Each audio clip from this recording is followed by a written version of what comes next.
Yezhi has traversed into the student days of Lucius Malfoy. As an ardent fan of Harry Potter, entering the world of Hogwarts is indeed a stroke of fortune. However, he finds himself ensnared in the zenith of Voldemort's reign. Not only is he deprived of the delightful trio, but he must also confront the oppressive shadow of the Dark Lord, leading him to a profound sense of despair. A chill envelopes him. Is it the doing of Voldemort? Does he still possess any semblance of humanity? Or has he transformed into a malevolent specter clad in human skin, wreaking havoc upon the world? The young master of the Malfoy family can distinctly sense the warmth and heartbeat emanating from behind him. The once dreadful aura of the Dark Lord now seems softened and blurred by the haze of fireworks. He turns his head, coincidentally locking eyes with Voldemort's profile, illuminated by the glow of the pyrotechnics. It is a visage of striking handsomeness. In the interplay of darkness and the flickering lights of fireworks, amidst the flowing hues of vibrant flames, the scene is breathtakingly beautiful. Voldemort also lowers his gaze to meet his, then leans down to bestow a gentle kiss upon him. The fireworks above cascade like a galactic waterfall, streams of golden red and emerald green flowing between their intertwined silhouettes. This slow unfolding is, in itself, a meticulously calculated form of torment, each passing moment probing the boy's limits, causing his heart to tremble. Chapter 1. The Wolf Slayer. Yezhi feels the world spinning, darkness enveloping him, and his mind momentarily blank as all perception fades away. As his consciousness gradually returns, he first notices the slick, warm sensation in his hands. Instinctively, he lowers his gaze, and upon seeing it, his heart halts abruptly. His hands are smeared with blood, thick crimson liquid dripping incessantly from his fingertips. Both his clothing and face are coated with the viscous remnants, while his hands grip tightly onto a gleaming dagger, its blade deeply embedded in the neck of a colossal wolf. Just a moment ago, he was fervently scribbling in the examination hall, striving for his future. The previous night, overwhelmed by anxiety, he tossed and turned, unable to find sleep. Upon rising in the morning, he felt dizzy and weak. However, the Gaokao is a crucial juncture in life, and he cannot afford to falter. He mustered the strength to enter the examination room, tackling each question with immense difficulty, solely driven by sheer willpower.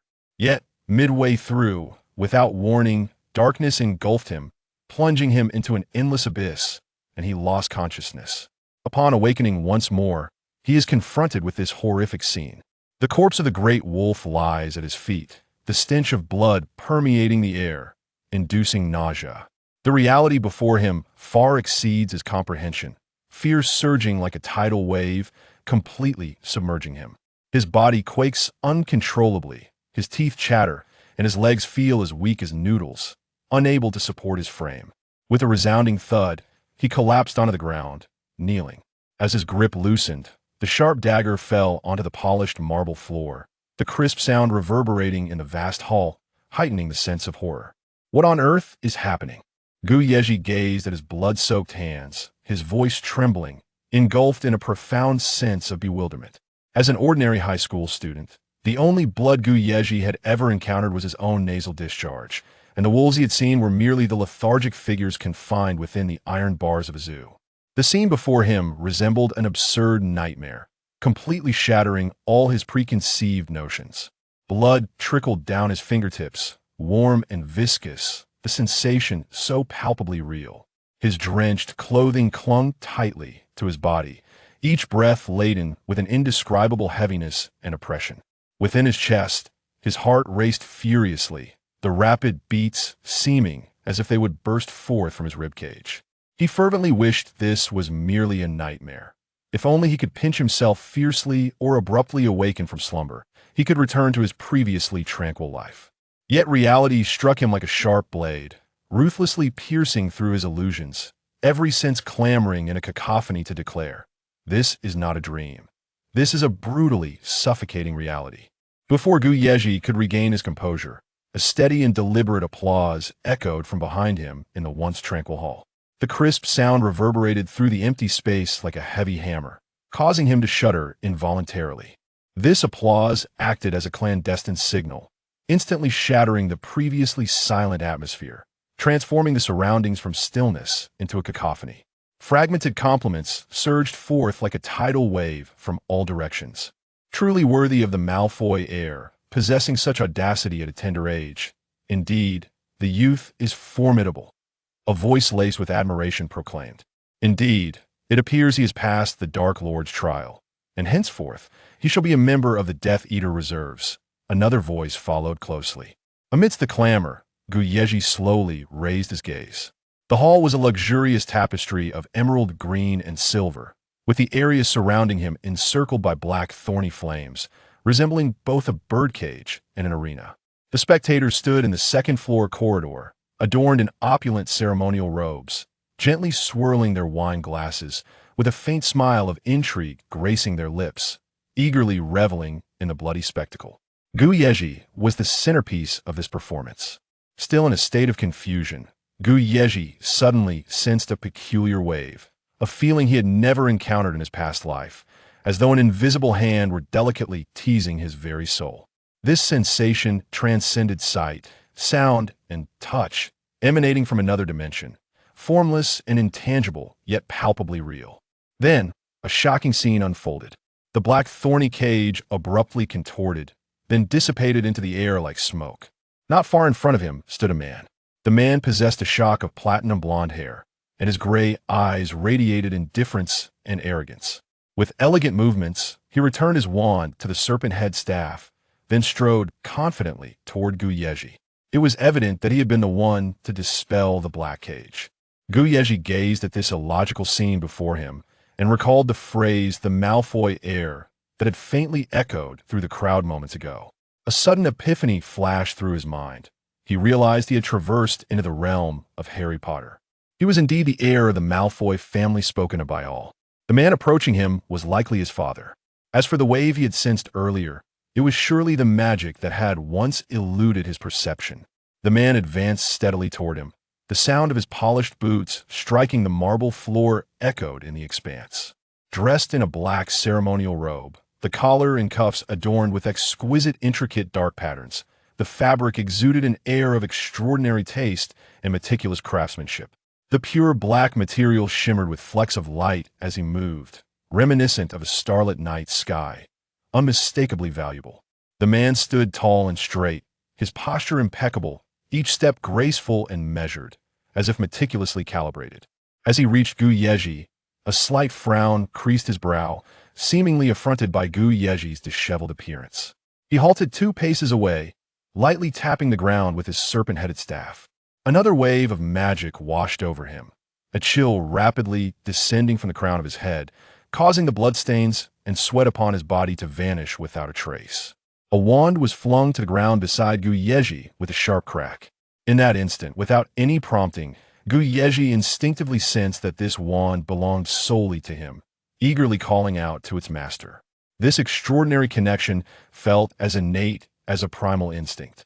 Yezhi did not hesitate for a moment, swiftly bending down to grasp the wand firmly in his hand. Although his mind was a blank canvas, unable to recall any incantations, the presence of this wand served as a flicker of light in the darkness, granting him a semblance of security amidst the perilous and chilling environment surrounding him. The man standing before him furrowed his brow, issuing a deep and authoritative command that resonated from the depths of his throat. "Lucius Malfoy, do not forget the decorum befitting your noble lineage. Go, respond to the Dark Lord." The voice struck Yezhi like a hammer, landing heavily upon his heart once more. Lucius Malfoy. He repeated the name in his mind, bewildered. How could it be that he had become Lucius Malfoy? His gaze involuntarily scrutinized the man before him once again. If that were the case, this imposing figure must indeed be Lucius's father, Abraxas Malfoy. Observing the youthful visage of Abraxas, Yezhi realized that this body he now inhabited was likely still in its minority. Therefore, the Dark Lord he was to respond to at this moment must be in the prime of his life, a formidable and powerful Voldemort. Upon this realization, Yezhi felt a chill run down his spine, sending shivers of dread coursing through him. Chapter 2. The First Encounter with the Dark Lord. Yezhi was undoubtedly a devoted fan of Harry Potter, and finding himself in the world of Harry Potter was a dream he had longed for. However, He never anticipated that what awaited him was not a heartwarming reunion with charming characters like Harry and Hermione, but rather a plunge into the zenith of Voldemort's overwhelming power. As a member of the Malfoy family, a lineage of Death Eaters, Yezhi found himself devoid of even the strength to force a bitter smile. There was nowhere to escape. He stood directly in the vortex of the magical world's war, facing the daily specter of Avada Kedavra. Before him, Abraxas Malfoy, noticing his dazed expression, wore a displeased countenance. He believed that his son, after defeating a giant wolf, should not be reduced to a state of shock, as it was unbecoming of their noble status. This time, Abraxas struck the ground heavily with his serpent-headed cane, producing a dull thud. Unbeknownst to Yezhi, a spell was cast, and he felt an intangible buoyancy gently lifting him, his previously weakened legs infused with warmth and strength. With this newfound power, he finally stood upright. In that moment, it was as if this body had been infused with an instinctive program, subconsciously straightening the spine and slightly raising the chin, adopting an innate posture of haughty elegance. It was evident that the original owner of this body had long ingrained such an elevated demeanor into their very essence. Taking a deep breath to steady his nerves, Yezhi slowly turned around. The staircase behind him, adorned with intricate carvings and gilded patterns, shimmered coldly in the dim light. At the top of the stairs, a man reclined in a dark green velvet high-back chair, his thick black curls cascading over his forehead, his sharply chiseled features almost menacingly profound. His eyes, ablaze with crimson flames, regarded him with keen interest, the darkness swirling within them akin to a boiling cauldron of potion, sending chills down Yezhi's spine. His throat tightened, and his heart raced violently within his chest. The legend of the exquisitely handsome Tom Riddle had now transformed into a figure of terror. The ferocity and madness reflected in those fiery pupils signified that the Tom Riddle of yore had perished, replaced by the name that made the entire magical world tremble, Voldemort. Amidst the tumultuous fragments of unfamiliar memories, Yezhi frantically searched for the etiquette befitting a Death Eater. The carved staircase creaked underfoot, the remnants of fear embedded in this body clashing violently with his existing rationality. "My lord, I shall not disappoint you." He ascended the staircase and knelt on one knee. Forcing the words past his lips with a tremor he struggled to suppress, mimicking the etiquette of Death Eaters, fearing even the slightest misstep. Before he could dwell on whether he had erred, a sudden chill wrapped around his thigh, creeping upward. He heard the sound of scales brushing together. Upon closer inspection, a massive white python, thicker than his forearm, had wound itself around his waist, its triangular head hovering beside his cheek, its forked tongue seemingly brushing against his face. It was Nagini.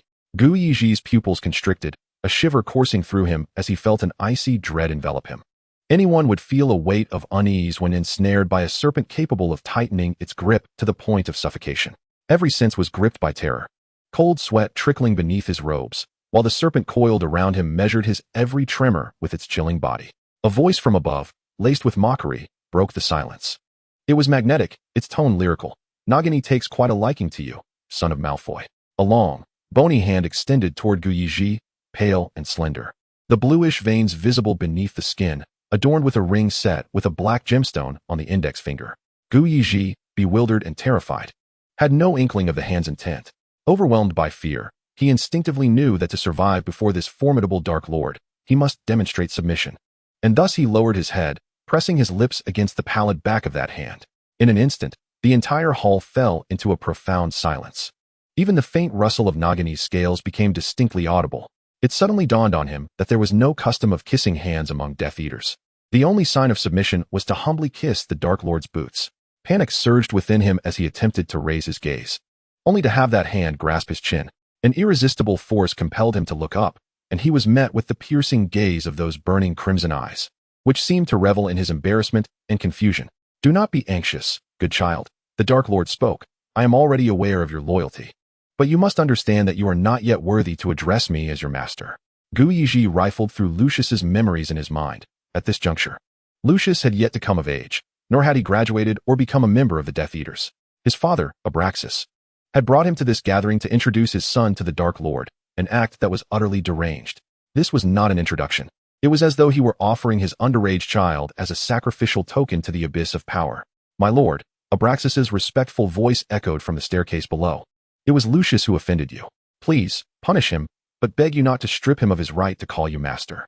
I am indifferent to his offense." The Dark Lord straightened, casting a glance down the staircase, his eyes narrowing in displeasure. "Abraxas, do not presume to guess the Dark Lord's thoughts. You need only obey." He paused momentarily before continuing. Your son is commendable, but not at this time. Upon finishing, the Dark Lord finally released Gu Yezhi's chin, his hand lifting slowly toward Gu Yezhi's cheek. Gu Yezhi dared not breathe, his mind racing with thoughts of the hand's intentions. Just as he held his breath, that hand did not make contact with his skin, but instead guided Nagini along his arm, slithering back toward the Dark Lord's throne. It was only then that Gu Yezhi realized that the earlier gesture was merely to summon Nagini back. The memory of his impulsive kiss upon that hand filled him with embarrassment, warmth flooding his face as if set ablaze. As the Dark Lord rose to depart, he once more let out a light laugh, tinged with amusement. Clearly, despite Gu Yezhi's earlier breach of etiquette, the Dark Lord appeared rather entertained, suggesting that his display of deference had pleased this Dark Sovereign. With the Dark Lord's departure, the gathering of Death Eaters came to a close. Gu Yezhi, propping himself up with trembling arms, slowly rose, his spine feeling as though all strength had been sapped from it, his knees shaking beneath the velvet fabric. The brief moments spent locked in that piercing gaze had seemingly drained him of all energy. Nagini's cold scales still lingered against his skin, and the lingering chill of the Dark Lord's presence remained in the air, even his breath quaking with the remnants of survival. At that moment, he became acutely aware of the humiliation of being subjugated and the discomfort of bowing in submission. Realizing that this act of servitude was merely the prologue to a long night, with countless moments in the future requiring him to yield to darkness, he felt utterly exhausted, uncertain of how he would navigate the days to come. Chapter 3, Malfoy Manor. Fortunately, the gatherings of Death Eaters were not as frequent as one might imagine. His father was often preoccupied with duties, spending most of his time away from Malfoy Manor, while his mother had passed away at a young age, leaving little trace in his memories. Thus, over the course of the ensuing month, he roamed the Malfoy Manor in splendid solitude each day, entirely untroubled by the prospect of revealing his true identity. He relished the opportunity to extract information about this world from the loyal and innocent house elves within the manor without a shred of hesitation. During the summer vacation, the Malfoy estate in July was enveloped in a lush tapestry of verdant greenery, as ivy gracefully wound its way around the weathered stone pillars, filtering the cascading sunlight into flickering golden foil that danced upon the ground in shimmering fragments. Inside the glass conservatory, a gentle morning mist lingered, while clusters of pale pink hydrangeas bloomed profusely, resembling ethereal clouds adorning the branches. At a delicately carved glass round table, a young man reclined languidly in a wicker chair, savoring his afternoon tea with an air of elegance. His platinum hair cascaded like silk upon his shoulders, glistening softly in the sunlight, while his exquisitely sculpted features resembled a finely crafted work of art. His porcelain skin radiated a pearlescent glow amidst the interplay of light and shadow, exuding an innate aristocratic charm. This was Gu Yezhi, who had traversed through time and space to assume the mantle of Lucius Malfoy. In this moment, he was delighting in the rich aroma of black tea, relishing this rare moment of leisure. A white peacock fluttered past a cluster of hydrangeas, elegantly folding its wings as if by chance it perched upon the intricately carved armrest of the wicker chair, its lace-like tail trailing to the ground, reminiscent of a noblewoman's flowing satin gown. Its small amber eyes, however, were devoid of restraint, fixated intently on the lemon biscuits arranged upon the gilded tray. Emitting an eager cluck sound from its throat, Gu Yezhi offered half a biscuit to the bird, which promptly extended its neck, its ruby-red beak deftly snatching the treat, before it tapped its claws twice upon the chair's back and took flight toward the fountain encircled by roses. Water droplets cascaded upon its snowy tail feathers, refracting into a myriad of sparkling light. Oh, truly, this is the life of nobility, Gu Yezhi mused, leaning against the intricately carved wicker chair, his fingertips idly caressing the gilded teaspoon. After a moment's reflection, he gently rapped his fingers against the table's edge. The crisp sound had barely dissipated when the air shimmered, and the house elf named Bibi, adorned in a pink apron, appeared with an audible pop, her ears drooping as she bowed deeply, her nose nearly brushing against the Persian carpet. Bibi is at your service. What may I assist you with, young master? She chirped, her delicate voice tinged with a joyful quiver, as Gu Yezhi savored the last morsel of a sugar-dusted lemon biscuit. He caught a glimpse of the elf's fingers tightly clutching her apron. With a smile, he inquired, Bibi, the lemon zest in these biscuits is ground to perfection. Did you make them? The house elf's eyes, as large as buttons, widened in surprise, instantly brimming with tears as her wrinkled face flushed with pride. Oh, it was I and Shasha who baked them. We started kneading the dough at 3 a.m, she exclaimed, sniffling and waving her arms. We used the most fragrant Sicilian lemons from the greenhouse. Shasha even sifted the powdered sugar 7 times. Gu Yezhi lightly tapped the table, the gilded emblem shimmering in the sunlight. Such dedication. No wonder they taste so delightful, he remarked, observing the elf whose ears trembled with excitement. Suddenly, he shifted the conversation. "BB, aside from lemon biscuits, do you know what other flavors I favor?" BB's ears perked up, as she believed the young master was testing her knowledge. Sitting up straight as if on a sacred mission, she declared, "You most enjoy cod smoked with bay leaves, paired with a white wine sauce. For dessert, you prefer it drizzled with elderflower syrup, absolutely no honey." She counted off on her fingers. "And you do not drink pumpkin juice. Your tea must have 3 sugar cubes. Oh, and you detest licorice wands. You almost upended the dessert table at your 7th birthday party." This young master certainly has discerning tastes, Yezhi chuckled lightly. Before his words could settle, the glass dome above them erupted with a sharp cry. Startled, several white peacocks took flight, their beautifully patterned tails sweeping through the dense hydrangeas, creating a cascade of floral rain. A brown blur, propelled by a gust of wind, swooped down, causing the ornate glass table to tremble under the weight of its burden. BB screamed, darting toward the teetering gilded porcelain tea set. In the instant before the china threatened to crash, her wrinkled little hands expertly suspended the gilded teapot, teacups, porcelain plates, and sugar box in midair.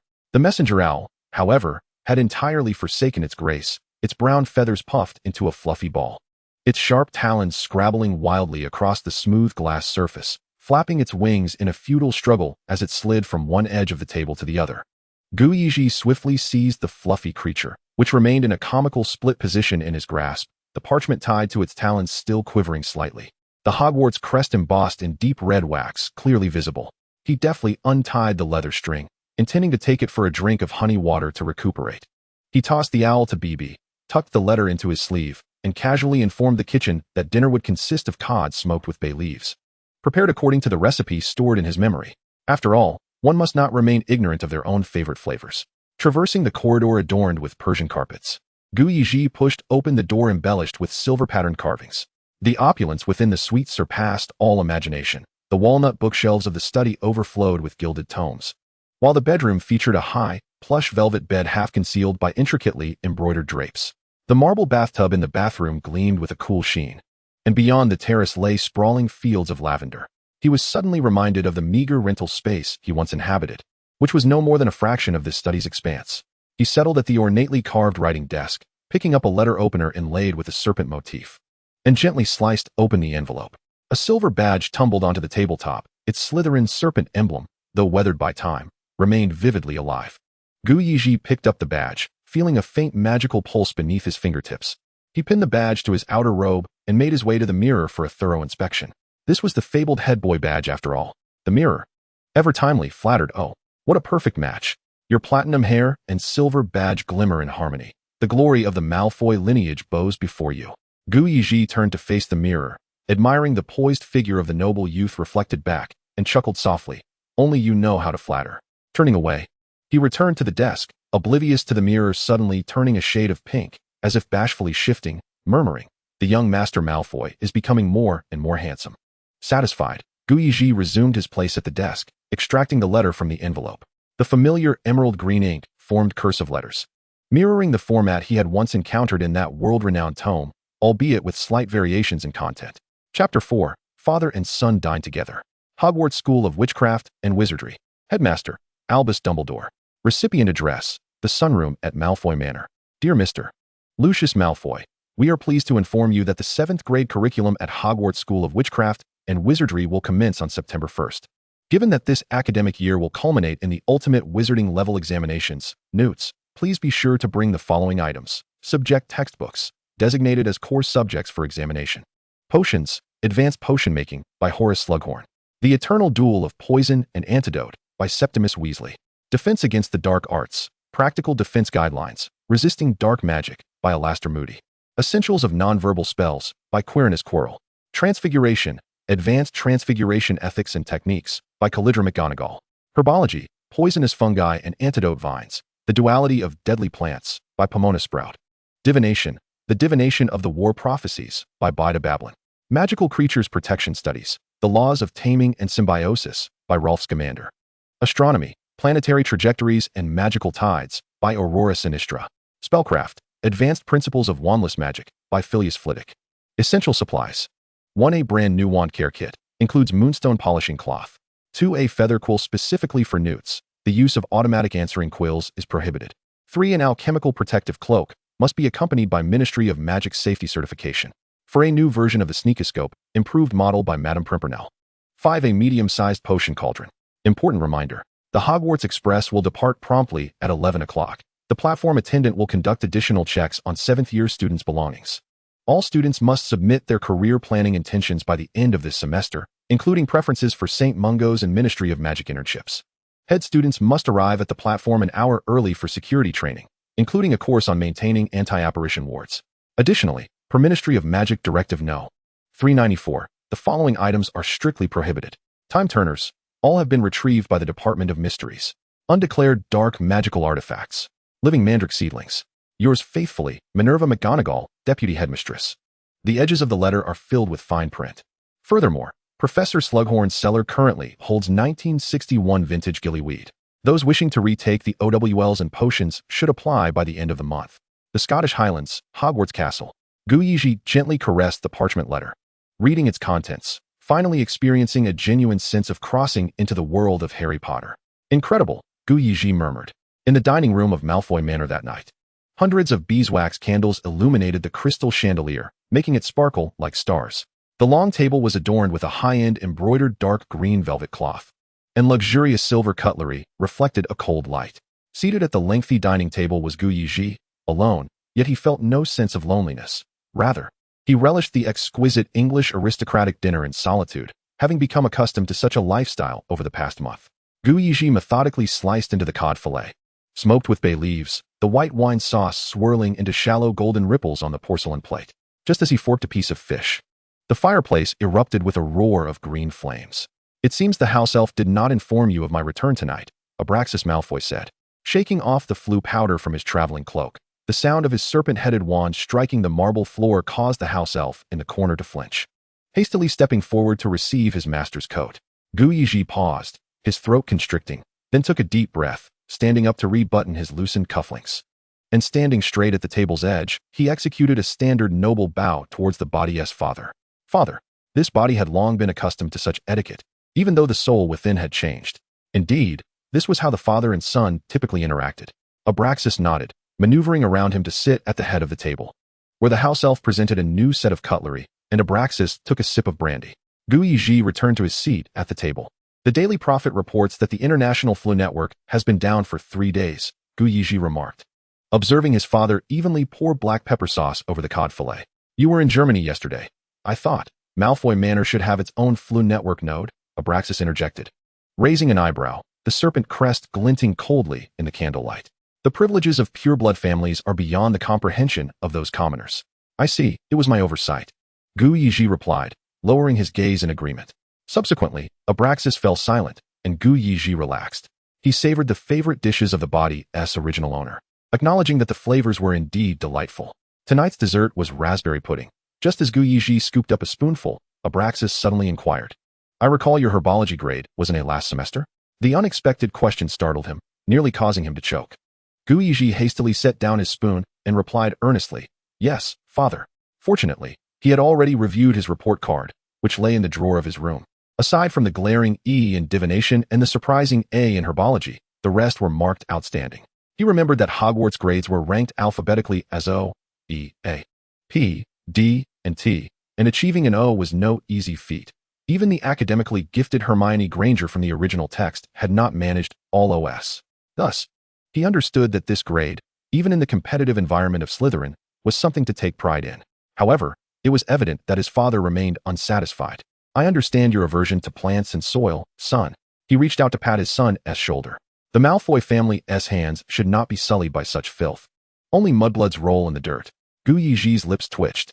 It seemed the body's aversion to herbology stemmed from a disdain for dirt, truly a family tradition of cleanliness. But as pureblood wizards, we should not be lesser in magic than any half-bloods.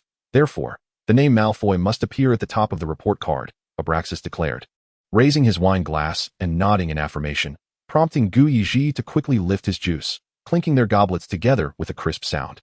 To the glory of purebloods. Abraxas raised an eyebrow at him. In studies as well. Yezhi smiled, echoing, to the glory of purebloods, and downed the tart juice in one go. He had not anticipated that the stern and arrogant head of the Malfoy family could also possess such a nurturing side towards his son. Although he could not condone Abraxas's extreme reverence for purebloods and disdain for those of mixed lineage, he recognized the good intentions behind his father's encouragement to excel academically. The shadow of his deceased mother loomed over Malfoy Manor, and Abraxas sculpted his only son with an almost harsh precision, from etiquette lessons to stringent academic expectations. Every detail saturated with the sternness of aristocratic lineage. The refined, accomplished young man before him indeed bore testament to this single father's dedication to his education, despite the heavy burden of platinum shackles that accompanied it. Nevertheless, Yezhi could never forget that it was this body's father who had personally led his only son into a Death Eater gathering, showcasing a battle against a giant wolf. It was at that moment that the true Lucius had perished on the path paved by his father's hands, and he had found himself within this body. Abraxas may genuinely love his child, but he loved power and the glory of the Malfoy family even more. In the face of the Malfoy family's millennia of honor, this love resembled a beautifully crafted ornament, one that could be sacrificed for grander ambitions when necessary. Chapter 5, Diagon Alley. The cobblestones of Nocturne Alley perpetually oozed with moss, as if even sunlight had been swallowed by the darkness of this place. The grotesque carvings of twisted elves adorned the bronze door knocker, barely visible through the fog. As Yezhi followed Abraxas into Borgin and Burke's, the human skull specimens hanging behind the door suddenly erupted into a cackling laughter that sent chills down his spine. "Welcome, Mr. Malfoy." The shopkeeper Borgin emerged from the shadows. Rubbing his hands together, the cloudiness over his eyes reminded Yezhi of fish preserved in formaldehyde. The serpent-headed staff of Abraxas struck the ebony counter with a resounding thud, causing the dark artifacts displayed on the shelves to jingle in response. Glass vials containing werewolf hairs oozed a viscous green slime, while desiccated fairy ears twitched slightly upon the velvet cushion. The night prior, Yezhi had mentioned to Abraxas his intention to procure school supplies and books, and this morning, Abraxas had escorted him directly through the fireplace into Nocturne Alley. Yezhi fixated on the mermaid fingers steeped within a glass jar, inwardly lamenting the malevolence that such dark magical items exuded. Abraxas, having completed his transaction with the shopkeeper at some point unbeknownst to Yezhi, approached him and slipped a green agate ring onto his left hand's index finger. Yezhi flinched as he felt the serpent-like protrusions within the ring seemingly bite him. A droplet of blood seeped into the gem's intricate patterns. The shopkeeper, Boken, let out a hissing chuckle upon witnessing this. "Do not let Dumbledore catch sight of this," Abraxas cautioned, tucking a silver box from the counter into his robe. "In times of trouble, rotate the ring 2 turns clockwise." Just as Yezhi was about to speak, he noticed Abraxas suddenly furrow his brow and grasp his left arm. "Father?" Yezhi gasped, realizing it was the dark mark searing his flesh. In an instant, however, Abraxas had regained his usual haughty demeanor, though beads of sweat betrayed his unease. He tossed a bag of galleons into his son's hands, the serpent crest glimmering coldly upon it. "You may purchase the remaining items yourself. I have instructed Cece to discreetly follow you. Once you've finished your shopping, return to the manor without lingering outside." As the silvery light of apparition faded, Boken had already leaned forward at the counter, his white-veiled eyes greedily fixed on the bag in Yezhi's hand. "Might I interest you in something more intriguing, young master? There is a treasure that could instill terror even in your defense against the dark arts professor at Hogwarts." Yezhi ignored him, adopting Abraxas's demeanor as he held his chin high, sneering as he flicked the hem of his silver-threaded cloak and strode out of the dark magic shop. The sunlight in Diagon Alley cascaded like melted butter over the cobblestones, erasing the chill that had tainted Nocturne Alley. He first procured the necessary items for the upcoming term, then signed a purchase list at Flourish and Blots, allowing the house elf Cece to apparate back to Malfoy Manor with a decorative box filled with textbooks and cauldrons. After a moment's hesitation, he disregarded his father's admonitions and began to meander through Diagon Alley. After all, this was the true Diagon Alley. And how could a devoted fan of Harry Potter resist such temptation? The copper bell of Honeydukes chimed sweetly, enveloping him in the enticing aroma of toffee and lemon sherbet. This delightful scent coaxed him to turn on his heel and enter the shop. In the window display, chocolate figurines adorned in sequin ballet skirts pirouette on frosting-tipped toes, while golden foil trailed behind them, casting a radiant glow. Yezhi casually selected some fizzing whizbees and snowballs, and as he was being packed, he caught sight of the screaming candies displayed behind the counter. Suddenly reminded of the Weasley twins' pranks from the original story, a smile crept onto his lips. They should still be unborn at this point. As he stepped outside, a familiar snicker echoed from across the street. "Nerdy nose. You look more ridiculous serving drinks than a toad attempting ballet." James Potter levitated a coffee cup above the head of a dark-haired boy, while Sirius Black leaned against the wall, laughing uproariously. Dark brown liquid dripped onto Snape's once white shirt collar. The 15-year-old potion prodigy clenched his wand, knuckles paling. Yet the tip of the wand remained pointed toward the ground. As a sign from the Ministry of Magic read, use of magic off school grounds is prohibited. Quite the expense, you too, Yezhi remarked, flicking a galleon that struck James's wand, causing the coffee cup to land safely back on Snape's tray. Consider this treat courtesy of Malfoy, of course, he drawled, elongating the last word, and also the cost for cleaning your soiled shirt. He approached slowly, deliberately brushing past James, who stumbled backward, nearly knocking the boy's round glasses off with the embroidered cloak. These children were 2 years his junior, lacking both height and magical prowess.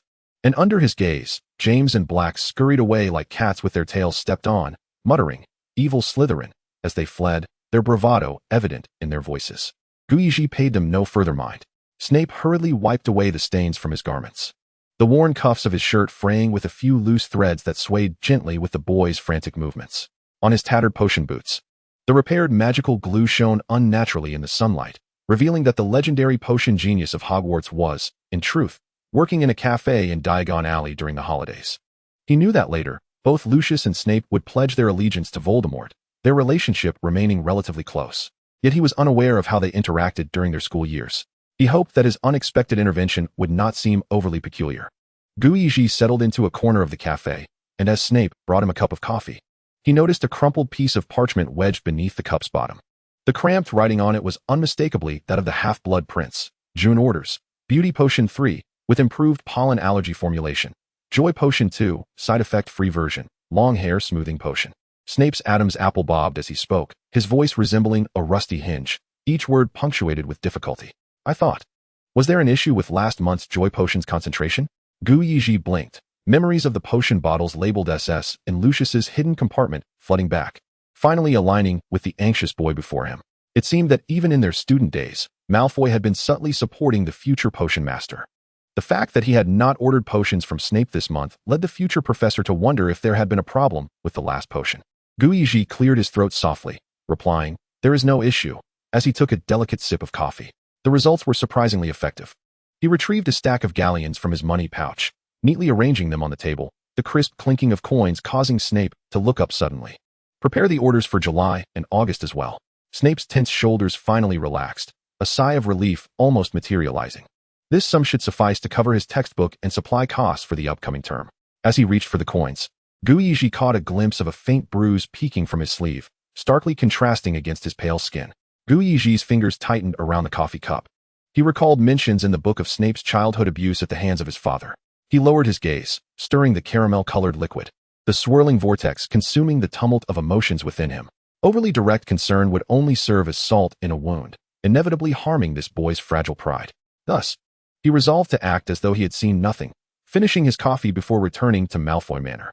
Chapter 6. The Summoning. The blazing sun of August poured through the stained glass, casting the serpent emblem of the Malfoy crest into flowing shadows that danced across the Persian carpet. 4 house elves tiptoed around Yezhi, the eldest, Cece, meticulously grooming his platinum locks with a silver comb, while the others held silver trays adorned with moonstone tie clips and peacock feather brooches, glimmering in the sunlight. The rich aroma of pine perfume intertwines with the soft fragrance of newly sewn silk, saturating the entire dressing room with an air of opulence and grandeur. Since breakfast that morning, Yezhi has been surrounded by admirers.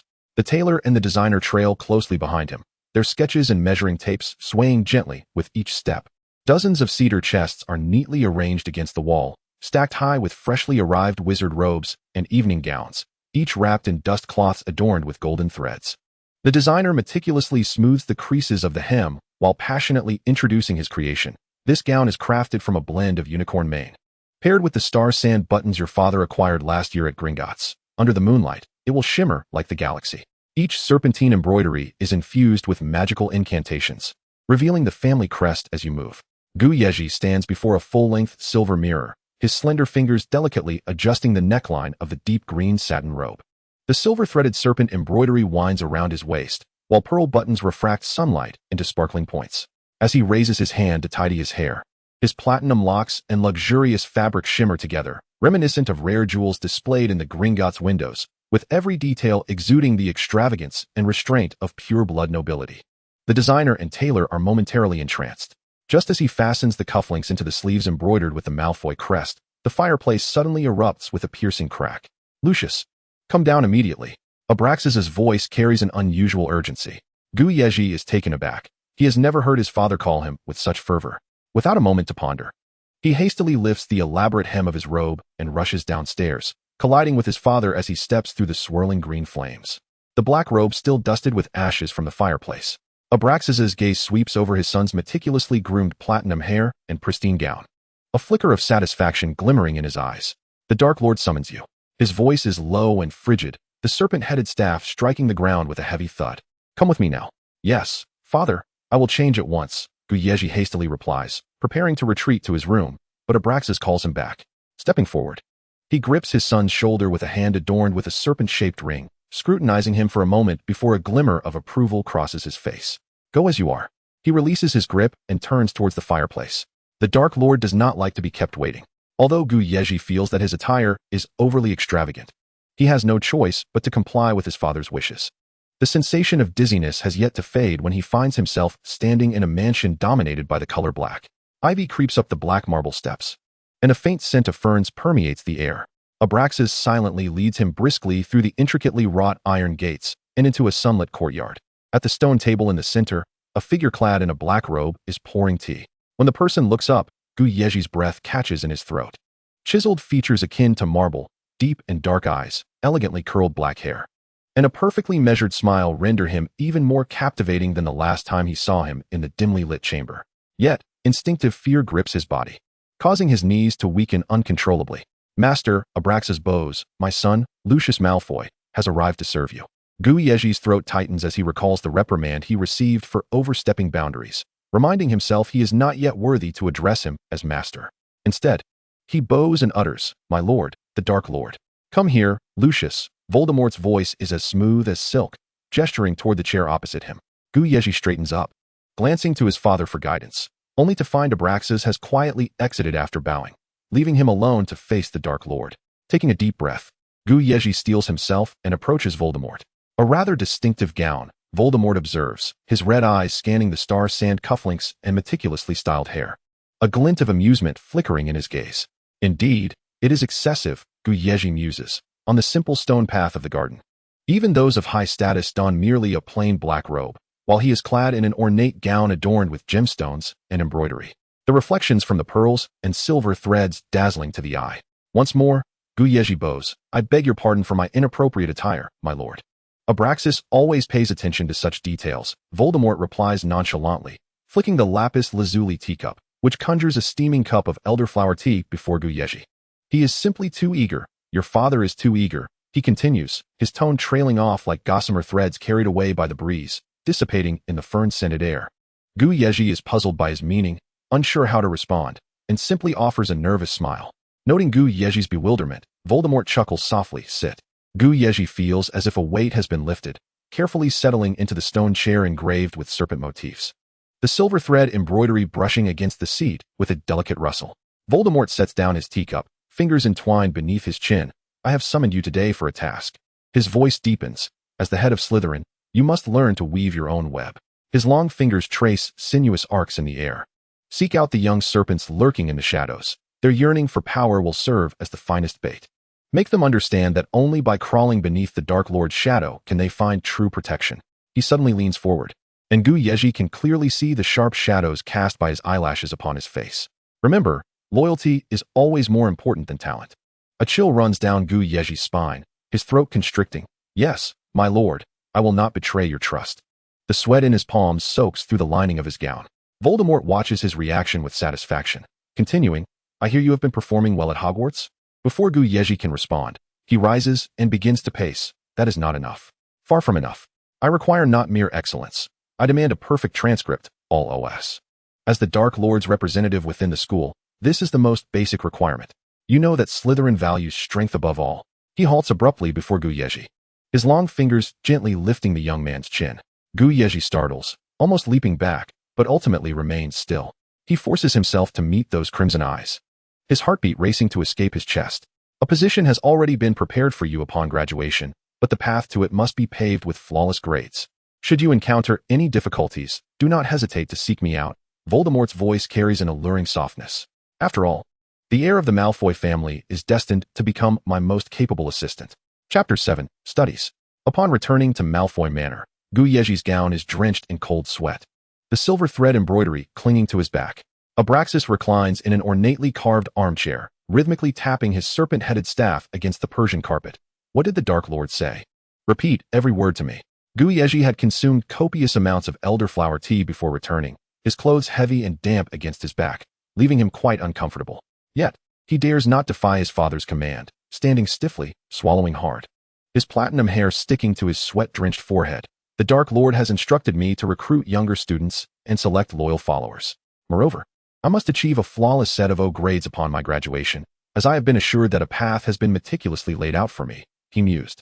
Abraxas, with his serpentine ring adorning his finger, rhythmically tapped the armrest, the clash of platinum and ebony resonating with a crisp sound. Your mother, even with her eyes closed, could attain all O's. I have faith in you, my son. The task bestowed upon him seemed deceptively simple, did it not? Yet, Yezhi found it anything but straightforward. Firstly, these grades were not his own, but rather those of the former Lucius. Secondly, Voldemort had framed his expectations in the form of a task to achieve all O's. Although Voldemort had not explicitly stated the consequences of failing to meet this expectation based on the accounts within the books, the repercussions of failing to complete a task set by the Dark Lord were far from mere reprimands. He harbored grave doubts that the outcome would not merely involve a scolding, but rather, he suspected it might entail a harrowing experience, perhaps a tormenting ordeal. A shiver ran down his spine at the thought. It was indeed terrifying. You have seen him, have you not? You have encountered him on 2 occasions, Abraxas remarked suddenly. The imbeciles at the ministry still regard him as a radical, oblivious to the true tempest that is brewing. He was destined to reshape the wizarding world. Abraxas rose and approached the window, the setting sun casting his silhouette upon the stained glass emblazoned with the family crest, creating a mosaic of fragmented shadows. From his revised soul-sucking curse to the insidious infiltration of the ministry's networks, every step has been meticulously plotted. The future monarch of the magical realm, he whispered, his voice barely above a murmur, yet laced with an unsettling certainty. Yezhi observed as his father twirled the serpent-headed wand, the ruby eye glinting ominously in the twilight. And you, my son, Abraxas suddenly turned, his gaze sharp as a hawk's, will become his most formidable blade. Remember, the Malfoy family never aligns with the vanquished. Seize this opportunity to perpetuate the glory of our lineage. Whether or not glory awaited him was uncertain, but Yezhi held little confidence in securing all O's this academic year. He felt utterly despondent. Noticing his son's demeanor, Abraxas inquired, "Did he comment on your attire?" Yezhi blinked, unsure of the relevance of this question, yet responded honestly. The Dark Lord mentioned that you always pay great attention to detail. Though perhaps you are a bit impatient. I am not quite sure what he meant, but those were his words. Abraxas chuckled softly, a gentle curve gracing the corners of his eyes, his expression radiating warmth. In response to Yezhi's bewildered gaze, he stood and patted his son's shoulder. You are commendable, my son, he declared, his palm pressing firmly against Yezhi's shoulder. You are my pride in every conceivable aspect. That hand, adorned with the serpentine ring, brushed through his smooth, platinum locks with an uncharacteristic tenderness. Abraxas gazed at the delicate pearl ornament trembling amidst Yezhi's hair and sighed softly. Perhaps I was a bit hasty, he seems to have noticed. There was a hint of pride in his low voice. But this also indicates that he finds value in you. Yezhi looked into his father's eyes, sparkling with an enigmatic brilliance, feeling utterly perplexed. Eventually, Abraxas signaled for him to depart, and he turned to leave as if granted a reprieve. The sound of silk brushing against his clammy skin echoed through the corridor as he nearly sprinted to his chamber to change and relieve himself. That night, as parchment unfurled upon the mahogany desk, it produced a soft rustling sound. Yezhi found sleep elusive, seated at his desk, his fingers absent-mindedly tracing his previous term's report card while his mind wandered elsewhere. The Dark Lord sought to conquer the world, to realize his ambitions, while his father aspired to be a trusted lieutenant, to carry forth the Malfoy family's legacy. Yet, he understood the futility of these aspirations, for it was a treacherous vessel, destined for ruin. However, his family had long since boarded this ship. He could not abandon it alone. Not to mention, he was still a student, reliant on his father's support, even if he could muster the resolve to flee. Who would not recognize him as the heir of the Malfoy lineage? He was marked with the badge of pureblood honor, his every move scrutinized by countless eyes. One misstep, and there were many eager to drag him into the mire. Thus, he found himself with no choices left. Moreover, in the near future, the Dark Lord would indeed ascend to become a dictator of the wizarding world for an extensive period.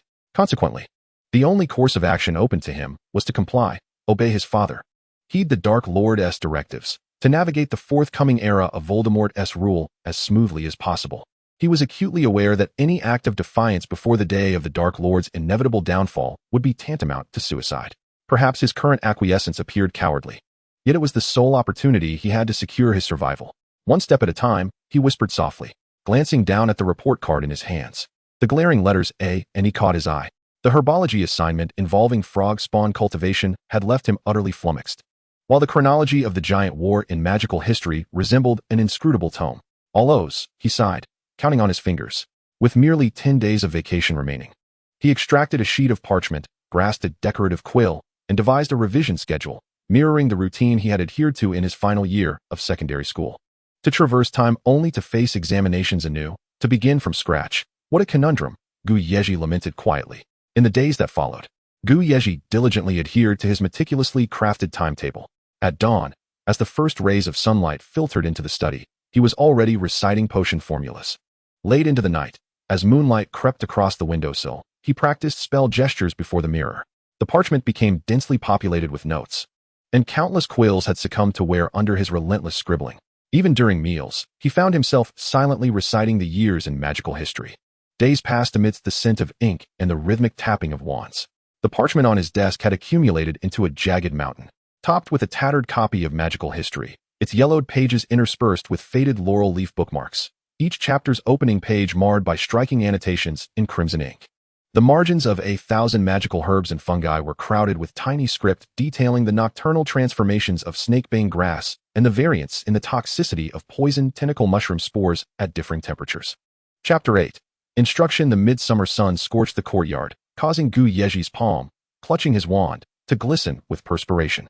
Though he had employed a cooling charm within his robes, the cuffs bore faint traces of dampness. He fixated on the fluffy chick hopping about the tea table, its throat bobbing, as he traced a stiff arc with his wand. Chick, transform into a teapot. Chick, transform into a teapot. At the moment the incantation escaped his lips, sparks erupted from the wand's tip, swiftly followed by a plume of acrid black smoke.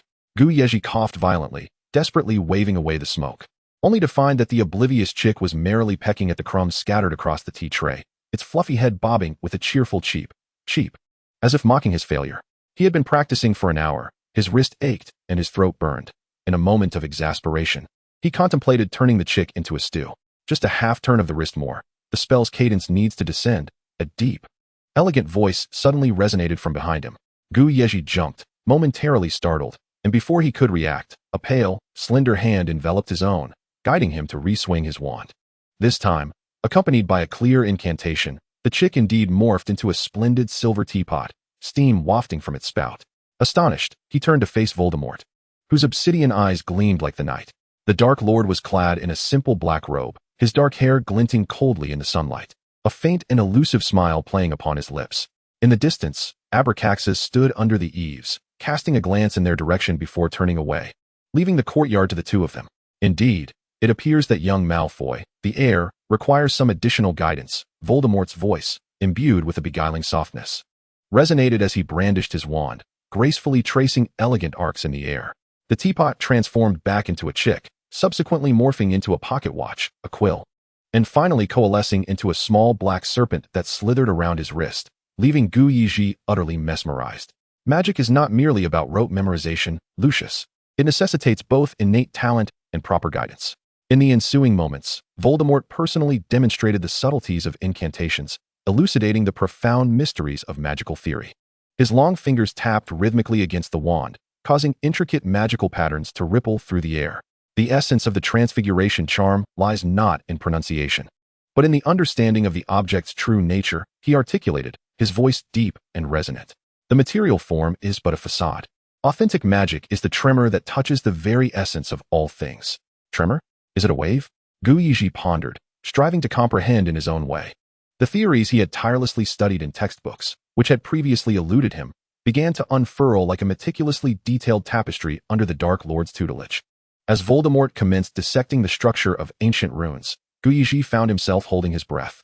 The once obscure and convoluted runes sprang to life under the Dark Lord's magic, rearranging themselves in the air, harmonizing with the floating golden symbols. Do you understand?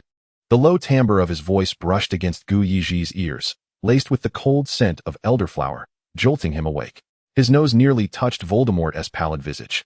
Those fathomless black eyes like whirlpools, consuming his thoughts entirely. It was only then that he realized he had unconsciously crossed halfway across the stone table, his knees almost grazing the hem of the Dark Lord's flowing black robes. Observing the sudden widening of the boy's eyes, Voldemort's lips curled into a faint, enigmatic smile.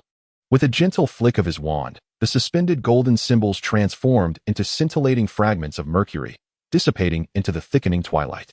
Magic is not a dogma to be memorized, he stated, his voice mingling with the distant caw of crows, but a resonance with the essence of the world. Yezhi blinked, his eyes heavy with fatigue, the slanting evening sun casting a blinding golden outline around Voldemort.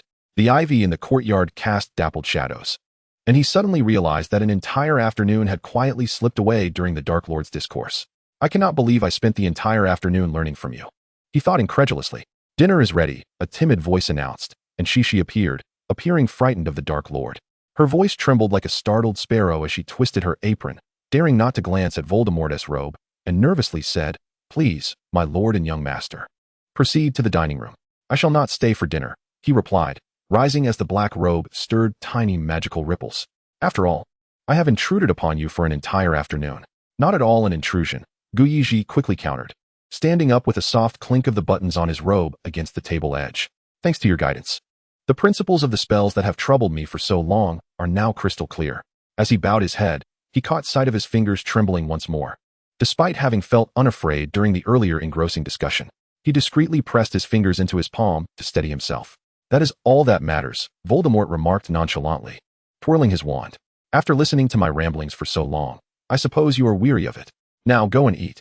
"That is absolutely not the case," Yezhi responded, taken aback by the unexpected remark, and hastily added, "Your analysis of magical history, particularly regarding the perspectives on the giant wars and the connections between transfiguration and alchemy, is infinitely more exquisite than any professor's lecture. Such profound insights could be listened to for 3 days and nights without becoming tiresome." Voldemort's smile deepened. "Is that so? You should relay that to Dumbledore. He did not approve my application at that time." He paused, then, with a shift in tone, continued, "Then why have you not come to me with your questions? Must I personally ascertain whether young Malfoy has disregarded my words?" Yezhi felt a cold sweat break out, realizing the implications of his hesitancy. He stammered, "I was merely concerned that trivial matters might disturb your focus. These are but elementary concepts to you, while you are occupied with grander ambitions." Before he could finish, a pale hand pressed upon his shoulder. "Then I shall await your visit," Voldemort said, warmth emanating from his fingertips through the fabric, unexpectedly patting his shoulder before turning to stride toward the manor's exit. Yezhi hurriedly followed. "I shall escort you to the door." The black robe swept past the stone steps, carrying the scent of elderflower, as Yezhi respectfully saw Voldemort off, only standing upright when the shimmering blue glow of apparition faded. From a distance, the gentle clinking of metals sounded from the balcony, where Abraxas leaned against the ornate railing, his serpent ring glimmering ominously in the twilight. A knowing smile graced his lips. Chapter 9, The Hogwarts Express. On the morning of September 1st, the steam at King's Cross Station in London was infused with the unique tremor of magic. At platform 9 3/4, Yezhi bid farewell to his father while clutching a petite suitcase. His suitcase was inscribed with an infinite expansion spell, relieving him of the burden of cumbersome luggage. Unlike his fellow students. "Have a pleasant new term," Abraxas waved. "All right, father, see you at Christmas," Yezhi responded, waving back, unable to suppress a yawn as he turned away. He had studied ancient runes until 2 a.m. the previous night, and the dark circles under his eyes compelled him to cast 3 glamour charms this morning. He did not wish to be the subject of whispers on the first day of term, with people saying that the young master of the Malfoy family had returned from holiday looking like a ghoul. As he approached the prefect's compartment, a chill emanated from the velvet seats within. Lucius placed the suitcase on the luggage rack, and with a gentle flick of his wand, the copper lock on the suitcase sprang open. He retrieved the prefect's badge, pinning it to his robe, the silver serpent entwined design glimmering faintly at his fingertips. "Oh, look who has arrived early," a familiar voice called from the doorway. Narcissa Black leaned against the doorframe, her dark curls playfully adorned with a jeweled hairpin laden with black gemstones. "I knew you would be the most eager." Lucius raised an eyebrow. better than certain individuals who rush onto the train with the sound of a horn. His gaze swept over the Daily Prophet cradled in Narcissa's arm. The front-page photo featuring the Minister of Magic making anti-Muggle remarks. The Dark Lord's supremacy of purebloods was gaining momentum. The arriving prefects filled the compartment with lively chatter. Hufflepuff Prefect Eloise Cavendish entered, a bulging candy jar in her arms, immediately distributing sweets.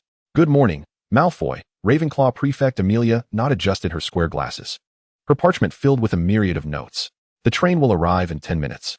10 minutes later, the conductor entered the compartment, ringing a brass bell. And a meeting commenced in the first carriage of the Hogwarts Express, a diagram of the train's compartments displayed on the walls.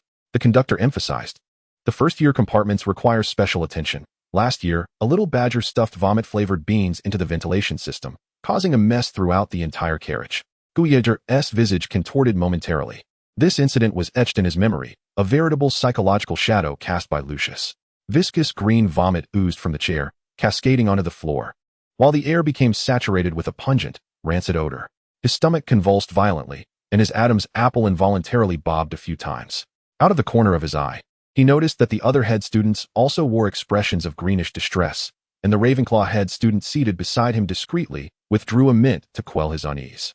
Furthermore, one must remain vigilant against prohibited items. The train conductor unfurled a scroll of parchment densely inscribed with a list of banned items: exploding bonbons, screaming snakes, and, what's this? Charm Weekly? Yezhi furrowed his brows and read aloud. A few snickers erupted from those nearby, leaving him perplexed. What was so amusing? The young master of the Malfoy household. The head of Gryffindor, Eileen Voice, a strikingly attractive young woman, playfully tucked a strand of V's long hair behind his ear and remarked, "Your reactions often make me find your innocence quite endearing." Yezhi swatted her hand away and replied earnestly, "This is utterly nonsensical. I am not oblivious.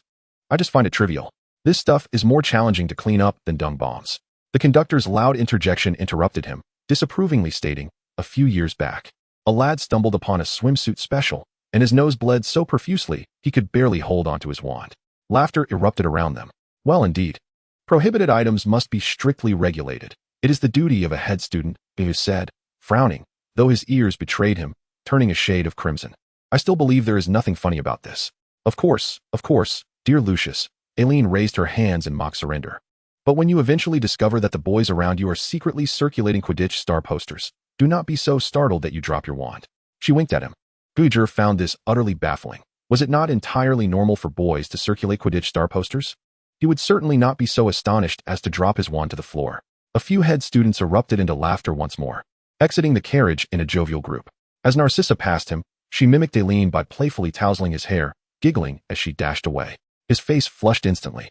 He was acutely aware that in the original narrative, Lucius and Narcissa were husband and wife. Thus, Narcissa would eventually become his spouse. After all, he was merely a 17-year-old student, still shy regarding such matters, to the extent that he had not dared to meet Narcissa's gaze moments earlier. It was quite unexpected for her to deliberately tease him. Fortunately, everyone had already departed, leaving no witnesses to his flustered demeanor. He cleared his throat, forcibly suppressing the heat on his face, and ventured out to continue his rounds. Not long into his inspection, he discovered a bag of dung bombs in the third carriage. Confiscating the prohibited items and deducting 10 points from Hufflepuff, he levitated the package and cast a wary glance at the three trembling individuals. "If I catch you again." But before he could finish, a sudden cacophony of crashing sounds erupted from the adjacent carriage. "Look, what is that snotty little potions book hiding?" Sirius Black shouted, shaking a copy of Curses and Counter-Curses, as a parchment order slipped from between the pages, revealing a glimpse of the text, Long Hair Conditioner 3. Snape lunged to seize the book, but the order had already been levitated to the ceiling by James Potter, where the entire carriage could now see the words inscribed. Peter Pettigrew squinted with his mouse-like, moist eyes, reading aloud from the paper, orders for July and August. Before he could finish, the parchment suddenly trembled violently, as if animated. Soaring through the open carriage door, the four turned in unison to see the scroll landing gracefully in a pair of slender hands. Yezhi leaned against the doorframe, his platinum hair tousled by the draft, the silver serpent emblem on his Slytherin robes glinting coldly in the dim light. He leisurely smoothed the curled edges before tucking the parchment into his pocket, saying coolly, "Provocation, 10 points deducted from Gryffindor." Snape exhaled in relief, collapsing into a seat. His disheveled black hair still speckled with feathers, his wand firmly wedged in the luggage rack.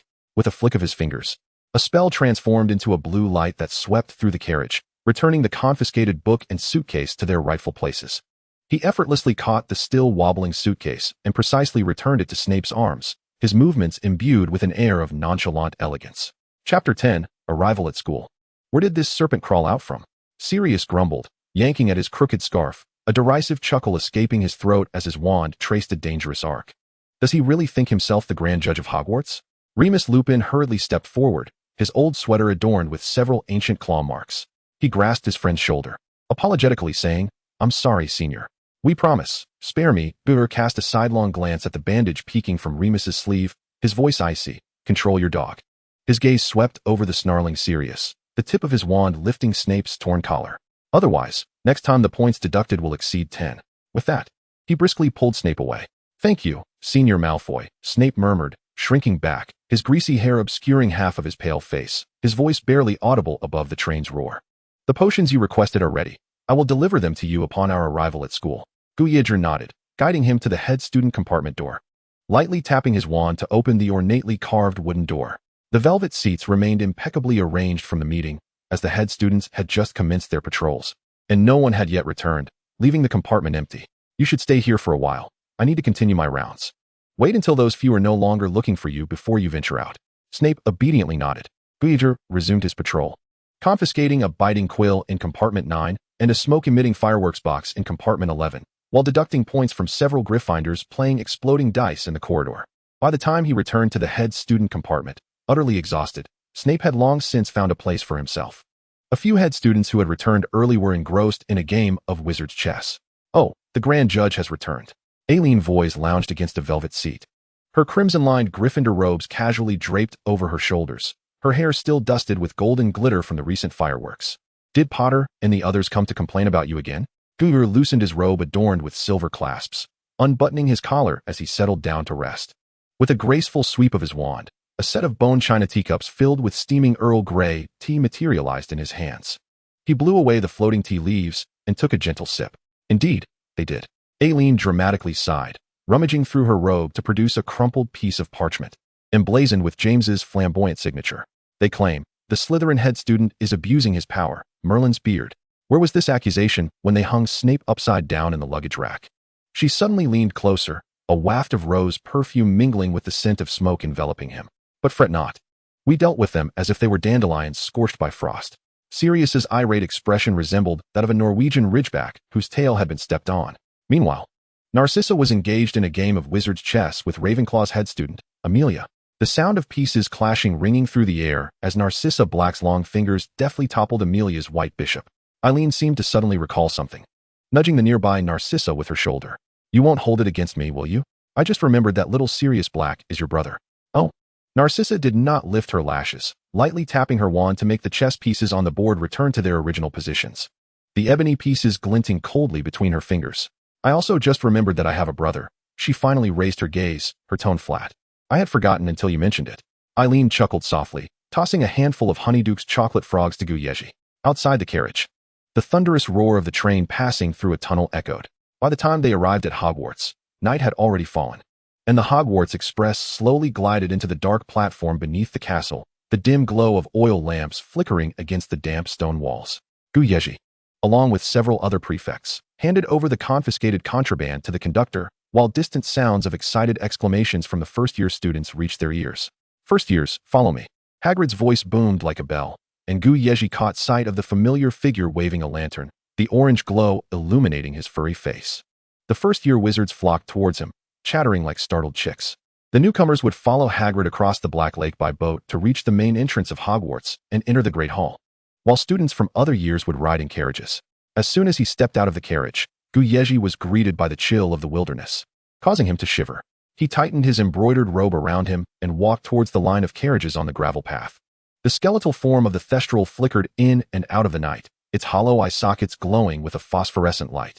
Yezhi reached out to stroke the creature's mane, the sensation beneath his fingertips akin to silk steeped in cold. Lucius had always been able to see the Thestrals, as his mother had passed away when he was very young, which also allowed Yezhi to perceive their presence now. At that moment, a loud argument erupted behind him. "I swear I really saw it," James Potter exclaimed, irritation lacing his voice. "Those carriages aren't moving on their own. Something is pulling them." "Don't be ridiculous, James." Sirius scoffed, crunching the gravel beneath his boots. Those carriages have always moved by themselves. You must have eaten too many sweets on the train. Yezhi ignored the bickering children, nimbly climbing into the carriage, the black leather seat still carrying a hint of the night's coolness. The thestral suddenly let out a shrill cry, shaking the dew from the branches above. As the carriage began to move slowly, the damp mist enveloped him, carrying the scent of ancient moss, while he caught sight of the castle's silhouette appearing and disappearing within the fog, its distant spires piercing the clouds like inverted silver swords. The golden glow of the great hall shone like molten honey, trickling down the narrow window panes of the tower and casting distorted patterns on the thick stone walls. The sound of bagpipes mixed with the tremors of a harp ebbed and flowed. This was the legendary Hogwarts, far grander than the one Yezhi had seen at Universal Studios. If the Hogwarts castle in his memories was a meticulously crafted model, then the ancient fortress before him resembled a slumbering beast resting by the edge of the Black Lake. As the carriage rumbled over the drawbridge, the clinking of chains harmonized with the lake's mournful whispers. Yezhi looked down, observing the once shimmering surface of the lake now roiling with dark ripples. A colossal shadow lurking beneath the waters. The stone doors of the castle swung open slowly, revealing a deep corridor where torches flickered on the damp walls, casting distorted shadows of the stone gargoyles standing guard. With a creak, the carriage halted at the steps, and Yezhi leapt down. He inhaled deeply. The cold air infused with the scent of moss from the brick walls, the mildew of the oak beams, and the wafting aroma of cinnamon and rosemary from the kitchens. Yezhi sensed that Lucius relished these scents, for they instantly relaxed him. Chapter 11. The Feast. The sound of polished shoes striking the stone steps resonated rhythmically as Lucius Malfoy's tall figure cast a straight shadow under the moonlight. Several Slytherin students followed closely behind, their voices hushed as they discussed the pure-blood soiree at Black Manor over the summer. Mother says their eldest son is utterly vulgar and made a scene at the banquet. Those mudbloods should be shown what true magic looks like, their words occasionally laced with disdain for Muggleborns. Behind them, house elves tiptoed busily around the carriages, waving their fingers to make the young masters and mistresses' intricately carved luggage float lightly, one after another disappearing silently into the corridor leading to the dormitories. As they passed through the ornately carved wooden door, the ceiling loomed as deep as the night sky. Shimmering stars intermingling with floating candles formed a flowing galaxy, as if the entire night sky had been folded into the great hall of Hogwarts. Lucius brushed back his cascading platinum hair and walked along the long table towards the Slytherin seats, his gaze sweeping over the front row of the faculty table, where Headmaster Dumbledore sat at the center, his blue eyes glinting with an all-seeing light beneath his crescent-shaped glasses. Beside him was an empty seat, while others were occupied by unfamiliar teachers, each with distinct appearances and varying temperaments. Among these unfamiliar faces was a familiar figure, Professor Slughorn. His rotund body sinking into the high-backed chair, his round face brimming with enthusiasm, appearing overly cordial. The gold chain around his neck sparkled as he moved, glistening against the purple velvet of his robe, frequently nodding toward Lucius with an expression filled with admiration and warmth. Yezhi returned the gesture with a polite smile before bending down to take his seat. The little snakes of Slytherin had their own set of rules, and everyone dutifully reserved the best position for the esteemed Malfoy heir and prefect. This year, quite a few mudbloods have snuck in. Pansy Parkinson, sitting beside him, remarked disdainfully, flipping her waist-length black hair. They should really have their blood status thoroughly checked. Lucius absently fiddled with the ring his father had given him, choosing not to respond. Meanwhile, Vincent Crabbe suddenly leaned closer, his deep gray robe rustling against the table. I heard you were summoned by the Dark Lord over the holidays? This statement was like a stone thrown into a deep pond, instantly silencing the previously murmuring Slytherins, all necks craning to listen. Even younger students in the distance paused their activities. Yezhi focused on the serpentine patterns winding around the ring, and in the heavy silence, he nodded slightly. In that instant, a chorus of gasps erupted around him. The gazes of those nearby turned fervent, filled with envy, jealousy, and admiration. Is the Dark Lord very handsome? A freckled girl broke the silence, her eyes shimmering with near fanaticism. Have you joined them? What did the Dark Lord say to you? The flood of eager questions crashed over him like a tide, and Flint, nearly bumping into him, was particularly animated. It seemed the Dark Lord's news was always of great interest. Yezhi listened to the childish inquiries and fervent gazes with a sense of helplessness. At the faculty table, Dumbledore adjusted his crescent-shaped glasses, taking in the commotion from their direction, his blue eyes thoughtful behind the lenses. Professor Slughorn pretended to cough a few times, casting a glance at Yezhi, signaling him to quickly quiet everyone down. Sensing the two gazes from the faculty table, Yezhi furrowed his brow. He composed himself, straightened his back, and cleared his throat lightly, placing a hand over his mouth. Instantly, the Slytherin table fell silent, too intimidated to disturb him further. Once the chatter subsided, Yezhi spoke in a nonchalant tone. Handsome? No comment. The surrounding individuals initially paused, momentarily taken aback. But once they realized he was merely responding to the earlier inquiry and that he was not genuinely upset, they erupted into fits of laughter once more. At that moment, a heavy creaking sound resonated as the ornate doors of the hall swung open with a resounding crash. Professor McGonagall, like a dark silhouette, led a throng of anxious first-year students who filed in like a flock of fledgling chicks clustering closely behind her. Her flowing robe trailed behind her, and the tip of her wand sliced through the air, producing a crisp sound that silenced the previously raucous hall in an instant. The new students formed a line, hesitantly inching forward.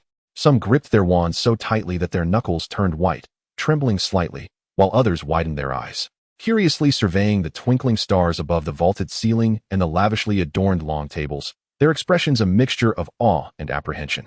Professor McGonagall unfurled a yellowed parchment and began to call out names. Millie Jones, the first girl to be summoned, gasped in surprise. She nervously glanced around, lowered her head, and shuffled hesitantly toward the tall stool, avoiding eye contact with anyone. As soon as the sorting hat touched her head, it began to screech. Gryffindor. In an instant, the Gryffindor table erupted in deafening cheers. The scarlet and gold robes swayed in jubilant waves, and applause intertwined with jubilant shouts as the girl leapt off the stool, bouncing joyfully into the embrace of her new companions. Just a mudblood, sneered Sienna Fina Parkinson, curling her lip and muttering in a tone only her nearby peers could hear. A few snickers of agreement followed. In stark contrast, the atmosphere at the Slytherin table appeared particularly subdued. With few first years assigned to Slytherin, most hailed from familiar pureblood families, well acquainted with one another. Coupled with the innate reserve of the aristocratic offspring, the response to Slytherin from the sorting hat was merely a polite smattering of applause, far less boisterous than the raucous celebration from Gryffindor. Yet for the little snakes of Slytherin, this understated welcome was the most comfortable milieu. Yezhi observed that the few first-year Slytherins, after being sorted, walked expressionless to the far end of the Slytherin table, where upperclassmen casually passed them a cup of pumpkin juice. This seemingly simple gesture instantly relaxed the tension in the new students' shoulders, indicating that any additional attention would only serve to heighten their discomfort. As the final first year dashed toward Hufflepuff House, the din in the hall gradually subsided. Headmaster Dumbledore rose slowly, his silver beard swaying gently in the candlelight, and his blue eyes, visible behind crescent-shaped spectacles, sparkled with warmth. Welcome, dear new students, and a hearty welcome back to our old friends at Hogwarts.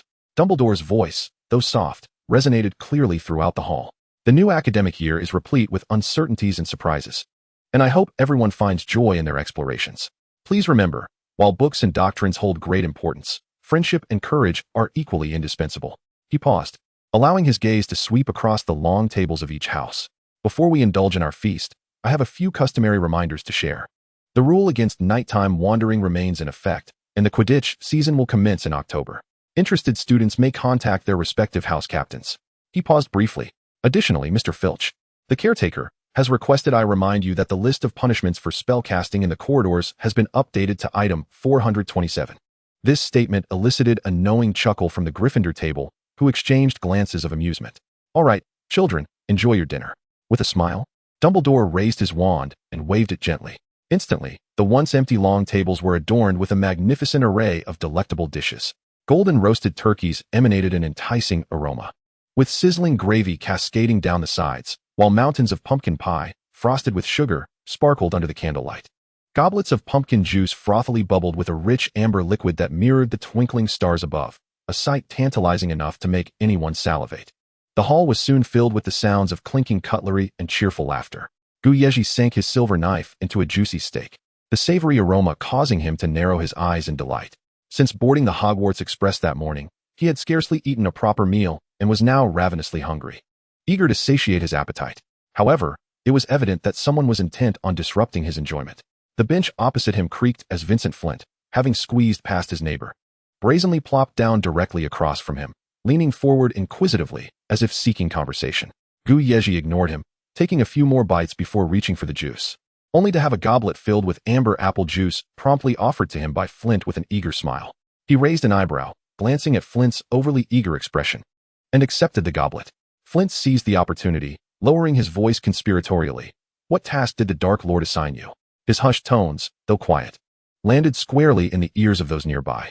A sudden hush fell over the Slytherin table, as a few girls ladling pudding slowed their movements. And a boy next to them paused while reaching for gravy, all ears now focused intently on the conversation. Yezhi replied calmly. I believe I mentioned that I have no comment. Flint, unable to contain his curiosity, pondered for a moment before proposing, if you tell me, I'll take care of your broom for the entire semester. This offer was indeed tempting. As a Slytherin beater, his Nimbus 2000 required meticulous maintenance after each practice. Flint, their team captain, would assist with the upkeep, and delegating this task to him would save Yezhi considerable time. Yezhi felt the allure of the proposal, but did not display it outwardly. He responded non-committally, I don't wish to divulge, and even if I did, you wouldn't believe me. Whatever you say, I'll absolutely believe.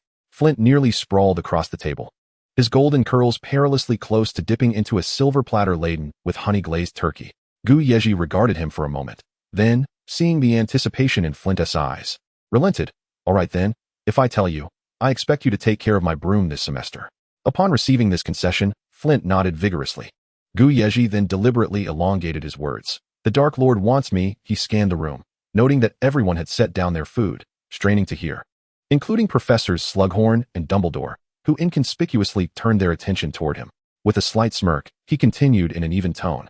He wants me to study hard and improve every day. What? Flint could hardly believe his ears, and the surrounding crowd fell into a momentary silence before erupting into laughter. The faculty table, too, fell into a brief quiet before the atmosphere lightened. You must be kidding me, Flint exclaimed, his face contorted with indignation. And with such good grades, what more do you need to improve? You see, I told you that you wouldn't believe me, Yezhi replied, a mischievous glimmer in his smile. But don't forget, you owe me broom maintenance this semester. Flint sulked, his head drooping as he returned to his seat, muttering under his breath in dissatisfaction. Meanwhile, the surrounding students exchanged amused glances and whispered amongst themselves. As the meal drew to a close, Dumbledore rose once more. Students, this evening's feast has come to an end. Please allow your house prefects to escort the first years to their dormitories, and remember to retire at a reasonable hour. Wishing you all a splendid night. As his words echoed through the hall, the food gradually vanished, and the students began to exit in an orderly manner. Yezhi adjusted his robe and rose to his feet. His striking platinum hair and distinguished position allowed him to command attention without resorting to the undignified shouting employed by the Gryffindor prefect beside him. The first-year Slytherins immediately turned their gaze towards him and obediently gathered around. Narcissa Black adeptly approached to guide the newcomers into formation. In comparison, the little snakes were indeed charming and well-behaved children. Yezhi led these young serpents through the winding corridors towards the Slytherin common room, nestled deep underground. As they passed through the dripping stone archway, a chill and damp atmosphere enveloped them. Along the way, the first years gasped in wonder. The bronze serpent-shaped candelabras embedded in the stone walls flickered with an eerie green flame, illuminating the serpentine reliefs that curled along the walls. Watch your step, Yezhi cautioned. Yet one boy nearly stumbled on the stone stairs, only to be swiftly caught by Narcissa's quick reflexes. Upon turning the third corner, Yezhi halted at the entrance to the Slytherin common room and addressed the newcomers, stating, "The password is pure blood." No sooner had he spoken than the entrance slowly creaked open, revealing a massive serpent carved from obsidian that slithered down from the lintel, its emerald eyes sparkling. Inscribed above the doorframe was Salazar Slytherin's maxim, "Pure blood is not the beginning of glory, but rather the end of responsibility." A unique aroma of dragon's bloodwood and evening primrose wafted from within the common room. "Welcome home," Narcissa said softly, gesturing for the first years to enter. Yezhi chuckled as he listened to the little snakes behind him exclaim in awe. Inside the common room, the waves from the lake cascaded through the 20-foot-high glass dome, casting rippling patterns of light upon the walls and carpet. The dark green velvet curtains billowed without a breeze, revealing the tentacles of a giant squid swimming by outside. The bronze serpent-shaped sofas, adorned with silver thread embroidery, were topped with snow-white mink cushions, while a bronze serpent-shaped heater in the corner exhaled a fragrant white mist laced with lavender. The mantelpiece of the fireplace was sculpted from a single block of black onyx, with flames dancing within, keeping the chill of the lake's depths at bay. To the left of the fireplace, a carved mahogany bookshelf displayed neatly arranged gilded tomes. Suddenly, the flames erupted, illuminating the portraits of former heads of house hanging on the wall, those illustrious Slytherins now squinting down at the group of newcomers. While a small table beneath the frames bore an open bottle of oak-aged mead, indicating they too had just concluded a feast. Chapter 13, the first day of school. The little snakes, after surveying the entire common room, quietly gathered in the center of the space. Yezhi drew his wand, and with a gentle flourish, a piece of parchment slowly materialized in midair. Clearing his throat, he began to assign dormitory rooms. Mr. Carlo, Dormitory C, Level B2. Miss Greengrass, Dormitory B, Level B1. As he pronounced each name, his aristocratic intonation imbued the parchment with neat script, each name and number aligning in order. Once the last name was called, the stone door of the common room creaked heavily. Professor Horace Slughorn squeezed through, his rotund belly leading the way. Adorned in a crimson velvet robe embellished with an extravagant peacock feather brooch, a golden pocket watch swinging with his movements. "Oh, my dear children, I apologize for my tardiness," he exclaimed, arms wide open, his voice warm and honeyed, with crumbs of pastries still clinging to his plump hands. "Professor," Yezhi inclined his head slightly, "the first years have been properly assigned, and I have recorded the information." He lifted the parchment from the air and handed it to the headmaster. Slughorn's voice boomed with enthusiasm. "Lucius, I trust everything is in splendid order." His hefty palm landed heavily on Yezhi's shoulder. "No wonder you are a Malfoy. You always inspire such confidence." With a composed demeanor, Yezhi replied, "It is my honor to serve the house, Professor." Slughorn nodded approvingly, his fingers rummaging through the pockets of his robe before suddenly leaning closer to Yezhi and surreptitiously slipping him an invitation. "Next Friday evening, a small gathering," he whispered, the card inscribed in elegant script reading Slug Club. Yezhi nodded, tucking the invitation into his robes. With a satisfied pat on Yezhi's back, Slughorn turned to face the first years, proclaiming loudly, "All right, children, enjoy your first night in Slytherin. This is your warm and welcoming home. Off to bed with you." The Slytherin Prefect's lounge was furnished with remarkable opulence. The ebony wood furniture, inlaid with serpent motifs, glimmered softly in the magical flames, while the woolen carpet was as soft as walking on clouds. 16 bronze, serpent-shaped chandeliers illuminated the entire room as brightly as day. Compared to his own bedroom at Malfoy Manor, this was indeed a lavish affair. What pleased him most was the private bathroom. The dome was embedded with moonstones enchanted for waterproofing, casting the entire space in the ambience of an underwater palace. 6 solid gold serpent-headed faucets coiled regally at the edge of the bathtub, their emerald eyes sparkling with the flow of water, as if 6 slumbering dragons were poised to awaken. The bottom of the tub was adorned with jade mosaics forming the Slytherin silver serpent crest, shimmering beneath the surface. The house elf had arranged the space according to his preferences. The silver desk lamp was the same as the one from his bedroom, while the bookshelf, sofa in the corner, coffee table, and bedding were all transported from Malfoy Manor, including the exceptionally talkative mirror he had brought along. After admiring his room for the upcoming academic year, he took a quick shower and retired to bed. It had been a long and exhausting day, and he resolved to enjoy the extravagant bathroom at a more leisurely pace when time permitted. The aroma of toasted bread wafted through the long tables of the Hogwarts Great Hall in the morning. Yezhi was slicing a piece of smoked meat at the table. "Good morning, Lucius," Narcissa greeted as she took her seat beside him, bringing with her a hint of lily of the valley fragrance. She casually picked up a plate of fried eggs. "Have you seen our class schedule? The arrangements for this semester are truly a headache." Pansy Parkinson had arrived early and had already finished her breakfast, leisurely sipping pumpkin juice at the side. She tossed her hair and frowned slightly, her tone dripping with disdain. "This isn't even the worst part. The most unbearable thing is that most of our classes are with that bunch of Gryffindor fools. They managed to cause a ruckus in nearly every class, and they even blew up a cauldron.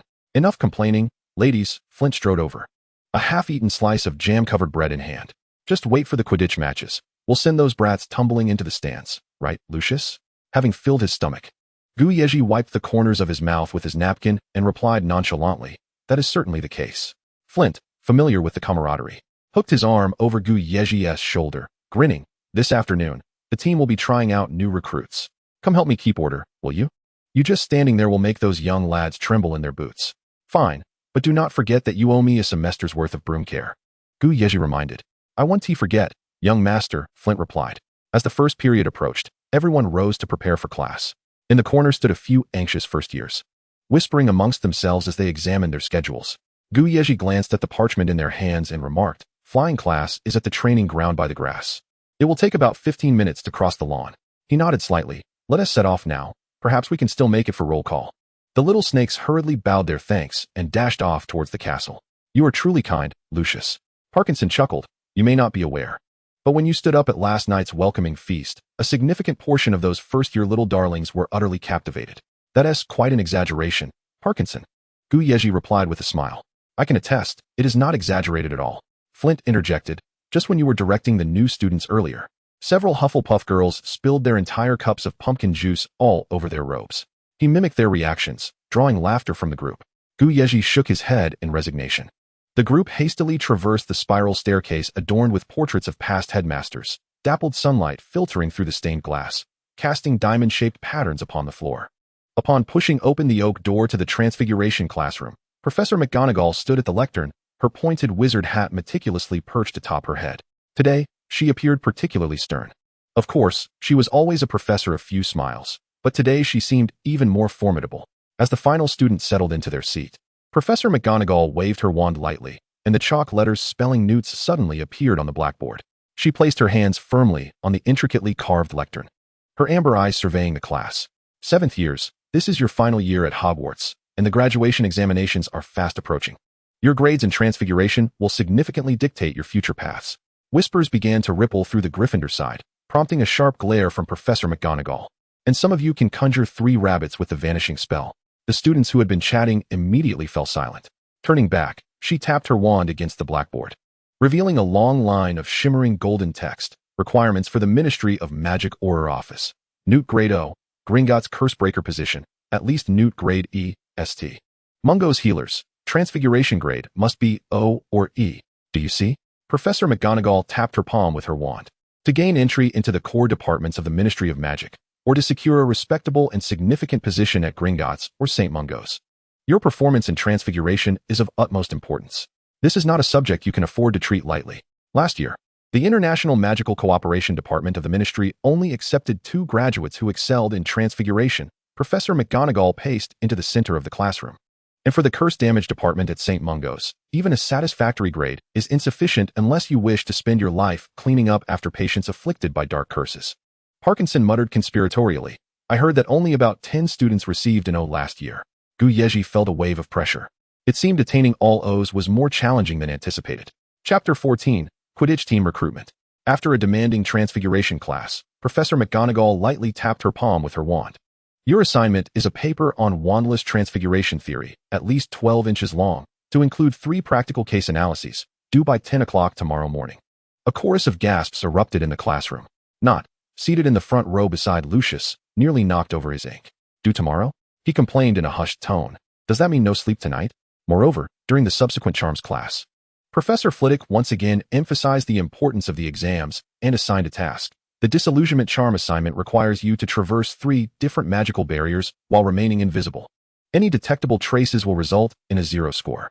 There will be an impromptu quiz in the next class. The classroom erupted in lamentations. The overwhelming workload meant that after lunch, during what was supposed to be afternoon tea, a large group of 7th-year gentlemen and ladies huddled in the common room. The emerald velvet sofas filled with the sound of quills scratching on parchment. Parkinson bit her lip, her quill laboriously moving across the parchment. And after finally managing to squeeze out 2 lines of text, she impatiently tossed the quill aside and began to fuss with her curls using a pearl-inlaid mirror. Not slumped against the armrest, flipping through advanced charms with a rustle. Damn the disillusionment charm, he grumbled, tugging at his deep green tie, revealing the lingering glow of neon green on his neck. Why does it always turn me into a green-skinned goblin? Who remembers the ethical boundaries Case McGonagall mentioned? Narcissa rubbed her temples. I missed a crucial data point. Flint, bewildered, flipped through his nearly pristine textbook. What theory? Did we cover that today? I feel like I've never heard of it. Yezhi flipped through his book and pushed his notes towards her. Narcissa's eyes brightened. I knew you would have it. Flint leaned closer, incredulous as he gazed at Yezhi's densely packed notes, which even included sticky notes in the margins and intricately drawn diagrams alongside the case analyses. Merlin's beard, Flint exclaimed, nearly pressing his nose to the pages. This is not just notes. It's practically the professor's lecture manuscript under a copying charm. Narcissa shoved Flint's head aside and, with a flick of her wand, copied the sticky notes onto her own book. This sticky note is quite impressive, she said, raising an eyebrow in satisfaction.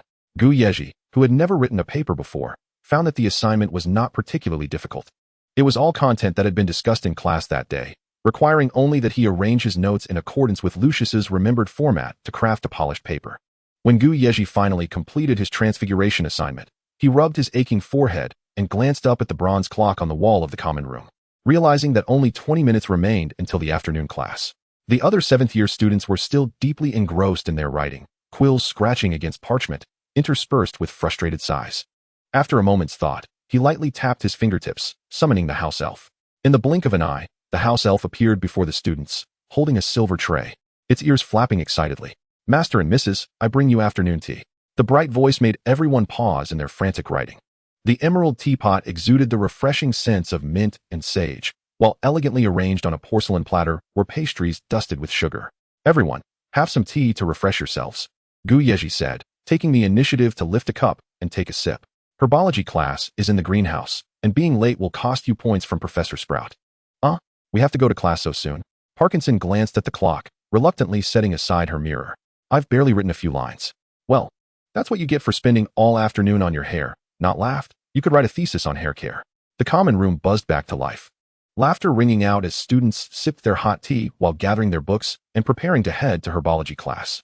The humid heat of the greenhouse enveloped them, laden with a pungent odor that assaulted Yezhi's senses.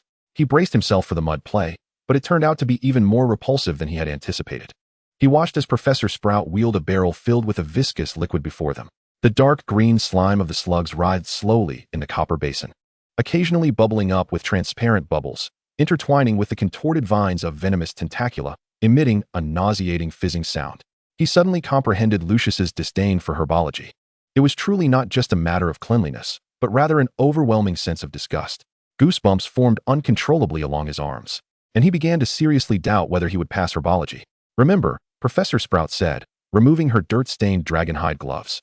"The slime of these slugs not only suppresses the aggressive tendencies of the venomous tentacula, but is also an indispensable nutrient in their growth cycle." Professor Sprout scooped a generous spoonful of slug slime, vigorously mixing it with the potting soil. The care of venomous tentacula was not merely a focal point for examinations, but also a requisite for obtaining a healer's certification. This week's assignment entailed tending to 3 pots of venomous tentacula and meticulously recording their growth variations under differing light conditions. Having finally concluded a lesson that churned Yezhi's stomach, he felt as though he could forego dinner entirely. Afternoon classes for the upper years concluded later than those for the lower years, and as Flint and the clutching his abdomen Yezhi approached the Quidditch pitch, they found a considerable number of younger students already awaiting their turn. The seasoned players leaned against their brooms, scrutinizing the new recruits in line. "Stand in line, you lot." Flint's gruff voice echoed across the pitch as he placed his hands on his hips, confronting the line of hopeful new players. "If you wish to join the Slytherin Quidditch team, you must prove you are not worthless." Several younger students nervously gripped their broomsticks, one timid boy stammering. "Do we fly straight away?" Flint grinned widely. "Of course not. State your names in order and showcase your best skills." Flint called forth the first blonde boy, who soared into the air, executing a splendid roll into a dive, earning nods of approval from the veterans. Next, a tall boy stepped forward. "Captain Flint, I'm in Knox from 4th year, and I'd like to try out for the seeker position." Flint scrutinized him and remarked, "With your build, you'd be better suited as a beater. Nevertheless, take a few laps and let us see." Knox mounted his broom and shot off like an arrow, his speed and agility earning slight nods from the onlooking veterans. Next, a dark-haired girl approached. She maneuvered her broom with grace, expertly catching the quaffle Flint tossed her way and deftly sending it towards a distant target. "Not bad." Lucius raised an eyebrow, "but you could increase your speed."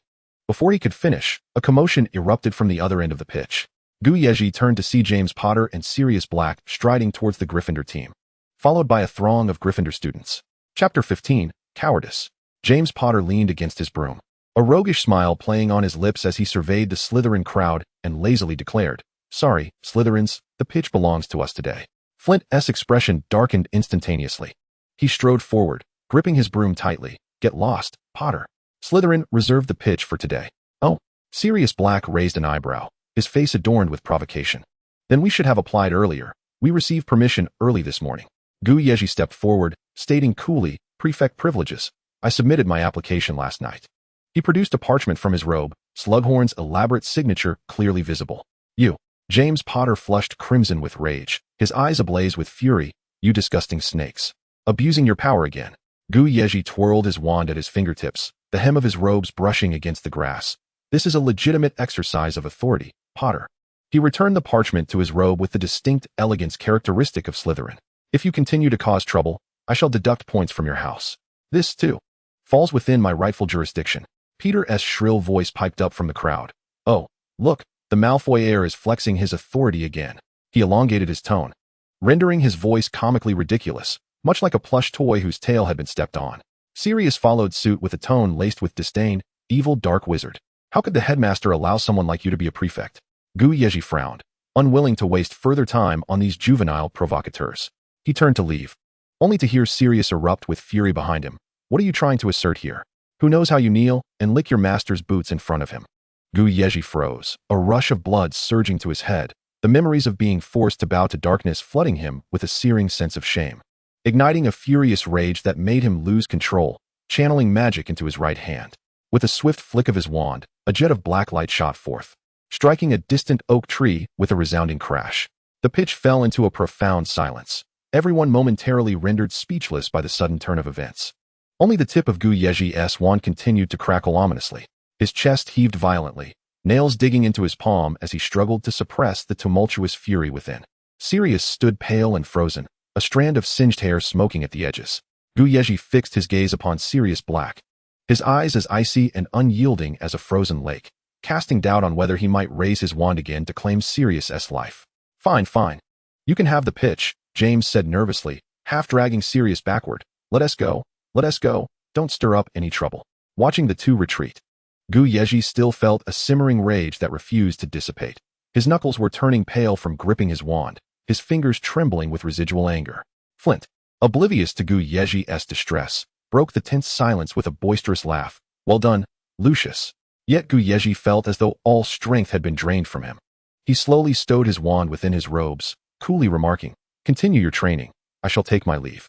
He strode back to the prefect's dormitory, his agitation manifesting as he paced the room, the hem of his robe whispering against the floor. Yezhi rubbed his temples, seeking solace in his studies. He retrieved the transfiguration assignment he had completed at noon. Loosening his dark green tie, he slumped at the intricately carved desk, staring at the neatly penned essay. The orderly script now twisted into the mocking grin of Sirius Black in his mind. The quill scratched heavily across the parchment, splattering ink like his uncontrolled emotions bursting forth. He flung the quill aside, rising to take several deep breaths, preparing to practice his charms assignment. However, as he drew out his wand, his fingertips trembled uncontrollably. A pale blue magical aura flickered around him, sometimes barely coalescing into invisibility, only to erupt into scattered sparks in the air. It was just in class. Yezhi muttered through clenched teeth, his wand tracing chaotic arcs in the air. On the third failed spell, he finally caught sight of his distorted reflection in the mirror, his face flushed and disheveled, as if his entire being was betraying his will. The crimson gaze of Voldemort suddenly overlapped with Sirius's derisive stare in his memories. The cold touch of the stone floor of the Riddle Manor creeping up from his knees, mingling with the silvery tremor of his wand, dragging him back to those moments of subservience. Damn it! The sharp sound of the wand striking the ground startled the owl perched on the windowsill. Yezhi collapsed onto his velvet bed, the silken covers enveloping his trembling form. The sharp echo of Sirius's piercing laughter reverberated in his mind. Who knows how you kneel and lick your master's boots in front of him? The justifications swirling in his throat were stifled, morphing into suppressed sobs. He wished to assert that he had never licked his boots, but deep down, he knew that was not the crux of the matter. If that person truly commanded him, would he dare refuse? Would he even have the audacity to deny it? He did not dare. He even concealed his trembling within the folds of his black robes. Before that individual, he would eternally remain the pitiable coward who calculated the cost even of refusals. He possessed a certain pride. In his former world, he had never knelt before anyone.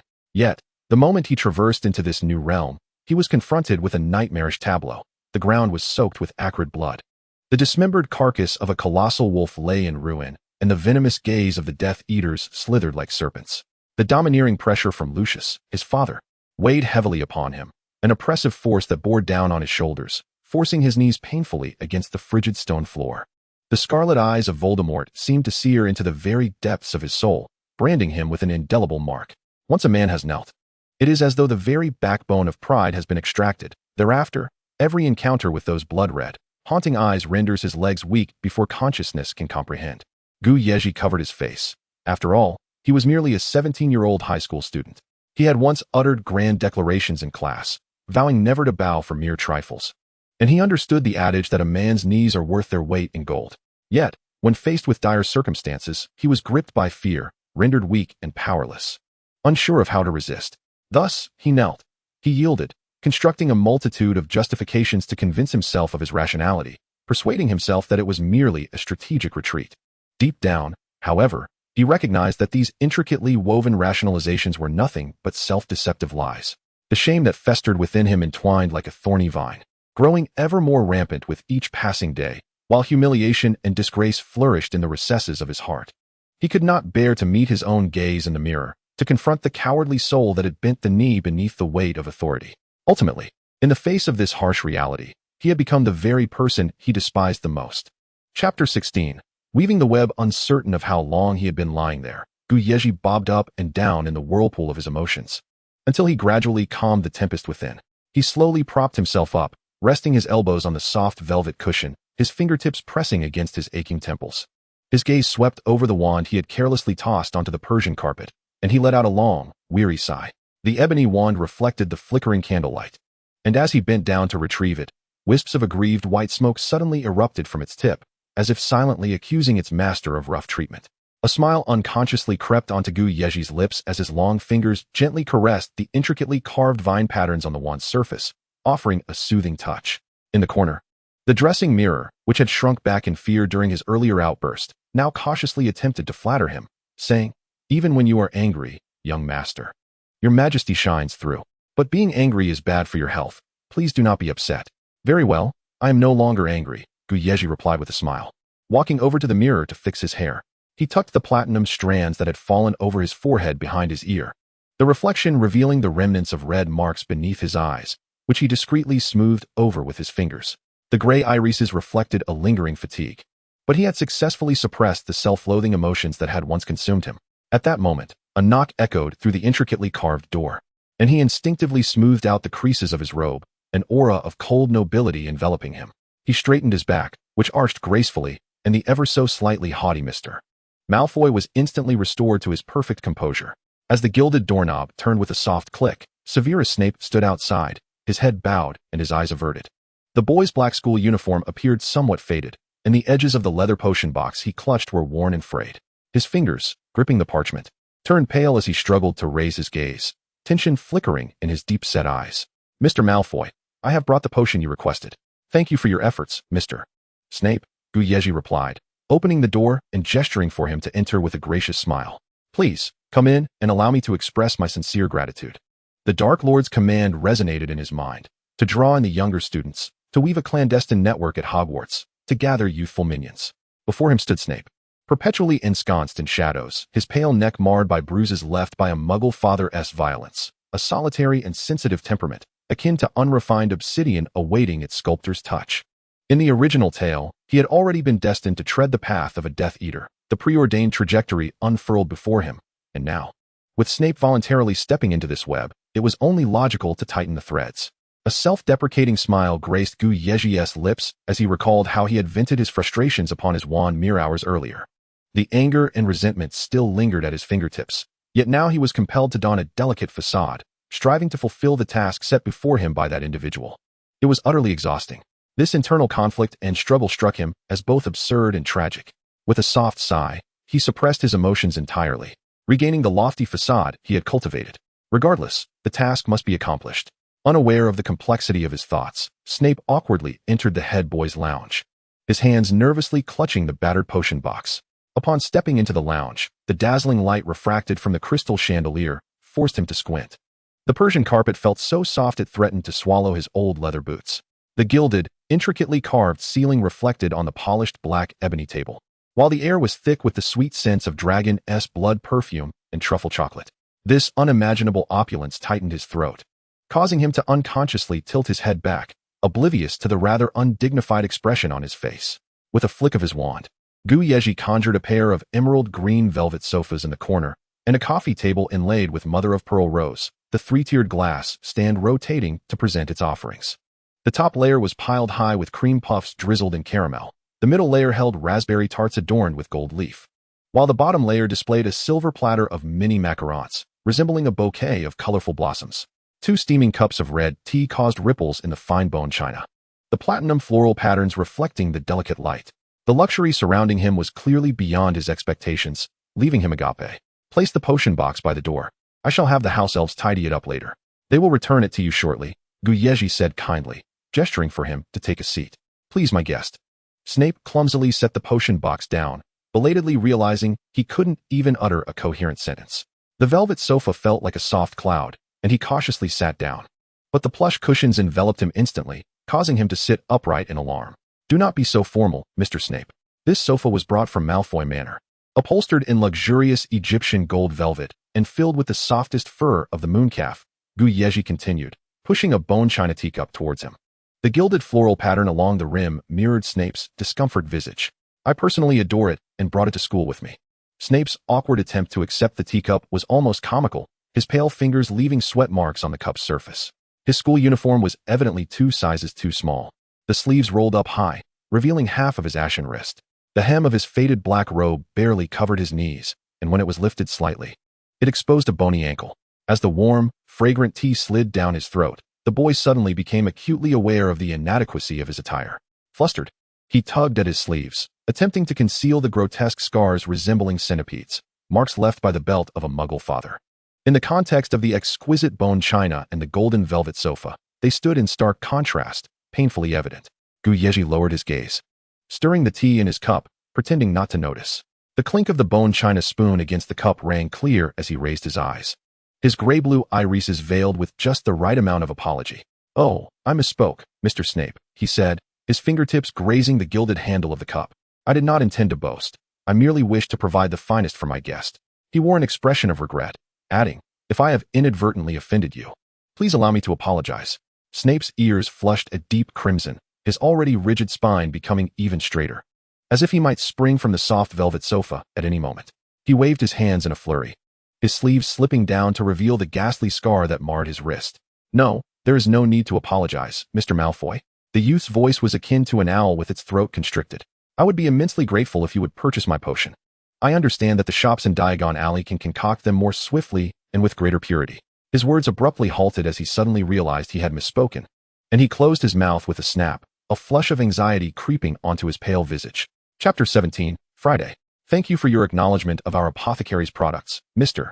Snape." Yezhi smiled at Snape's astonished expression. "However, it is evident that you possess an unparalleled talent for potions.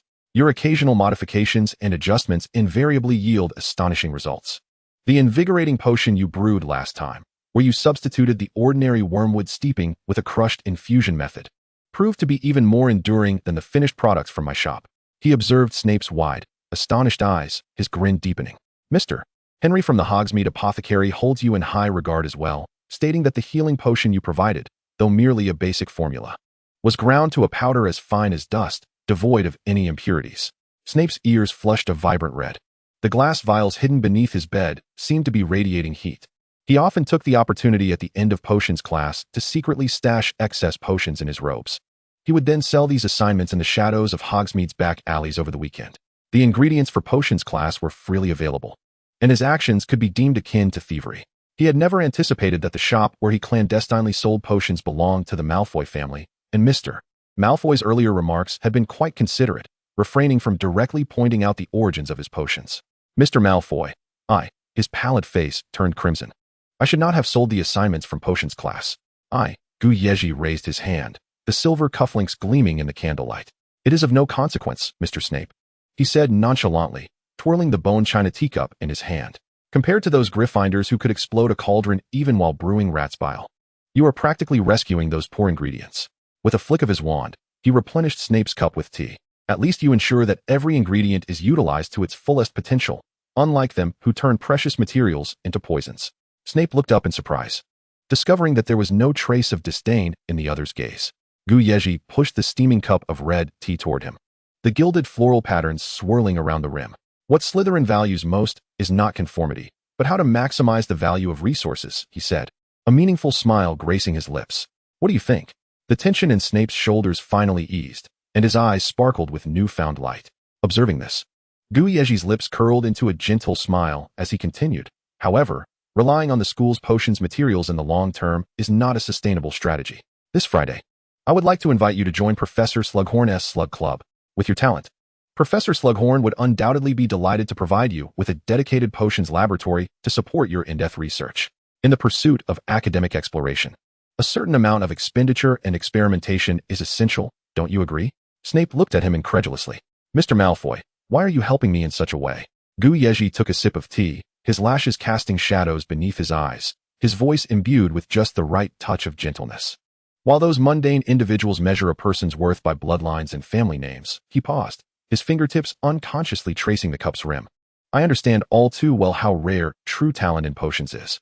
Yezhi slowly raised his gaze, his eyes locking onto Snape's deep black orbs. His demeanor was calm, exuding an undeniable confidence, as if reciting an epic already inscribed on the scrolls of fate. He spoke with gravity. You will become the foremost master of potions in our era, standing upon the podium of Hogwarts, sowing the seeds of knowledge among countless eager minds. One day, the chair in the headmaster's office will be vacated for you, and the cauldron in your hands will bottle your reputation, brew glory, and even, he lowered his voice, the final words curling around Snape's ear like tangible whispers, even stave off death. In the following week, all the teachers across subjects relentlessly instilled in the students the importance of the impending graduation examinations, and the flood of assignments felt as if they had been struck by a splitting spell. The sheaves of parchment piled high like small mountains, quills scratching away yet yielding no sense of completion. This left all the seventh-year students ensnared in a web of academic anxiety. Unbeknownst to them, a quietly circulating improved version of the exhilaration potion had become a coveted trend among seventh-year students, its price skyrocketing to become a form of currency rivaling galleons. During Thursday's dinner, the Great Hall echoed with the roars of seventh-year students. Who has finished the potions essay? It's due tonight. Let me copy, please. History of Magic Notes. Page 13. I'll pay handsomely. The most desperate cries came from a corner, where a Hufflepuff girl clutched a wilted tentacula, nearly in tears. My darling is dead. We need to submit our observations tomorrow. Who can save me? Yezhi peered through the greenhouse glass at his 3 pots of lustrous, plump tentacula. The sticky vines greedily entwined around their supports, the purple buds swollen with vitality, even the moisture secreted by the leaves glimmering healthily. They resembled a monstrous offspring swathed in slime, standing out in stark contrast among the lifeless assignments of the entire year. Ever since he had fled the greenhouse with a pale face after the first fertilization, rumors had spread in the Slytherin common room that young Master Malfoy had been sickened by the fertilizer of his tentacula. The next morning, when he returned to tend to his plants, he was astonished to find the soil covered with finely sifted moonstone dust. Passers-by would tacitly help him care for the 3 pots. Some used their wands to perform the aeration charm, others assisted with fertilization, and even a 5th-year student blushed as they hung decorative baubles among the vines. At that moment, these beloved tentacula unfurled their glossy leaves in the sunlight, forming a glaring contrast to the adjacent limp and lifeless pots. Yezhi stroked the embroidered Malfoy family crest on his sleeve, feeling deeply that the surname of the Platinum family still held considerable weight. Unsurprisingly, his herbology assignment received a splendid grade of outstanding during Friday's inspection. Thus, within the first week, Yezhi, with nearly flawless academic performance, secured an overall grade of O. Finally, on Friday night, he no longer had to stay up late to complete assignments, and the atmosphere in the Slytherin common room relaxed considerably. The week had come to an end, and Merlin's beard, he felt a decade older, not lay exhausted on the common room sofa. Let's go to Hogsmeade tomorrow for a proper feast, Flint suggested. What do you say to that as our first gathering of the semester? This proposal instantly ignited the atmosphere in the common room, with Slytherins chattering animatedly about where to dine. Yezhi leaned against the emerald velvet chair, listening to their discussions for a while before decisively stating, how about this? Tomorrow at the Hogshead Inn, with the Malfoy vault footed for everyone's enjoyment. At this declaration, the entire common room erupted in excitement, startling the basilisk specimen in the corner into raising its head. Chapter 18, Visitors. My new hair-curling spell has finally found its purpose. I must go tend to my hair, Parkinson exclaimed, rising and stepping out of the common room with a light, buoyant gait, much like a proud little bird. Narcissa elegantly folded the Daily Prophet in her hands, her rose-gold nails gently tapping against the armrest of the sofa. I ordered a few new robes over the holidays. It's high time they see the light of day. I shall return and fetch them to take a look. Narcissa gracefully departed ahead of schedule, the ends of her obsidian hair gently swaying with her movements. As the 2 Slytherin ladies exited, the lounge was immediately filled with a chorus of whispers. The young women exchanged hushed conversations about potion fragrances and attire pairings, and before long, they all retreated to their dormitories to prepare for the small gathering the following day. The boys, however, lingered a while longer, not lounged lazily on the serpentine cushions, idly toying with the snake-shaped embellishment at the end of his wand. By the way, Flint, how's your new player shaping up? The match is just a month away. Quite well, I assure you, we'll surely trounce Gryffindor, Flint chuckled, thumping his chest. A 4th-year boy leaped onto the table, fashioning a parchment into a trumpet shape, mimicking the announcer's voice. Look, the Slytherin seeker weaves through like a silver serpent. Gryffindor's keeper is still searching for his broom. Laughter erupted throughout the lounge. The boys continued their raucous revelry until the clock struck 10, at which point they yawned and descended the spiral staircase back to their dormitories. This week had been exceedingly taxing. A good night's rest was in order. Yezhi sauntered back to the head boys' lounge. As was his custom, he pushed open the ornate wooden door, only to come to an abrupt halt. The chandelier's light cast an angled glow across his suddenly tense jawline. Just 2 steps away, on the deep brown walnut desk, his binder lay open like a fan. A silver quill hovering above his notes on the principles of potions. The head boy's proclivity for organization was indeed intriguing. Your habits are quite amusing, a low voice, laced with a light chuckle, drew his attention. The man reclined in a leather armchair, his crimson eyes scanning the neatly pinned annotations on the parchment, his long fingers caressing the gilded edges of the binder.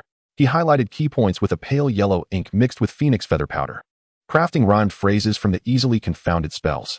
He casually closed the Transfiguration Error collection, a hint of amusement playing on his lips. This figure, with raven hair and ruby eyes, lazily perused Yezhi's assignments from the week. Nagini coiled at his feet, her scales glimmering with a cold, moist sheen. Yezhi, adhering to his previous habits from the senior year, had meticulously categorized his assignments and notes into binders, arranging them into neat little booklets at the corner of the desk. However, now, the disassembled spells from Transfiguration, the component diagrams from potions, and the herbal sketches lay carelessly spread across the tabletop. It was unfathomable how the Dark Lord had managed to enter Hogwarts so silently, and more astonishingly, into his head boy's lounge. Voldemort, draped casually in a black robe, bore a faint smile at the corners of his lips, seemingly in good spirits. Yezhi inhaled deeply, slowly closing the ornate wooden door behind him. The tip of his wand traced the doorframe, silver blue incantations spreading like a spider's web, 3 locking charms, and 2 privacy spells activating consecutively. Having ensured the room was secure, he suppressed the cold sweat pooling in his palms and stepped forward, kneeling on one knee in a respectful bow, his voice low and reverent. My lord, the Dark Lord. Voldemort reclined in the armchair, his dark robes cascading lazily, his ebony curls framing his marble-carved visage. His crimson, slit-like pupils narrowed slightly, his voice gentle as he inquired, "How has your week been?" It was perplexing to discern why this formidable dark wizard suddenly expressed interest in his school life. Yezhi carefully chose his words, maintaining a calm demeanor. "Quite well, thank you for your concern." Voldemort's fingertips flicked, causing the binder on the desk to turn its pages autonomously, the writing on the parchment flickering in the candlelight. A slight smirk graced his lips. "I just perused your assignments and notes from this week. It is no surprise that you are the head boy of Slytherin. Indeed, quite commendable." As Yezhi lowered his gaze, his eyelashes cast delicate shadows beneath his eyes. "You flatter me, my lord. Your reminder to achieve all OS is etched in my mind. I dare not afford any laxity." He swallowed hard, his voice enveloped in just the right degree of humility. "And it is also thanks to your guidance during the holiday that I have gained profound insights into the principles of magic." He dared a furtive glance at the hem of Voldemort's robe, observing the folds of fabric tremble slightly with the Dark Lord's low chuckle. "Oh, so you found my guidance during the holidays to be quite beneficial, did you?" The parchment emitted faint rustling sounds beneath his graceful fingers. "Indeed," Yezhi replied earnestly. "Your profound understanding of magic is unparalleled." In the realm of magical expertise, Yezhi held Voldemort in the highest regard. "Then allow me to offer you some further guidance today," Voldemort said, a smile gracing his lips as he lightly tapped his wand. The scattered books on the table abruptly closed and returned to their rightful places. "What do you think I am here for today?" Yezhi was genuinely perplexed by Voldemort's sudden visit. Hearing the query, he refrained from speaking out of turn. Could it truly be that the Dark Lord was concerned for his studies? Yezhi did not believe himself to be of such importance. He racked his brain for the intent behind this unexpected visitation. Perhaps it was merely a chance encounter? In the suffocating silence, Voldemort's long fingers drummed on the armrest, the golden snake patterns vibrating in rhythm. "Allow me to remind you," his voice remained gentle, "I do not concur with your earlier statement." "Which statement?" Yezhi quickly rifled through his memory, recalling what he had just said, finally correlating it to his words about the Lord's admonition to achieve all OS. The Dark Lord's dissent implied that he believed Yezhi had indeed been negligent. Yet this week, he had exerted himself fully, actively contributing in class to earn points for Slytherin, and his assignments were all exemplary. The professors had praised him unanimously. Abruptly, his thoughts halted, his complexion paling. Indeed, while he had achieved an O in herbology, the task of nurturing the venomous tentacula had been taken up by a fellow classmate. Cold sweat trickled down his spine. Could it be that the Dark Lord had come specifically to scrutinize his assignments? Was he truly so idle? Moreover, he seemed to possess knowledge of even such trivial matters within the school, indicating that someone was relaying information to Voldemort. Nevertheless, he had not delegated the task to anyone. It was merely that other classmates had voluntarily assisted him due to his illness. He had not intended to be lazy, merely going with the flow. Surely this did not constitute a grave error? Have you come to a conclusion? Voldemort idly stroked Nagini. Yezhi felt a chill run down his spine, lowering the other knee to the ground. Despite the thick wool carpet beneath him, a chill crept up from his knees. He attempted to maintain his composure, stating, "I apologize. My lord, I had no intention of being negligent. It was my classmates who, seeing me unwell, kindly offered their assistance." "Oh, so it is all the fault of others. Then?" Voldemort's pale fingers paused as they glided over Nagini's scales. He chuckled softly, shifting his gaze from Nagini to Yezhi's face. Shouldn't the head boy summon those classmates now for a reprimand, to teach them not to meddle with another's assignments? Chapter 19, Completing Assignments. Yezhi froze, slowly raising his head to gauge Voldemort's expression. The moment their eyes met, a wave of cold sweat drenched his back. He quickly averted his gaze, fixating on the carpet beneath him, trembling with trepidation. No, it is all my fault. My classmates acted out of goodwill. It was I who was negligent and allowed their actions to proceed. I have deceived the professors, let down my herbology instructor, and disappointed you." Yezhi caught a glimpse of his own fingers, realizing they were trembling uncontrollably. He gripped the woolen carpet tightly, striving to control his body and retain a semblance of dignity. Unfortunately, the Dark Lord's next words sent him into a state of sheer terror. "Oh, just moments ago, you believed you were merely going with the flow, considering this a trivial matter? You even thought I was being idle?" Yezhi's pupils abruptly contracted, as if the very blood coursing through his veins had begun to reverse its flow. How could this be? How could those fleeting thoughts, which had merely skimmed the surface of his mind, be known? It was only then that he realized he had forgotten one of Voldemort's favorite spells, legilimency. That brief moment of eye contact had stripped away his unguarded malice, leaving him utterly exposed. No, it was not that. It was I who had lowered my standards. I who had neglected my studies.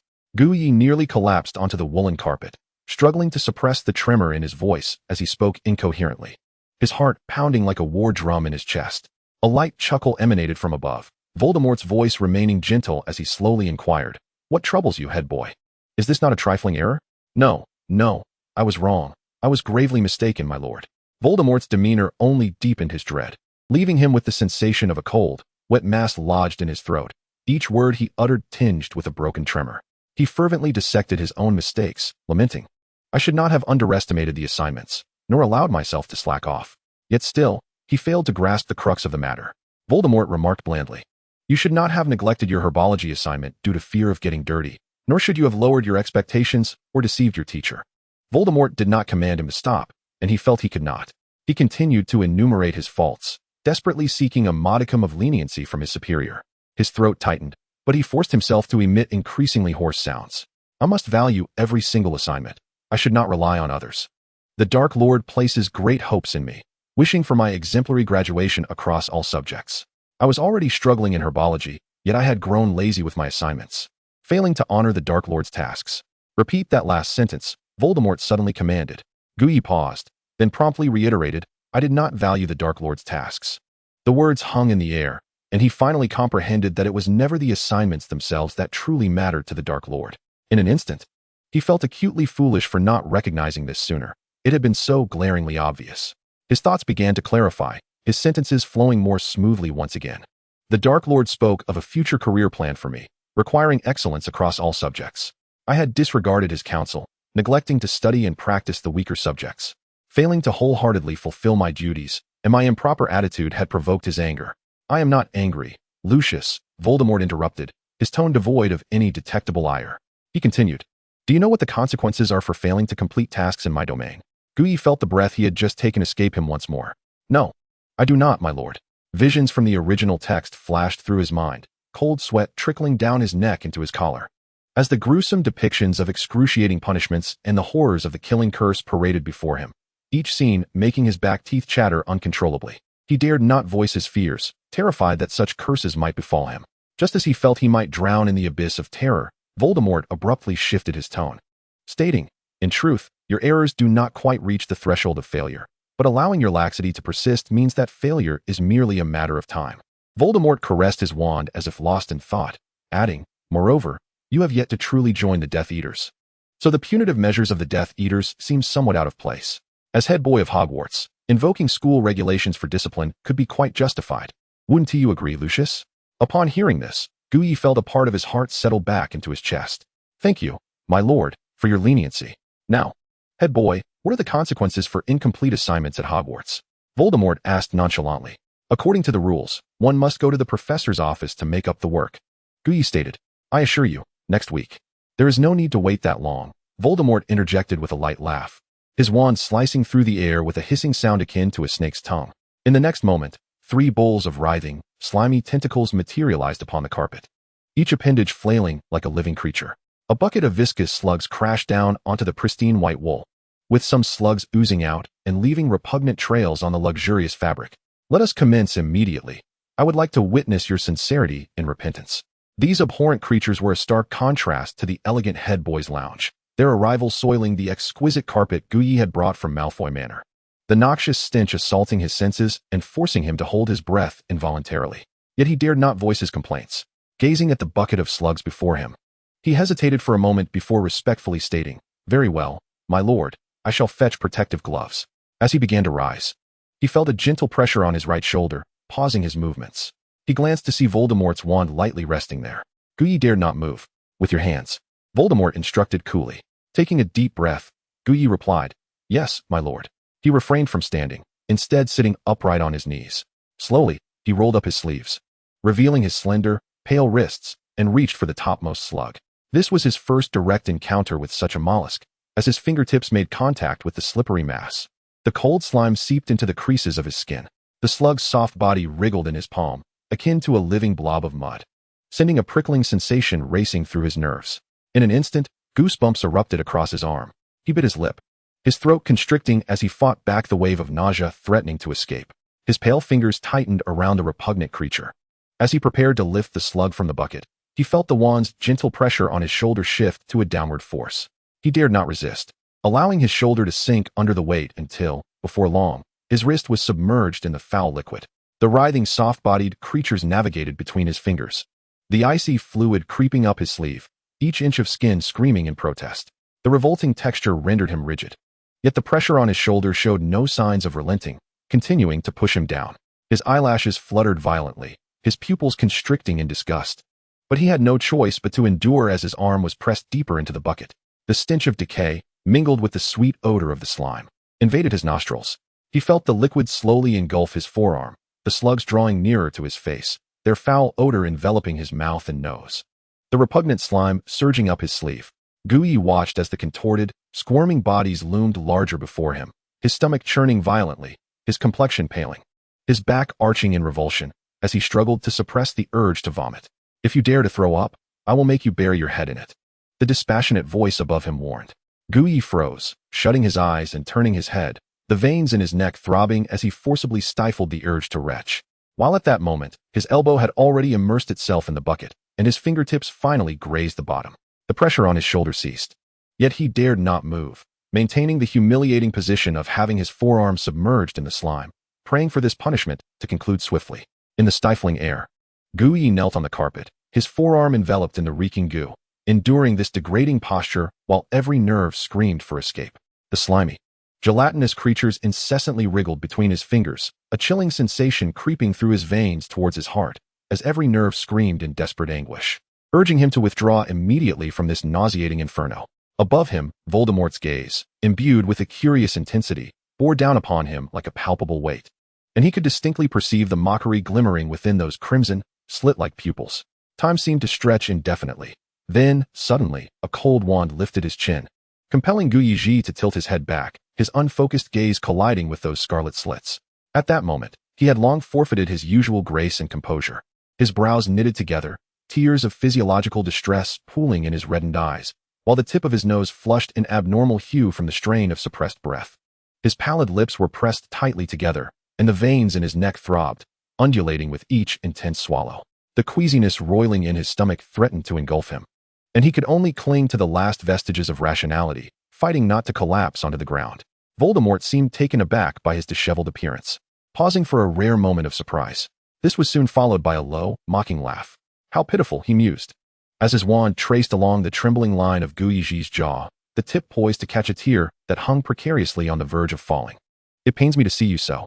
The Dark Lord rose, his robes embroidered with dark patterns sweeping across the carpet as he circled him slowly, before finally coming to a halt behind him. Yezhi could not see his movements, only hearing the subtle sound of leather boots on the carpet behind him. A chill racing down his spine as Voldemort's cool fingers brushed against his damp temples, gathering the strands of hair that had fallen onto his cheeks and tucking them behind his ears. Aren't you particularly fond of your hair? What a shame to get it dirty.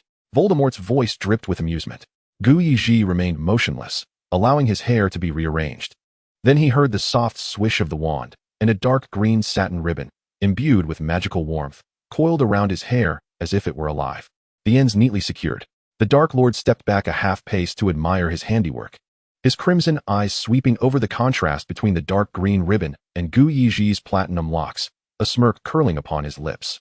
Indeed, green suits you splendidly, Master.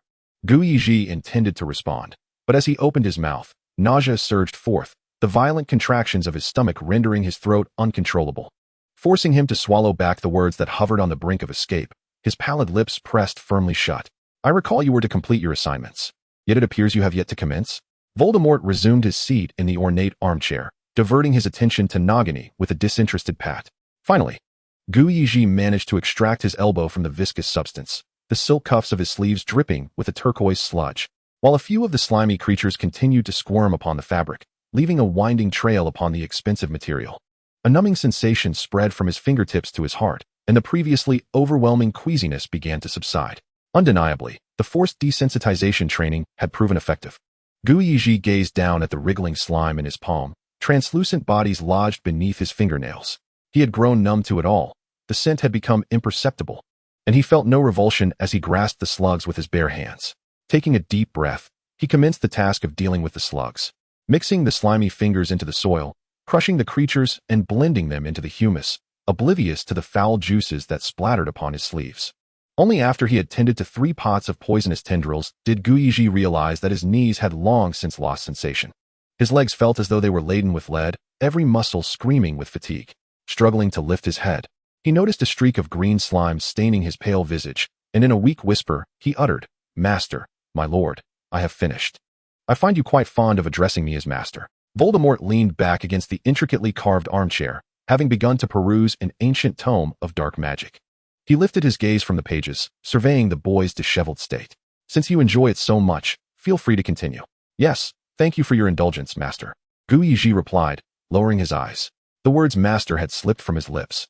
Mere echoes of the Death Eater rhetoric he had memorized during his time in this world, surfacing uncontrollably in moments of anxiety. Yet now, he scarcely had the strength to even internally voice his thoughts. He felt as though both his body and spirit had reached their limits. "It seems the esteemed prefect has other engagements this evening," Voldemort remarked leisurely as he closed the book, rising from his chair, the hem of his robe trailing across the carpet. "Do not keep the children outside waiting." No sooner had the words left his lips than his wand traced an arc through the air. A gust of wind swept through the room, slamming the windows with a loud bang. When Yezhi finally looked up, the flickering candlelight revealed only a lingering, almost imperceptible scent of serpent. Yezhi gazed at the now empty windowsill. His sluggish mind began to regain clarity as he suddenly recalled that this night was indeed the gathering of the Slug Club, and he had sworn to bring Severus Snape along with him. Truly, today had been a battle with slugs. Earlier, he had placed a charm on the door, muffling any sounds of Snape's knocking. By now, he must have been waiting for quite some time. Pushing aside the buckets and flower pots before him, he attempted to rise, supporting himself with trembling arms, yet his numb lower limbs betrayed him, bending awkwardly, and he collapsed back onto the carpet in a disheveled heap. Blood surged back into his numbed veins, as if thousands of silver needles were piercing through his marrow. He stifled a groan, gripping the carpet's fibers tightly, stars dancing before his eyes. Time passed, and eventually, his trembling muscles began to regain sensation. Cold sweat once again soaked through his garments, the damp fabric clinging to his skin. Chapter 21, The Slug Club. He retrieved his wand, casting 2 cleaning charms upon himself before laboriously propping himself up, crawling toward the potion cabinet. His trembling fingers left chaotic smudges on the glass as a potent, invigorating potion, gleaming with an amber hue, rolled into his palm. The glass vial chiming as it collided with another. He tilted his head back and drank deeply. The fiery liquid coursed down his throat. a minty coolness exploding from his crown, electrifying his limbs and stitching his nearly dispersed consciousness back together, finally granting him a semblance of strength. Leaning against the wall, he struggled to maintain his balance, stumbling into the bathroom. He discarded his clothes into a corner, and with a flick of his wand, the soiled robe ignited, exploding into a towering column of flame, charred remnants drifting down, mingling with the acrid scent of sulfur. The showerhead unleashed scalding water, washing the ashes against the wall and swirling them into the drain, creating strange patterns with the dark waters. Having once felt the urge to vomit, yet suppressing it, the moment had passed, and now he found no desire to purge. His stomach still convulsed, the earlier turmoil having subsided, leaving only a lingering acidity to haunt his palate. He quickly rinsed his body, and with a flick of his wand, his damp platinum hair instantly fluffed and dried. His hand hesitated in the air, clutching the dark green ribbon. After a moment's contemplation, he decided to tie the ribbon back into his hair, reasoning that if Voldemort had eyes in the school, he wouldn't mind appearing a bit more obedient in trivial matters. Stepping out of the bathroom, enveloped in steam, he abruptly halted in his tracks. Lifting his gaze, he beheld the filthy buckets and flower pots strewn across the floor, along with the stained carpet. His wand spun in his palm, the flickering embers nearly leaping from the tip. In his usual manner, he felt a strong urge to set them ablaze as he had done earlier. However, considering the assignments regarding the poisonous tendrils spanned a week's time, he was uncertain whether Voldemort would return to inspect their condition after a week. Taking a deep breath, he traced an arc with his wand. The iron bucket and carpet instantaneously disintegrated into stardust, leaving only 3 pots of twisted tendrils suspended in midair, their plump purple leaves unfurling gracefully as they were gently placed atop the half-wall-high windowsill. The Slytherin head boy's common room is nestled between the first and sub-levels of the castle, its lofty ceilings adorned with several exquisite large windows at half-wall height. Poisonous tentacles are elegantly arranged on the windowsills, greedily stretching their dark green vines, basking in the gentle embrace of the moonlight.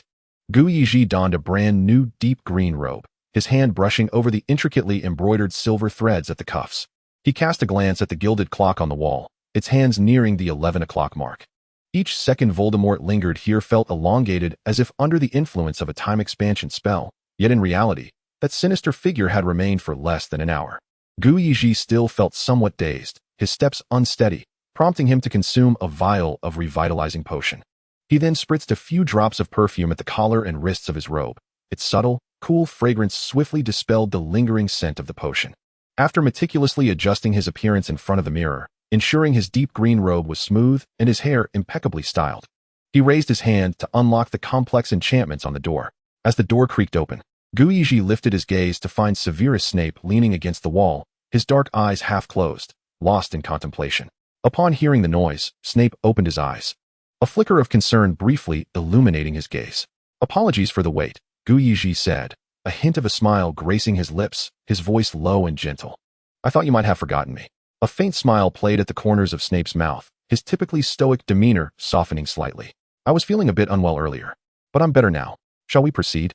Yezhi nodded slightly, his tone soothing, and stepped forward, leading Snape towards the location of the Slug Club's gathering. A spacious, unused classroom tucked away in a corner on the 3rd floor, complete with a balcony offering splendid views. By now, the hour hand had stealthily passed the half-hour mark since the gathering's commencement. But Yezhi was well aware that as long as Professor Slughorn held him in such high regard, the event would not conclude until his arrival. As they walked, Snape's gaze frequently drifted towards him, his head slightly inclined as if he wished to speak, yet hesitated. "Is something amiss?" Yezhi inquired, discerning Snape's unusual demeanor. Raising an eyebrow, "Do I appear unwell?" "You seem rather pale," Snape remarked, his brow furrowing, concern evident in his tone. "Are you ill? I could assist you in brewing a potion." "I'm fine, truly. I feel much better now. Thank you for your concern." Yezhi offered a faint smile, his voice calm and polite. "Why have you tied your hair back today?" Snape's gaze fell upon the dark green satin ribbon securing Yezhi's hair, curiosity flickering in his eyes. "Is it not becoming?" Yezhi tilted his head slightly, a subtle smile gracing his lips as he regarded Snape gently. "It suits you well," Snape replied, his voice tinged with shyness. "That shade of green enhances your elegance." "Does it?" Yezhi chuckled lightly, though a complex emotion flickered in his eyes. "Others have said the same." "Who?" Snape asked instinctively, confusion evident in his expression. "The Dark Lord." Yezhi's tone remained even, as though discussing the most mundane of matters. Snape stiffened, a look of unmistakable shock crossing his features. "Ah, I mean, you've truly met him?" His voice trembled slightly, disbelief evident in his eyes. Indeed, Yezhi's demeanor remained calm, as if the harrowing encounter he had experienced moments ago was of little consequence. What is he like? Snape hesitated, unable to suppress his eagerness for a response. Yezhi chuckled softly but chose not to answer, instead narrowing his eyes towards the classroom in the distance, murmuring, "We have arrived." With that, he quickened his pace towards the classroom. The room was adorned with vibrant balloons and streamers, exuding a lively and inviting atmosphere. The invited students stood casually or sat comfortably, savoring exquisite treats while engaging in animated conversation, laughter echoing throughout. At the entrance stood a girl with cascading red hair, who had not joined the revelry inside. Instead, she leaned lazily against the doorframe, a plate of cookies in hand, the breeze playfully tousling her hair, her expression tinged with boredom. "Miss Evans?" Yezhi nodded slightly, a warm smile gracing his lips as he inquired, "Why don't you come inside?" Chapter 22, Professor Slughorn. "Malfoy, you've arrived." Lily Evans straightened up, her emerald eyes sparkling with delight. "The professor has been looking for you." "I'm late. I shall find him now." Yezhi's pale gray eyes reflected his regret. Just then, Lily's gaze shifted beyond Yezhi, her eyes widening in surprise as the moonlight danced upon her flowing red locks. "Severus," she exclaimed, taking a step forward, her Hogwarts robe billowing in a gentle breeze. "Oh, Severus." A radiant smile broke across her face, her voice brimming with joy. "This is wonderful. Now I want to be bored." Her expressive eyes curved into crescent moons. She eagerly raised the plate of cookies, eyes sparkling with anticipation. "Would you like a cookie?" She quickly realized that Malfoy was still nearby and promptly offered the plate towards him as well. "You should have some too." Yezhi exchanged a glance with Snape, offering a slight nod of gratitude as he casually took a cookie. Snape's cheeks flushed slightly as he cautiously selected the smallest piece. "Thank you," he murmured, his eyes downcast, a few stray strands of hair veiling his reddened ears. Yezhi, having felt utterly exhausted earlier, now found a sense of comfort in the cookie. But perhaps due to the nauseating scent of the slugs lingering, he could hardly discern its flavor. Out of politeness, he nodded slightly and softly remarked, "Thank you. It's quite good." Before he could finish, a sudden, suppressed cough erupted from beside him. Snape's face turned crimson as he pounded his chest with a contorted expression, as if he had swallowed something revolting. Lily's eyes widened in astonishment as she gazed at Yezhi, her face reflecting sheer surprise. "What happened?" Yezhi's heart tightened, a nagging suspicion growing that the cookie might be peculiar. "Oh, it's nothing. I made these. You were the only one who said they were good tonight. I'm so glad you like them." Lily's eyes sparkled with excitement, her radiant smile brightening the room as she thrust the entire plate into his arms, her gaze filled with anticipation. Yezhi hesitated briefly before entering the room, balancing the plate. After a few steps, he spotted Professor Slughorn seated on a single sofa, indulging in a small cake, surrounded by a few students. Upon seeing him approach, Professor Slughorn's eyes lit up. "Lucius, my boy." He sprang up from the velvet sofa, his purple robe stained with cherry sauce, the crystal glass of fire whiskey swirling in ripples. His hefty hand clapped down on Yezhi's shoulder, the gold chain on his wrist clinking. "You've finally arrived." Yezhi politely stepped back. "My apologies, Professor, for my tardiness. Look at your complexion, it's paler than a ghost." Suddenly, Slughorn leaned in, his bulbous nose nearly brushing against his face. The breath he exhaled mingling the scent of alcohol with a hint of cinnamon. "If you've fallen victim to a malevolent curse, just say so. I still have 3 bottles of aged blood replenisher hidden in my drawer." Before he could finish his sentence, he deftly plucked a biscuit from the platter, his plump lips emitting an exaggerated tch.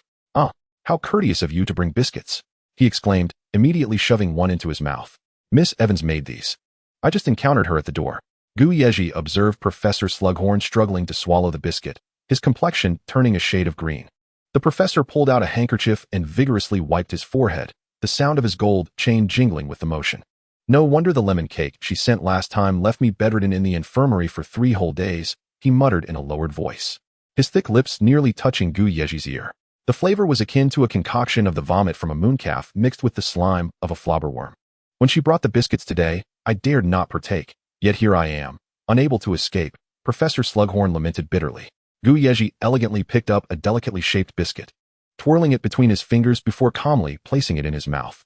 As he chewed, he noticed the admiring gaze of the elderly man upon him, and he seized the moment to speak. "I have heard, Professor, that you have made significant advancements in the improvement of the Wolfbane Potions formula. I have meticulously studied your speech from the 15th International Potion Conference, particularly your discourse on the purification of Sneezewort, which I found truly commendable." The elderly man's silver-rimmed glasses slid down his nose, and the wrinkles on his cheeks flushed with excitement. But it merely appeared in the Daily Prophet. He exclaimed, "You actually in the realm of potion making, Professor? You are the beacon that guides us forward," Yezhi said with a slight bow, his silver-gray eyes glinting in the candlelight. "Any report concerning you, I shall undoubtedly scrutinize. After all, you are my most esteemed mentor." Yezhi's expression was sincere, his tone brimming with respect. A radiant smile blossomed on Slughorn's face, enveloping him in a state of delight. Seizing the favorable ambience, Yezhi continued, "I have heard that you are in the process of establishing a specialized research laboratory for the Wolfbane potion, and I have brought along a suitable candidate for you." With that, he gestured towards Snape, who stood a short distance away, slightly awkward as he adjusted his dark robes. Taking a deep breath, he approached with somewhat stiff strides. "Mr. Snape's expertise in potion making is well recognized throughout Hogwarts," Yezhi remarked, intertwining his fingers and lightly tapping the back of his hand. "With his talent, he is sure to bring unforeseen breakthroughs to the laboratory." The flickering candlelight cast a halo around Slughorn's golden glasses, and his double chin quivered slightly as he nodded hesitantly. "Severus, I have always held high hopes for his potential." The elderly man's voice gradually diminished, ultimately transforming into a resigned sigh under Yezhi's gentle gaze. As he found himself unable to refuse the carefully crafted request of the Malfoy family. "Then it seems that both the professor and I are on the same wavelength." Yezhi chuckled. "Unfortunately, I possess only the craftsmanship without the innate talent in potion making." He leaned in closer, the silver embroidery on his cuff shimmering in the firelight. The mingling scents of cedar and bay leaves wafting into the elderly man's nostrils. "However, the Malfoy family's treasury shall always be open for academic treasures, especially for projects led by you, Professor." Slughorn's double chin trembled with excitement, his hefty palms thumping upon their shoulders. "Good children, truly good children." He suddenly pulled them toward the sofa, casually pushing Yezhi's porcelain plate to the shadowy corner of the table as if it were a cursed object. Come, let us not discuss studies today. Let us savor the delights of dessert." The fireplace crackled as the three sank into the velvet sofa, Snape awkwardly huddled at the edge, watching as Slughorn piled Yezhi's plate high with frosted biscuits. Chapter 23. Hogsmeade. The weekends at Hogwarts always carried an air of languor. Morning light streamed through the castle's towering turrets, casting dappled shadows upon the stone walls, while the aroma of toasted bread and pumpkin juice wafted through the corridors. Yezhi stood before the mirror, adjusting his attire, meticulously pinning a silver brooch in place, the cold metal glinting subtly in the morning light, enhancing his air of elegance. Having promised his classmates to treat them today, he had risen early. In the common room, a group of elegantly dressed young ladies and gentlemen chattered eagerly, awaiting his presence. They strolled together across the soft grass beside the school gates, the gravel path beneath their feet emitting a cheerful crunch. A gentle breeze swept through, carrying the mist from the distant Black Lake, offering a refreshing chill. Younger witches and wizards frolicked on the grass. A few first-year students gathered at the lake's edge, gazing curiously at the giant squid. The colossal creature lazily swayed its tentacles, sending occasional splashes that elicited gasps of wonder from the children. Meanwhile, the older students walked briskly, their faces alight with anticipation as they made their way towards Hogsmeade Village. Upon entering the Three Broomsticks, the air was thick with the rich, sweet aroma of butterbeer, mingled with a faint hint of tobacco, creating a sense of relaxation. Yezhi and his classmates gathered around a rustic wooden table in a corner, already laden with frothy glasses of butterbeer, the amber liquid shimmering enticingly in the light. Freshly baked meat pies exuded steam, their golden, flaky crusts making one's mouth water. Laughter and chatter echoed in the cozy space. Flint animatedly recounted thrilling anecdotes from recent Quidditch practices, gesturing wildly as he mimicked the swift dives of a broomstick. Nate humorously imitated Professor McGonagall's stern demeanor while reprimanding students, straightening his back and feigning a serious expression, his voice adopting the professor's strict yet caring tone, causing everyone to erupt in laughter, nearly spilling their butterbeer. After consuming a few cups, Yezhi began to feel fatigued. Having endured the Dark Lord's punishment the previous night, he had subsequently downed 2 energy potions to attend the Slug Club gathering. By the time he returned to the common room at midnight, he collapsed onto his bed, utterly spent. This excessive exertion left him with a lingering heaviness in his head upon waking that morning. The energetic banter of his classmates only exacerbated his headache. "I need some fresh air," he managed a pale smile, evading the meat pie his friend offered. As he pushed open the back door, a cold wind, laden with the damp scent of moss, rushed at him, and he leaned against the moldy brick wall, allowing the rough surface to dig into his back. In the distance, the sounds of laughter from Hogsmeade echoed. Just as he closed his eyes to gather his thoughts, hurried footsteps accompanied by the rustle of fabric approached. Two figures stumbled into the alley, with Sirius Black pinned against the wall by the youngest member of the Lestrange family, a wand's tip nearly touching his throat. The cold smirk of Lestrange pierced the air. Look at the mess you've dragged your family into. You've forsaken your kin, mingled with those mudbloods and that madman Dumbledore. Now look at your pitiful brother, forced to pledge loyalty to the Dark Lord while still in his 3rd year. The Lestrange heir wore a haughty smirk. His slick brown hair meticulously styled, the dark robes adorned with the family's serpentine crest. Sirius Black's hair fell carelessly over his forehead, his eyes blazing with fury. Shut your filthy mouth, Lestrange. Sirius spat, his fists clenched tightly. Your entire family are madmen. A bunch of lunatics pledging allegiance to another lunatic. I would rather die than be associated with you. Regulus, he will understand. Understand what? Understanding that he has a selfish and foolish brother? Lestrange scoffed, declaring that he would, like all loyal members of the family, devote everything to the Dark Lord, while you are destined to be disowned, becoming a reviled traitor. Sirius stepped forward, a dangerous glimmer in his eyes, his wand firmly grasped in hand. Utter another word, and I shall make you taste my newly acquired spell. Yezhi stood in the shadows, silently listening to their quarrel. He was aware of Regulus Black, the youngest son of the Black family and brother to Narcissa. If the Black family had recently compelled Regulus to pledge allegiance to the Dark Lord, one must wonder what a 3rd-year child could possibly do for him. Thus, it became evident who the informant was within Slytherin House. It was Regulus, the lad who reported his own affairs to Voldemort. He couldn't help but smirk at the irony. He never would have imagined being so severely compromised by a mere 3rd-year child. He squinted, contemplating. He recalled that in the original narrative, this young boy would ultimately sacrifice his life to oppose Voldemort. Regulus, though he had just betrayed him, might indeed be a figure worth cultivating. The quarrel nearby abruptly ceased, as Lestrange seemingly sensed something amiss, casting a wary glance in Yezhi's direction. Sirius noticed him too, and both fell silent. Engaging in their conversation had been quite enjoyable. Yezhi offered a gentle smile to the 2 younger students, stating, I shan't disturb you further, and turned to retreat back to the 3 broomsticks. Upon returning to his seat, he found his classmates fervently engrossed in discussion. Yezhi absent-mindedly smoothed out the creases of his cuffs, scanning the crowd for Narcissa's figure. His gaze swept over the noisy throng, and he spotted Narcissa Black seated alone by the window, her slender fingers entwined in a strand of dark hair. The intricate patterns on her velvet skirt subtly shifting with the movement of her legs. Narcissa, why are you sitting here all alone? Yezhi approached and sat across from her. Narcissa raised her eyes to him, her dark orbs softening as she replied. The laughter of those boys could raise the roof. The tips of her hair still tangled in her fingers, she added, haven't you also sneaked out for some fresh air? Yezhi chuckled lightly, inquiring. I've heard that your brother Regulus has been assigned some rather unpleasant tasks by the family. He paused deliberately, gauging Narcissa's reaction.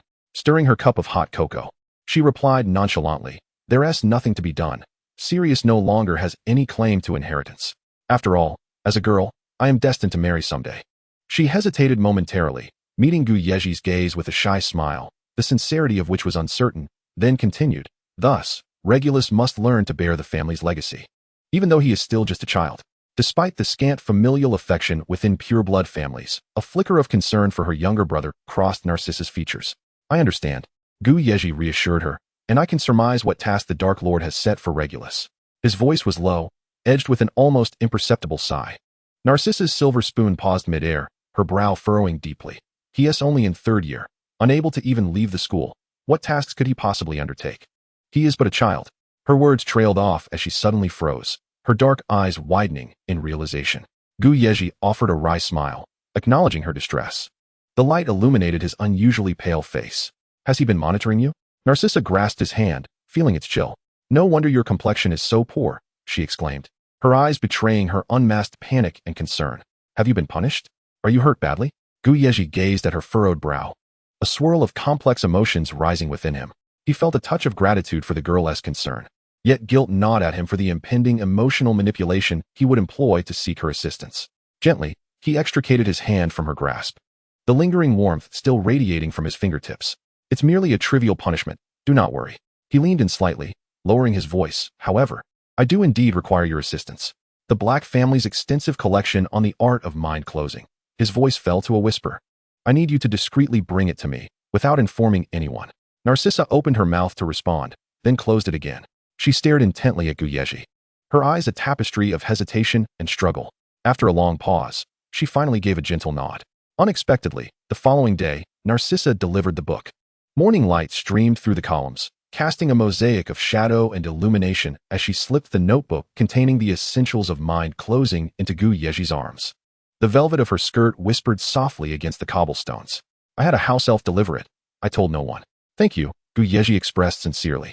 He tucked the book into his school uniform pocket, preparing to speak again when the ivy cascading from the eaves suddenly rustled. In the shadow of the laurel tree, a tuft of dark hair emerged. The boy, who always seemed to shrink into the shadows, was now huddled in the corner, his large black eyes fixated on them from a distance of 5 paces. Upon being noticed, he quickly averted his gaze. Narcissa's wand tip glimmered menacingly, and following Yezhi's line of sight, she spotted the cowering figure, her pupils constricting in alarm. Just as she was about to scold him sharply, Yezhi discreetly pried open her tightly clenched fingers around her wand, saying, Regulus, as he released Narcissa, raising his voice, since you're here, there's no need to hide. His voice echoed in the empty corridor, startling an owl perched nearby. Narcissa shot him a glance, but remained silent. Regulus timidly approached. His head bowed, the tips of his shoes nervously scuffing the stone floor. When Yezhi's hand rested on his frail shoulder, Regulus flinched visibly. How has the start of the term been for you? Yezhi asked, patting his shoulder. It's, all right, Regulus mumbled, unable to meet his gaze. His eyes cast down in guilt. Come, let us head back to the common room together, Yezhi encouraged, guiding the young boy toward the tower. The warmth of his palms seeping through the fabric of Regulus's chilly skin. Always looking down like that, doesn't he suit the future head of the Black family? Regulus lifted his eyes to him, and Yezhi smiled, adding, Your sister is quite worried about you. If you encounter any issues, feel free to come to us. Lowering his voice, he continued, If Sirius gives you any trouble, just let me know, and I'll help you deal with him. Regulus blinked, glancing between Yezhi and his sister, a flicker of happiness crossing his face as he nodded. Narcissa watched her brother bounce away, disappearing around the corner of the spiral staircase, the rustle of her velvet skirt accompanying her movements as she settled onto the sofa. Tapping her long fingers against the ornate armrest, her eyelashes fluttered slightly. You know very well, it's best to keep your distance from him. I cast a listening charm earlier. He heard nothing, Yezhi replied, lifting a cup of red tea with a casual demeanor, and the closer the informant is kept, the safer it is. The embers in the fireplace cast fragmented light upon the sofa, and after a brief discussion regarding their transfiguration assignment, Yezhi and Narcissa rose to depart. Instinctively, he reached for the essentials of mind closing in his pocket, but his fingers abruptly halted. Until he had fully mastered this technique, he could not allow Voldemort to discover his clandestine studies of this seemingly treasonous magic. Moreover, if he attempted to practice it in his own room, he risked encountering Voldemort again during one of his unexpected visits, which could lead to disastrous consequences. What awaits him is no longer a mere prankish punishment, but rather flames capable of shattering one's very soul. Yezhi hesitated for a moment before striding out of the lounge, retracing his steps towards the 8th floor of Hogwarts, guided by the vestiges of memory. As he turned the corner adorned with magical runes, familiar voices of contention reached his ears. The fiery red hair of Lily Evans flickered under the wall sconces like a dancing flame, as she grasped Severus Snape's black robe sleeve, exclaiming, I can be your assistant. Snape, with his dark hair obscuring his flushed ears, unconsciously rubbed his fingers against his palm, retorting, My word holds no weight, only to be interrupted by Lily's melodious laughter. Leaning against the dripping beast sculpture, Yezhi chuckled softly and interjected, Professor Slughorn has always spoken highly of Miss Evans. I believe he would be exceedingly pleased should she choose to join. Snape, reassured by his remark, accompanied Lily to the potions laboratory. Once their figures disappeared into the spiral staircase, Yezhi ascended the corridor of the 8th floor. Moonlight filtered through the stained glass, casting shattered patterns upon the floor. His gaze wandered over the cracked wall adornments, ultimately resting at a corner where a faded tapestry depicted a troll swinging a spiked club at a wizard cowering in terror. The dust raised suspended in the magical luminescence like a galaxy. His fingertips brushed the cold stone wall opposite him as he walked with his eyes closed. I desire a chamber for practicing the mind-shielding charm, he murmured, his breath mingling with the incantation against the chill of the stone. He paced back and forth, the hem of his robe whispering against the ground. On his third turn, the air suddenly rippled, akin to the surface of a lake disturbed by a stone. As gilded vines slithered from the crevices of the wall, and an intricately wrought iron door materialized silently, the lion-headed eagle sculpture on the knocker blinking its emerald eyes. When the gilded door appeared, Yezhi's breath caught for a moment. The coolness of the ornate copper ring seeped into his palm, and as he pushed it open, a gentle warmth enveloped him, accompanied by the soothing scent of lavender. The moment he stepped into the room, the woolen carpet embraced the soles of his boots. and dozens of velvet cushions lay scattered like clouds, while amber sconces bathed the beige drapes in a honeyed hue. In the corner, a pensive shimmered with a pearlescent glow, reflecting the celestial map above, and the entire space was imbued with a tranquil aroma of lavender mingled with cedarwood. "This is simply astonishing," he whispered, his words dissipating in the plush ambience. His fingertips glided over the beige velvet wall, and he felt the tremors of magic resonate from his palm, as if the room gently responded to his awe. It was indeed a remarkably relaxing environment, perfectly suited for practicing the mind-shielding charm. Nestling into a plush sofa, Yezhi finally dared to retrieve the essentials of mind-shielding and began to delve into the texts on mental defenses that Narcissa had provided him. Such tomes were not absent from the Malfoy family library, yet he dared not brazenly seek them there, as he was already under surveillance. Such actions would be too conspicuous and surely attract Voldemort's attention. Narcissa, being a woman, was not deemed a threat by Voldemort, making her assistance in procuring the books considerably safer. The writings were esoteric and challenging to comprehend, and without guidance, his progress was slow. After an afternoon of solitary exploration, he vaguely sensed the feeling of a mental barrier. He summoned the house elf to fetch him a simple dinner. After studying until nightfall, he sighed. "Let us call it a day." Rubbing his aching brow, he rose and placed the book flat upon the rounded table. He intended to return empty-handed, leaving the tome behind. This room was undoubtedly the safest sanctuary for it. Chapter 25, Quidditch. October heralded the eagerly anticipated Quidditch matches, and thus, Yezhi spent nearly all his leisure time engaged in Quidditch training. While he was not naturally gregarious, he could not deny the allure of the sport. The sensation of the broom slicing through the clouds, with the cool mist splashing against his face, quickened his heartbeat, and the crisp sound of the bat striking the quaffle sent waves of exhilaration through his veins. He heard laughter erupting from within his chest, a feeling he had never experienced since arriving in this magical realm. In the throes of Quidditch, Yezhi transformed from a stranger burdened by an uncertain fate into a pure Quidditch player, reveling in the howling winds, the vibrations of the broom, and the sheer joy of every precise strike. Thoughts of Voldemort and the tumultuous future faded into the abyss as he soared freely through the skies. Soon, the day of the initial Quidditch match arrived, and Captain Flint had just been summoned for the draw. In a corner, several lower-year players whispered among themselves, occasionally glancing at the clock on the wall. "If we face Gryffindor in the first match, it will be a tough battle," Not remarked while adjusting the straps of his armguard. Just then, Flint stormed in, a gust of wind trailing behind him, the hem of his dark green robes still damp from the corridor's dew. He waved a blue flag, announcing Ravenclaw. The common room erupted into a chorus of suppressed cheers. Yezhi languidly leaned against a stone pillar, twirling his wand between his long fingers. "Just a bunch of bookworms," he remarked, his silver-gray eyes sweeping over his exuberant teammates. At his feet, Nott was waxing his broom, snorting with laughter. "I heard their seeker was poring over Quidditch tactics unveiled in the library last night." A low chuckle rippled through the Slytherin students, who believed victory was already assured. Hogwarts in October was always transformed into a vibrant tapestry by the autumn winds, the ivy winding between the castle towers shedding its verdant hue for a rich tapestry of gold and crimson.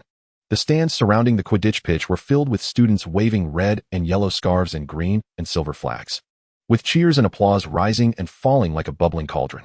The Slytherin players entered the arena clad in robes emblazoned with serpent motifs. As they appeared at the edge of the pitch, the Slytherin stands erupted into fervor. Silver-green scarves fluttered in the air, and cheers surged like a tidal wave, rattling the flags surrounding the pitch. Someone in the stands raised a serpent flag high, the silver serpent depicted upon it seemingly striving to break free and ascend. Captain Flint nodded slightly, acknowledging the audience. The players dispersed, mounting their brooms, ready to face this contest. The preliminary match was devoid of suspense. Yezhi languidly swung his bat, lightly tapping a bludger towards the sidelines, watching as the Ravenclaw chaser dove to avoid it, their spectacles nearly slipping from their nose. "Utterly dull, wouldn't you agree?" He shrugged at a nearby teammate, his broom almost hovering in midair until the referee blew the final whistle. Slytherin triumphed effortlessly with a score of 210-40, while Ravenclaw seeker failed to notice the golden snitch had darted past him 3 times. As the preliminary match concluded, the entire Hogwarts community buzzed with anticipation for the finals. Unsurprisingly, their opponents in the finals would be Gryffindor, renowned for their bravery and fearlessness. Gryffindor's Quidditch team was set to clash with Slytherin, infamous for their cunning and unscrupulous tactics, promising a thrilling showdown. The true intensity of the competition unfolded on the day of the finals. As the clock atop Gryffindor Tower struck 7, the stands of the Quidditch pitch were packed with students waving red and gold scarves and green and silver flags. The Quidditch pitch was brimming with eager spectators, all yearning to witness this pinnacle of rivalry. The Slytherin players, garbed in silver and green uniforms, resembled a horde of elegant yet perilous serpents, while the Gryffindor players donned robes woven of red and gold, akin to a roaring inferno. Lucius Malfoy, the infamous beater for Slytherin, was a formidable presence on the Quidditch pitch. Yezhi had impeccably inherited his original style. His pallid visage was as cold as ice, and his gaze held a fierce intensity. Each time he swung his bat to strike the bludger, his movements exuded aggression, as though he were not merely playing a game, but engaged in a life-or-death struggle. His target was unmistakably clear: James Potter, the Gryffindor Seeker. The moment the starting whistle blew, Yezhi's bat soared through the air, crashing into a bludger. The ball grazed Potter's ear, leaving a crimson mark upon his cheek. In the stands, Lily Evans sprang to her feet, nearly dropping her binoculars. Within less than a minute of the match, blood had been drawn. James Potter wiped the blood from his face with his sleeve, glaring fiercely at Yezhi, who merely raised an eyebrow and smiled in return. Sirius Black, the Gryffindor beater, was equally not to be trifled with. He trailed behind Lucius like a fierce lion, ready to retaliate with his bat at the slightest movement from Lucius. The two engaged in a fierce chase across the field, with the bludger weaving back and forth between them, occasionally brushing against players and eliciting gasps from the spectators. The subsequent 20 minutes were nothing short of the most chaotic Quidditch match in Hogwarts history. The bludger ricocheted violently between the two, like a cursed hound under a tracking spell. Just as a Slytherin chaser seized it, it was snatched away by a long pass from Gryffindor, while James Potter's broomstick flickered in and out of sight among the clouds, akin to a cunning swallowtail butterfly, luring Lucius into repeated swings. Suddenly, a glimmer of gold flashed through the clouds, the golden snitch. Potter shot forward like an arrow released from its bow, his scarlet cloak billowing behind him. Yezhi's heart sank. He swung his bat in a last-ditch effort at the bludger, only to see Potter deftly evade it. Just as the golden snitch seemed poised to land in Potter's grasp, Yezhi unhesitatingly raised his bat again, but this time, he hurled it directly at James' face. How despicable! Sirius's roar drowned out the spectators' gasps as he propelled himself forward on his broom, the bat slicing through the air as it struck Lucius's back. Malfoy elegantly sidestepped, the tip of his broom barely grazing Sirius's hair, the silver serpent pattern on his cuff glinting coldly in the sunlight. Meanwhile, the bat he had thrown hurtled towards James Potter's head. Potter's pupils dilated. At the last moment, he turned his head, and the bat collided heavily with his cheekbone. Emitting a sickening thud, his body plummeted from the broom like a marionette with severed strings, the broom spiraling uncontrollably into the stands, toppling the Gryffindor spectators' binoculars. Foul! Serious foul! The referee's whistle seemed to tear through the very fabric of the sky. Upon witnessing this, Sirius's eyes blazed with fury as he charged at Yezhi. A cacophony of screams erupted as Yezhi was knocked from his broom, and as he fell, he glimpsed the golden snitch darting towards the Slytherin Seeker. Uncaught. While the Gryffindor Seeker lay in the infirmary, Yezhi found himself laughing. The Gryffindor team, now without its core, resembled a disoriented pride of lions. 10 minutes later, Slytherin Seeker, Parkinson, captured the snitch, concluding the match. The silver serpent banner fluttered triumphantly in the wind, and Yezhi was fortunate enough to be carried off on a stretcher to the infirmary. Chapter 26. A gift after each Quidditch match. The most bustling place within the school was undoubtedly the infirmary. The door of Hogwarts Infirmary swung open with a loud bang as Yezhi was brought in on a stretcher. The hem of his velvet cloak still speckled with grass from the Quidditch pitch, yet his platinum hair remained impeccably styled at the back of his head. A wave of clamorous voices surged behind him, as students from Gryffindor and Slytherin clashed like two opposing torrents, quickly filling the once spacious room. Make way! Make way! Madame Pomfrey's voice pierced through the din with remarkable sharpness. Wielding her wand, she carved a path through the throng, her expression a mixture of exasperation and irritation. Yezhi was carefully laid upon a hospital bed. His injuries were not severe. After all, he hadn't been struck in the face with a bat, merely having broken his leg from the fall. Thus, he could leisurely recline against the headboard, accepting the well wishes of his classmates. In stark contrast, James Potter on the adjacent bed was swathed in layers of bandages, resembling a mummified figure, with only his eyes visible, now blazing with fury as he glared at Yezhi, as if ready to break free from his bindings and cast the killing curse upon him. This is outright cheating, utterly shameless. The Malfoys will stoop to any low method. Gryffindor students crowded around James's bed, vocally expressing their outrage. Peter, his face crimson with anger, waved his fists and shouted, "If I were on the pitch, I would show them a thing or two." Another student, brimming with indignation, exclaimed, "The spirit of Quidditch has been trampled by them." Yezhi, reclining against the headboard, leisurely ran a hand through his platinum hair, a languid and provocative smile gracing his lips. His voice flowed with elegance. Dear ladies and gentlemen, if your seeker cannot even dodge a bat, perhaps they are better suited for the greenhouse to cultivate mandrakes. At this, the furious Gryffindors nearly lunged at him. However, Yezhi's Slytherin teammates quickly surrounded him, shielding him from the wrathful Gryffindors. Flynn arrived, sneering. What, after losing the match? All you can do is flap your gums here. He then patted Yezhi on the shoulder with hearty approval. Good man, you're a true hero. The Gryffindor students were incensed by the Slytherin's brazen demeanor, clamoring to confront them. Madame Pomfrey's wand emitted a brilliant white light, and with a loud bang, students on both sides were violently pushed apart. Silence. Her voice, augmented by a sonorous charm, reverberated, causing the potion vials on the walls to rattle. This is a place for healing, not a battleground for your brawls. If you dare disturb the peace again, I shall turn you all into fire lizards. Startled by her admonition, both Gryffindor and Slytherin students momentarily hesitated, reluctantly stepping back. It wasn't until dinner time that the infirmary began to quiet down, with house elves serving meals to the two valiant Quidditch players. A small table was propped up over Yezhi's bed, laden with the aroma of succulent steak, golden roasted potatoes glistening invitingly, and a small dish of fresh salad. He leisurely sliced a piece of steak, savoring it slowly, an expression of delight illuminating his face. Normally, he wouldn't exhibit such exaggerated enjoyment at mealtime, for Hogwarts cuisine was not exquisite enough to warrant such enthusiasm. Rather, it was the sight of James Potter, the mummified figure, watching him eat steak with envious eyes, while he himself was being spoon-fed pumpkin porridge by a house elf. The resentment and fury in his gaze suggested that with each swallow, he was digesting Yezhi's flesh. Noticing this, Yezhi exaggeratedly exclaimed in satisfaction, "Ah, this steak is cooked to perfection, tender and juicy, even more delightful than yesterday's." He glanced at James, a mischievous smile curling at his lips. "Potter, would you like to have a taste?" "Oh, I apologize. I forgot you can only have this," he paused, scrutinizing the pumpkin porridge in James's hands. "This baby food. Would you like me to help cool it down for you, sweetheart?" James's eyes widened further, his face beneath the bandages reddening, struggling to articulate a response, only to have his mouth filled with pumpkin porridge, resulting in muffled sounds. The sight of that mixture of fury and helplessness provoked an uncontrollable laugh from Yezhi. This child was simply amusing, so easily ignited. Every encounter left him yearning to tease him. Mrs. Pomfrey shook her head in resignation, unwilling to intervene in the antics of these two exuberant boys. As the moonlight was obscured by clouds, the infirmary was left with only Potter and Yezhi.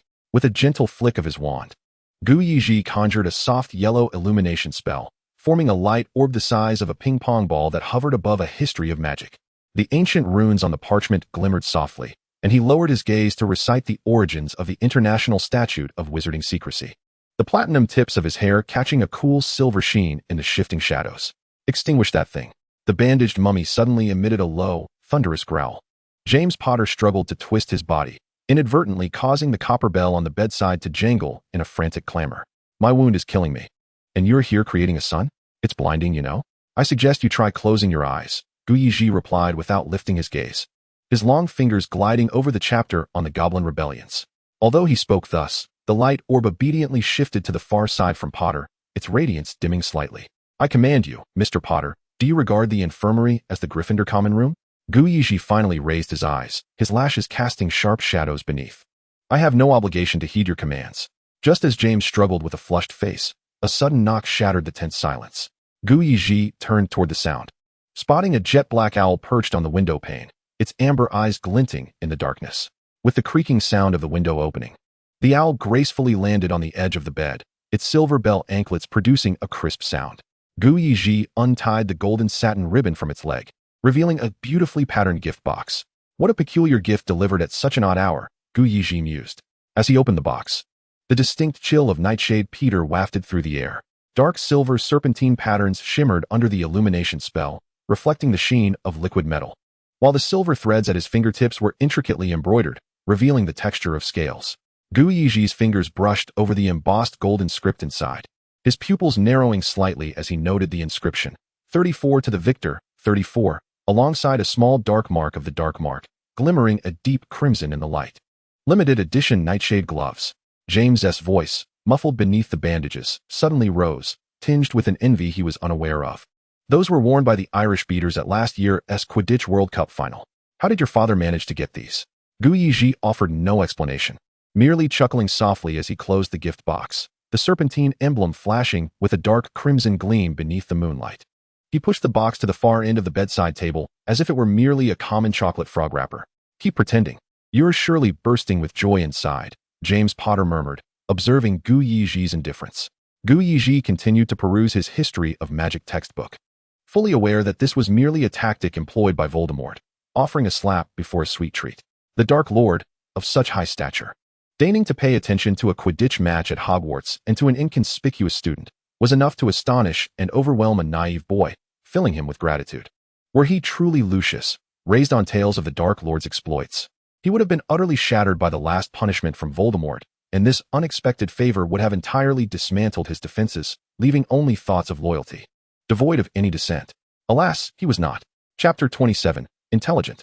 The Quidditch match had momentarily lifted his spirits, especially amidst the soaring flights in his black robes, where he felt a genuine belonging in this vibrant magical world. However, the appearance of that gift bearing the dark mark in the dead of night abruptly pierced his reverie. Beneath the dazzling dome of magic, he was not the protagonist chasing glory, but merely a pawn being cornered on the chessboard of fate. This realization compelled him to focus all his attention on survival. By the next morning, he was ready to leave the infirmary. He took a detour to the greenhouse to catch 3 slugs. His wand traced a smooth silver arc in the air, and green bamboo twigs automatically wove themselves into an exquisite basket, with soft fern leaves layered within, effectively isolating the slimy mess while providing a cozy abode for these gooey creatures. Carrying the small basket, he treaded on the serpentine pattern tiles back to the Slytherin common room. The raucous celebration from the previous night still lingered in the air. Yet now only the dying embers in the fireplace remained, casting mottled shadows under the greenish glow of the wall sconces. Surely everyone was worn out from the festivities and still asleep, leaving the once crowded space eerily empty, save for Regulus alone. Only at such moments did the introverted Regulus dare to boldly occupy an entire sofa. Hearing the faint creak of the dungeon entrance, he looked up to see the tall figure of Senior Malfoy entering, his platinum hair gleaming with a cold sheen in the morning light. "Mr. Malfoy, you're back. Are you feeling better?" Regulus hastily rose, accidentally knocking over a nearby piece of parchment, and bent down to retrieve it, his movements frantic and his face flushed. "Quite well. Thank you," Yezhi replied with a smile, suddenly pausing as his eyes swept over the faint shadows beneath Regulus's eyes. "Why aren't you sleeping in a bit longer?" I'm not tired," Regulus mumbled, glancing at the bamboo basket that seemed so out of place beside Malfoy's polished elegance. The container entwined with wild vines, starkly contrasting with the senior's crisply ironed silk robes. 3 slimy slugs were slowly inching their way along the leaves, emitting faint sizzling sounds in the silence. When he mustered the courage to inquire, the other had already turned to ascend the spiral staircase, his silver-gray cloak sweeping past the gilded railing, leaving behind a faint scent of cedar. "Since it's just the 2 of us awake, why don't you come sit with me?" "Oh, okay." Regulus eagerly followed Yezhi into the senior common room. As the door closed behind them, he was immediately captivated by the vines framing the window. They were strikingly beautiful. He had never seen blooming venomous tentacula before. 3 pots of the plant clung to the gilded window frame, their lush leaves swaying without a breeze, delicate white flowers blooming abundantly between the leaves like scattered stardust, adorning the cold metallic frame in a dreamlike manner, making it the most exquisite decoration in the room. "Please, have a seat." Yezhi gestured toward a velvet armchair. "Would you prefer red tea or hot cocoa?" "I'm fine with either," Regulus replied, astonished by Lucius's peculiar taste. He had never encountered anyone who cultivated venomous tentacula as ornamental plants. "Oh, this is last month's assignment," Yezhi said, placing the small bamboo basket on the windowsill. With a flick of his wand, the slugs in the basket floated gently, hovering above the 3 pots. With a crisp cracking sound, the slimy creatures transformed into emerald green goo, seamlessly seeping into the soil without a single drop splattering on the Persian carpet. Another wave of his wand created a silver arc, and in an instant, the basket and leaves turned to ashes, the curling smoke forming a fine stream that evenly settled at the roots of the venomous tentacula. The entire process was as fluid as water, and the noble youth emerged unscathed, his pale fingertips remaining immaculate. "Wow," Regulus marveled, not expecting fertilization to be executed with such elegance and cleanliness. "I devised a little spell myself, combining the severing charm with the aeration charm. It's quite convenient, wouldn't you agree?" As he turned, his light golden lashes cast delicate shadows beneath his eyes, and the subtle smile at the corner of his lips bore a hint of noble charm. "I haven't named this spell yet. What do you think it should be called?" Regulus was taken aback by his own audacity in naming himself. Fertilization charm? Huh. I am not particularly adept at naming, he remarked, the words barely escaping his lips before he regretted them. Wishing to bite his own tongue as a suspicious blush crept upon his ears. Very well, let it be called the fertilization charm, came Yezhi's astonishingly swift reply. With a graceful flourish of his wand, 2 steaming cups of beverage materialized on the gilded coffee table, while Regulus remained momentarily stunned. To the left, a bone china cup held amber-hued black tea, with frothy milk forming the delicate outline of the Slytherin serpent emblem on its surface. To the right, a glass cup contained hot cocoa, with marshmallows gently swaying in rhythm with the magic. Come, sit, Lucius offered, his long fingers lightly resting on the chair's back. His pale golden hair cascading over his forehead, enhancing the warmth in his smiling gray eyes. Do give it a taste, and see if it pleases your palate. Yezhi settled down, taking a sip of tea, and casually placed a velvet gift box adorned with an obsidian clasp on the coffee table, its intricate patterns shimmering under the candlelight.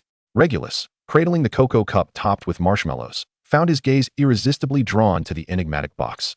Would you like to see? Lucius inquired, a knowing smile gracing his lips as he tapped his wand, causing the clasp to spring open. Inside, resting on deep purple satin, lay a pair of gleaming batting gloves, their leather surface revealing a serpentine design that shifted with the light. Limited edition batting gloves, he announced, lifting them to produce a crisp metallic sound from the rivets. Aren't they rather splendid? Regulus cautiously accepted the gloves, and the moment his fingertips brushed the soft lambskin lining, his pupils dilated in shock. Concealed within the gloves was an unassuming mark, the dark mark. He recoiled as if burned, the gloves falling back into the box with a soft thud. The pallor drained from his youthful face, and he stammered, "WH, what is this?" "Oh, these were a gift from Lord Voldemort," Lucius replied nonchalantly, stirring the tea leaves with a silver tea strainer, the rising steam blurring the glimmering sharpness in his gaze. "You've met Lord Voldemort, haven't you? Did he bestow any gifts upon you?" Before Lucius finished his sentence, Regulus's cocoa cup crashed onto the coffee table. The boy staggering back a step, his fingers smeared with the spilled brown liquid. "And no, I just remembered something I must attend to. I shall take my leave," he stammered. And before the words had fully left his lips, he had burst through the ornately carved wooden door, his hurried footsteps echoing in the empty corridor. Yezhi regarded the slammed door with an enigmatic smile, lifting his teacup to sip, watching the ripples on the surface gradually subside, as if their earlier conversation had never transpired. Regulus would undoubtedly relay the day's events to Voldemort, who, upon learning that he had dared to show Regulus a gift marked with the dark mark, would realize he had uncovered Regulus's role as his informant. It wasn't that he wished to continue feigning ignorance. Rather, being overly foolish would attract suspicion.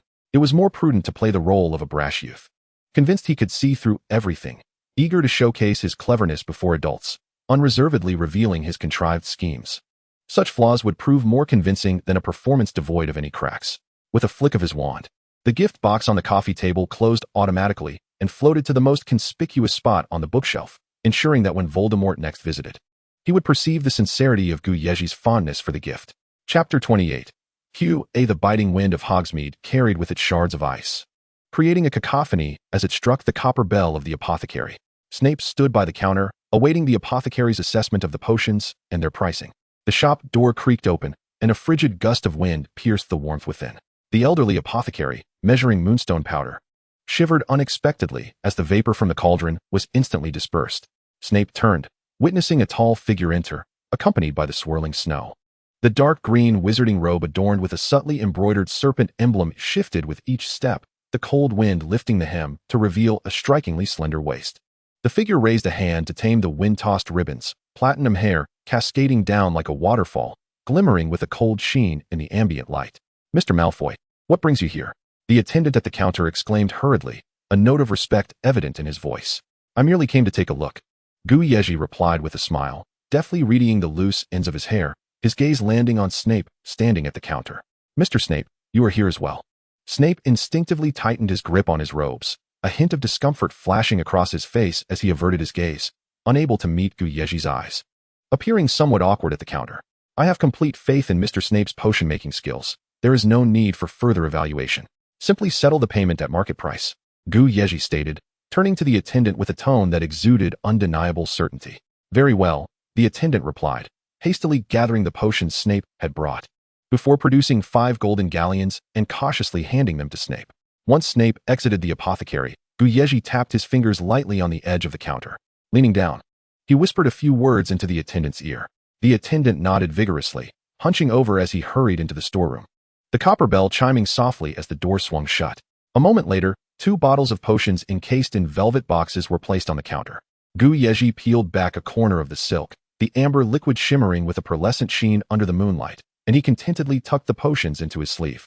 As the door opened and closed, his silver-gray eyes swept over the nocturnal owls drifting around the corners, the cold wind rustling the remaining leaves off the ground.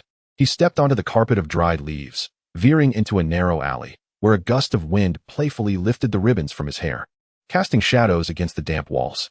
Taking a deep breath, Yezhi pushed open the rusted iron gate, the crunch of decaying leaves underfoot echoing in the stillness. Beneath the sycamore tree in the courtyard, a figure clad in black robes sat reading on a stone bench. Yezhi closed the door behind him, and as the cold wind rustled the brittle branches, he stepped forward, kneeling on one knee a pace away from the robed figure. A few strands of platinum hair fluttered in the breeze, brushing against his pale cheek. "Master, I have brought the potion you requested," he said, extending the velvet box with both hands. Voldemort accepted the box without a glance, placing it aside on a nearby table. Yezhi lowered his gaze to the ground, his thoughts drifting back to the morning when he had intended to complete his assignments at school over the weekend. Instead, he encountered Regulus, who slipped him a note requesting the potion for this very courtyard, compelling him to brave the cold to fulfill the appointment. Voldemort's long fingers traced the edge of the book's pages, his crimson gaze sweeping over Yezhi. He did not respond to the earlier comment, but instead inquired, "I hear you have nurtured those 3 poisonous tentacles to bloom?" "Indeed, thanks to your guidance," Yezhi replied, maintaining his gaze downward. Though kneeling on the frigid stone slabs had numbed his knees, he retained a posture of respect. "Such flattery," Voldemort chuckled. "My guidance? I do not recall teaching you the fertilization charm." He twirled a black gemstone ring between his fingers. Yezhi straightened his back imperceptibly, his voice steady as he replied, "You taught me to exert every effort in completing my tasks and to treat each instruction with utmost seriousness." He paused momentarily, his voice imbued with a sincerity that bordered on reverence. "The fertilization curse is an efficient means to achieve one's aims. This unwavering commitment is the core lesson you have imparted to me." Voldemort raised an eyebrow, scrutinizing the individual before him, a curious expression gracing his handsome features. "It seems that after some time apart, you have become quite eloquent." He casually flipped a page of the book, the soft rustling sound breaking the silence. "Do enlighten me. How did you come to discover that little rascal, Regulus?" "He was rather conspicuous," Yezhi replied. "He has been tailing me, and I have heard that he has pledged his allegiance to you, so it was only natural to deduce his intentions." Voldemort's slender fingers tapped rhythmically against the stone table, his crimson gaze lazily drifting over Yezhi's taut spine. "So, you decided to frighten him?" he asked, amusement lacing his tone. "Absolutely not," Yezhi exclaimed, his head snapping up, his knees shifting forward slightly, the cold stone biting into his flesh. "I never intended to intimidate him. Your desire to understand my situation signifies your regard for me. I could not be more pleased. Moreover, I had previously neglected your tasks, so your supervision is entirely warranted." Yezhi spoke fervently, his fingers clutching the hem of his robe. Voldemort suddenly chuckled lightly. "Very well, I see you did not intentionally make things difficult for him." His scarlet pupils reflected Yezhi's pallid visage. "After all, he is the youngest scion of the Black family. The last time you terrified him, he could not sleep a wink." He idly turned another page, the parchment emitting a crisp sound. "Everyone serving me should refrain from such intimidation in the future."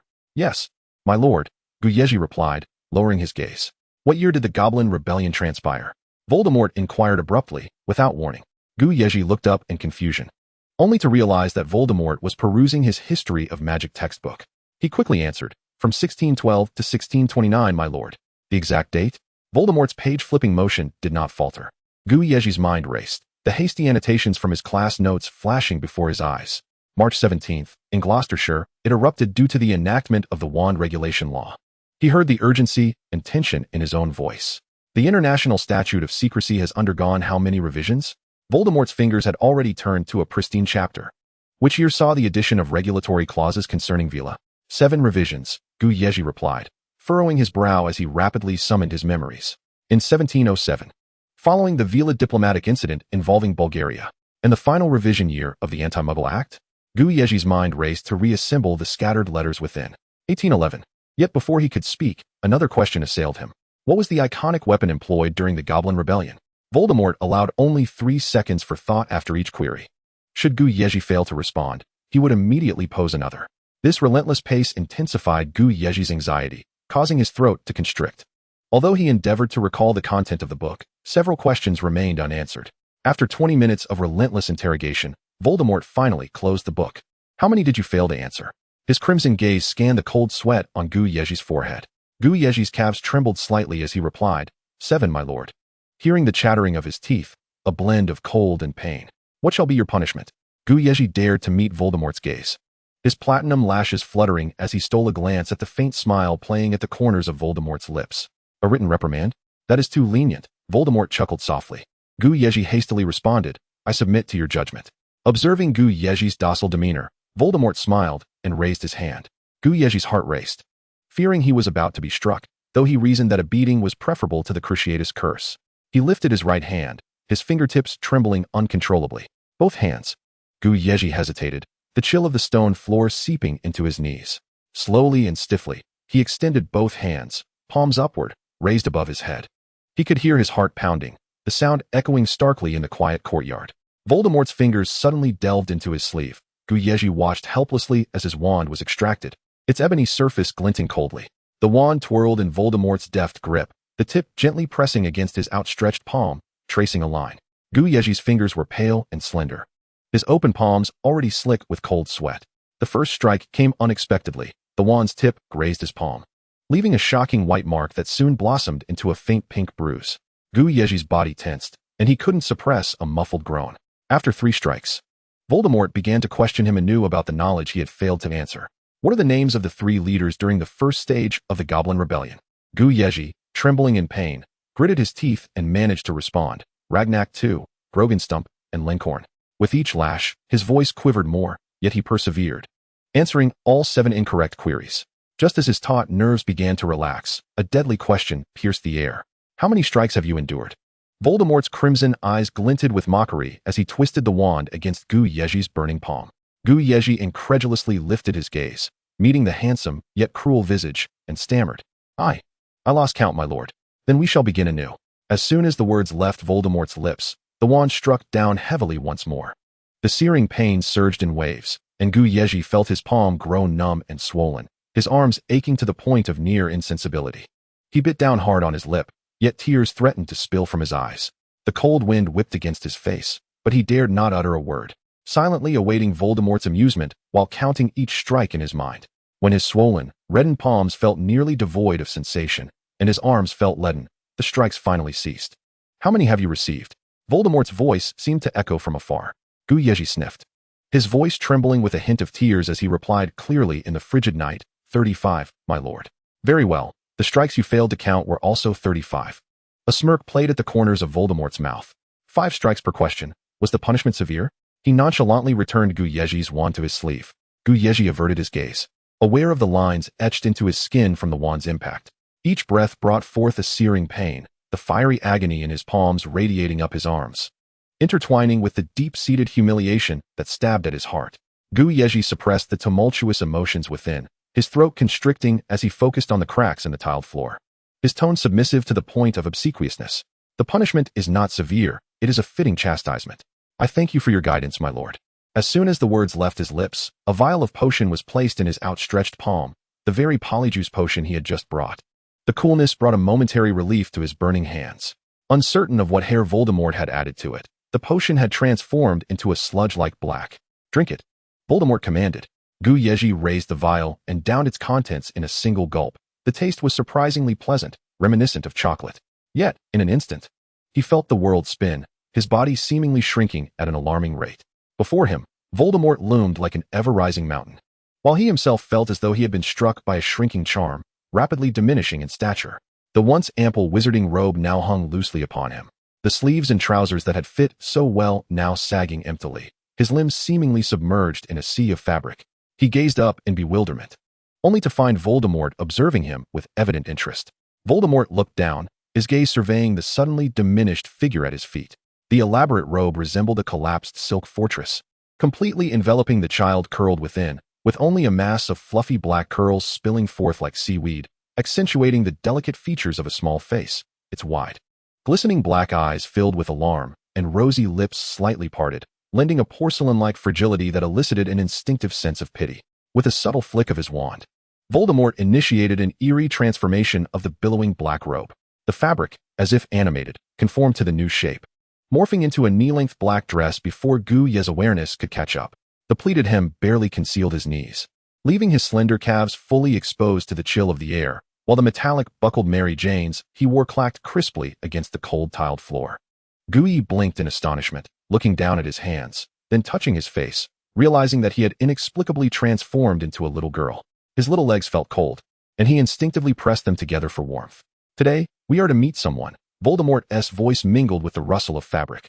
As his wand swept before him, the scarlet slits of his eyes faded to a solid, inky black. In that moment, an uncanny resemblance emerged between Voldemort and Yezhi's current appearance. Voldemort extended a hand towards Yezhi, who tilted his little face upward, his damp lashes fluttering like butterfly wings, his clear black eyes brimming with confusion. "Come along," he commanded. After a moment's hesitation, Yezhi tentatively offered his scarred left hand. The instant their palms met, Voldemort's grip tightened abruptly, his fingers closing like a vice, draining the color from Yezhi's face. Before a cry of pain could escape his lips, he was seized by a vertiginous sensation. As if being forcibly thrust into a distorted temporal tunnel, his body contorted and compressed. When the disillusionment spell concluded and the dizzying sensation subsided, Yezhi stumbled forward, his nose colliding with the cool, fragrant fabric of Voldemort's robes, his forehead resting against a solid thigh. As the spinning darkness receded, he gradually lifted his gaze, only to discover he was in a Muggle neighborhood. A sudden touch on his shoulder made him tense, and Yezhi became acutely aware he had buried his face in the corner of the embroidered robe, his fingers still clutching the fabric of Voldemort's trousers. He recoiled instinctively, the hem of his dress brushing against the damp wall. "I am sorry, master," he stammered, his voice unexpectedly soft and childlike, reminiscent of candy-coated sweetness. He quickly covered his mouth in shock. Voldemort chuckled softly, bending down to meet his gaze, his fingertips teasing a stray curl by Yezhi's ear. "Call me brother," he instructed. Yezhi blinked, staring up at him. "Huh?" Chapter 30, Mute Cannoneer. This marked Yezhi's first foray into the Muggle realm since arriving in the Harry Potter universe. The streets of 1971's Muggle England were far more vibrant than he had anticipated. Double-decker buses thundered by, neon signs and shop windows flickered as if under a charm, and the enticing aroma of fish and chips mingled with the exhaust of passing cars. Yezhi gazed at the children on the street enjoying ice cream, his throat tightening. As a time traveler, this bustling Muggle atmosphere felt more nostalgic than the butterbeer of Hogsmeade. Regrettably, he had no time to revel in this familiarity, for at that moment, his hand was firmly grasped by his brother, his short legs struggling to keep pace with Voldemort's strides, almost sprinting to match his long strides. The bow-adorned hem of his dress fluttering about. Most pressing was the pain in his palm, held tightly in Voldemort's grip, stinging enough to bring tears to his eyes. Though he dared not voice his discomfort, their destination was to visit an alchemist hidden within the Muggle world. Voldemort had donned a meticulously tailored dark gray suit, his black eyes radiating calm confidence, blending seamlessly into the bustling crowd, exuding the air of an elegant Muggle gentleman. He was adept at manipulating from the shadows, rarely exposing himself at the center of power's whirlpool. Having assumed a new identity, few recognized his true visage, which alleviated any fears of exposure. As they turned into a somewhat secluded alleyway, they halted before a quaint little shop named Sparkling Trinkets. Before they could enter, a raucous voice boomed, "Delacroix, let me make this clear, you have 3 days. If you don't pay the rent within 3 days, I'll toss all this junk out." The door swung open with a resounding bang as a portly man with a grotesque visage stormed out, grumbling a litany of profanities. Inside, a seemingly middle-aged man with prematurely gray hair sighed in resignation. Voldemort gently rapped on the door before stepping inside. Yezhi timidly peeked out from behind him. The shop was imbued with an old yet cozy atmosphere, shelves laden with a myriad of trinkets, each exquisitely crafted but shrouded in a fine layer of dust, whispering tales of the owner's misfortune. Elias lifted his gaze, a flicker of wariness crossing his features. "Who are you?" It was rare for someone so well-dressed to grace his humble establishment. Voldemort offered a warm, friendly smile. "My sister and I happened upon your shop and were drawn in by the beautiful items displayed at your door. We wish to select a few pieces." As he spoke, he affectionately ruffled Yezhi's hair. "My sister has long desired a lovely necklace." Yezhi, with wide, glistening eyes, chimed in sweetly, "Brother, I want one that sparkles like the stars." Elias's expression softened slightly, managing a strained smile. "Feel free to look around, but do bear in mind, the selection is limited. I fear it may not meet your expectations." Voldemort led Yezhi through the shop, and as they rounded the last intricately carved display filled with moonstone necklaces, they stumbled upon a corner separated by faded tulle curtains. Behind the veil lay a pile of threadbare teddy bears and crooked wooden toys, with a faded floral blanket spread beneath them. In the center, a pale, delicate girl curled up among the plush creatures. Her knees splayed open as she read a well-worn copy of Peter Rabbit. "What is this?" Voldemort arched an eyebrow, feigning surprise. "This is my daughter, Avery.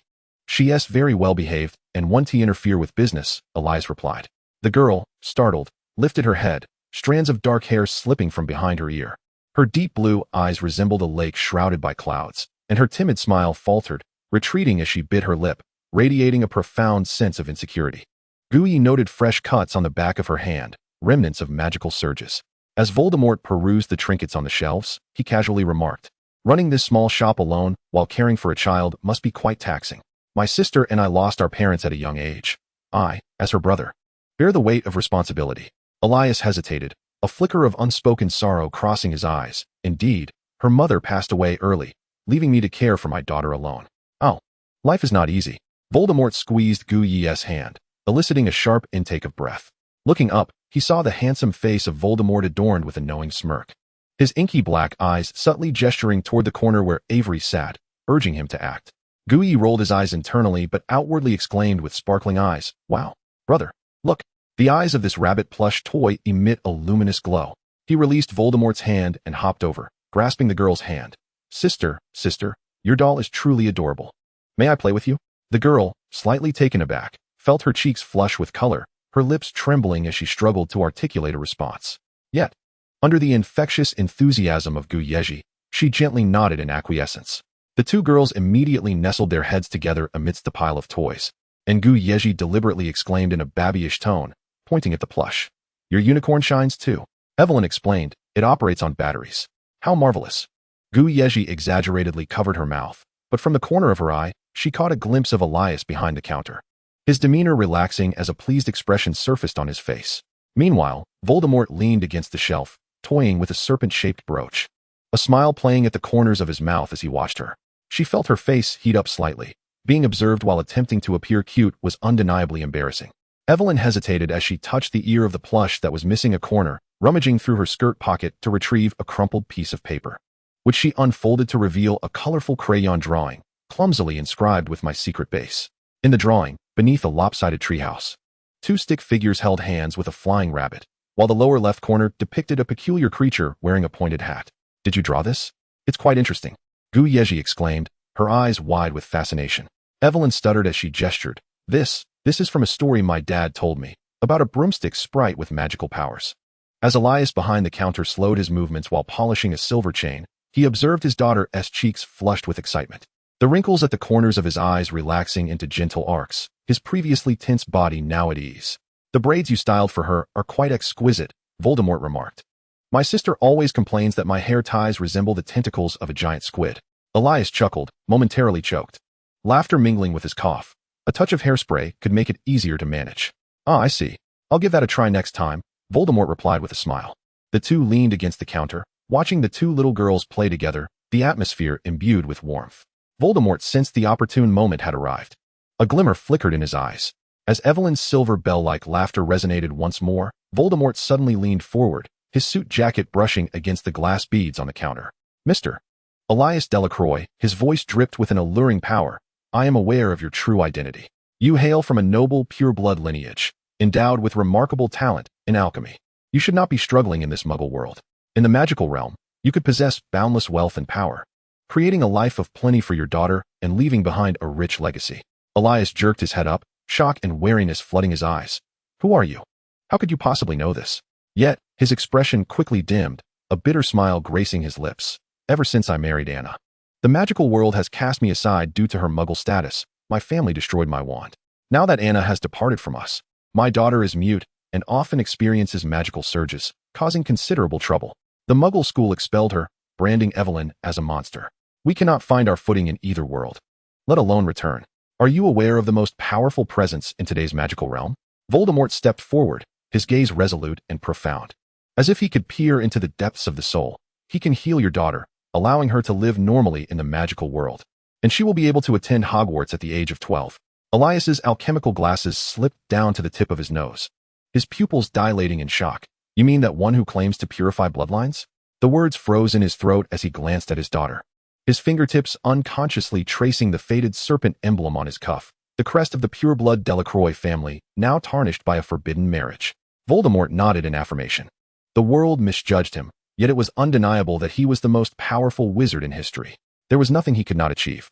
Elias fell into deep contemplation, his brow furrowed, his mind wrestling with the conflicting thoughts.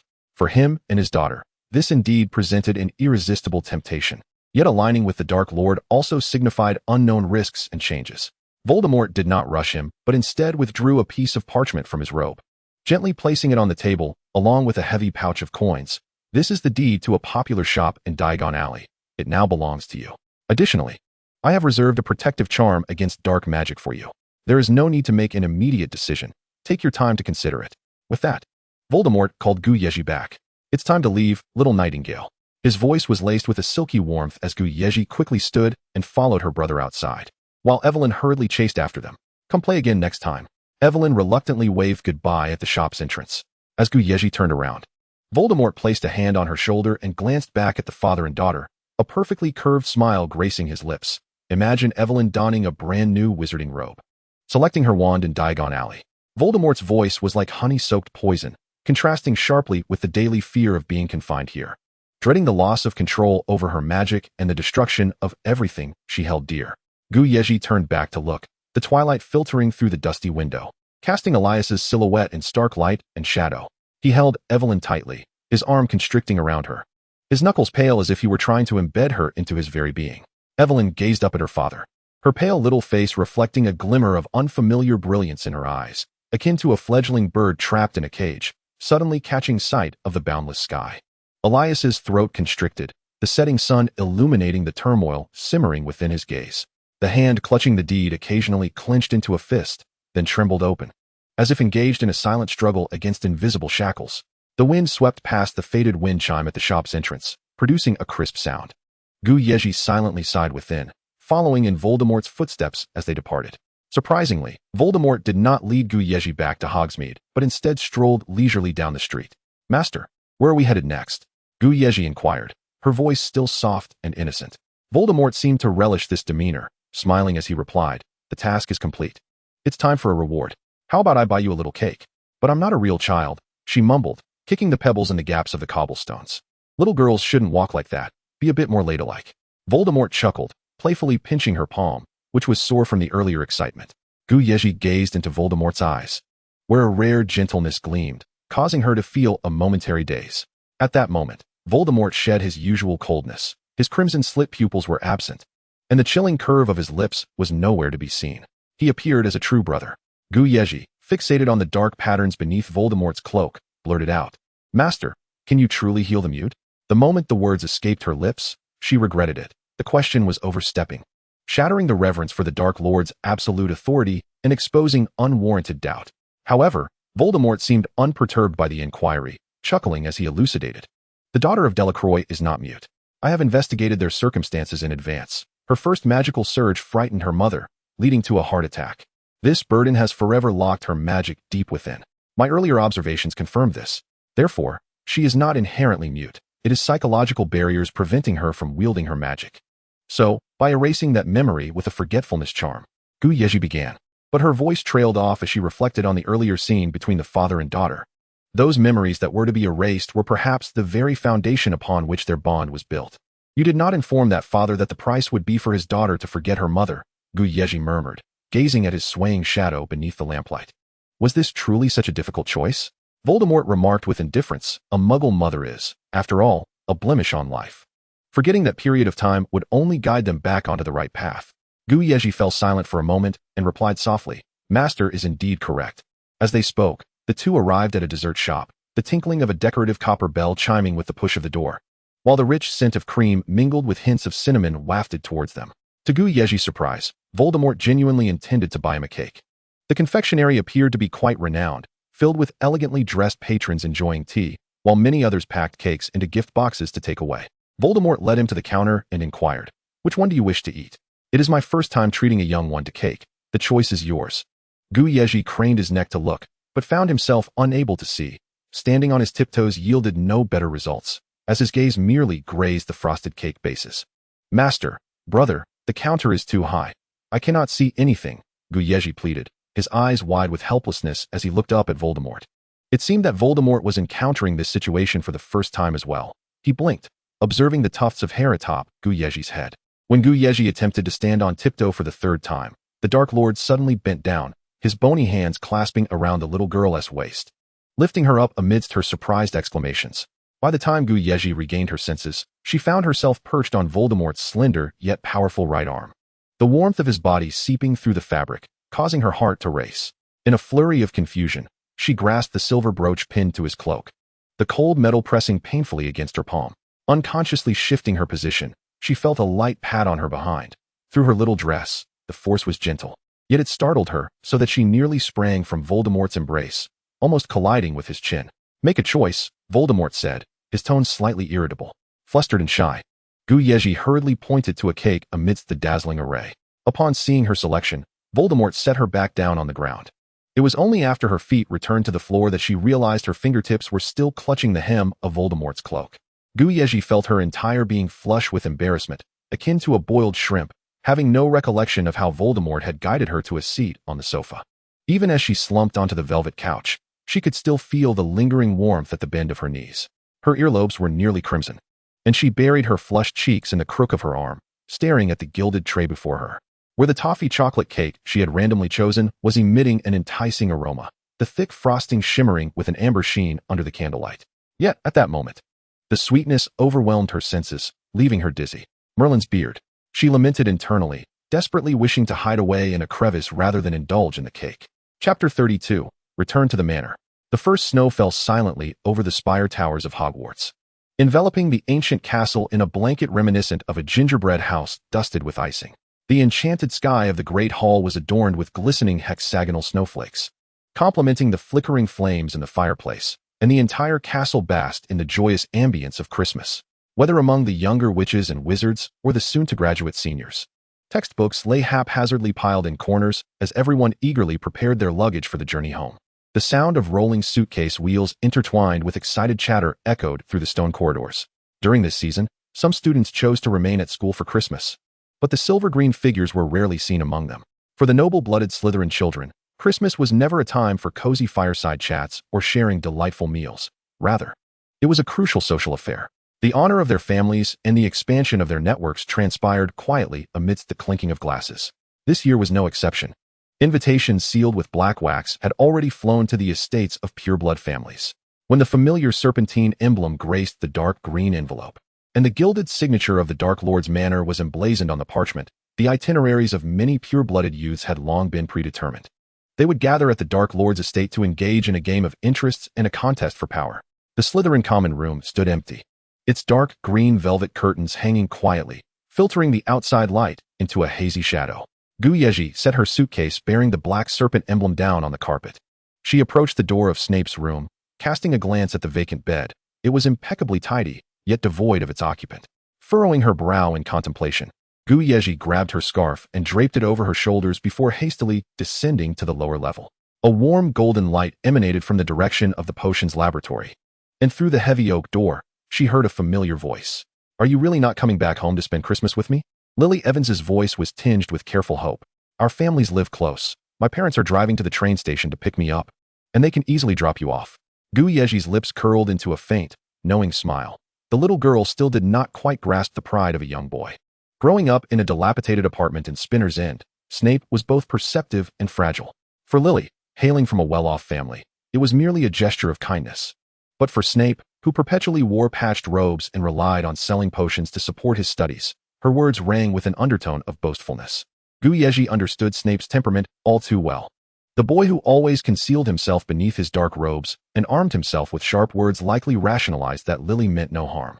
Yet the surging feelings of embarrassment and inferiority would not dissipate easily. As anticipated, silence fell within the laboratory. Only the bubbling of the potion in the cauldron could be heard, Snape's knuckles turning white as he gripped the stirring rod, remaining unresponsive. Yezhi raised her hand to knock, the sound of the brass knocker shattering the stillness. "Apologies, Miss Evans," she entered, a polite smile gracing her lips. "Mr. Snape is unable to return home with you for Christmas this year, as he has already promised to spend it at Malfoy Manor.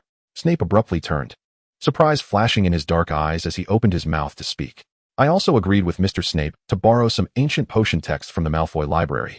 Am I not correct, Mr. Snape? Snape opened his mouth, but ultimately only pursed his lips and nodded stiffly. Yezhi's smile deepened. For someone with such a prickly disposition, making decisions for him was the only way forward. Lily blinked in realization. Oh, I see. She laughed lightly as she donned her gloves. Then I shall let you continue your work. I will head back to Gryffindor Tower first. Merry Christmas. Merry Christmas, Yezhi replied courteously. Catching a glimpse of Snape's gaze lingering on Lily's departing figure, his fingertips unconsciously rubbing against the glass beakers on the lab table. Has the improved version of the Wolfsbane potion been completed? She picked up the research report from the table and glanced at it. I heard it includes nightshade feathers and moonstone powder. Snape's previously tense expression shifted, a familiar academic fervor igniting in his dark eyes. Indeed, he instinctively took a half step forward. The new formula has increased the potion's stability by 37, but before he could finish, his brow furrowed deeply. The user will still experience intermittent bouts of unconsciousness. Rather than continually experimenting here, why not pack your things first? Yezhi casually closed the open experimental logbook, the leather cover producing a dull sound. Perhaps there were relevant research manuscripts in the underground library of Malfoy Manor. Snape hesitated for a moment before deftly gathering his instruments. The crisp sound of glass vials clinking resonating in the air. Yezhi leaned against the doorframe, awaiting him. Together, Yezhi and Snape returned home through the fireplace in the headmaster's office. Professor Slughorn was exceedingly cordial. Directly to Malfoy Manor? He winked at Yezhi. Do remember to send my regards to Abraxas. Certainly, Professor. Merry Christmas, Yezhi replied with a smile, and together with Snape, they stepped into the fireplace. Amidst the swirling green light, he could hear Snape's anxious breathing as their feet returned to the solid ground. They were greeted by a house elf clad in silver-gray uniform in the opulent marble corridor of Malfoy Manor. Master, the Lord has gone to a Ministry of Magic banquet. The leading elf efficiently took their luggage, its ears nervously pressed against its head. Master Severus's room has been arranged as per your instructions. Standing in the hall adorned with a Persian carpet, Snape gazed up at the starry mural on the dome, his fingers unconsciously tugging at the hem of his robe. Yezhi patted his shoulder. Come, let us first check your room. The library is in the basement. You may explore it freely after dinner. The guest room at the end of the corridor was warm and elegant, the flames in the fireplace casting Snape's shadow upon the bed draped with silver serpent-patterned curtains. This is too lavish, he murmured, his fingertips brushing over the soft down comforter. After dinner, Yezhi led Snape to the library. The Malfoy family library was vast, and as they walked through it, the scent of parchment and aged ink mingled with a faint glimmer of magical runes. The entire wall of crystal chandeliers illuminating the deep walnut bookshelves with an amber glow. The potions tomes are on the laurel-patterned shelves. Yezhi elegantly waved his wand, and 4 tomes gracefully detached from the shelves, landing softly on the ebony table. The top shelf contains rare medieval banned texts. The middle shelf features improved recipes, and the bottom shelf holds annotated editions of potions tomes from successive heads of potions. Upon turning around, Yezhi noticed Snape had already engrossed himself in reading. His entire being seemingly frozen under a spell, his eyelashes casting delicate shadows beneath his eyes, entirely oblivious to Yezhi's explanations. Yezhi chuckled softly and wandered to another side of the bookshelf to read. The next morning, morning light streamed into the dining room, the silverware gleaming coldly upon the walnut dining table. As Yezhi entered, he beheld Abraxas Malfoy delicately sipping red tea from a bone china cup. While Severus Snape sat at the lower end, his gaze lowered, the two seemingly having finished breakfast and engaged in conversation. A copy of the Daily Prophet lay atop the table. Father, Yezhi approached and bowed, the hem of his dark-patterned robe sweeping gracefully as he moved. Take a seat, Abraxas gestured, and a nearby house elf tiptoed to pull out a gold-trimmed velvet chair, placing a platter filled with smoked ham and pumpkin muffins steadily before them. The steam wafting forth enveloped in a cinnamon aroma. Snape felt it inappropriate to intrude upon the time shared between father and son, thus he rose, the hem of his black robe brushing against the chair leg with a soft sound. I shall head to the study.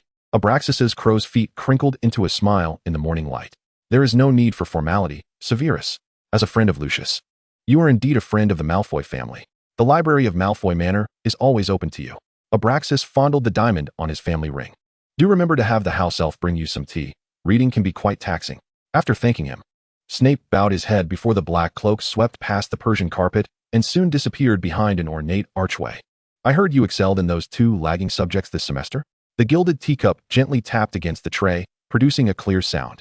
"Yes, father," Yezhi replied, deftly slicing the fried egg with a silver knife, the amber yolk flowing slowly. The head of the Malfoy family displayed a look of approval. "I knew this would not be difficult for you." Yezhi smiled, but said nothing. Abraxas gazed at his son, amusement flickering in his eyes, tilting his chin towards the direction where Snape had just departed.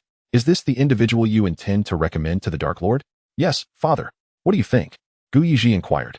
"Potions." Abraxas rose and walked to the floor-to-ceiling window, the morning mist blurring his outline. "Speaking of potions, it reminds me of an old family of potion masters, the Prince family." Abraxas reminisced. "You may not be familiar with them, as they have fallen from grace. The last generation had only one daughter, who even renounced her family to marry a Muggle blacksmith. I met her once, and your friend bears a resemblance to her. I have always believed that talent does not appear out of thin air. It must be inherited through bloodlines. His prowess in potions is beyond doubt," Abraxas mused, his fingertips tracing the gilded vine patterns on the cup, his gaze peering through the fragrant tea haze into the distance. "However, the Dark Lord has always favored pure bloodlines. If it could be proven that the Prince family's legitimate blood runs through him, the Dark Lord would surely be pleased." Yezhi was taken aback by Abraxas's perceptiveness.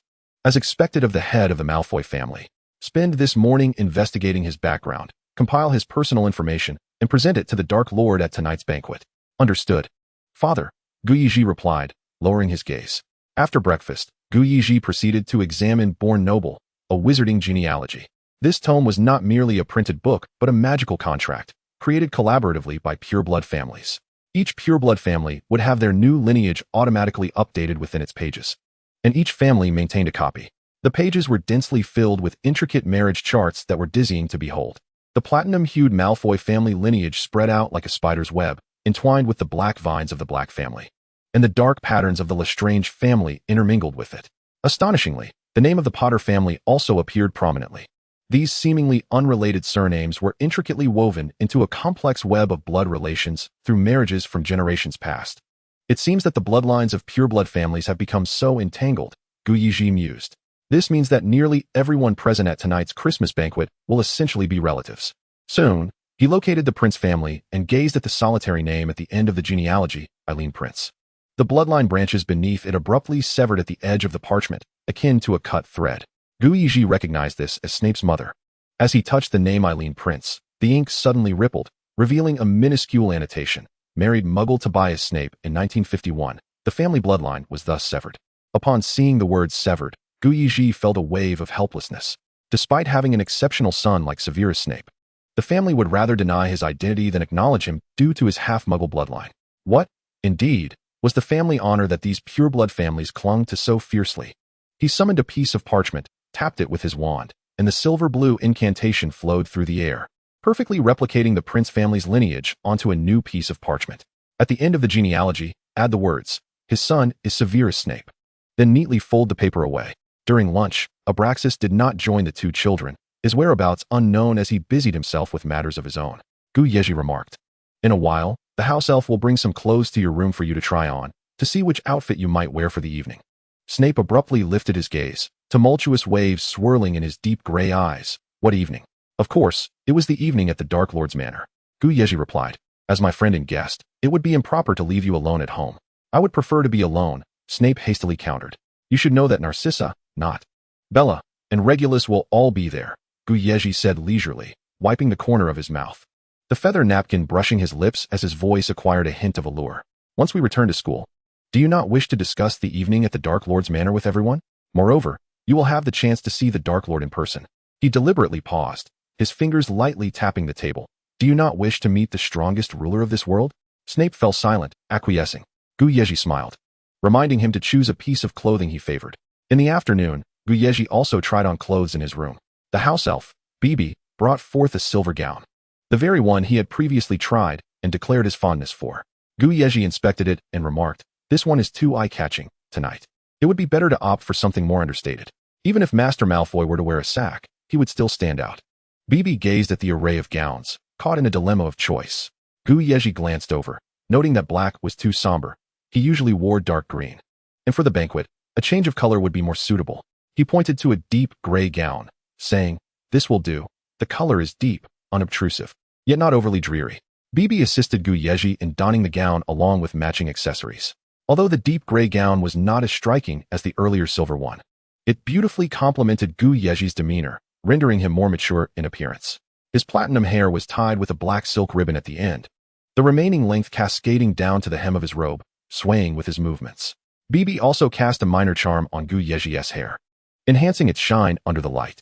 By the time everything was in order, it was already 4 in the afternoon, and Abraxas was also dressed in formal attire. His dark blue gown adorned with subtle patterns that shimmered like the night sky as he moved. Before either father or son could speak, hurried footsteps resonated from the spiral staircase, and Snape appeared, clad in a black robe.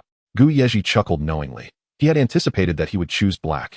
With a flourish of greenish-blue flue powder, the three of them departed via the fireplace to the Dark Lord's manor. Chapter 34, Merry Christmas. The banquet would not commence until 6 o'clock, and at this time, guests were scattered throughout the Dark Lord's manor, engaged in casual conversation. Abraxas handed over the gifts to a house elf, and then made his way to the Dark Lord's study. Yezhi and Snape found Narcissa and others, the younger crowd mingling in the small parlor. Narcissa pinched a candied orange delicately between her slender fingers, taking a small bite. Her pearl hairpins swaying with emotion. Our Christmas tree, which received a growth charm, has shot up another 2 feet. The branches nearly poke at the second-floor windows. I envy you. My mother insists that only a traditional fir is worthy, Flint muttered as he gnawed on a gingerbread man, inadvertently causing the star atop the tree to tilt, which from afar resembled a runny-nosed worm. Parkinson laughed uncontrollably, her malachite ring clinking against the walnut table. Not tossed a mint into his mouth, his words muffled. Speaking of which, this year my cousin gifted me a sneezing snuffler that spews streamers. Now my study is covered in gold dust. Not, whose full name was Edian Knott, had a twin sister, Amelia Knott, who was the head girl of Ravenclaw. Yezhi scanned the room, but did not see her. Knott, is your sister not coming today? Yezhi casually inquired. My parents won't allow her to come. Knott mumbled. Yezhi paused. Could it be that Knott's family, having witnessed Sirius Black emerge from the Black family unscathed by Voldemort, was hedging their bets? If that were indeed their thinking, the days ahead would likely be fraught with challenges. Why is Senior Snape here today? Regulus approached to greet Snape. Oh. Yezhi came to his senses. I invited him to spend Christmas with us, so he came along. He too wishes to catch a glimpse of the Dark Lord. Does he not, Severus? Ah, yes, indeed, Snape replied, lifting his gaze from the book he had been reading, revealing that he had brought it home with him, having been quietly engrossed in it until now. As twilight descended, the sky darkened like velvet soaked in ink, swallowing the manor's spires and towers. The glowing mistletoe balls in the garden gradually dimmed, and guests began to tread along the icy gravel pathways, the hems of their robes sweeping across the snow-covered rose bushes, slowly making their way to the banquet hall, the younger generation following suit into the interior. The warmth of the banquet hall enveloped them, mingling with the sweet fragrances of cinnamon and candied treats. Yezhi squinted. This once foreboding hall, where he had battled a giant wolf, was now adorned with a Persian carpet embroidered with silver-threaded snowflakes, and the ceiling no longer bore serpent-shaped candelabra, but instead was adorned with crystal chandeliers that seemed to snow. A colossal Christmas tree occupied one corner of the hall, its trunk so thick that 3 people would be needed to encircle it. Among the pine needles hung a self-playing music box and a ceramic reindeer that dispensed candies, while beneath the tree, gift boxes reflected a myriad of colors, with several bouncing playfully. In the center of the hall stood a staircase leading to the second floor, at the top of which was a high-backed armchair resembling Voldemort's throne. Currently, it was unoccupied, allowing for a relaxed atmosphere at the banquet, though amidst the clinking of highball glasses, some guests occasionally glanced up towards that throne. As the clock struck 6, a dark figure emerged from the corridor on the second floor. The individual was tall, with slightly curled black hair falling over his forehead, his mesmerizing red slit-like eyes surveying the nobles below with a faint, enigmatic smile. It was Voldemort. Today, he donned an unusually formal attire, eschewing the usual thin black cloak for a sumptuous dark purple satin gown, adorned with silver-threaded serpentine patterns that shimmered with his every step, accentuating his broad shoulders and imposing presence, instilling fear in those who beheld him. Flanking him on either side were 2 figures. Abraxas Malfoy walked steadily at his left, his family crest subtly gleaming on his dark blue robe, exuding an air of gravity and composure. On his right, Bellatrix Black presented an entirely different spectacle. Her wild black curls cascaded freely, her sun-kissed skin glowing with a honeyed sheen in the candlelight, full lips curving into a provocative smile. Her velvet red gown accentuating her exquisite figure, her wand casually twirling between her fingers, radiating an almost frenzied excitement. Despite the Black family having produced a wayward son in Sirius, they still maintained a prominent position under Voldemort's command, largely due to Bellatrix Black's efforts. The eldest daughter of the Black family carved her path through the ranks of Death Eaters with her fervent loyalty. Although it was well known that within the younger generation of the Black family, only Bellatrix had graduated from Hogwarts. Sending her to pledge allegiance was somewhat of a reluctant choice due to the lack of alternatives. Yet, behind closed doors, the gossiping nobles interpreted this as the Black family's deliberate attempt to elevate their daughter's status. As for whether Voldemort's bloodline constituted an elevation in status, those pureblood families, who typically held blood purity in high regard, conveniently overlooked Voldemort's mixed heritage at this moment. As Yezhi remained fixated on Voldemort, everyone else had already bowed in deference, rendering his uplifted face strikingly conspicuous. Voldemort immediately noticed him, a cryptic smile curling at the corners of his lips. Abraxas, standing behind, furrowed his brow in admonition, prompting Yezhi to realize he had momentarily lagged and hastily bowed. Voldemort settled onto his throne, with Abraxas and Bellatrix flanking him on either side. No need for excessive formalities, his voice, imbued with a chilling elegance, cascaded down the spiraling staircase. It is a Christmas feast, let us indulge in merriment. The hall soon regained its lively atmosphere, though the guests' attentions drifted to the figure on the second floor. Yezhi, disinterested in the affairs of these prominent figures, tugged at Snape's black robes. Come, let us procure some flaming cakes. He led Snape to the buffet, where they gathered with their classmates at a long table laden with pumpkin pies and flaming whiskey. However, the cheerful ambience was short-lived. As the elders of the Black family summoned Narcissa and Regulus, Yezhi observed as the Black family ascended the steps with goblets in hand, reverently kneeling before the throne. Typically, Death Eaters merely bow in public settings, yet the Black family's apprehension over Sirius's situation compelled them to overtly display their loyalty, effectively severing any retreat. Sirius's defection has certainly spurred their eagerness to pledge their allegiance, Parkinson murmured in a lowered voice. Following the Black family, other noble families ascended the staircase, most only bowing and toasting, eschewing the more elaborate kneeling of the Blacks. Understanding that he too could not evade these formalities, Yezhi consumed a few bites of food to appease his hunger, ordered a glass of juice, adjusted his deep gray attire, and, under the gaze of many, ascended the steps leading to the throne. My lord, Merry Christmas, he said, kneeling beside Voldemort, gently clinking his juice cup against Voldemort's goblet. As he knelt, he recalled his first arrival in this world, trembling in fear at the same spot. Now, those fears ebbed like retreating tides, leaving only a damp trace in his heart. He felt an unexpected tranquility, the coolness of the stone beneath his knee seeming trivial. It appeared he was no longer as afraid of Voldemort. Or perhaps he was gradually becoming assimilated into this world, losing his original self. The Malfoy family was the second to perform the kneeling gesture that evening. The Malfoy patriarch stood beside Voldemort, rendering any further concealment unnecessary. Merry Christmas, Voldemort chuckled. What an unusual color you have chosen. I wish to avoid being overly conspicuous while steering clear of black, so I opted for this shade, Yezhi replied with a smile. His platinum hair cascading over his shoulders, the intricate patterns of his deep gray attire shimmering like serpentine reflections in the candlelight. His tone was rather casual, lacking the expected reverence. Cough, cough. The Malfoy patriarch cleared his throat twice, his eyes harboring a warning, yet Voldemort raised a hand to interrupt. Why spoil the young one's spirits, Abraxas? These youngsters are far more entertaining than you. At least they aren't afraid to speak the truth. I beg your pardon. Yezhi smiled, lowering his gaze respectfully. My lord, I wish to introduce a fellow student to you. May I know when it would be convenient? Voldemort sipped his drink and replied, bring them to the garden later to see me. Now, off you go to enjoy yourself. Yezhi rose, turned to face Abraxas, and raised his glass. Father, Merry Christmas. Abraxas nodded in acknowledgement, the tip of his serpent-headed cane gently tapping the ground. Yezhi handed his glass to the bowing house elf and returned to the throng below. Chapter 35. Prince. As the toasts beneath the crystal chandelier gradually subsided, Voldemort's elongated fingers tapped against the armrest, the sound of his obsidian ring clashing with the gilded carvings creating a clear resonance. Noticing the time was apropos, he rose slowly and addressed the assembly. Merry Christmas to you all, let us revel in the festivities this evening. He then descended the steps, preparing to leave, his deep purple robe trailing over the dark red carpet with measured grace. The guests in the hall parted like waves as Voldemort passed, standing in reverence, bowing as he strode by. Once Voldemort had exited, the atmosphere among the crowd lightened, with many remaining in the hall to continue their conversations, while others followed in pursuit of Voldemort into the garden. Seeing Voldemort head outdoors, Yezhi took Snape's hand and followed. You haven't yet toasted the Dark Lord today, Yezhi remarked. I too Feels somewhat remiss, Snape admitted, but lacking a family. It was inappropriate for me to present myself in such a formal setting.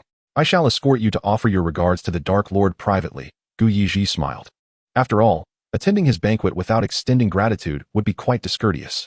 Snape nodded in agreement. Thus, Yezhi led Snape into the small garden.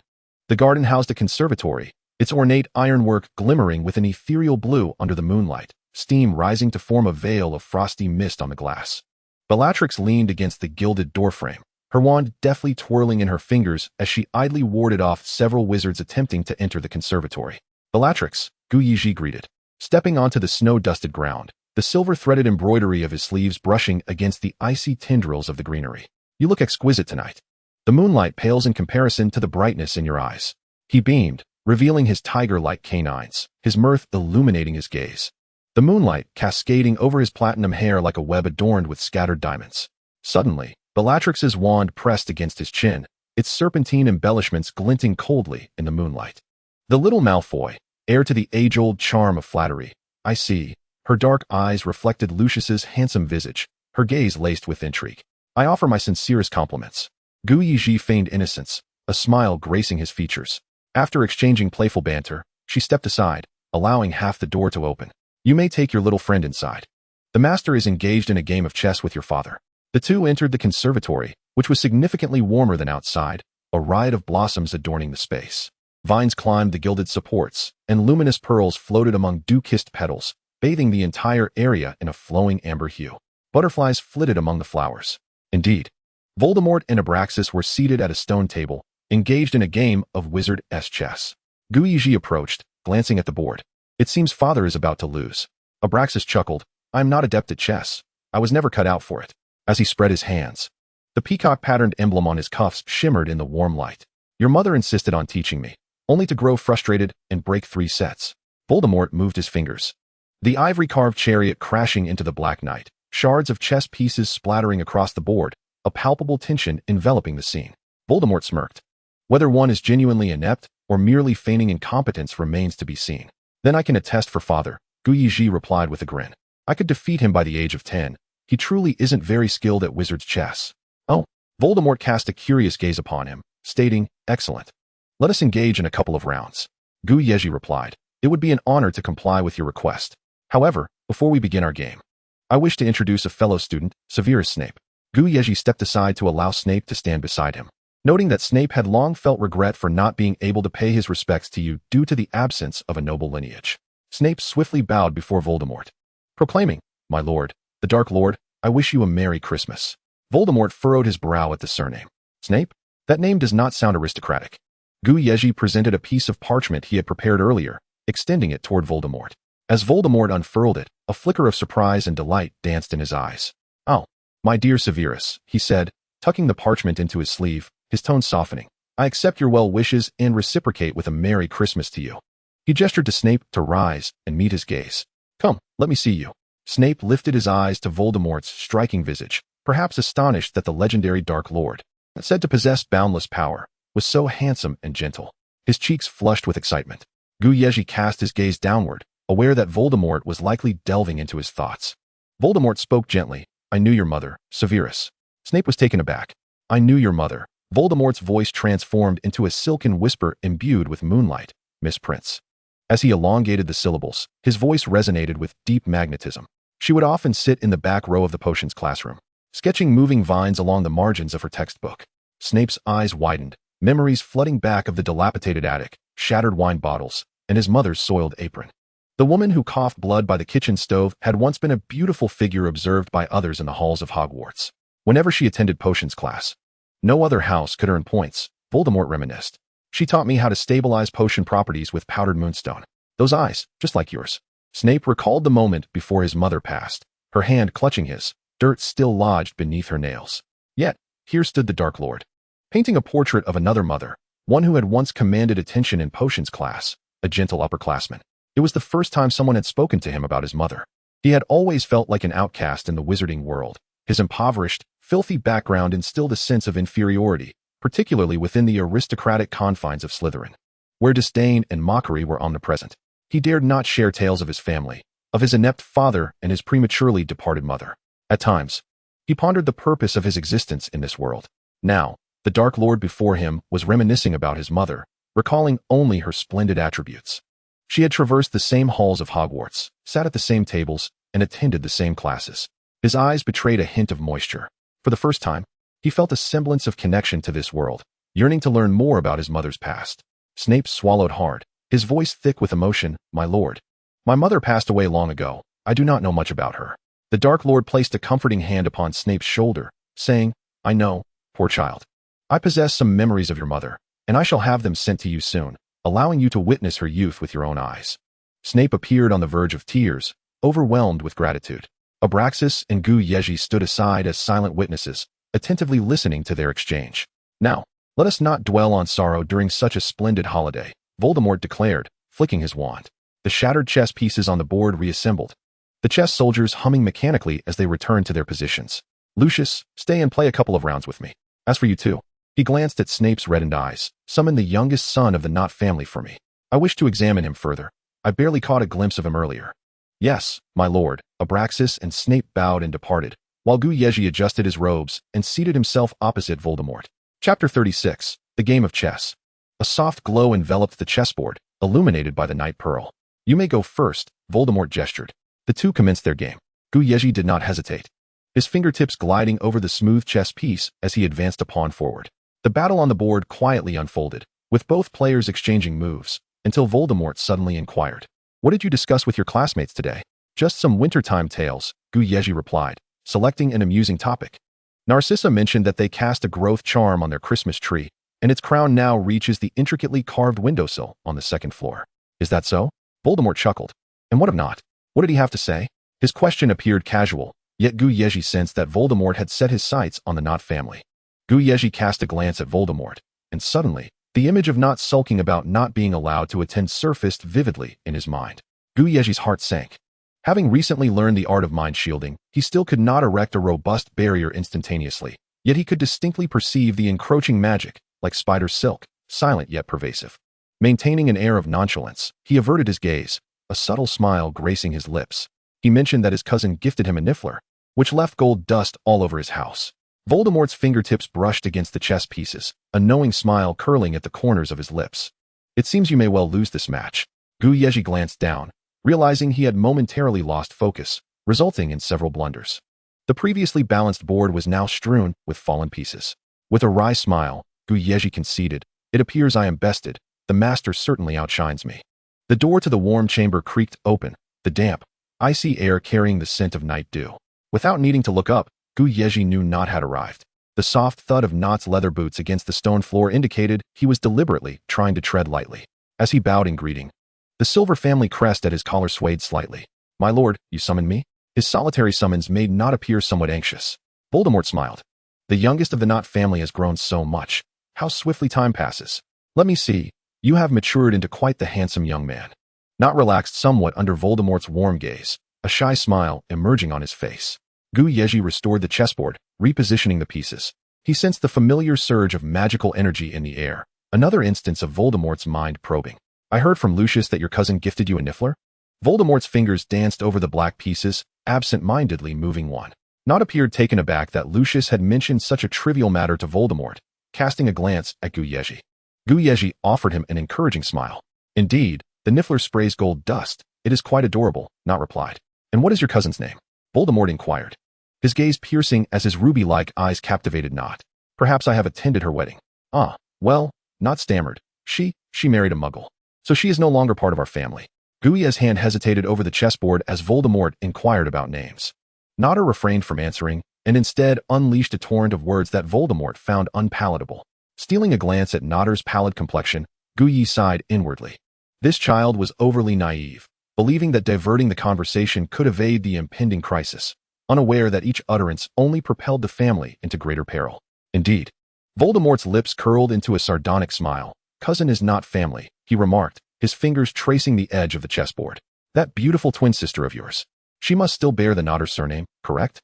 The temperature in the room plummeted, causing Notter to momentarily hold his breath. It seemed that Notter finally grasped why Voldemort had summoned him. Panic surged within him. Yes, indeed, his sister remained part of their family. She felt a bit unwell today, so she couldn't come, he stammered, his fringe dampened by cold sweat, clinging to his pale forehead. Voldemort raised an eyebrow, chuckling softly. I see. Young ladies are often more delicate and require proper care. He made a move on the chessboard, effortlessly vanquishing Yezhi's piece. Once she recovers, do bring her to my greenhouse to admire the flowers. His tone suddenly softened, yet it sent a chill down Notter's spine. In your generation, twins are quite rare. I have long wished to become better acquainted with her. Why, yes, my lord, the boy replied, his voice trembling, beads of sweat forming at his temples. I shall await the day when you meet the both of us. Voldemort smiled, then waved his hand, dismissing him. On the chessboard, the silver pieces were succumbing one by one to the onslaught of the obsidian army. Voldemort's long fingers lightly tapped the board, his ruby-like pupils reflecting Yezhi's precarious position. It appears you are on the verge of losing this match. Yezhi gazed at the besieged king, offering a resigned smile. My prowess in chess is but a slight improvement over my father's. I still cannot compare to you, my lord. I see you are still indulging in juice today. Voldemort abruptly changed the subject, his bony fingers toying with a black knight. When do you come of age? On May 20th, my lord, Yezhi replied. Moving a silver bishop, the piece making a crisp sound as it traversed the board. That is still several months away, Voldemort remarked, lifting his gaze. How did you celebrate your birthdays in previous years? Yezhi shifted another piece, smiling as he recounted. As a child, my father would host birthday parties for me. After I went to Hogwarts, I celebrated each birthday at school with my classmates. As Yezhi's king was shattered, he helplessly conceded, I admit defeat, my lord. I acknowledge my inferiority. Voldemort chuckled lightly, his wand sweeping across the chessboard, causing all pieces to transform into silver sand. Replaced by a black velvet gift box adorned with serpentine patterns. He pushed the box toward Yezhi, smiling, a Christmas gift. Yezhi's gaze flickered between the Dark Lord and the velvet box, the moonstone in his eyes shimmering with fragmented light. He extended a slender finger to gently lift the lid. Inside, 3 hexagonal sapphires sparkled atop a velvet cushion. The central stone resembled a resplendent full moon, while the smaller stones flanked it like loyal stars. The necklace's design bore an air of innocence, appearing remarkably charming, as though it were a gift meticulously prepared for a 7- or 8-year-old girl. This size. Yezhi looked up at Voldemort, only to find him watching him with keen interest. Suddenly, Yezhi recalled that this must be the necklace they had commissioned from the alchemist Elias while he was disguised as a little girl. Elias had undoubtedly designed it to fit the style of a young girl. Yezhi chuckled, unable to suppress his amusement as he wrapped the necklace around his wrist. As a bracelet, it fits perfectly. The cool gems pressed against his skin, surprisingly snug, refracting delicate blue light under the candle's glow, as if he had tied a fragment of the galaxy around his wrist. Then I thank you, my lord, Yezhi smiled. This necklace can repel 3 dark curses daily. He paused, admiration flickering in his eyes, as expected of a master alchemist. Its quality is exceptional, capable even of withstanding the unforgivable curses. Yezhi shook his wrist, the gems clinking together with a crisp sound. You gift me such a precious present. In comparison, my Christmas gift for you seems rather paltry. Oh, what did you give? Voldemort inquired, curiosity evident in his tone. I found an ancient tome in our family's library. I can't comprehend any of those texts, so I chose the one that appeared the oldest to present to you, Yezhi replied with a smile. You are quite candid, Voldemort chuckled. But could not Professor Snape also be considered a gift from me? I see you are quite pleased with him. Yezhi winked playfully. Indeed, Voldemort smiled. You have an eye for talent. You have located the last scion of the Prince family. If Snape were to know you brought him here as a gift, he would surely sever ties with you. Then my lord must keep this a secret. Yezhi tilted his head mischievously at the Dark Lord. Voldemort was momentarily taken aback before releasing a low, rumbling laugh. You little rascal. He reached out to playfully tap Yezhi's forehead. Come now. The banquet is winding down. Abraxas is likely growing impatient. Chapter 37. Annihilation. Morning light slanted across the spires of Malfoy Manor, bathing the marble corridor in a honeyed hue. Just as Yezhi set down his silver spoon, a fleeting shadow caught his eye as it emerged from the corner of the foyer. The house elf, burdened by a towering stack of letters, hunched over, its ears drooping perilously close to the Persian carpet, tremulously making its way toward his father's study. Yezhi cast a puzzled glance, and just then, the topmost envelope slipped from the pile, revealing a deep purple wax seal embossed with a menacing serpent design, the Nodder family crest. A sense of unease washed over him as he approached, scrutinizing the heap of correspondence. Among them, he discerned the faint outline of the Black family's double-headed eagle crest and the Lestrange family's skull and serpent. Where's my father? Yezhi inquired of the house elf. In the study, young master, the elf replied, its ears twitching nervously. These letters arrived suddenly this morning. I shall seek him out. Hand them over to me, Yezhi said, accepting the heavy letters, the distinct scent of parchment mingling with the chill of snow wafting toward him. As he made his way to the study, he glanced at the origins of the letters. Nearly every pure-blood family had sent correspondence. A sense of dread gripped him upon seeing the dark crimson stains on the Parkinson family stationery. What significant event had transpired last night? The platinum griffin door knocker on the intricately carved oak door glimmered coldly as Yezhi inhaled deeply and rapped on the door. "Father, it is I. Enter." Came Abraxas's voice from within, tinged with fatigue. With a creak, Yezhi stepped into this seldom-entered sanctuary. The study of the Malfoy patriarch was typically off-limits to anyone, including house elves. Even as the young master, one could not enter without permission. What secrets lay hidden within these walls? Perhaps only known to the heads of the family throughout the ages? The room was suffused with the scent of aged parchment and incense. And a grand portrait of his ancestors loomed behind his father, its subject clad in opulent robes, platinum hair cascading over his shoulders, and silver-gray eyes gazing down upon him. Grandfather, Lucius inclined his head respectfully toward the portrait. Yezhi placed the letters upon the ebony desk. Noticing that Abraxas had already scattered a dozen open missives by his side, some of which bore charred edges, remnants of a scorching fire. His father's fingers unconsciously caressed a serpentine paperweight. What transpired? Yezhi's gaze swept over the crumpled pages. Surely, these cannot be belated Christmas greetings? He jested, attempting to feign nonchalance. Abraxas's expression darkened. Last night, his voice was low and frigid. The Capet and Avery families, two once noble lineages, were annihilated, totaling 23 lives. For they received invitations, yet failed to grace the banquet with their presence.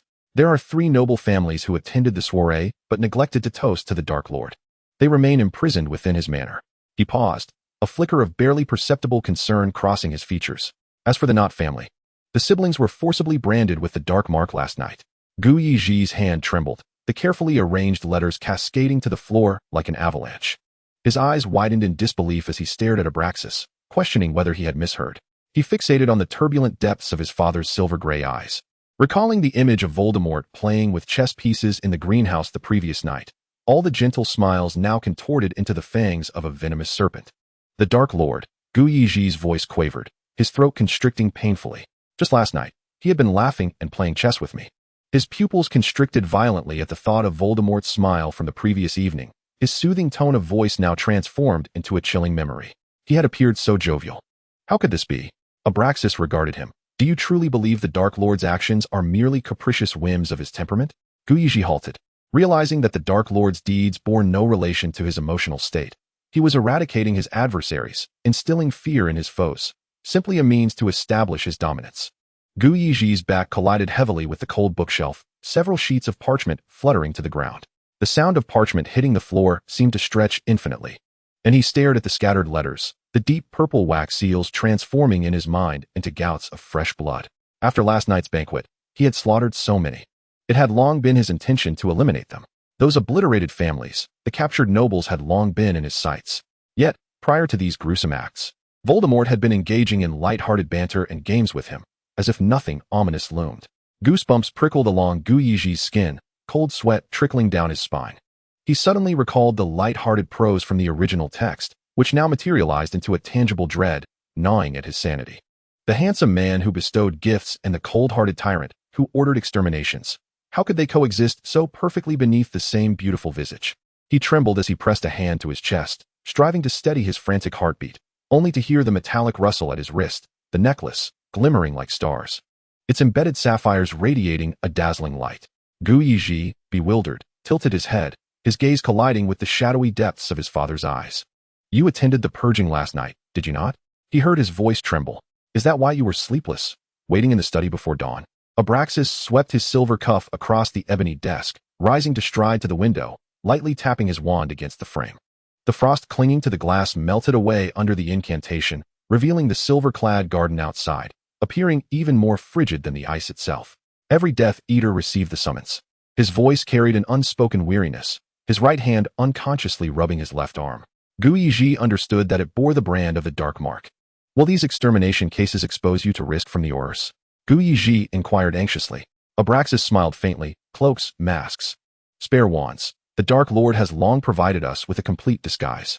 He ignited a ghostly blue flame at his fingertips, reducing one of the reed letters to ashes.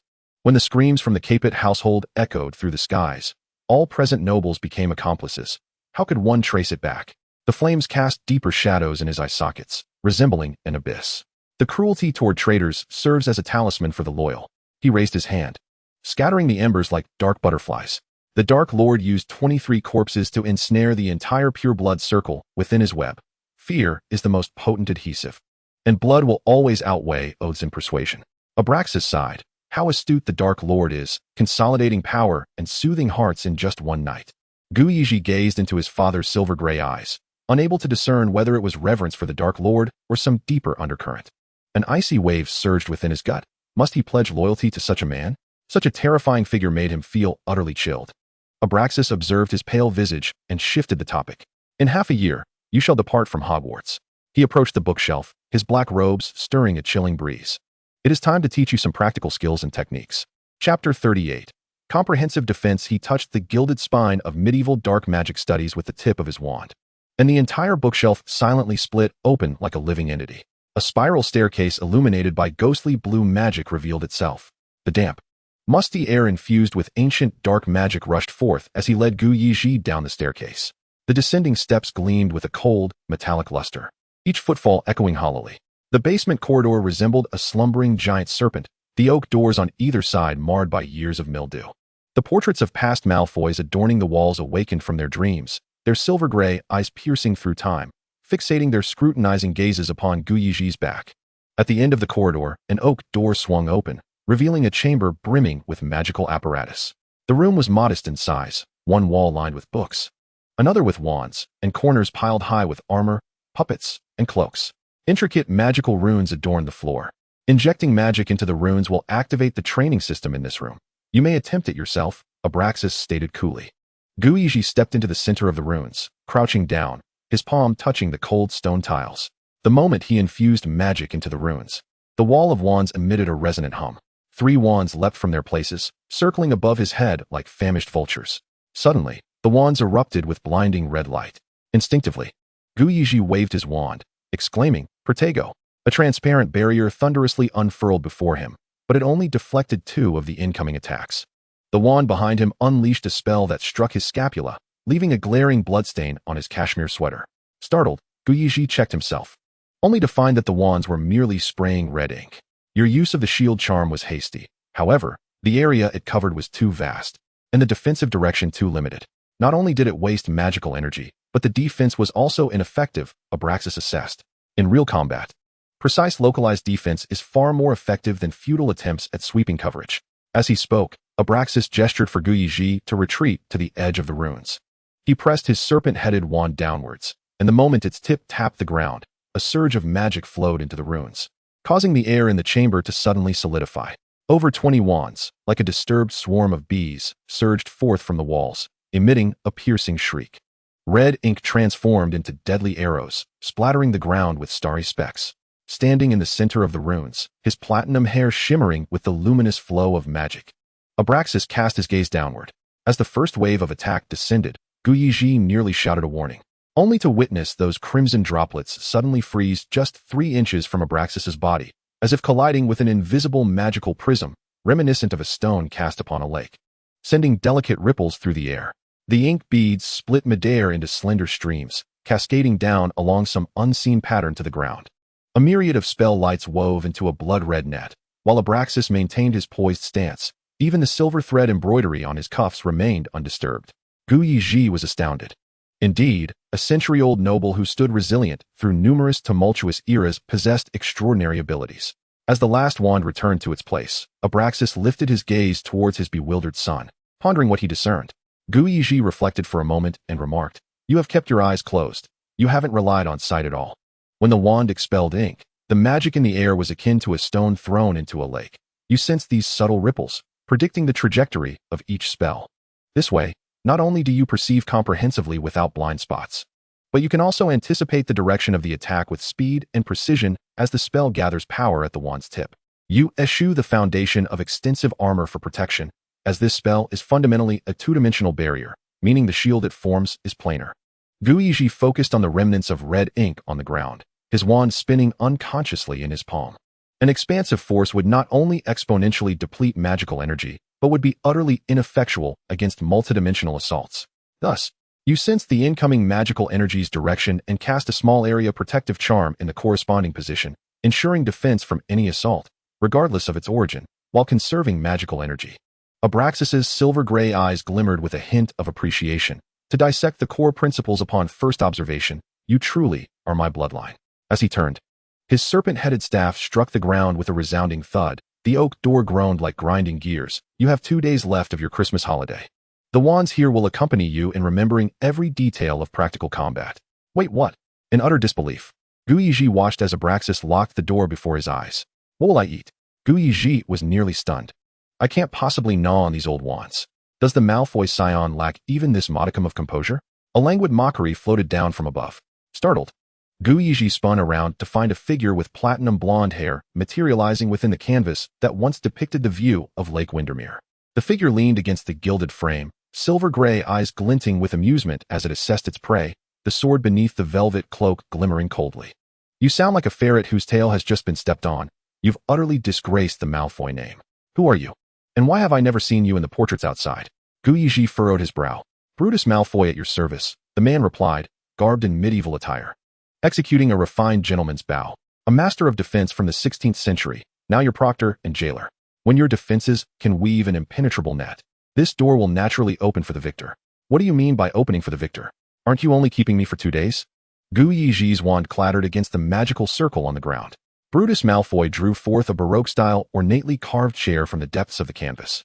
Its velvet cushions still speckled with remnants of paint. Leaning against the frame, the silver chain of his pocket watch dangled at the canvas's edge, swaying. The incantation on this door is quite clear. It will only open when you can catch the simultaneous onslaught of 20 wands. Brutus Malfoy remarked languidly.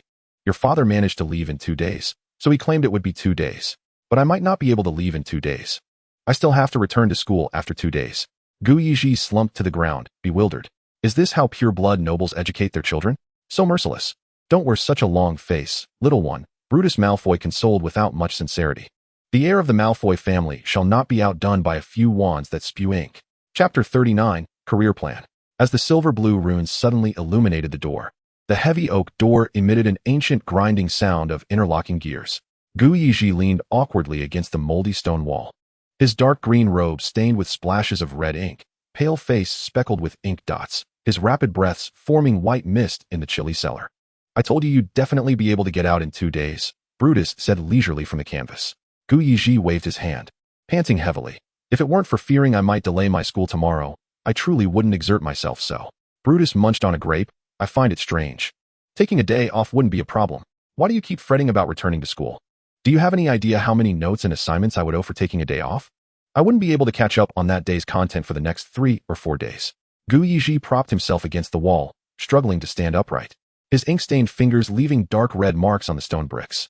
Forget it. You wouldn't comprehend the agony of a senior student. Yezhi patted his backside and headed toward the exit. What? What 3? Brutus asked, confused. Yezhi staggered back to his room to bathe and change clothes. The steam enveloping him in the bathroom carried the scent of lavender essential oil, finally washing away the red ink and mustiness from his body. When he donned the silk robe embroidered with silver thread once more and brushed his platinum hair in front of the mirror, he transformed back into the esteemed young master of the Malfoy family.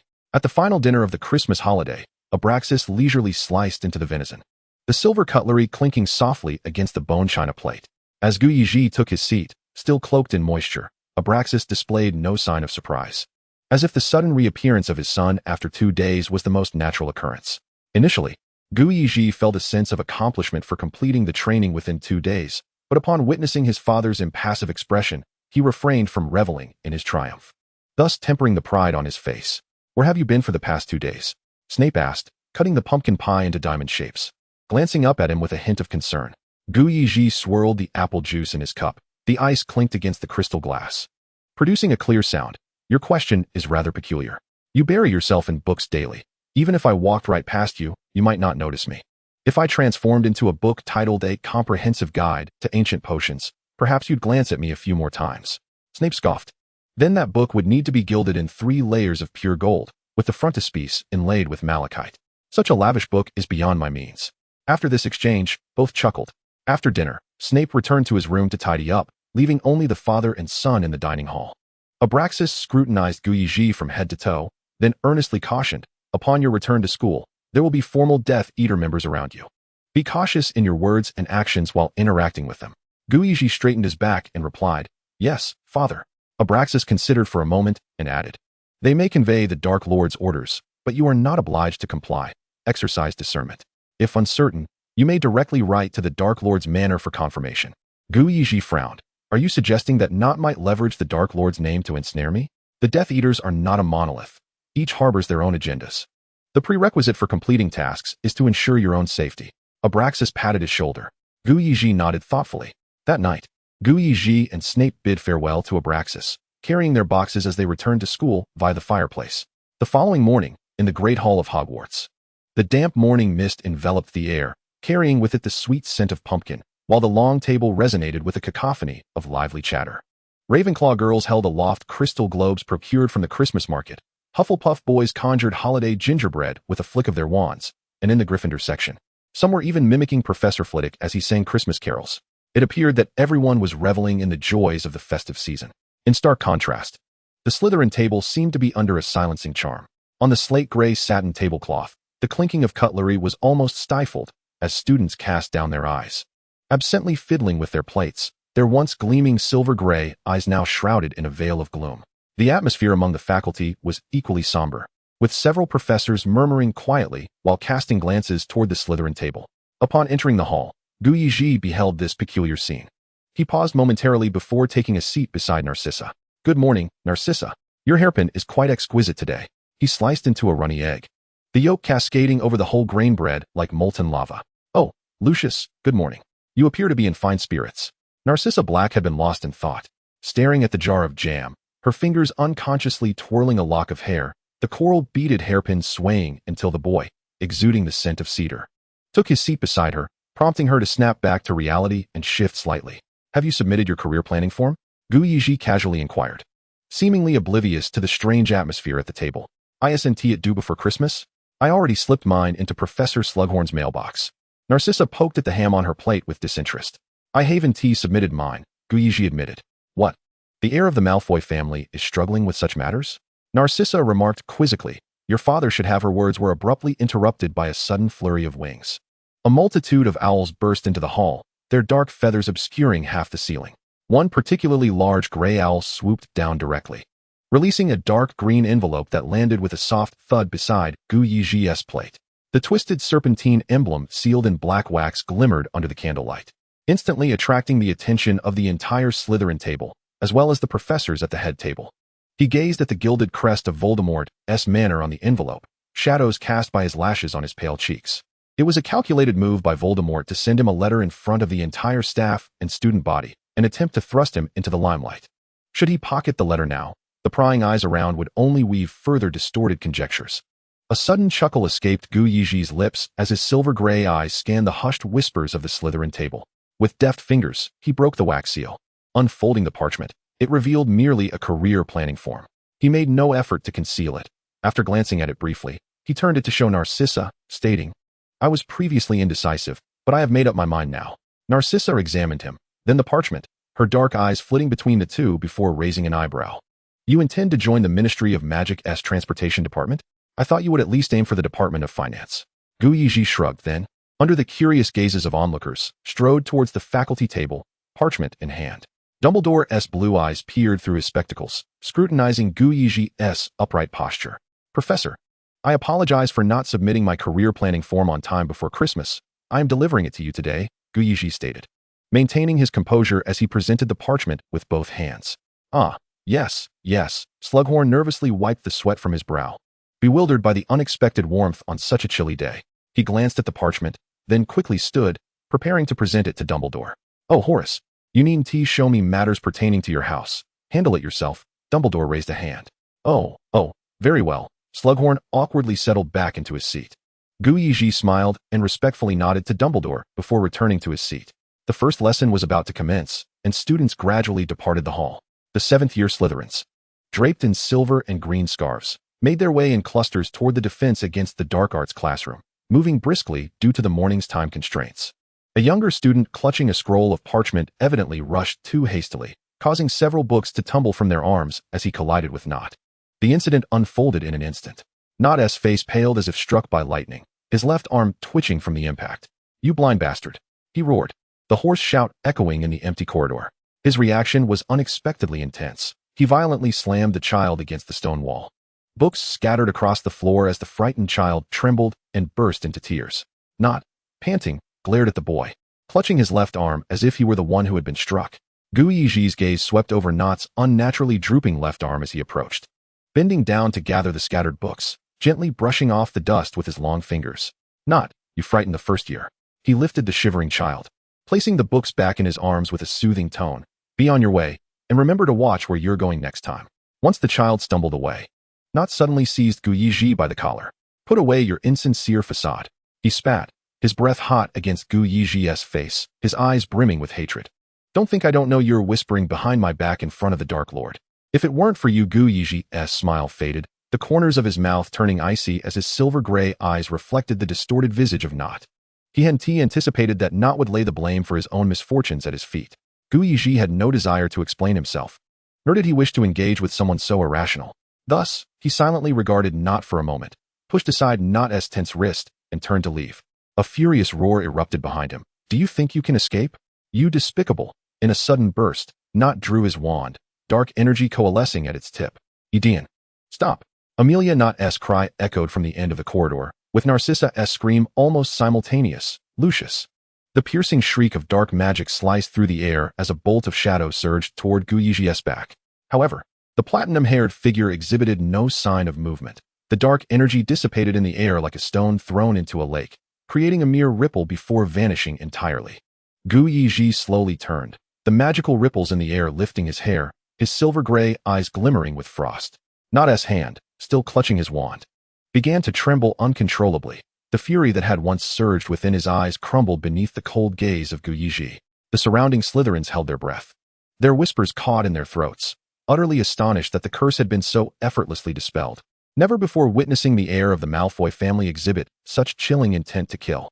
Amelia Not stumbled forward, deeply bowing before Yezhi, the pearls in her hair swaying with the motion. "I sincerely apologize, Mr. Malfoy," she said, as she raised her head, her eyes reflecting both the embarrassment of her brother's misdeed and the fear of Yezhi's prowess. "I apologize on his behalf. He was too reckless, and I will ensure he is properly instructed." Yezhi regarded Amelia, who stood apologizing before him, and a memory suddenly flickered back to the moments spent together on the Hogwarts Express, during meetings and patrols. At that moment, the young girl adorned with the blue and bronze emblem of Ravenclaw appeared gentle yet self-assured, though her expression tightened due to her brother's rashness. He let out a soft sigh, his previously formidable aura dissipating like a thin mist. Extending a hand, he gently rested it on her right arm and said, "Amelia, there's no need for such formality. You may still call me Lucius." As he spoke, he produced a vial of potion, adding, "I am aware that you have been feeling unwell lately. This potion is quite effective and may prove beneficial for you." Amelia straightened, accepting the vial with a sense of relief and a smile gracing her lips. "Thank you, Lucius," she replied in a hushed tone. "Eden has been tormented by the mark to the point of delirium. Do not pay him any mind. I know it has nothing to do with you."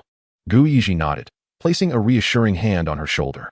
"From now on, we are colleagues traversing the dark river together. Mutual assistance is only fitting. Now, let us hurry to class. We are bound to be late." With that, they bid each other a hasty farewell and departed, their footsteps gradually fading in the labyrinthine corridor. By noon, Amelia returned bearing treats as a gesture of apology. She invited Lucius to join her for afternoon tea at the observatory. The winter sun cast a warm glow upon the observatory terrace as Amelia entered, cradling a box of delicacies adorned with golden filigree. The hem of her skirt brushed against the base of the bronze telescope, creating a cascade of shimmering reflections. Yezhi leaned against the intricately carved railing, gazing into the distance, his platinum hair billowing in the breeze, while the distant spire of Hogsmeade's church puffed wisps of smoke into the chilly air. "I have yet to visit this place during the day," Yezhi remarked, standing at the edge of the terrace, "and one can see Hogsmeade from here. Would you care to sample my mother's special lemon tart?" Amelia asked, lifting the velvet box lid, the sweet aroma mingling with the smoky scent of Earl Grey tea. "The Ravenclaw common room is just around the corner of the tower. I often sneak over here to watch the sunrise. The scenery by day is even more exhilarating than the starry sky." As she poured the tea, her sapphire ring lightly clinked against the fine bone china, producing a melodious sound. Yezhi took the teacup, the scalding liquid unfurling notes of bergamot upon his palate. He gazed into the amber ripples swirling within his cup and chuckled softly. Your brother ought to consider himself fortunate that I did not sustain any injuries today and refrained from retaliating. Eden can be rather impulsive and not particularly astute. Do not hold it against him, Amelia replied. How can one speak of their own brother in such a manner? Yezhi laughed. I simply speak the truth. Amelia's teaspoon hesitated at the edge of the sugar bowl, her slate blue eyes reflecting a hint of resignation. Eden has been tormented by the mark, muttering through the night, invariably attributing his suffering to others. She delicately dropped a sugar cube into her tea, watching the vortex distort her reflection. He insists he witnessed you playing chess with the Dark Lord, convinced that you whispered treachery amidst the game. Thankfully, you emerged unscathed today. You are favored by the master. And should anything happen to you, we would surely face punishment. Yezhi regarded the rising steam from his cup, a veil of misty mirth glimmering in his silver-gray eyes. You needn't attempt to pry my thoughts from me, he replied, the porcelain cup chiming softly against the saucer. I truly have said nothing, and I do not consider myself particularly favored. Pausing for a moment, he felt compelled to advise her.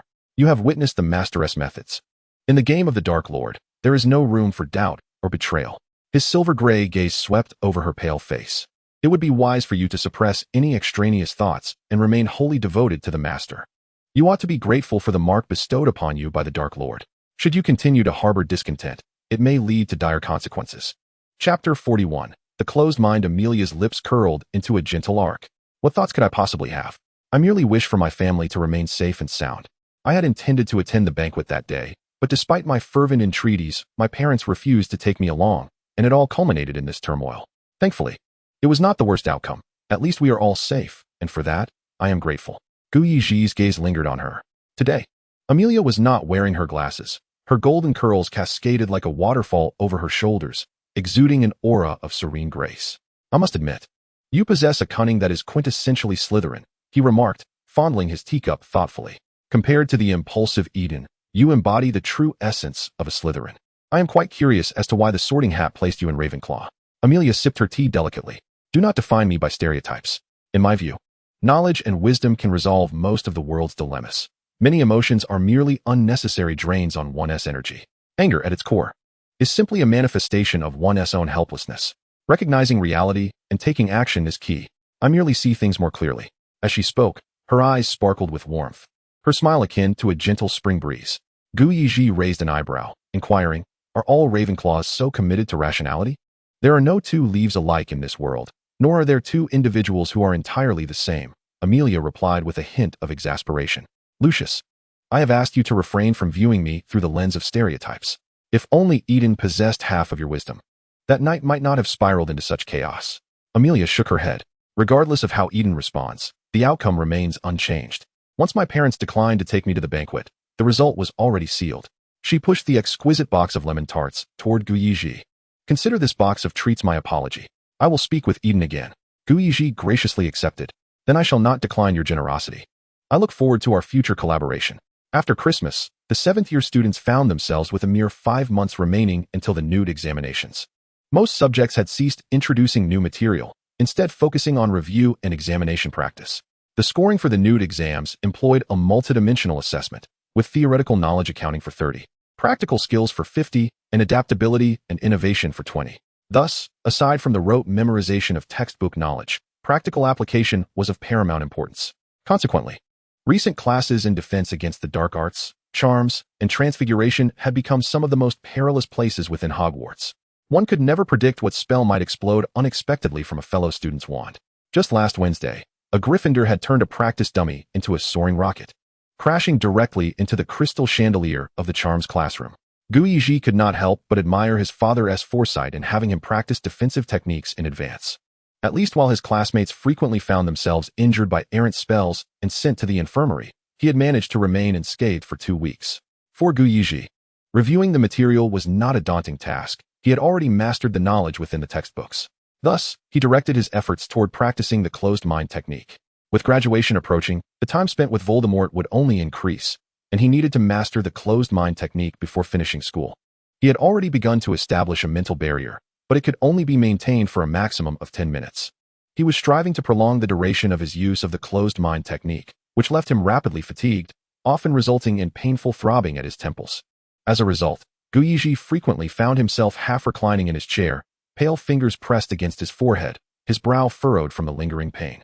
The candlelight cast shadows beneath his gently lowered lashes, the sharp contour of his nose highlighted in warm gold, while his lips bore an added fragility. He remained blissfully unaware of how captivating his posture was. Whenever he closed his eyes to rest, there were always girls in the hall who would steal glances in his direction. Each time his mental barrier shattered, he would document the reasons for his failures. Sometimes it was the emotional fluctuations that created cracks.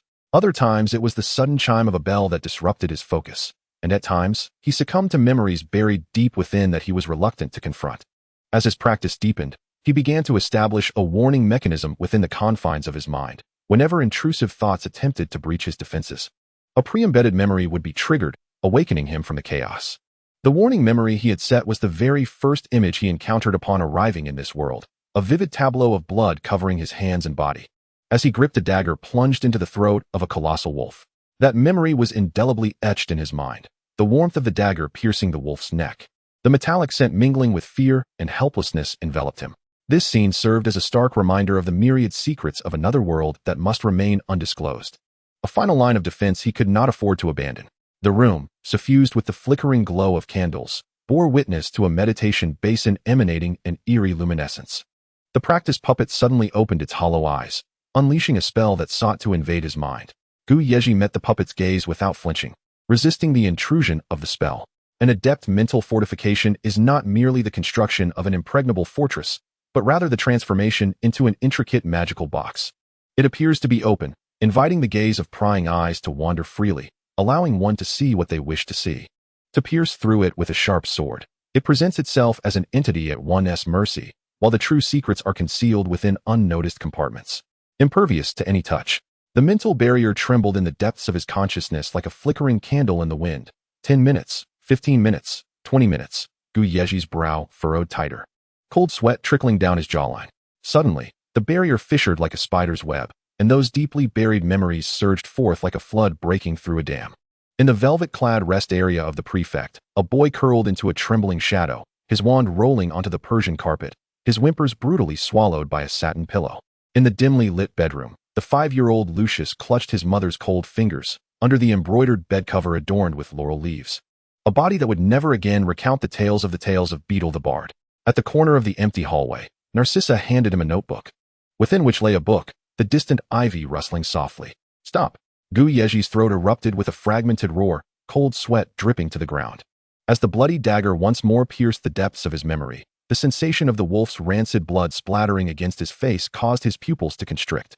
The warning memory detonated like fireworks in his consciousness. He violently shook his head, and the mental barrier erupted with its final strength, expelling the invasive spell from his mind. A piercing pain exploded from his temples, and Yezhi fell to one knee, trembling hands pressing firmly against his knee, his knuckles whitening from the strain. Broken gasps escaped his throat, the candlelight before him warped into dancing golden stars, as if countless orbs were careening chaotically within his skull. The sand in the bronze hourglass had just reached the 36-minute mark, refracting a chilling glow. This fierce battle against the invasive spell had drained his last vestige of magical power. Even his wand slipped from his fingers, landing with a dull thud on the Persian carpet. Yezhi collapsed onto his back, his neck striking the cold stone wall, damp hair clinging to his pale forehead, quivering slightly with each labored breath. Yet, the fervent sense of accomplishment surging within his chest dispelled the pain, and he tilted his head to gaze at the dome above. A clear laughter resonating within the silent room of wishes fulfilled. Chapter 42. The Spectacle of Punishment. The cold winds of early spring carried the damp scent of earth, sweeping past the imposing iron gates of the Dark Lord's manor, adorned with serpentine engravings. Yezhi clutched a small medical box containing headache relief potions, his platinum hair tousled by the wind. This was supposed to be a leisurely Saturday afternoon. However, as he exited the apothecary in Hogsmeade, Not stumbled from the alley and seized his wrist. The other's left arm trembled, breath frantic. The Dark Lord summons. Hurry, before Lucius could react. The sensation of apparition surged upon him. Once he steadied himself, he found himself on the moss-covered stone path in front of the manor. Thus, he stood there, observing the continuous stream of figures appearing and entering the estate. The biting wind whipped against the iron gate, and Lucius watched the Death Eaters, their left hands raised, stride purposefully through the gate, a sense of resignation settling in his heart. Nod had simply cast him aside and entered alone. Only those marked by the dark mark could pass through the gate directly. He remained an outsider, forced to watch. Moments later, a resounding explosion echoed nearby, and another figure materialized at the entrance. Yezhi recognized him as the alchemist Elias de Lacroix. It seemed he had ultimately acquiesced. "Good day, Mr. de Lacroix," Yezhi greeted him. "You know me?" De Lacroix looked at him with mild surprise, scrutinizing him for a moment. "I don't recall any interaction with the Malfoy family." Yezhi suddenly remembered that he had previously met him disguised as a little girl, and to de Lacroix, he was now a stranger. Yezhi quickly smiled and complimented. "You are renowned as the finest alchemist of our time. Who doesn't he know?" As his words fell, the manor's door swung open with a thunderous creak. Bellatrix leaned against the iron gate, casting a curious glance at the potion box in Yezhi's hand. "Come in." De Lacroix seemed somewhat intimidated by Bellatrix, instinctively taking a half-step back at the sight of her, the hem of his dark robe rustling against the cold stone steps. Yezhi was puzzled by his intense reaction. He stepped forward, politely inquiring, "Sister Bella, do you know why the master summoned me?" Bellatrix's scarlet nails tapped against the doorframe as she replied with a hint of indifference. "It is the Dark Lord's command. Mere obedience is required." With that, she turned and led the two into the manor. No further words were exchanged. The trio merged into the swirling tide of dark robes, the sound of their boots echoing dully against the marble floor. Upon entering the hall, the gilded ribbons and twinkling lights that once adorned the Christmas season had vanished, replaced by serpentine bronze chandeliers suspended in midair, restoring the hall to its previous ominous and solemn appearance. The flickering candlelight cast eerie shadows of serpentine engravings on the walls, as if they might spring forth from the stone crevices at any moment. The hall was filled with cloaked Death Eaters, resembling lurking nocturnal owls, while Yezhi, clad in school robes, appeared somewhat out of place among them. Amelia hurried to his side. "Why did you come dressed like this?" Her wand traced arcs through the air, releasing dark ripples, and a Death Eater's robe, adorned with subtle patterns, seemed to slither onto Yezhi's shoulders. Yezhi shook the potion box in his left hand, his platinum hair falling across his forehead. "Your dear brother suddenly dragged me into apparition without a word." Amelia sighed in resignation. "Well, a couple of days ago, we captured a member of the Order of the Phoenix. After interrogating him for 2 days, we are preparing to perform a baptism today, inviting all Death Eaters to witness the spectacle of punishment." Yezhi raised an eyebrow, unconsciously running his fingers along the edge of the robe. "What kind of baptism?" "I'm not an official member. Why should I join the fray?" Amelia replied. "Who doesn't he know that it's only a matter of time before you become a Death Eater? As for the baptism, you will see shortly." Just then, footsteps echoed from the second floor, and the figure of Voldemort appeared on the raised platform, his dark robes trailing behind him. He slowly took his seat upon the serpentine throne, while his father, Abraxas, stood in the shadows behind the Dark Lord like a silent statue. The entire hall fell into a profound silence, hundreds of Death Eaters bowing in unison, and Yezhi followed the crowd, lowering his head, hearing the tense breaths of those around him. "You should all know that you have been summoned here today to witness the punishment," Voldemort stated flatly. "So let us not waste time. Bella, bring him up." Bellatrix had already positioned herself at the entrance of the hall, as she forcefully swung her wand. A piercing sound of iron chains slicing through the air echoed, and a disheveled figure was violently hurled to the center of the hall, leaving a long trail of blood on the smooth marble floor. The Death Eaters in the front row recoiled as if struck by a plague, swiftly clearing a space in the middle of the hall. Yezhi cast a glance at the crumpled figure on the ground.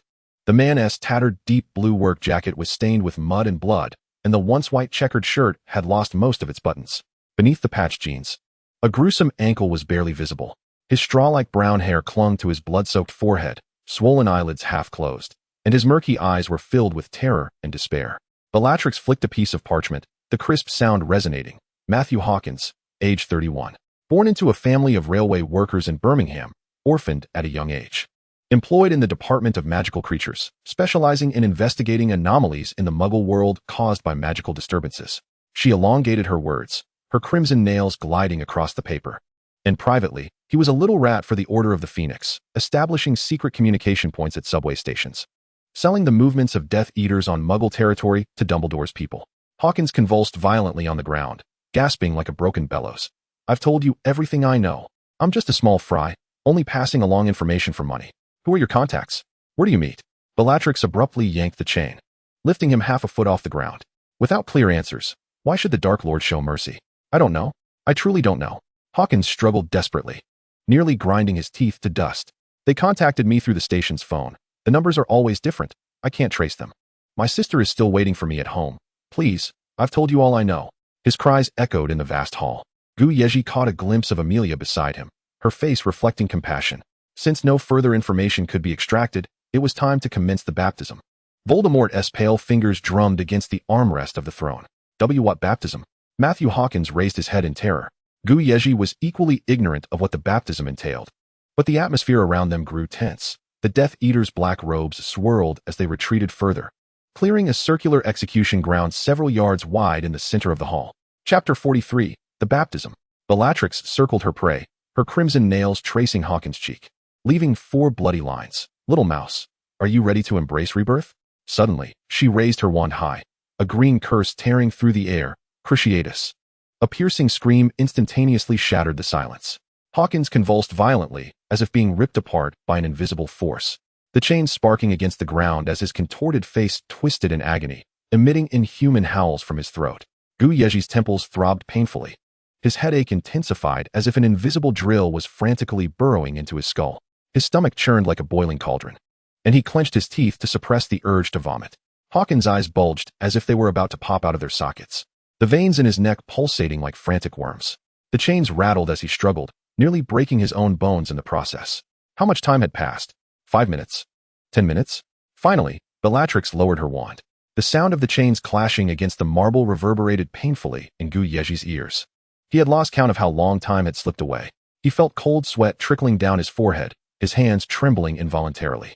Hawkins' bulging eyes, the writhing veins, coupled with his throat-tearing screams replayed incessantly in his mind's eye. Then, Abracadabra, standing behind Voldemort, cast a spell, a blue light slicing down from the upper staircase. Imperious. The silvery blue glow enveloped the twitching body, causing Hawkins' spine to arch violently, as if a puppet was being lifted by an invisible hand. His pupils dilated, rolling back in his head. Hawkins' previously tense body immediately slackened again, his teeth clattering together, rolling his eyes and trembling incessantly. Yezhi observed his father casting the Imperius curse with an impassive expression. The spell lasted about 10 minutes before Abracadabra withdrew, shaking his head at Voldemort. Then came Bellatrix's Cruciatus again, followed by Abracadabra's Imperius, the 2 spells alternating like an unending wheel of death. As the stimulant was poured down Hawkins' throat, blood mixed with shattered teeth gushed from his mouth. Yezhi felt an intense chill envelop him, yet his black robe was soaked through, clinging coldly to his back. His tightly clenched fists trembled slightly beneath the robe, his knuckles turning pale. Finally, unable to hold himself up any longer, Yezhi bowed his head. Yet even with his tightly shut eyelids, he could still feel the blinding green light. So this was the baptism, using alternating Cruciatus and Imperius to destroy a person's will, extracting information from the mind, and employing the stimulant to keep them conscious. He felt fear as he realized his breath had become erratic, each inhalation akin to drawing from a shattered bellows, his frantic gasps trembling uncontrollably in his throat. His teeth chattered involuntarily, producing a clattering sound. After the 6th baptism, Hawkins lay on the ground like a marionette with severed strings, the last glimmer of light fading from his pupils. Bellatrix used her boot to lift his head, turning the unresponsive figure over, and respectfully addressed Voldemort. Master, he is dead. The entire hall fell into a suffocating silence, the air seemingly solidifying into blocks of lead. Even the rustling of the Death Eater's robes vanished without a trace. Voldemort slowly rose, his handsome face devoid of any expression, his serpent-like pupils coldly surveying the mess. What a useless wretch. Drag him out and feed him to the acromantula. Dismissed. He paused, as if recalling something, and added, Lucius, Elias, stay behind. Yezhi felt Voldemort's voice resonate from a great distance, mingling with a buzzing in his ears. He mechanically raised his head, gazing at the Dark Lord on the staircase, feeling his stomach churn, his temples throbbing, the world spinning around him. Just before the last shred of consciousness faded, he glimpsed his father's platinum hair glimmering coldly in Voldemort's shadow, that familiar yet strange figure fracturing into countless shards, piercing deep into his pupils with a chilling sensation. Everything went black, and he collapsed heavily, losing consciousness. His awareness floated in the thick, tar-like darkness. Yezhi felt himself plummeting into an endless whirlpool of the deep sea. The icy seawater seeped into his marrow, wrapping him in invisible chains that rendered his limbs immobile. Even his fingertips could not stir. His mind felt as if it were steeped in the juice of mandrakes, so heavy that even thinking became a luxury. Time passed unmeasured until a sliver of light pierced through the dense darkness. That light, like the warm sun melting the snow of spring, gently cascaded through the deep blue water, casting a hazy glow upon his face. Familiar sounds of commotion drifted along the beam of light, imbued with the scent of grass and sweat. Yezhi, let us go play basketball together. A youthful, clear voice mingled with the sound of rubber shoes skidding on the ground. You go ahead. Yezhi promised to play werewolf with us this afternoon. A girl's playful complaint hid a smile. What is so fun about werewolf? Yezhi, hurry, let us go play basketball. Amidst the rising din of arguments, the sound of the basketball bouncing on the ground was particularly clear. Those long-buried memories appeared blurred like frosted glass, yet they burned within his heart like a powerful flame. Yezhi's lips involuntarily curled into a smile, and in a daze, it felt as if he had returned to an afternoon where sunlight bathed the playground. A time when even the wind carried the scent of carefree joy. But soon after, a bitter potion, akin to a venomous snake, was forcefully poured down his throat, causing Yezhi to choke violently, the intense coughing reverberating painfully in his chest. The joyous laughter that had just echoed around him was instantaneously engulfed by the crashing waves, leaving behind salty fragments of memory that sank deep into his consciousness. In the very moment the sea receded, his eyelashes trembled violently, jolting him awake. The dazzling brilliance of the ornate crystal chandelier pierced his pupils, causing them to constrict sharply, as the intricate vine patterns on the ceiling cast distorted shadows. The coolness of the leather sofa seeped into his back, carrying with it the peculiar tang of dragon hide. Yezhi fixated on the silver chain dangling from the chandelier, his mind adrift as he gazed at the dancing specks of light. A voice nearby spoke slowly. I must say, the Malfoy family excels at many things. Yet when it comes to raising children, they tend to be rather spoiled. The voice was as gentle and magnetic as he remembered, but to Yezhi's ears at that moment, it sounded like a serpent's hiss. Yezhi swallowed hard, the taste of potions still lingering on his tongue. His expression blank as he stared at the ceiling, seemingly not fully awake yet. Abraxas's leather boots thudded heavily on the Persian rug. This child may be a bit timid. I shall ensure he receives more rigorous training upon my return. Oh, let it be, Voldemort chuckled softly. I recall a time when you were too afraid to feed the giant squid in care of magical creatures class. This seems to be a trait inherited from you. Abraxas laughed as well. That was years ago. Lucius is nearing graduation. This won't do. Chapter 44, Pretentiousness. Two knocks resonated from the intricately carved oak door, causing Yezhi's half-closed eyelids to flutter slightly. The candlelight cast butterfly-like shadows beneath his lashes as his silvery gray eyes slowly focused on the direction of the gilded doorknob turning. Bellatrix entered, accompanied by Elias. Upon seeing the young man sprawled on the sofa, Bellatrix paused. The light refracted by the silver candlestick fell upon his slightly ajar collar, illuminating the hollow of his collarbone with a flicker of candlelight. It must be noted that this was Voldemort's study, a place not easily entered, and those who did so were typically filled with trepidation, feeling both honored and grateful. Yet Voldemort allowed this young man to recline on the sofa. He appeared dazed and showed no intention of rising, lacking even a hint of the reverence one would expect in the presence of the Dark Lord. Despite this, Voldemort did not chastise him, indicating that the young man held a unique place in his regard. Bellatrix turned her attention away from Yezhi and reported to Voldemort. Master, I have applied the potion to him.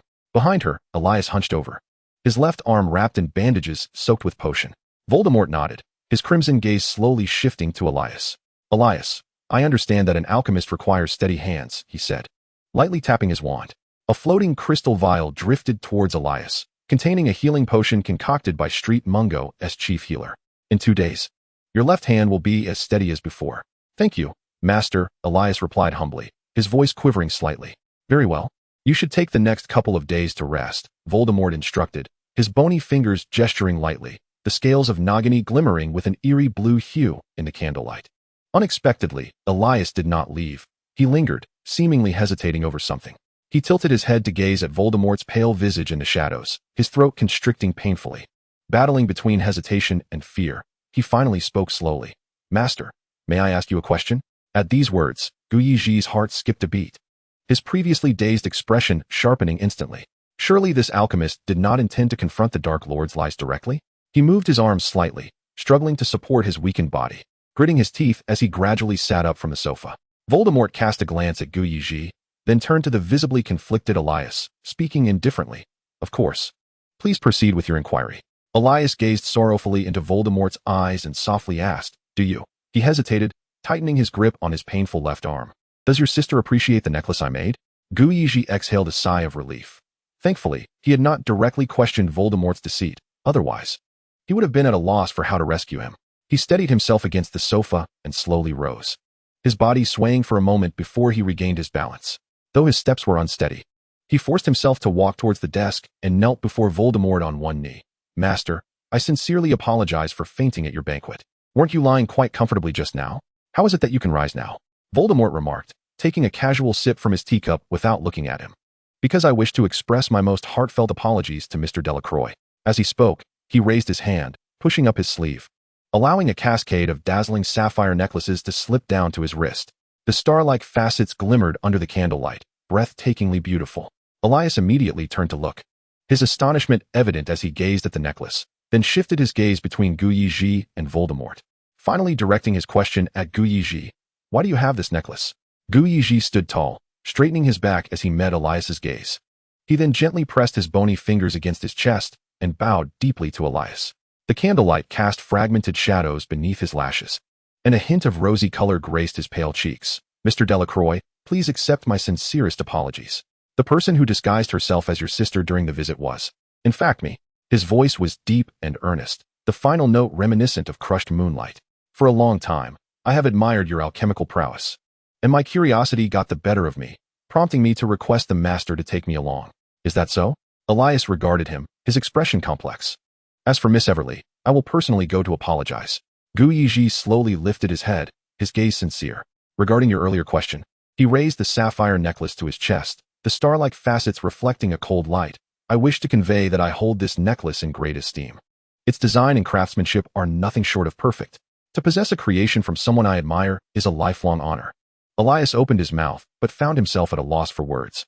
A tempest of complex emotions surged within his eyes, anger, confusion, and a profound sense of unutterable frustration. Yezhi was indifferent to whether Elias believed his words. He merely sought to smooth over the situation. Well then, Elias, do you have any more questions? Voldemort inquired, sipping his tea, observing their exchange. No, master, Elias replied, his throat tightening as he cast one last penetrating look at Yezhi. Then you may leave, Bella.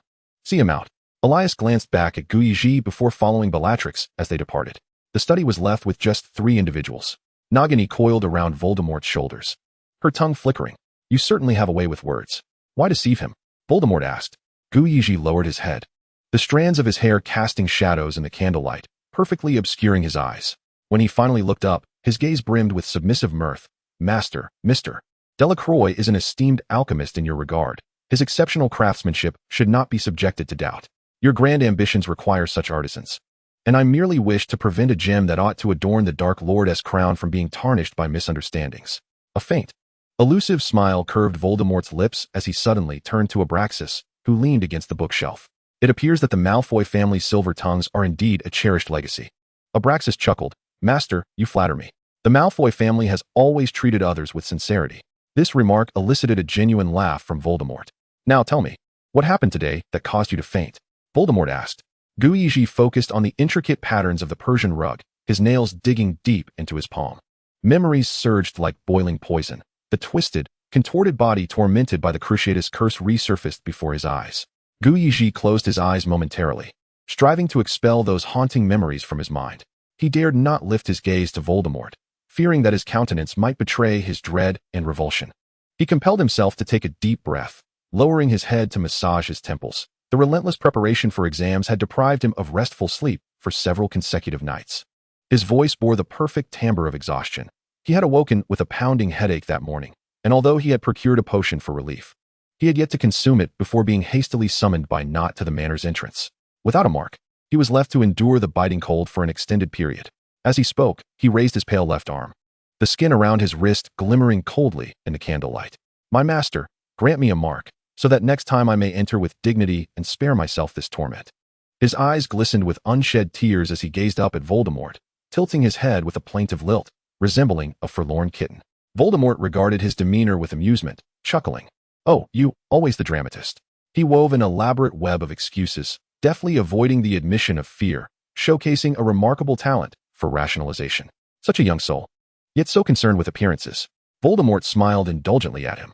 Yezhi quickly donned a somewhat awkward, ingratiating smile. You wish for a mark? Voldemort circled him with languid strides, the hem of his black robe whispering against the ground. It's not so simple.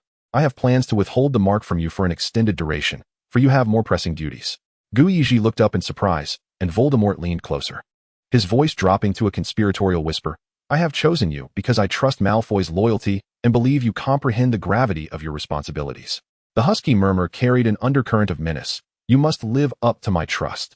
The taste of betrayal, with the tip of my wand pressed against your heart, would be far more dreadful than death. Instantly, Yezhi fell to his knees, tilting his face upward, his disheveled fringe falling into his eyes, burning with fervent loyalty. I am wholly devoted to my master. Having admired you since childhood, I would never betray you. Voldemort waved a dismissive hand. Enough of this insincere flattery. You may leave now. I have matters to discuss with your father. Yes, my lord, Yezhi replied, rising to his feet. Abracadabra suddenly interjected. You will return home tonight. Wait for me at Malfoy Manor. Yes, father. After bowing respectfully, Yezhi exited the study. As he walked toward the gates of the Dark Lord's estate, his steps quickened. The moment the ornate iron gates slammed shut behind him, he stumbled 2 paces, clutching a stone pillar for support, unable to withstand the weight of his emotions. His mind was too preoccupied to consider his destination. The spell for apparition nearly tumbled from his lips, the pressure of the space around him exacerbating the nausea roiling in his chest. Upon arrival, he leaned against the wall, retching violently. His knuckles dug into the crevice of the wall as the mental barriers he had erected crumbled like receding tides, unleashing a torrent of gruesome images suffused with the scent of blood.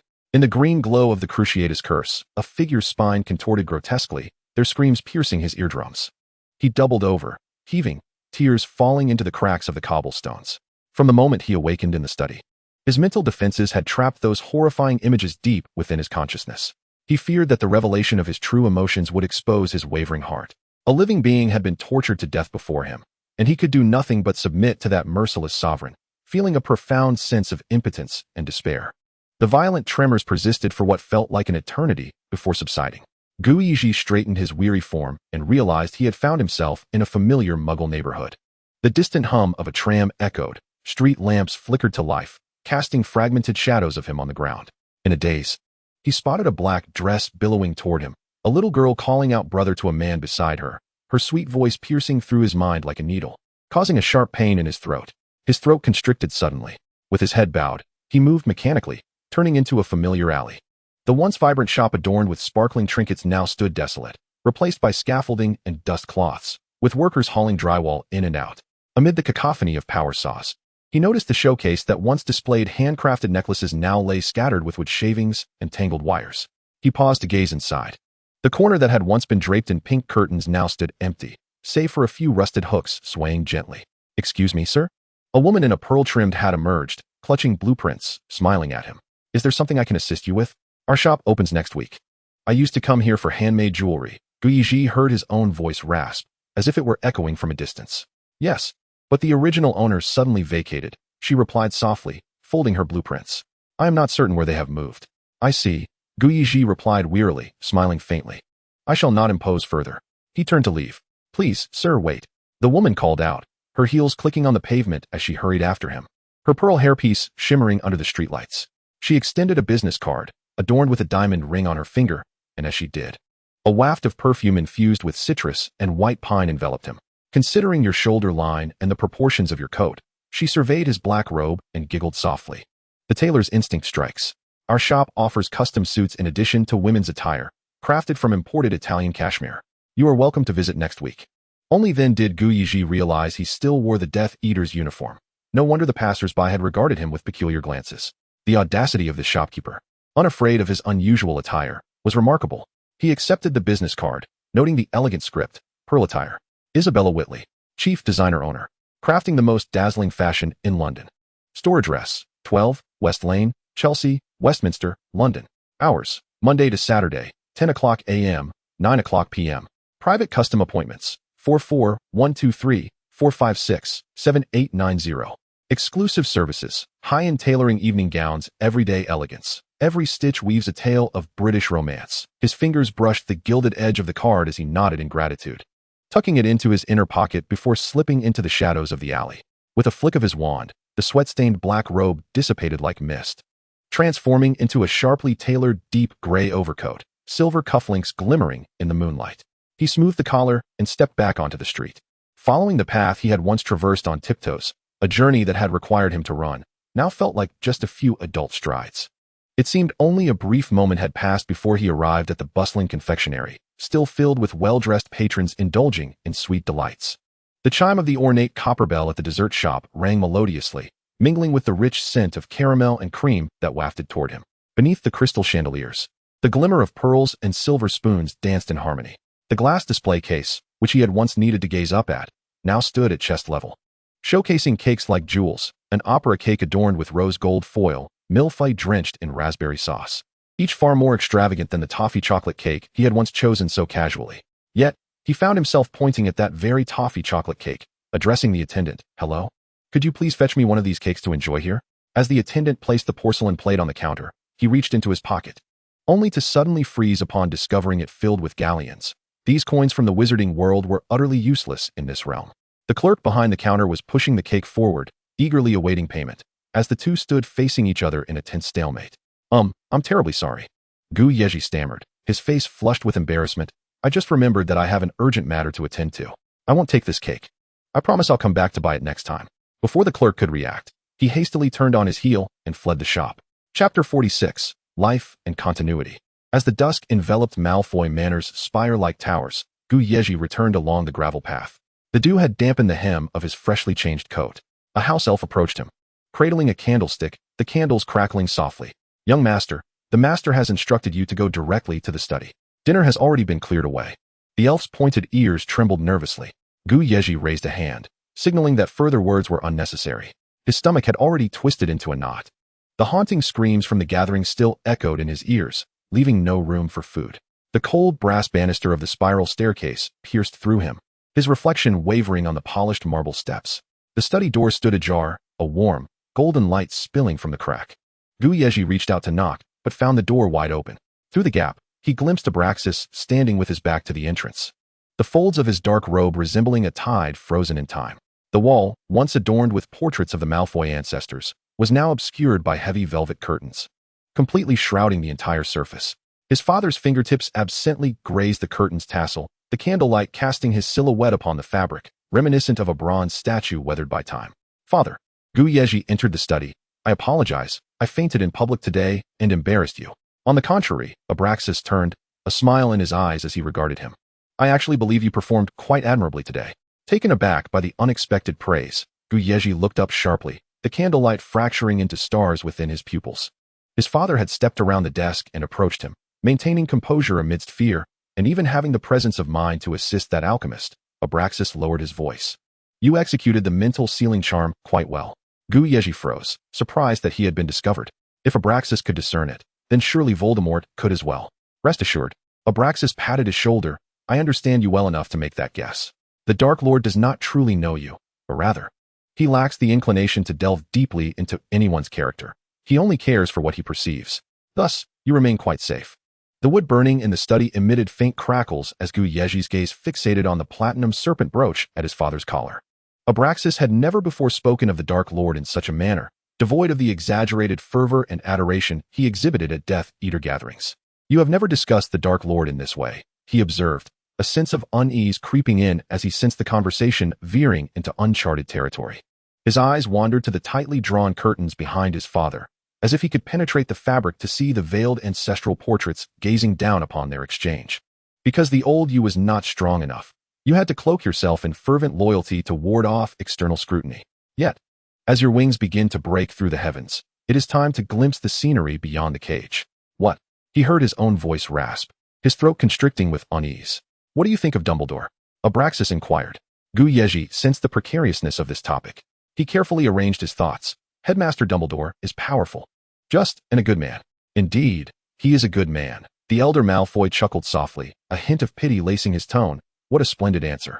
He traced his fingers over the family crest on the table's edge. "But have you ever pondered why those so-called noble pureblood families would rather kneel to the Dark Lord than stand beside this good man? Because the Dark Lord supports pureblood families, while Dumbledore champions muggleborns and half-bloods." Yezhi recited the answer he had heard for over a decade. Abraxas scoffed. "That's merely a sweetened facade. The nobility would never wager on ethereal promises. Moreover, the Dark Lord may proclaim pureblood supremacy. Yet many purebloods have met their demise at his hands." Yezhi frowned. "Then why do pureblood nobles still pledge allegiance to him?" Abraxas chuckled darkly. "Don't pretend you don't understand. Perhaps even Dumbledore himself cannot fathom why he cannot win over purebloods. It's precisely because he is a good man. Pureblood families have never lacked for wealth or power. Their primary concern has always been the thinness of their lineage. Each bloodline is the lifeblood of the family. His gaze locked onto Yezhi's eyes. Thus, we fear death. Defying Dumbledore won't lead to death, but defying the Dark Lord will invite disaster. This is the reason purebloods flock to the Dark Lord. Yezhi questioned, there are so many purebloods, and only one Dark Lord. Why not unite against him? Many? Abraxas scoffed, pulling a copy of the Daily Prophet from the shelf. The headlines regarding 2 family annihilations during Christmas were encircled in red ink, highlighting the crests of the Black and Lestrange families. The Capes and Everys slaughtered on Christmas Eve, whose crest now hangs over their manor. Which pureblood family doesn't expand its domain over the corpses of its kin?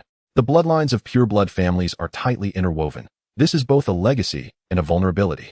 He tossed the clipping onto the table. Once a family becomes extinct, the uncles and cousins will metamorphose into wolves, legally inheriting and dividing the estate. Each family is calculating its own gain, waiting to reap the rewards. The cooperation you speak of will ultimately lead to betrayal. In this bloody game, betrayal is the only constant ally. Suddenly, he comprehended the weariness in his father's eyes.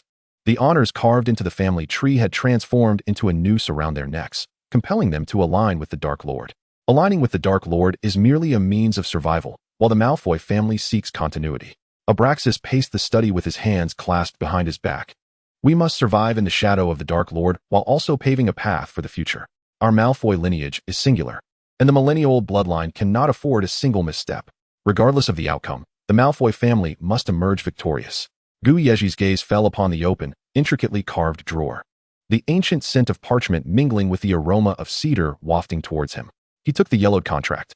The wax seal depicting the Malfoy crest juxtaposed with the Hogwarts emblem.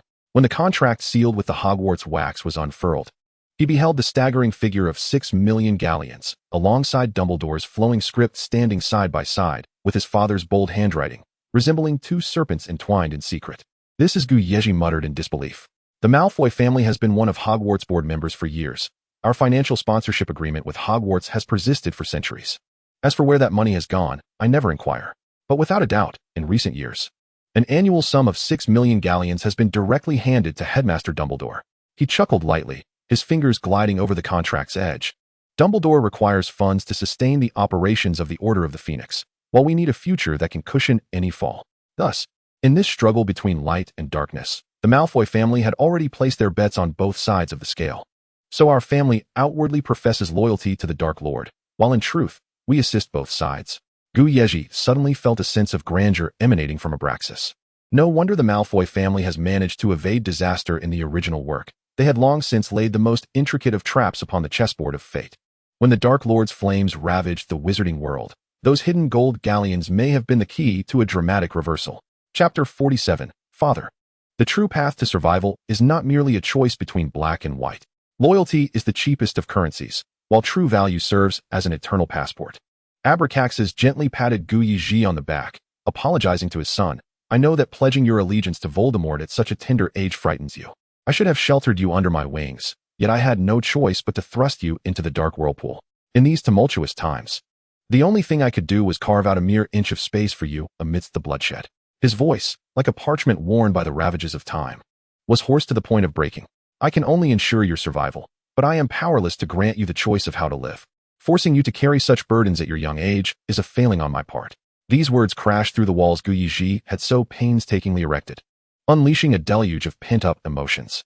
Gripping his father's robe tightly, the silver thread embroidery bit into his palm, and he suddenly realized that tears were streaming down his face. The fears he had been compelled to bury, the overwhelming despair of witnessing atrocities, and the agony of forced pretense all surged forth like a flood. Clutching his father's garment, the golden embroidery digging into his palm, he softly choked out, "Dad."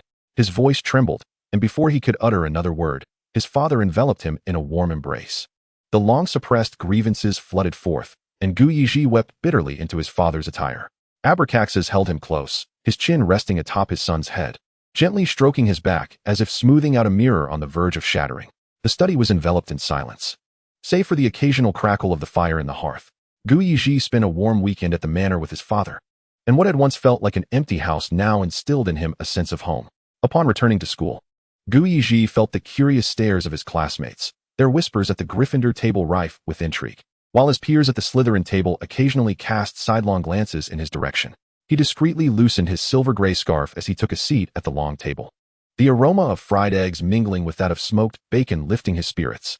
Nearby, Narcissa leaned in. "I heard you fainted at that gathering and were left alone afterward. Is that true?" Her pearl-adorned headband swayed gently with her movement, her eyes filled with concern. Yezhi paused, spearing a piece of fried egg and bringing it to his mouth. "Did Nate say that?" Narcissa sighed. "He tells everyone you were so frightened in front of the Dark Lord that your legs went weak. Those fools actually believe him, seeking to tarnish your reputation." Suddenly, she grasped his wrist. "If you're feeling unwell, I can accompany you to the hospital wing." Yezhi chuckled lightly. "I'm perfectly fine. Reputation won't fill my belly. Let him say whatever he wants." Just then, Nate sauntered past him. "Oh, our esteemed young Malfoy has finally deigned to return to school, has he? Were you so terrified that you cried your way home to Daddy?" His mocking laughter echoed in the hall, drawing the attention of students at neighboring tables. To his surprise, there was a grain of truth in the taunt. Yezhi brushed Nate's hand off his shoulder, replying coolly, "Remove your hand. Don't dirty my hair." Nate, infuriated, had barely revealed the tip of his wand from his sleeve when a chorus of feminine exclamations drowned him out. A dozen girls surged forth like a cloud of pink, completely separating the two. Their butterfly hairpins trembled with movement, and the lace edges of their scarves brushed against Yezhi's hand. "Senior Malfoy, here are my specially made blood-replenishing biscuits. I heard you fainted. Senior, do try this." A Hufflepuff girl with pigtails stood on tiptoe, presenting a golden-trimmed candy box. "This nougat is made with moonstone powder, perfect for restoring energy. This is the scarf I knitted overnight." A Ravenclaw girl held out a deep blue woolen creation, her ears flushed with embarrassment. "It's made of the softest wool, warmer than dragonhide gloves."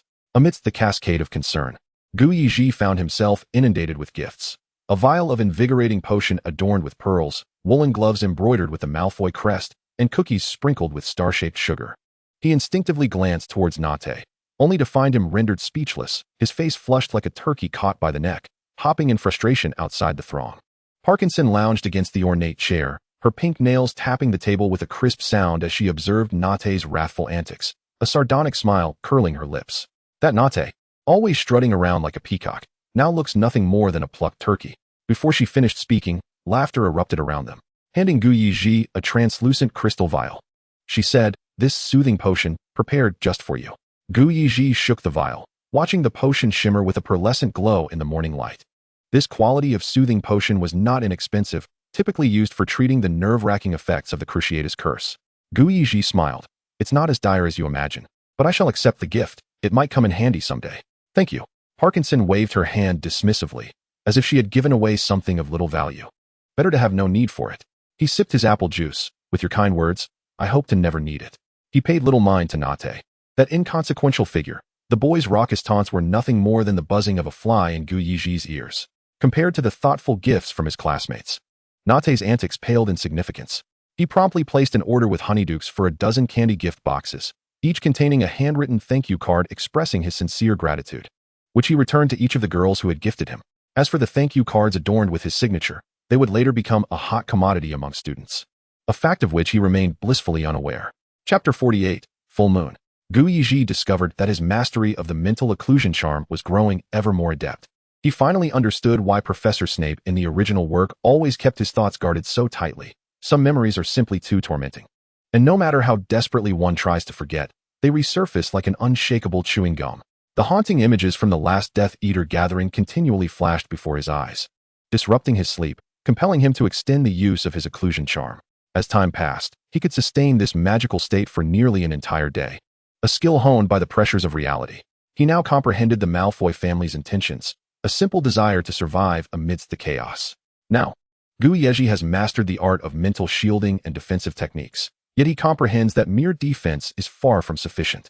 After all, the conflict between the black and white factions is inevitable, and he will undoubtedly be tasked with executing missions for the Death Eaters. To truly survive, he must learn to engage in proactive combat.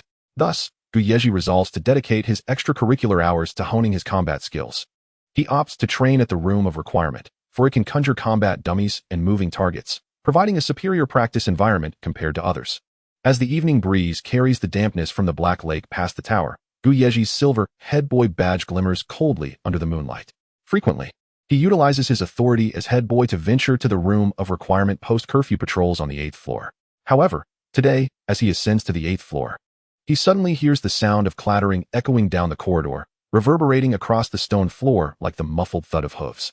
Moreover, the flickering candlelight around the corner ahead becomes erratic, dancing without a breeze, elongating his shadow. Yezhi halts abruptly, narrowing his eyes as he gazes towards the empty corridor's end. He recalls that in the original narrative, Potter and his band of marauders were fond of frequenting the room of requirement. The distinct sound of hooves from the 5th-year animagi resonates in his mind, and Yezhi suddenly realizes that James, transformed into a stag, might very well be ahead.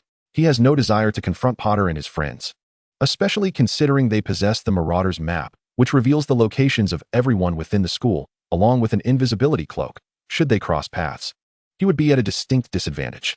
Consequently, he dismisses the notion of practicing in the room of requirement tonight. Moonlight cascades through the stained glass, casting diamond-shaped patches of light upon the ground, reminiscent of a shattered, colorful dream. Yezhi turns, shattering the illuminated shadows beneath his feet, his inky cloak tracing a semi-arc in the air, stirring the corner's cobwebs into a gentle tremor. He descends the spiral staircase and passes the potions laboratory, where he encounters Snape, who is locking the door at the entrance. Upon hearing the footsteps behind him, Snape whirls around like a startled cat, the potion vials in his arms clinking melodiously as his experimental notes scatter across the floor. "Malfoy!" Snape exclaims, hurriedly gathering the parchment, his demeanor inexplicably fraught with anxiety. I was verifying the brewing time for the Bibotuber Pus and lost track of curfew," he stammers, his words betraying his flustered state. Yezhi bends down to assist him in picking up the fluttering papers. "No worries. You were merely aiding the professor with research. A slight delay is inconsequential." Snape glances up at him momentarily before quickly lowering his gaze. "Why yes, thank you, head boy. I just remembered my cauldron might not be empty. I shall return to the laboratory to check." Before he finishes speaking, his black cloak billows as he hurriedly retreats behind the creaking oak door. The sound of the latch falling echoes in the empty corridor, and Yezhi raises an eyebrow at the firmly shut laboratory door. Since they spent the Christmas holidays together, Snape has shed the initial wariness he exhibited upon their first meeting. It has been a while since Yezhi has witnessed him in such a state of panic. Confused, he shrugs and turns to leave. Upon returning to his head boy's lounge, he observes the venomous tentacula on the windowsill, joyously unfurling its leaves. Approaching the window, he gently caresses the plant as moonlight spills in, adorning the leaves with a shimmering silver edge. The cool moonlight sweeps across the windowsill, and he raises his gaze to the sky, only to be taken aback by the sight of the moon, perfectly round and luminous, a full moon. This prompts a sudden recollection of a scene from the original narrative. Snape nearly fell victim to Lupin, who was on the verge of transforming into a werewolf during a full moon night. Considering the hoofbeats he just heard and Snape's peculiar reaction, Yezhi feels an ominous sense of foreboding and quickly dons a long black cloak, racing towards the castle's exterior. The silver disk of the full moon hangs high in the sky, illuminating everything with startling clarity. From a distance, he spots a shadow on the grass, slowly approaching the whomping willow. Strangely, the typically aggressive tree, which goes berserk at the slightest proximity, has its twisted branches drooping like lifeless serpents, with the normally thrashing tendrils remaining eerily still under the moonlight. Yezhi stealthily advances through the shadows, witnessing Snape stealthily following a dark dog. As the canine silhouette slips into a tree hollow, Snape follows suit. Yezhi hastily casts a disillusionment charm upon himself and follows as well. The underground passage is thick with the scent of damp wood and rust, and as he presses against the moist walls, he hears the sounds of a heated argument mixed with the tumbling of stones. James Potter's enraged roar pierces his ears. "Snape, what are you doing here?" Followed closely by a bone-chilling howl that sends shivers down his spine. The sound is laced with the ominous cracking of bones during a werewolf's transformation. Just as his fingertips graze the weathered wooden door of the shrieking shack, the decayed door splinters into fragments. The stag, transformed from James, bursts through with a fierce wind, its antlers scraping painfully against the doorframe. Moonlight pierces through the darkness like a blade, exposing the horrific scene within without reservation. Snape's silhouette appears disheveled, his wand slipping from his grasp and clattering against the stone floor. The rampaging werewolf, Lupin, arches its back, veins bulging beneath its gray fur like coiling serpents, its alabaster fangs poised to crush the frail throat before it.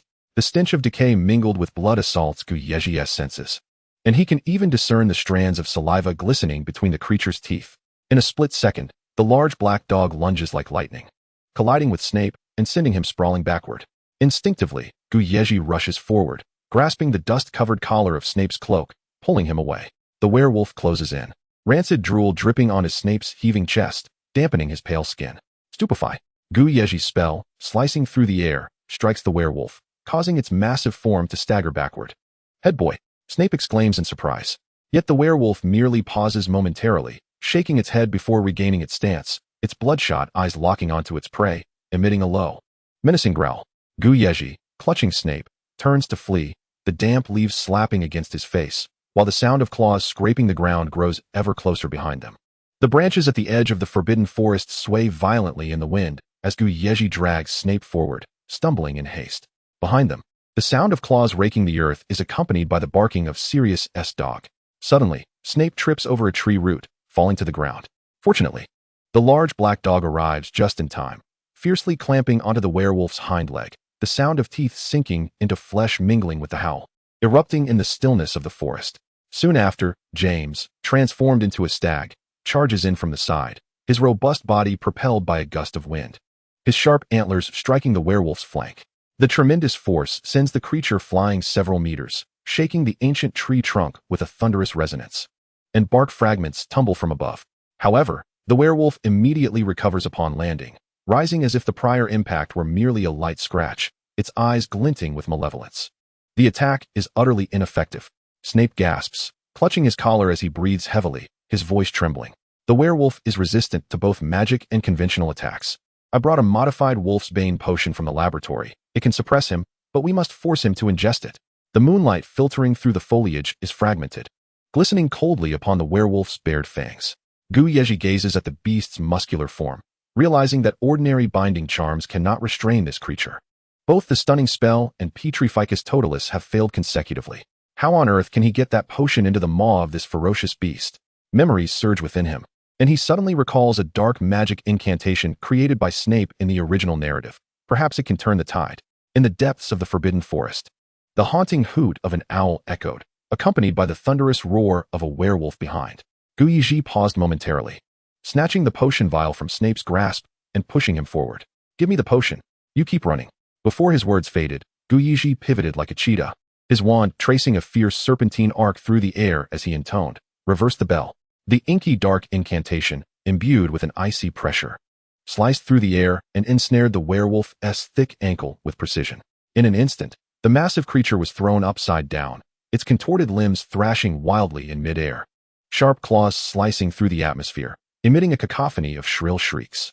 Fallen leaves, dislodged by the commotion, spiraled down to settle upon Yezhi's shoulder.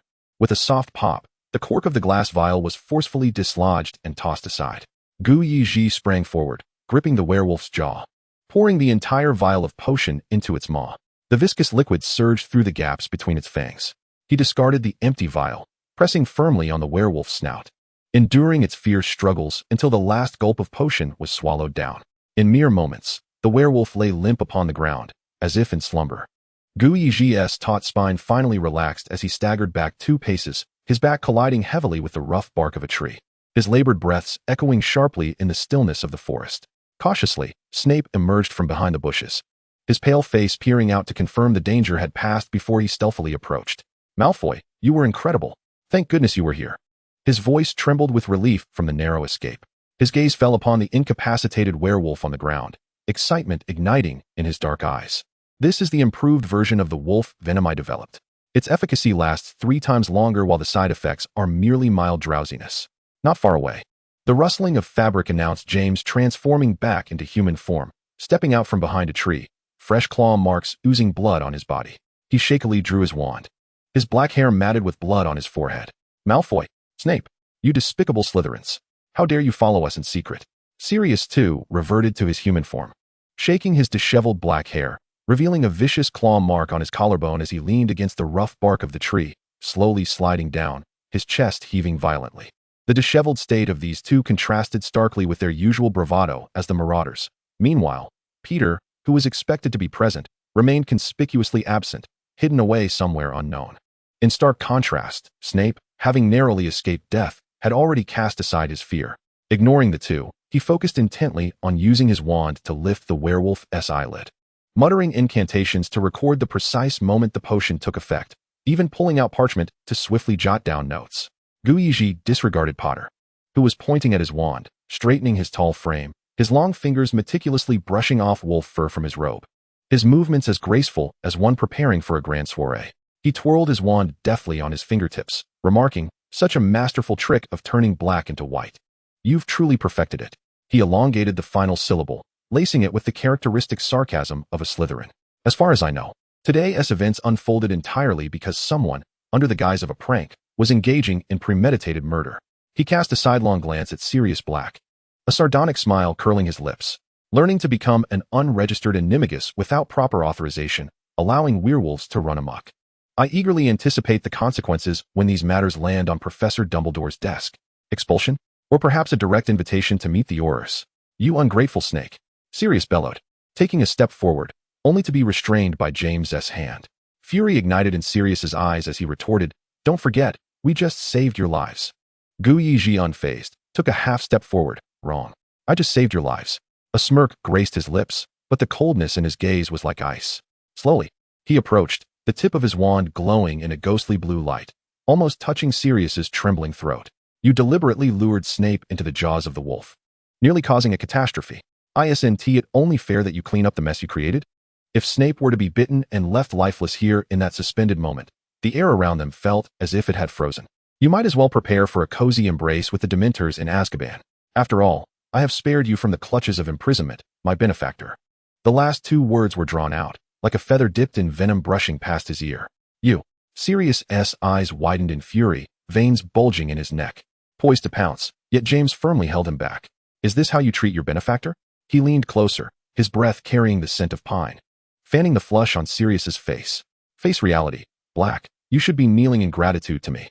Sirius, seething with rage, struggled against James's grasp. Meanwhile, James's expression darkened, his grip on his friend's shoulder unwavering. "What do you want?" The suppressed anger in his voice came out as a strained hiss. Yezhi straightened, flicking his wand through Sirius's disheveled hair, leisurely circling it while meeting the fiery gaze of his opponent. "It's quite simple. Either you satisfy me, or you find yourselves in prison." James's brows furrowed, glaring at him. "Stop beating around the bush. What do you want? Name your price. How many galleons will silence you?" "Galleons cannot buy what I desire," Yezhi replied coldly, his lips curling into a chilling smile as he locked eyes with James Potter. "I want to become an unregistered animagus, just like you. I demand that you organize your study notes, the list of forbidden books, and every crucial step for me. Most importantly, I require Mr. Potter to personally guide me to ensure I successfully complete the animagus transformation before graduation." Otherwise, he paused, his wand hissing like a snake as it lightly tapped James's school uniform, leaving a dark imprint. He gazed at James with a mocking smile, his silver-gray pupils swirling with malice. "An owl will deliver detailed evidence to the Ministry of Magic in due course. I believe the Aurors would be quite eager to reserve a spot for you in Azkaban." Sirius scoffed, his chest heaving, the torn shirt quivering with his agitation. "We spent an entire year to succeed. You have merely 4 months left. Dreaming is one thing, but do you truly think you're a genius?" "I am a genius," Yezhi interjected, his tone flat, yet edged with sharpness. "Teach, or face imprisonment. The choice is yours." James narrowed his eyes, threatening. "Aren't you afraid I might provide false information? Failing the animagus transformation means being trapped in animal form for a lifetime. If I were to face such a fate, you would also end up in prison," Yezhi stated, unwaveringly meeting James's gaze. "I specifically require you, not this gentleman over here who treats lives as a jest." He glanced at the furious Sirius, elongating his final words with disdain, "merely betting on your pitiful, Gryffindor justice that hasn't completely rotted away."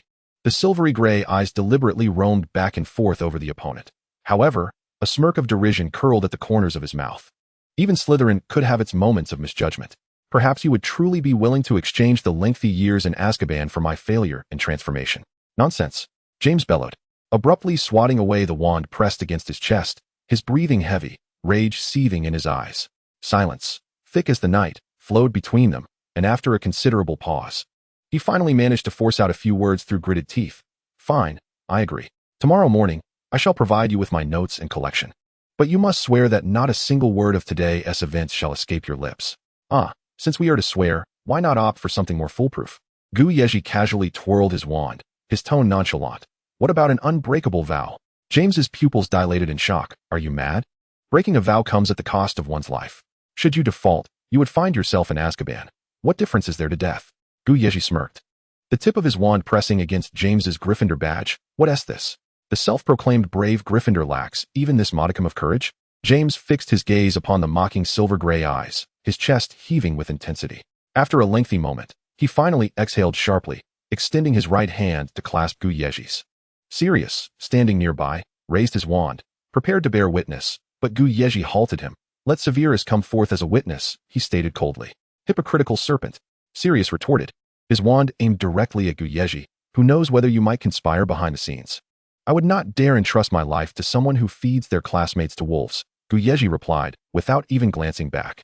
At least Severus is far more reliable than you. Snape stood in the shadows, his pale face reflecting a complex array of emotions. Fingers beneath his dark robe slightly curling as he slowly approached. Sirius huffed indignantly, stepping aside. The tip of Snape's wand glimmered with a pearlescent glow, enveloping the clasped hands of the two, the light serving both as a witness to the pact and as a noose tightening around their throats.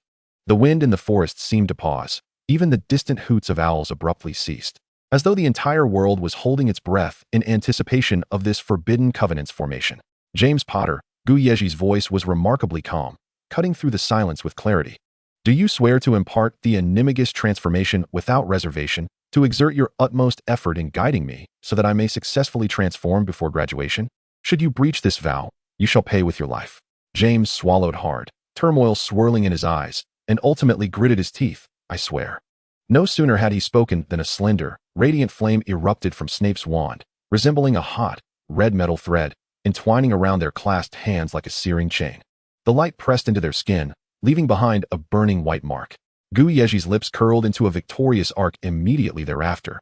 James Potter declared, You, Lucius Malfoy, do you swear that upon mastering the animagus transformation, you will not disclose to anyone my and Sirius Black's animagus identities, nor Remus Lupin's werewolf identity, nor any of the events of this night? Should you violate this vow, you shall pay with your life. I swear. Gu Yezhi's voice remained steady. And the moment his words fell, another beam of light shot forth from Snape's wand, intertwining with the previous one, branding both their hands before vanishing entirely. The two slowly released their grip. Gu Yezhi sensed that this magic acknowledged Lucius Malfoy as the name of this body, and he could feel the binding power of the oath within him. Sirius observed the scene with a cold demeanor, remarking, this entire charade was merely for this moment. You Slytherins truly are a bunch of ruthless individuals. Save your breath, Black.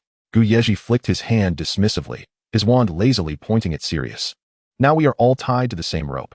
If I fail to master the animagus before graduation, you all shall be doomed. He turned to James Potter. Potter, at 8 tomorrow morning, I expect to see all the materials. His gaze swept over James's taut face, and he added, tomorrow night at 9, in the room of requirement. Do not keep me waiting. Severus, we depart. Gu Yezhi naturally draped an arm over Snape's shoulder, his black robe billowing in the night wind like waves. Before leaving, he cast a meaningful glance back at the two Gryffindors. I look forward to our forthcoming collaboration. As they stepped over the carpet of fallen leaves, a sudden thud echoed behind them, as if a tree trunk had been kicked. Gu Yezhi let out a low, unrestrained laugh, rich with exhilaration. Chapter 51, Ears. The flickering candlelight in the room of requirement danced between the beast bone models, casting an amber hue over the towering piles of parchment and ancient tomes. Gu Yezhi lowered his gaze, idly caressing his wand, the ebony shaft reflecting his serene countenance. Across from him, James Potter fidgeted, adjusting his glasses as they sat opposite one another at a carved oak table cluttered with ancient texts, the animagus manual spread before them. Surrounding the room were various animal specimens and skeletal models. Have you reviewed the materials I gave you this morning? James's wand thumped heavily on a moldy page, creating a small dent in the parchment. Before practicing transformation, one must first use this spell to sense what their animagus animal is. James Potter pointed to a spell in the book. There are millions of animals in this world. Finding one's corresponding animagus is quite challenging. It took us half a year to confirm ours.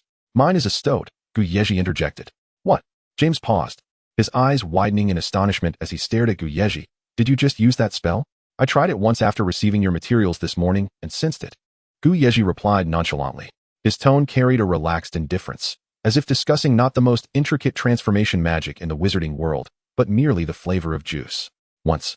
James felt his mind spiraling. Are you certain you haven't made a mistake? When you sense it successfully, shouldn't the image of the animal clearly manifest in your mind, as if looking into a mirror?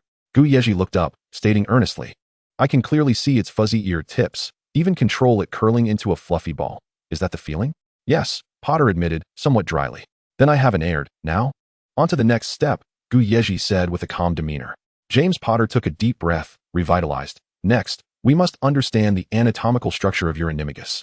From the exterior to the interior, including bones and organs. It took us 3 months just to draw the anatomy charts. He deliberately elongated his words. Eager to see the other's expression of difficulty, Yezhi nodded and calmly retrieved a stack of blueprints from his folder.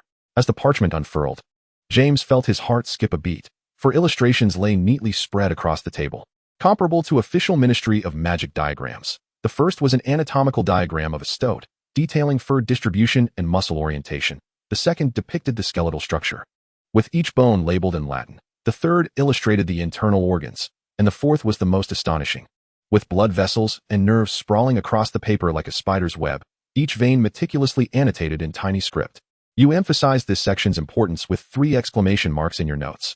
As Guyez's slender fingers traced a particular blood vessel, he casually remarked that after lunch, he had ventured to the library to seek out zoological texts pertaining to the dissection of weasels, meticulously compiling the information.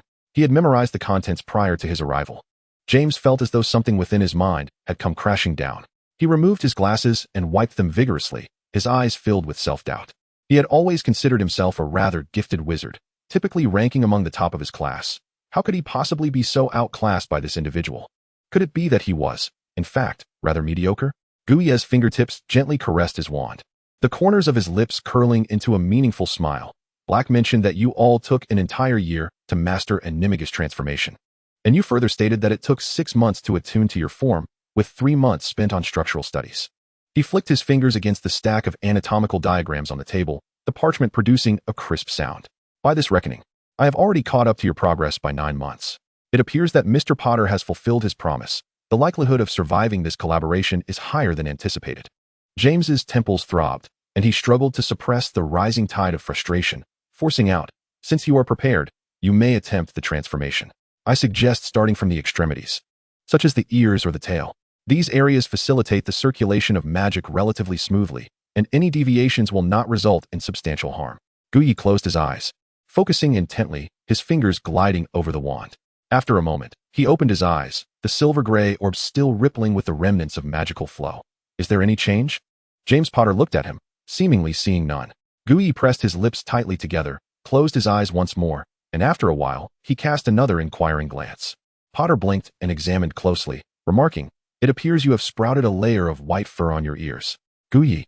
James scratched his disheveled hair, striving to recall the sensations from his own practice years ago. Listen, you need to move your ears to the top of your head. Imagine them detaching from their original position, then gradually shape them into pointed, soft triangles. He gestured as he spoke, but Guyez's brow only furrowed deeper. Your description is utterly unhelpful. Guyezhi suddenly rose, his robe sweeping past the edge of the table. He circled the desk in 3 strides, his distinctly knuckled fingers precisely pinching James's ear tip. Demonstrate it to me. Let go. James, his face flushed, struggled. Remove your hand, and for heaven's sake, stop speaking to me in such a condescending manner. Azkaban. Guyezhi softly uttered this word. James immediately deflated, raising his hands in surrender. All right, I'll transform. Is that acceptable? Under the oppressive demeanor of Yezhi, Potter acquiesced, and over the following hours, the room echoed with the sounds of transforming bones.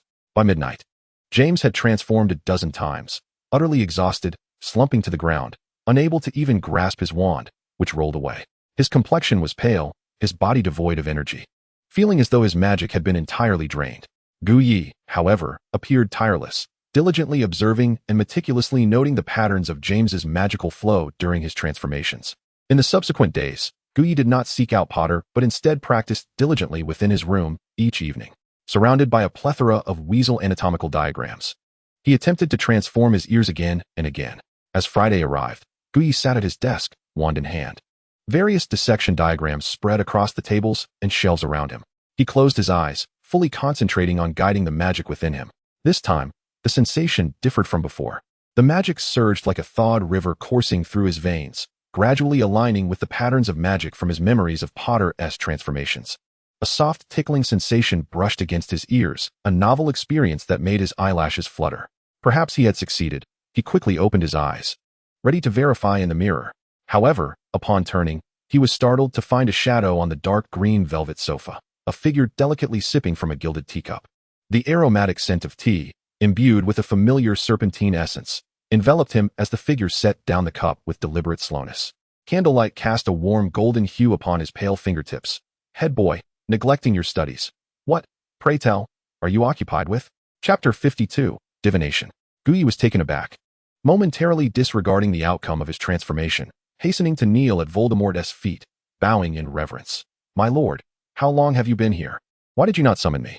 The Dark Lord's elongated fingers leisurely placed the bone china teacup down, the sound of cup meeting saucer ringing out crisply. Guyi held his breath and looked up, only to see the pale fingers reaching toward his head. Instinctively, Guyi tilted his head back, a shiver running down his spine as the icy fingertips precisely grasped his ear, giving it a gentle rub. An involuntary, muffled sound escaped his throat, and Guyi instinctively arched his back.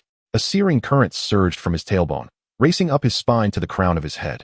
He could distinctly feel the tips of his ears growing hot, as if they might erupt in wisps of smoke at any moment. In that instant, he confirmed that the transformation spell, which had eluded him for so long, had indeed succeeded by some twist of fate. The soft sensation against his ears was no mere figment. The newly sprouted white weasel ears trembled uncontrollably, their fur rising and falling with his breath. The magic within him roiled like boiling poison. The more he tried to suppress it, the more vigorous the trembling of the ears became, even causing his entire face to flush with an undeniable heat. Voldemort remained silent, yet intrigued as he toyed with the newly manifested white weasel ears.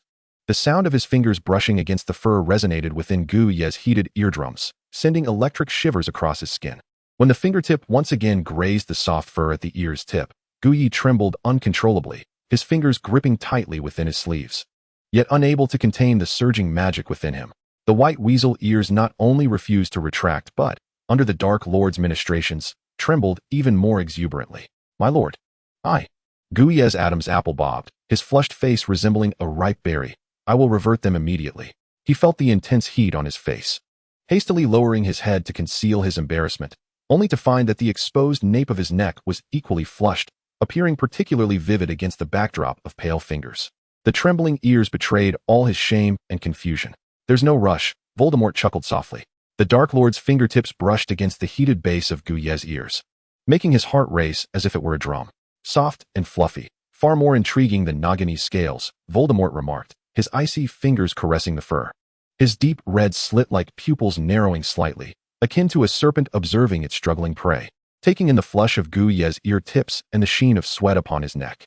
As that hand suddenly glided down the sensitive skin behind his ears towards his neck, Guyi stiffened, nearly leaping in surprise. The fluffy white ears instinctively pressed back in alarm, attempting to hide within his platinum hair, his voice trembling. "And my lord, that tickles."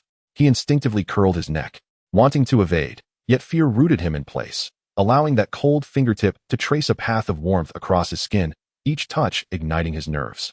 Guyi felt an overwhelming heat enveloping him, an inexplicable sense of urgency prickling at his back. The Dark Lord before him resembled a venomous serpent lurking in the shadows, and he, the prey, was on the verge of being devoured. In a bid to divert the suffocating atmosphere, he forced himself to speak, his voice faltering. "Can my lord perform the animagus transformation?" "A superficial trick," Voldemort replied in a flat tone, devoid of interest.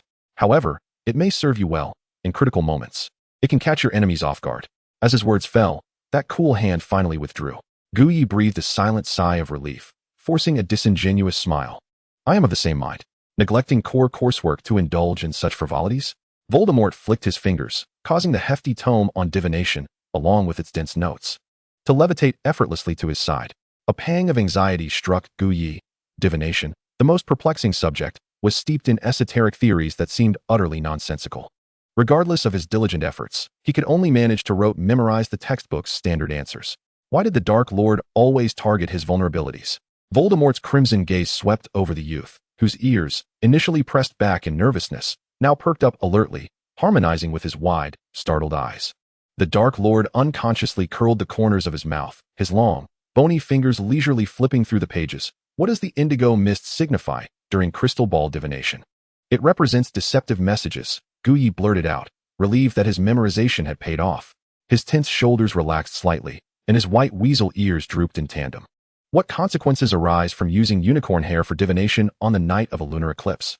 More questions followed in quick succession. "It taints the results." Revealing false visions of the future, the boy responded succinctly, bolstered by a hint of confidence from his rote learning.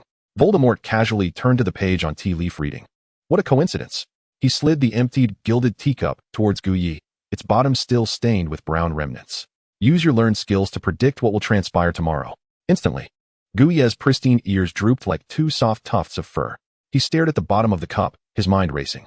The tangled fragments of tea leaves resembled a knotted ball of dirty yarn, akin to a web, starkly contrasting with the orderly symbols illustrated in his textbook. His fingers, gripping the teacup, stiffened as he forced himself to fabricate. The leaves have coalesced into a vortex, indicating that danger is impending. His furtive glance met Voldemort's raised eyebrow. The enigmatic smirk on the Dark Lord's face causing a shiver to race down his spine. Continue, Voldemort urged. Yezhi hastily lowered his gaze to study the tea leaves. Unbeknownst to him, each time he nervously looked up and then down again, his weasel ears would sway softly, reflecting his anxiety. He spun the cup earnestly and suddenly noticed a protruding piece of tea residue, sharp and knife-like. Without understanding why, he exclaimed, the pointed end faces right, indicating that the attack comes from that direction. Moreover, the tea leaves are so dark, there may be a threat to life. As soon as the words left his mouth, an oppressive silence enveloped the room, so profound that even a feather falling to the ground could be heard. Yezhi regretted his words intensely, wishing he could retract his statement about impending danger in front of Voldemort. Wasn't that akin to courting death? He quickly plastered on a smile. Master, it is my lack of understanding. I must have miscalculated. His ears again sought refuge in his hair, though the fur above stood on end, resembling a young beast pretending to be calm after being startled. Voldemort's slender fingers traced the gilded spine of the divination textbook as he methodically closed it. Observing Yezhi's ears tucked behind his hair, he chuckled softly. An intriguing prophecy. I had already planned for you to accompany me tomorrow to meet someone.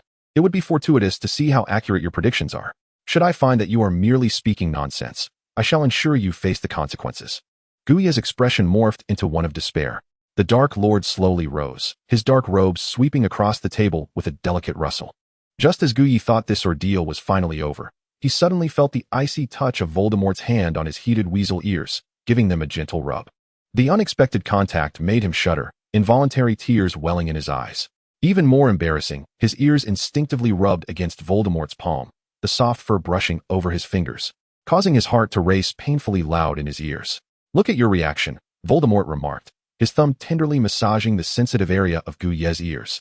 Watching as they twitched under his touch, Yezhi turned away, eyes reddening, yet he caught a glimpse of Voldemort's smirk. A low, amused chuckle resonated above him. Little white weasel, Voldemort's voice brushed against his ear. When did you master this? Show me. Yes, master, Yezhi lamented internally, wishing he could cry. Meanwhile, his unashamed white weasel ears continued to flush with warmth and sway uncontrollably. Chapter 53. The Golden Cup Beneath the Radiant Afternoon Sun. Yezhi followed closely behind Voldemort's flowing black robes, traversing the cobblestone streets of Winchester County. The wind whipped about them, causing their cloaks to rustle. After Voldemort departed the previous night, Yezhi spent a full half-hour to revert his weasel ears to their normal state, the tips still bearing faint pink marks from excessive rubbing. As they turned past an ivy-clad archway, a three-story, pale yellow building came into view. Time had left its uneven marks on the mottled stone walls, yet it could not obscure the gilded Hufflepuff crest adorning the porch columns. Its badger relief glowing warmly in the sunlight, harmonizing with the bronze wind chime hanging above the door. A gentle breeze rustled the vines, startling the owls nesting beneath the eaves, their flapping wings breaking the tranquility of the corner. This was the abode they had come to visit today, the residence of Hepzibah Smith, a descendant of Hufflepuff. She was a collector, Voldemort explained. I am interested in several of her artifacts. Today, we shall discuss them. As they approached, stepping on the crunching leaves, Yezhi furrowed his brow. Logically, a magical antiques collector of Hepzibah's stature should have stringent protective spells in place. Yet, at that moment, the front door stood ajar, the brass knocker coated in dust, suggesting it had been neglected for quite some time. The door was open. Voldemort's tone suddenly shifted to one of gravity. The tip of his wand glimmered with a silent green light. The intricately carved wooden door creaked ominously as he gently pushed it open.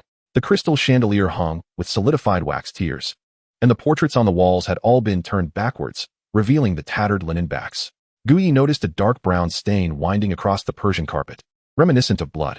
The furniture in the living room was askew, shards of the crystal chandelier scattered across the carpet, as if the place had just endured a fierce conflict.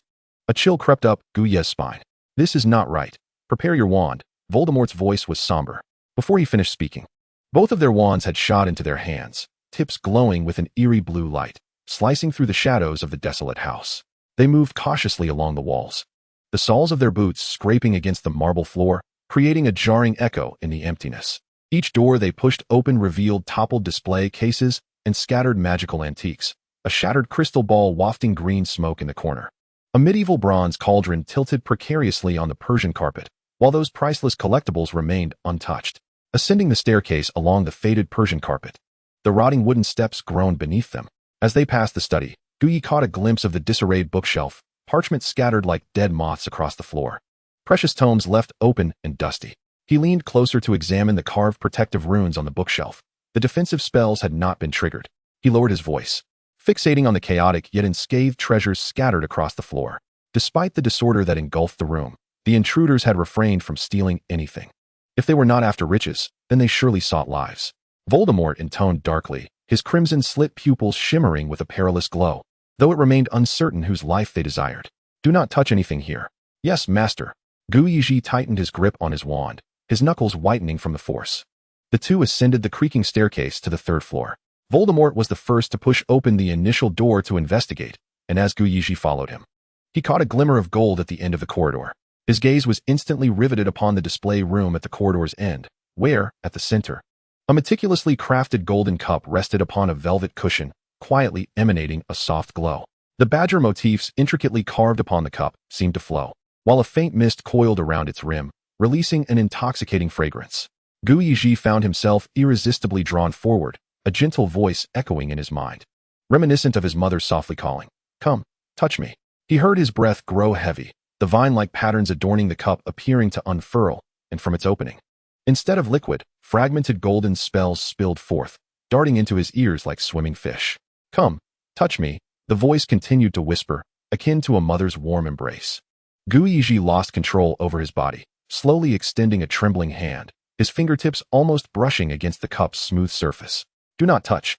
Voldemort's sharp command, laden with immense magical pressure, surged forth, jolting Yezhi back to clarity, albeit briefly. However, it was too late. The golden cup erupted in a blinding flash of light, and at that very moment, Voldemort's icy hand seized his arm from behind, and in the blink of an eye, a blue light enveloped them, the room dissolving into a kaleidoscope of shattered images. The golden cup had been a key. As Yezhi reeled from the disorienting transport, he recalled the myriad of oddities within the mansion, treasures strewn about yet untouched, the silent, lifeless protective enchantments, and the deliberate disorder of the scene. Cold sweat soaked his back. This was undeniably a meticulously laid trap targeting them. At that moment, the destination of their transport must have already been ensnared in a web of deceit, awaiting the prey to stumble into its clutches.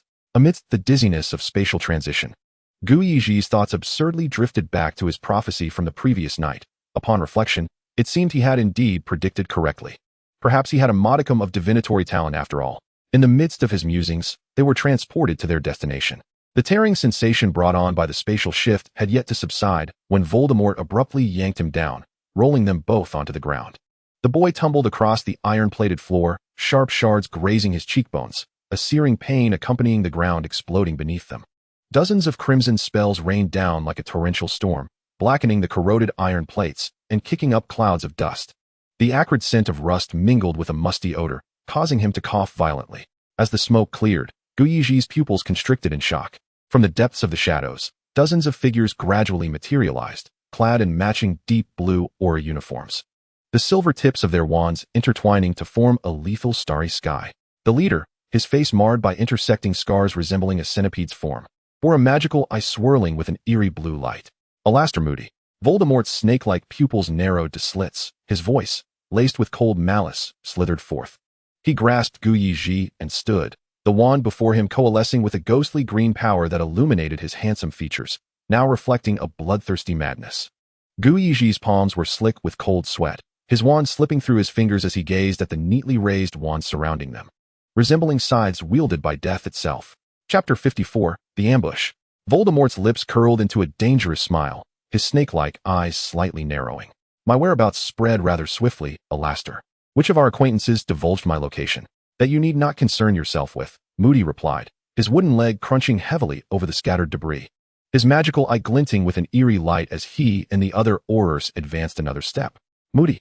Voldemort's black robes unfurled like raven wings, enveloping Yezhi completely in shadow. Have you truly lost your mind, seeking to slaughter even an innocent student? Do not waste your breath in futile delays. Moody's crooked smile revealed madness. I know you must be summoning your pack of wild hounds. The anti-disapparition jinx within a 15-mile radius is impenetrable, even if they arrive. They won't pinpoint your exact location. His one eye ignited with icy malice. You need not worry about the life of that little beast beside you. Though he is no saint, he may live today, while you must die. As the last words fell, spells surged forth like a tidal wave. Voldemort spun, unleashing a dark curse that rocketed upwards like a torrent of pitch, colliding with the multitude of spells and shattering them mid-air with his singular force. A violent energy storm erupted, sending debris flying, and Yezhi was knocked back by the gust, Voldemort's hand clutching the nape of his neck, whisking him away like a chicken flight. During the standoff, Yezhi had quickly surveyed his surroundings in a panic. It appeared to be a long-abandoned Muggle warehouse. Faded shipping labels barely visible beneath the peeling paint, and the floor littered with rusted metal frames and tattered cardboard boxes. 2 metallic doors were surrounded by horrors, and behind them lay a rusted metal staircase, seemingly the only escape route. Run up. Voldemort's intent mirrored Yezhi's thoughts. He shoved Yezhi towards the stairs while he took up the rear. Yezhi stumbled towards the corroded iron staircase, the metallic steps emitting a grating protest as they threatened to give way. The horrors quickly closed in, Voldemort's robes billowing as he retaliated with a piercing curse that carved a blackened trench in the ground, forcing the frontline horrors to retreat. However, more horrors continued to advance from behind, spells pouring down like a torrential rain. The red and green spells collided in the air, erupting in a deafening cacophony. Voldemort continued to retreat up the staircase, sparks flying around him as spells clashed. The rusted iron staircase groaned under the impact of the curses, its corroded railing shedding flakes of iron. The errant spells tore through the air chaotically, and the basic protective enchantments before Yezhi shattered into fragments of golden light. One piercing curse grazed his ear, scorching the wall behind him. The sapphire on his wrist flared with blinding light, barely deflecting a deadly curse. Is this what you mean by sparing his life? Voldemort's cold laughter mingled with the roar of spells, standing firm amidst the chaos. The dark magic emitted from his wand forcing the pursuers back relentlessly. Moody's furious shout pierced through the smoke. That one must be captured alive. The iron staircase twisted violently under the spell's impact. Keep going up. Voldemort's incantations carved a bloody path, and Yezhi raced up the trembling iron steps. The decaying iron plates squealed beneath his feet. Meanwhile, the Dark Lord single-handedly held back the throng of horrors at the staircase's turn. Another silver spell whizzed past Lucius, slicing through a few strands of hair as he staggered to grip the railing, his fingers brushing against the cold rust and damp moss. Voldemort's spells continued to rain down upon the horrors, the iron staircase shaking violently under the onslaught, several rusted steps crashing down below with a muffled thud. The iron door to the rooftop finally loomed ahead, and Yezhi, with a jolt of his wand, blasted it open. Outside, the storm had arrived, cold rain instantly drenching them both. The Dark Lord raised his wand, and a dark, smoky mist surged skyward, coalescing into a colossal dark mark in the air. Simultaneously, from the distant forest, several pillars of ink-black smoke erupted, racing toward the dark mark below. They were Death Eaters, summoned to the scene but hindered by the disillusionment charm, unable to pinpoint Voldemort's exact location as they searched the surroundings. Sensing reinforcements arriving, Yezhi exhaled in relief, believing that if they could endure just a moment longer, they would be able to escape safely. Voldemort, with unhurried grace, waved his wand at the rooftop entrance, pushing back the incessantly advancing horrors. Recognizing that his proximity would only complicate matters, Yezhi withdrew to a safer distance, warily observing the unfolding battle. Suddenly, a change occurred. Moody, like a phantom, silently scaled the outer wall. With lightning speed, he lunged, his iron grip locking around Yezhi's wrist, the tip of his wand pressing harshly against his carotid artery. Riddle. Moody's hoarse roar shattered the air. If you want this boy to live, lower your wand at once. Yezhi felt his arms twisted painfully behind him, the intense agony nearly draining him of strength. Moody's wand pressed harder against his neck, the cold wood seeming poised to pierce his throat. Cold sweat trickled down his forehead, mingling with the icy rain, stinging his eyes. He had never faced such a truly life-and-death situation. His heart raced wildly within his chest, threatening to burst free from the confines of his ribs. Voldemort ceased his assault, and as he abruptly withdrew, the horrors surged onto the rooftop, encircling the group. The Dark Lord narrowed his serpent-like red eyes, a dangerous glimmer roiling beneath the surface. His gaze lingered momentarily on Moody's scarred face before shifting to Yezhi, whose neck was still held captive by the wand. A fleeting, inscrutable expression flashed in Voldemort's crimson eyes. Yezhi's throat tightened, torrential rain pummeling his face, blinding him. He was uncertain whether this capricious Dark Lord would forsake his resistance for his sake. In those chilling eyes, a tempest of hesitation and murderous intent swirled. "Put the wand on the ground, Riddle," Moody bellowed, pressing the wand further forward, the blue sparks at its tip splattering onto Yezhi's trembling neck. Voldemort emitted a sinister, cold laugh. "You dare not act. When the Ministry learns that you would go so far as to harm a Hogwarts student to capture me, your career as an Auror will be irrevocably over, and the Dementors of Azkaban will be all too eager to keep you company. Exchanging my life for that of the Dark Lord is a most lucrative transaction." Moody's raspy voice betrayed a hint of madness. Chapter 55, A Lifeline. Voldemort's smile vanished, his serpent-like eyes swirling with a chilling crimson hue, fixating intensely on Moody while his peripheral gaze suddenly darted toward Yezhi. A subtle, mocking laugh escaped his throat.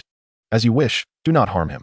He surveyed the encircled Aurors, his fingers caressing the ornate curve of his wand as he slowly bent forward.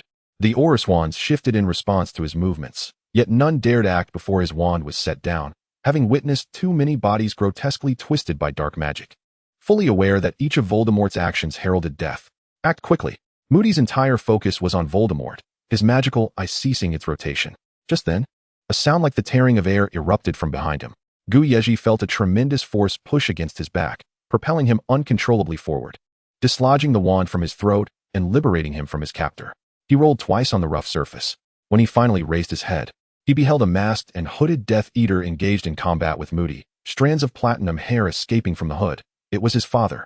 In an instant, dozens of shadowy figures coalesced from the void. Death Eaters clad in black robes descended like a storm cloud, their pale masks resembling demons emerging from hell. Bellatrix cackled maniacally as she unleashed a Cruciatus curse. Meanwhile, Voldemort, taking advantage of his bent posture, pivoted sharply, his wand carving a fierce arc of darkness, cleaving the air and unleashing a crescent of pitch-black energy toward the Aurors. Amidst the screams, the foremost Auror was bisected, blood erupting like a fountain upon the mottled concrete floor. Moody's pupils contracted sharply as he barked, "Retreat! All of you fall back. Not a single one shall escape." Voldemort's piercing shriek shattered the night sky as he raised his wand, directing it at the fleeing Aurors. Dozens of green beams shot skyward, transforming the rooftop into a hellish inferno. The tides of battle reversed in the blink of an eye. The hastily assembled defensive spells of the Aurors crumbled under the overwhelming onslaught of dark magic. The crimson curses of slaughter intertwined with the silvery blue shields in the night sky, while the shrieking curses from the Death Eaters slithered through the air like venomous serpents, mingling with the acrid odor of charred flesh. The moment a single Auror's wand was disarmed, 3 curses struck his chest simultaneously, his mangled body crashing heavily against the railing, the sound of twisted metal reverberating painfully. Voldemort's black robes billowed ominously amidst the tempest of spells. With a flick of his wrist, the dark magic he unleashed slithered like a viper, dismantling the Aurors' defenses inch by inch. Yezhi cowered in a corner, his lack of combat experience rendering him only capable of minimal self-preservation. Fortunately, the Aurors largely disregarded him, allowing him to focus solely on evading the errant spells. He watched helplessly as a stray Cruciatus curse whizzed past his ear, leaving a honeycomb-like indentation in a concrete pillar 3 steps away. The rooftop was stained crimson with blood, the heavy stench of iron mingling with the metallic tang of rust inducing nausea. Rainwater pooled the blood into a flowing stream, inadvertently. He noticed that the blood appeared to flow along a patterned trajectory. He crouched down, clearing away the debris and dirt, revealing grooves etched beneath the surface, their edges still pulsating with fresh magical energy. It was a magical array. Without a moment to lose, Yezhi shouted, "There's a magical array on the ground." His exclamation drew the immediate attention of nearby Aurors, who turned their focus toward him. In a panic, he darted along the edge of the rooftop, dodging spells that zipped past him, exploding into charred holes in the walls. "All Death Eaters, evacuate the rooftop." Abraxas's furious roar pierced through the chaos, his platinum hair swirling beneath his hood as he raced toward his son. But it was too late. The blue light in Moody's singular eye flared with intensity. "Activate." 6 Aurors plunged their wands into the ground, channeling a surge of magic that stirred the dust and debris, revealing the immense magical array beneath. The array ignited with an icy blue glow, akin to a siren awakening in the depths of the ocean. The 3 Death Eaters at the center emitted inhuman shrieks as their bodies rapidly collapsed within the woven web of spells. The sickening sounds of shattering bones and sizzling flesh echoing in succession, their remains pelting Gu Yezhi's protective shield like raindrops. The remaining Death Eaters transformed into black mist, fleeing into the sky, while the magical array unleashed a torrent of power, blue beams shooting skyward, catching up with a few and tearing them apart. The air was filled with a cacophony of screams. The boy was hurled against the rusted railing by a shockwave, tasting the metallic mixture of rust and blood in his throat. He saw his father extending a hand toward him through the black mist, but the distance was too great. And with the Aurors obstructing him, Gu Yezhi could only watch helplessly as his father, in evasion, was unable to save him. The blue glow of the magical array surged toward him like a famished ghost. Gritting his teeth, he leaped over the railing, plunging down from the rooftop. The searing pain of rust piercing through his palm had yet to announce itself when two emerald lights brushed past his calves, as two Aurors pursued him to the precipice. Dozens of curses, alongside a torrential downpour, cascaded towards him. In the midst of his rapid descent, Gu Yezhi barely managed to wield his wand. The fractured protective charm erupted into delicate golden sparks beside him, yet could not shield him from the searing waves of magic trailing behind. The wind howled ominously in his ears, and the fissures in the concrete ground became painfully apparent. After hours of fierce combat, he was utterly drained, each defensive spell drawing on the last reserves of his magical energy. The cracks in the earth swiftly magnified within his gaze, while relentless death blows loomed behind him, leaving Gu Yezhi with no opportunity to cast a levitation charm upon himself. It was over. The sensation of weightlessness tore at his insides, and in a moment of despair, the youth closed his eyes. Suddenly, a solid arm collided with his waist. It was a pale yet powerful arm, with knuckles prominent. Gripping his flesh through the fabric of silk, it bore the essence of shadows thicker than night itself, Voldemort's unique aura. Woven into the only sanctuary amidst the howling winds of his fall. Enveloped in a shroud of black smoke, Voldemort lifted him skyward. His dark robe flared like a raven's wings, the lingering scent of blood still clinging to the pure black cloak. As he encircled the boy's waist with one hand, his body instinctively turned, exposing his right shoulder and neck to the oncoming assault, where a slicing curse brutally tore through his pale skin. Gu Yezhi heard the sound of fabric ripping, and upon opening his eyes, he witnessed the flesh of Voldemort's shoulder and neck rolling back. The Dark Lord, once capable of facing 100 foes single-handedly, had taken a blow while shielding him. Warm blood splattered onto Gu Yezhi's face. Master, he thought in horror, wanting to cover the ghastly wound. Yet Voldemort appeared impervious to pain, executing dark magic with precise efficiency, hurling the two Aurors off the edge of the rooftop. As they soared through the air, the rain and wind rushed into Gu Yezhi's mouth, causing him to cough violently. Breathe. The grave command resonated within his chest, its subdued tone brushing against his spine like a serpent's flick. With the sudden surge of acceleration, Gu Yezhi opened his eyes to meet those blood-red, slitted pupils, their irises glimmering with a golden halo, while the pupils constricted to pinpricks, reflecting the Aurors frantically firing at the rooftop's edge. Voldemort held him with one arm, while the other wielded his wand, tracing elegant arcs as deep purple spells enveloped the pursuing green lights like velvet, exploding into star-like magical fragments in midair. When they landed securely on a rooftop well outside the range of the disillusionment charm, Gu Yezhi collided into Voldemort's embrace due to inertia. The scent of cedar mingled with rust invading his nostrils. Voldemort's iron grip loosened around his waist, and his black cloak billowed in the night wind, revealing the wound on his right shoulder, where blood had long since coagulated and fresh skin was visibly smoothing out like the finest porcelain. Lucius, the platinum aristocrat, stumbled forward. Visibly injured, drenched in the downpour, water droplets cascading from his pale chin. Gu Yezhi pressed down on his father's trembling hand, reassuring him, "I am fine. It was the master who saved me. Thank you for saving Lucius's life." Abraxas nearly prostrated himself before Voldemort, a gesture of reverence. No need for words. From the shadows, the dark-haired lord turned, conjuring a chilling wind. As lightning cleaved through the clouds, his profile was outlined with a razor-like silver edge, the high cheekbones casting shadows under his cold, crimson serpent eyes, and the muscles beneath his pale skin rippling with movement like the most exquisite marble under a sculptor's chisel. The near-fatal wound that had almost pierced his chest now bore only a faint line at the collar, reminiscent of a mark kissed by moonlight.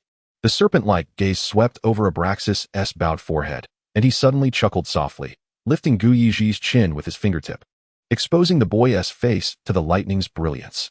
"Remember what you owe me, little white weasel." In the next instant, he abruptly turned to face the throng of Death Eaters behind him, his blood-red pupils shimmering with cold fury. the hem of his robe billowing like a tempestuous sea reflecting the deepening blood hue in his eyes. Hepzibah Smith shall pay for her folly tonight. As for Alastor Moody, I shall ensure his disgrace. Yes, the throng of Death Eaters responded, their heads bowed, their prostrate forms shattered into dark silhouettes amidst the lightning. While he stood with his hands clasped behind his back at the center of the storm, resembling a deity of darkness. Chapter 56, Disgrace. Since that day when he nearly perished, Yezhi felt as if he had been forgotten, left unattended. The Death Eaters appeared extraordinarily busy. Neither the Dark Lord nor his father had sought him out again, and even the Knot siblings were often nowhere to be seen. This afforded him a sense of leisure, allowing him to immerse himself in the study of his animagus within the room of requirement for entire nights. In stark contrast to his tranquility, the Daily Prophet had become increasingly sensational. Initially, the headline photograph on Monday featured Hepzibah Smith's frozen smile from a fortnight ago during afternoon tea. With the title written in dripping blood, Antique Dealer Mysteriously Disappears. Ministry of Magic issues urgent missing person notice. The accompanying image displayed Smith's jewelry shop. Its window shattered like a spider's web, the velvet display case as empty as a skull's eye socket.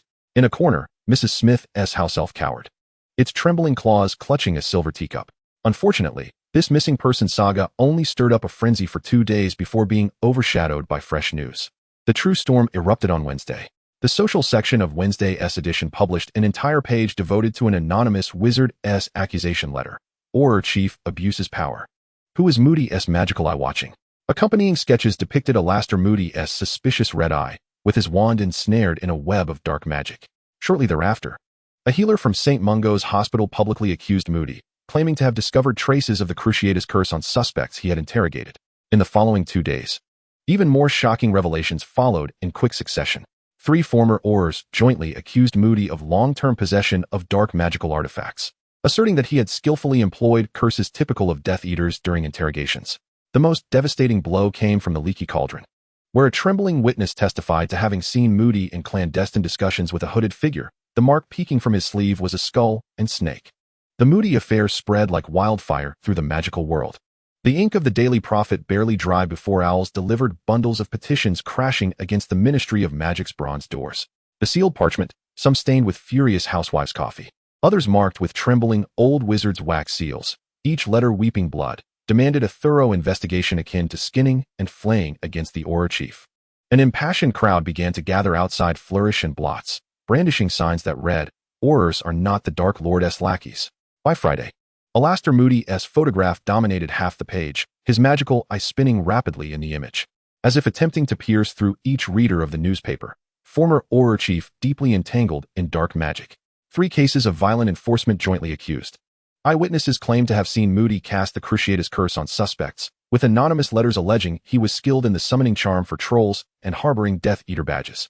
The most disturbing revelation came from a young witch cradling a crying infant, who trembled as she showed reporters the violently shattered doorframe. At 3 a.m, he smashed open my door merely on suspicion that we possessed dark magical artifacts. My baby is only 6 months old and has been having nightmares for a month. Haha. Parkinson's silver spoon clanged against the glass, her laughter erupting as she pointed at the 3rd page of the Daily Prophet, her curls sweeping across the table. Him hoarding Death Eater badges? I find that amusing, but scaring a child to tears is absolutely unforgivable. Her face, marred by an array of imperfections, prompted her to exaggerate a grimace. One could hardly blame her. Seeing that visage at 3 a.m. would surely haunt me with nightmares. Yezhi, maintaining an air of composure, discreetly pulled his plate of cured meat away from the source of laughter, deftly spreading a rich, pale yellow butter across his toast.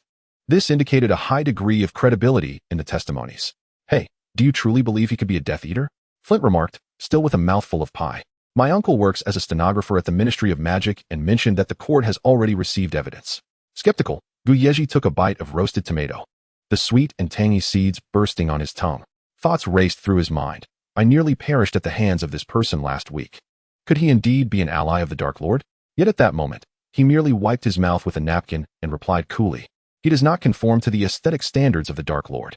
Oh Merlin, how splendidly articulated. Parkinson chimed in, her silver goblet swaying with pomegranate juice as she pinned her curls with a pearl-encrusted hairpin. Upon reflection, it was evident that even house elves in the company of the Dark Lord appeared more dignified than Moody. Narcissa joined the conversation, indeed. Those who surround the Dark Lord are quite striking. Just look at Lucius. Laughter erupted around the dining table, and Regulus, covering his mouth, remarked, "So, choosing Death Eaters is a matter of looks? Next time the giant squid in the Black Lake wishes to join, must it first visit St. Mungo's for a makeover?" Yezhi resigned himself to their jests, realizing that now they were making sport of him, in stark contrast to the raucous antics of the Slytherin youngsters. The atmosphere at Dumbledore's table was oppressively somber.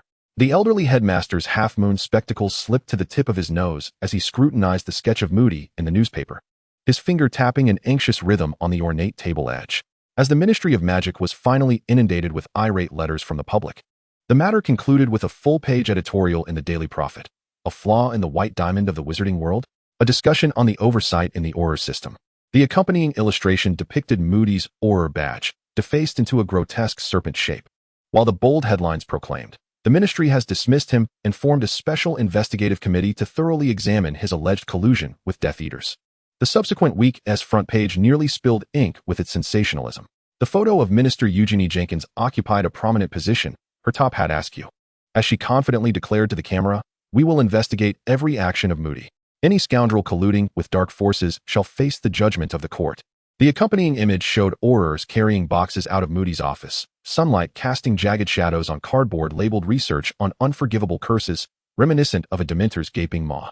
The Ministry's Discipline Office swiftly revoked his Auror license, and the entire wizarding community of Britain began to speculate on which side that old madman, who incessantly preached constant vigilance, truly belonged. It seemed that ever since the last ambush by the Order of the Phoenix had caused a setback for the Dark Lord, Voldemort had managed to regain the upper hand in this war of public opinion. In the evening's room of requirement, Yezhi had successfully transformed his ears, tail, and even the tips of his claws, surpassing expectations in his studies. Potter predicted he would master Animagus transformation by the next month. Gazing into the mirror, Yezhi flicked his fluffy white tail, playing with his sharp claws. James Potter sat cross-legged amidst scattered parchment. A copy of Animagus transformation guide sprawled across his lap, his eyes fixated on the tail sweeping through the air. "Merlin's socks. I struggled with deer hooves for 2 solid months." Before he could finish, he suddenly lifted the back of his robe, revealing a short, light brown deer tail that wobbled like an unkempt ball of yarn. "I want a long tail too. You know, Sirius's big black tail is quite impressive. I've envied it for so long. Yours is nice too, but my stag's tail is particularly short and lacks flair." Yezhi cast a sidelong glance at Potter, who was deliberately shaking his deer tail. Their time spent together had acquainted him with the boy's carefree nature. Although he had been coerced into teaching Animagus transformations, Potter treated him like a friend, their rapport becoming increasingly casual. At that moment, Potter was poking at his white ferret tail with his wand, utterly oblivious to the bloody skirmish raging between the light and dark factions within the pages of the Daily Prophet. "Have you not been reading the Daily Prophet lately?" Yezhi inquired, noticing Potter using transformation notes as a cushion. "That is something only old men read," Potter retorted, pulling a golden snitch from his robe pocket and tossing it in the air. "I'm only interested in today's Quidditch. It's rumored that the new Comet 999 can fly at 100 miles per hour in a downpour." Chapter 57, Night Out. "Never mind." Yezhi shed his transformation and turned to organize the notes. "You should consider becoming a Quidditch player." "Merlin, how did you know my ultimate dream is to play in the World Cup?" Potter lunged to grasp Yezhi's wrist, his eyes sparkling like a freshly polished golden snitch. "I've even thought of a name for the broom shop I'll open after retirement. It'll be called Potter's Snitch Kingdom. And I'll have a golden snitch that shoots fireworks out front."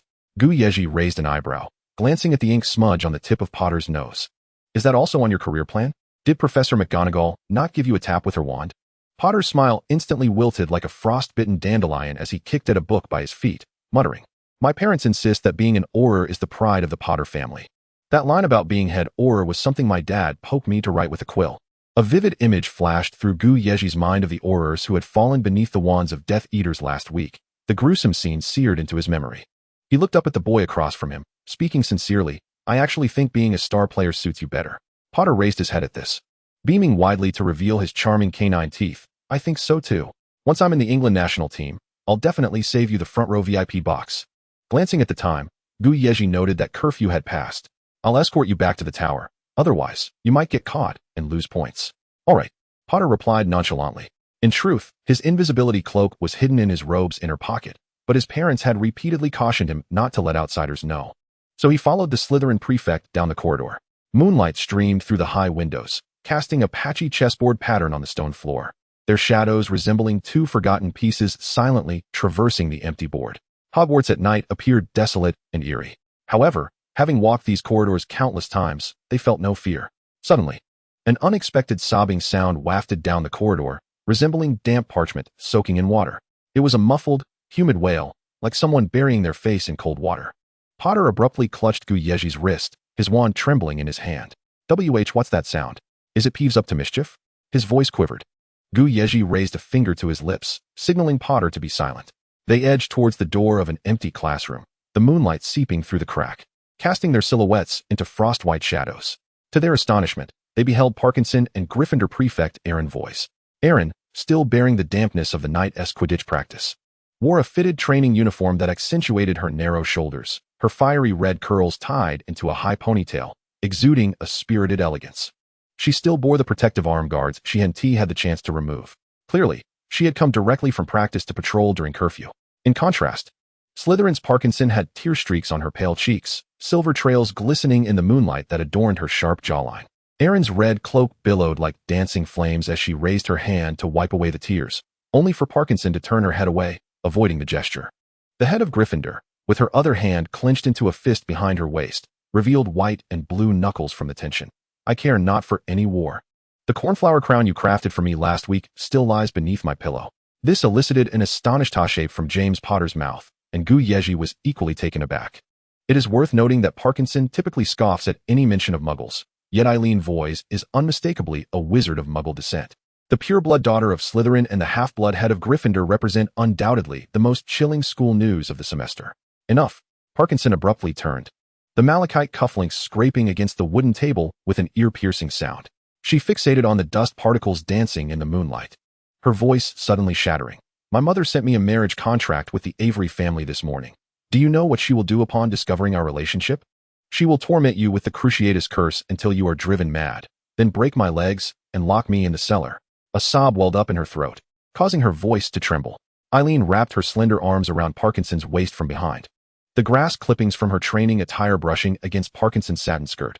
We could escape to the Muggle world, where there exist machines that can converse across vast distances, and boxes that tell stories. It's entirely different from here.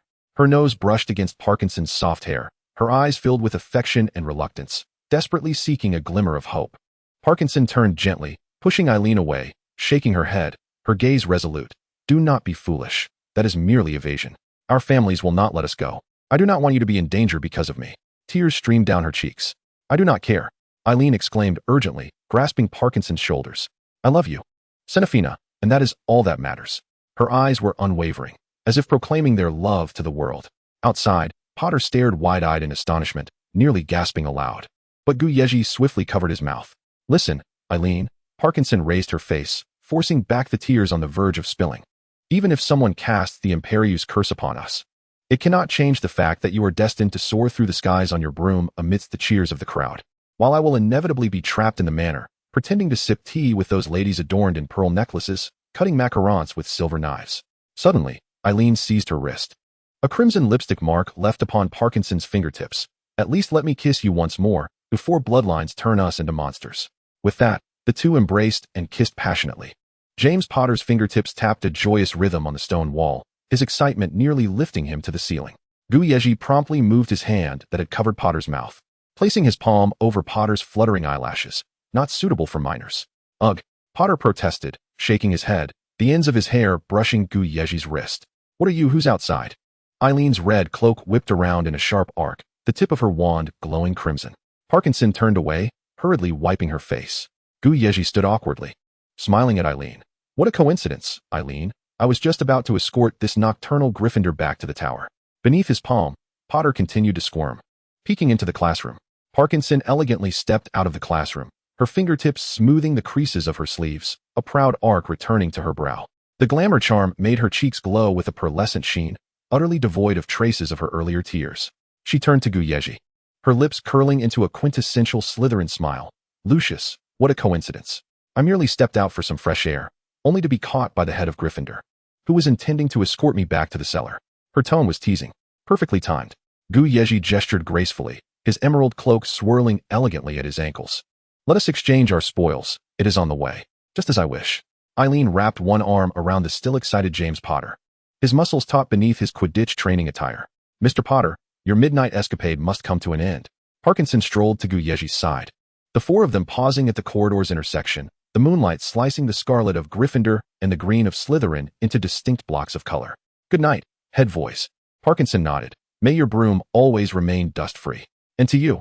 Eileen hesitated, swallowing the latter half of her sentence. Good night, Miss Parkinson.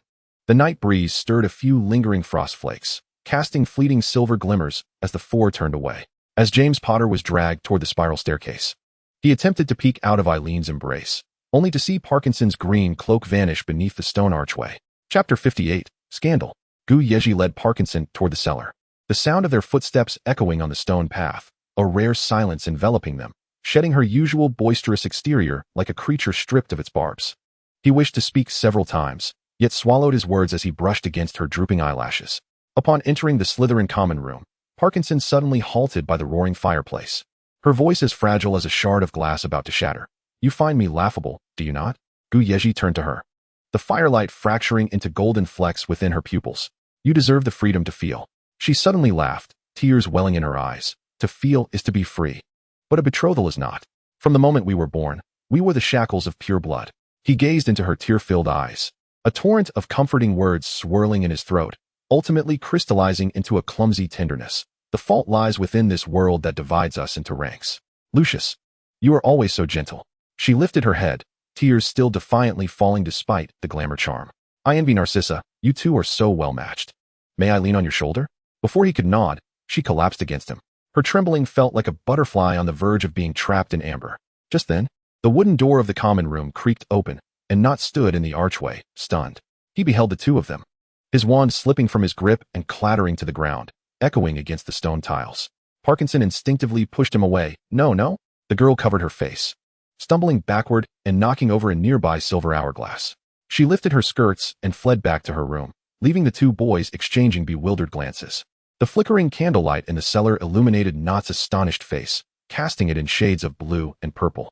Yezhi stared in the direction of the fleeing girl, belatedly realizing he may have been used. That had been a masterful performance. As the morning mist still lingered around the castle's spires, two rumors had already spread through Hogwarts like wildfire.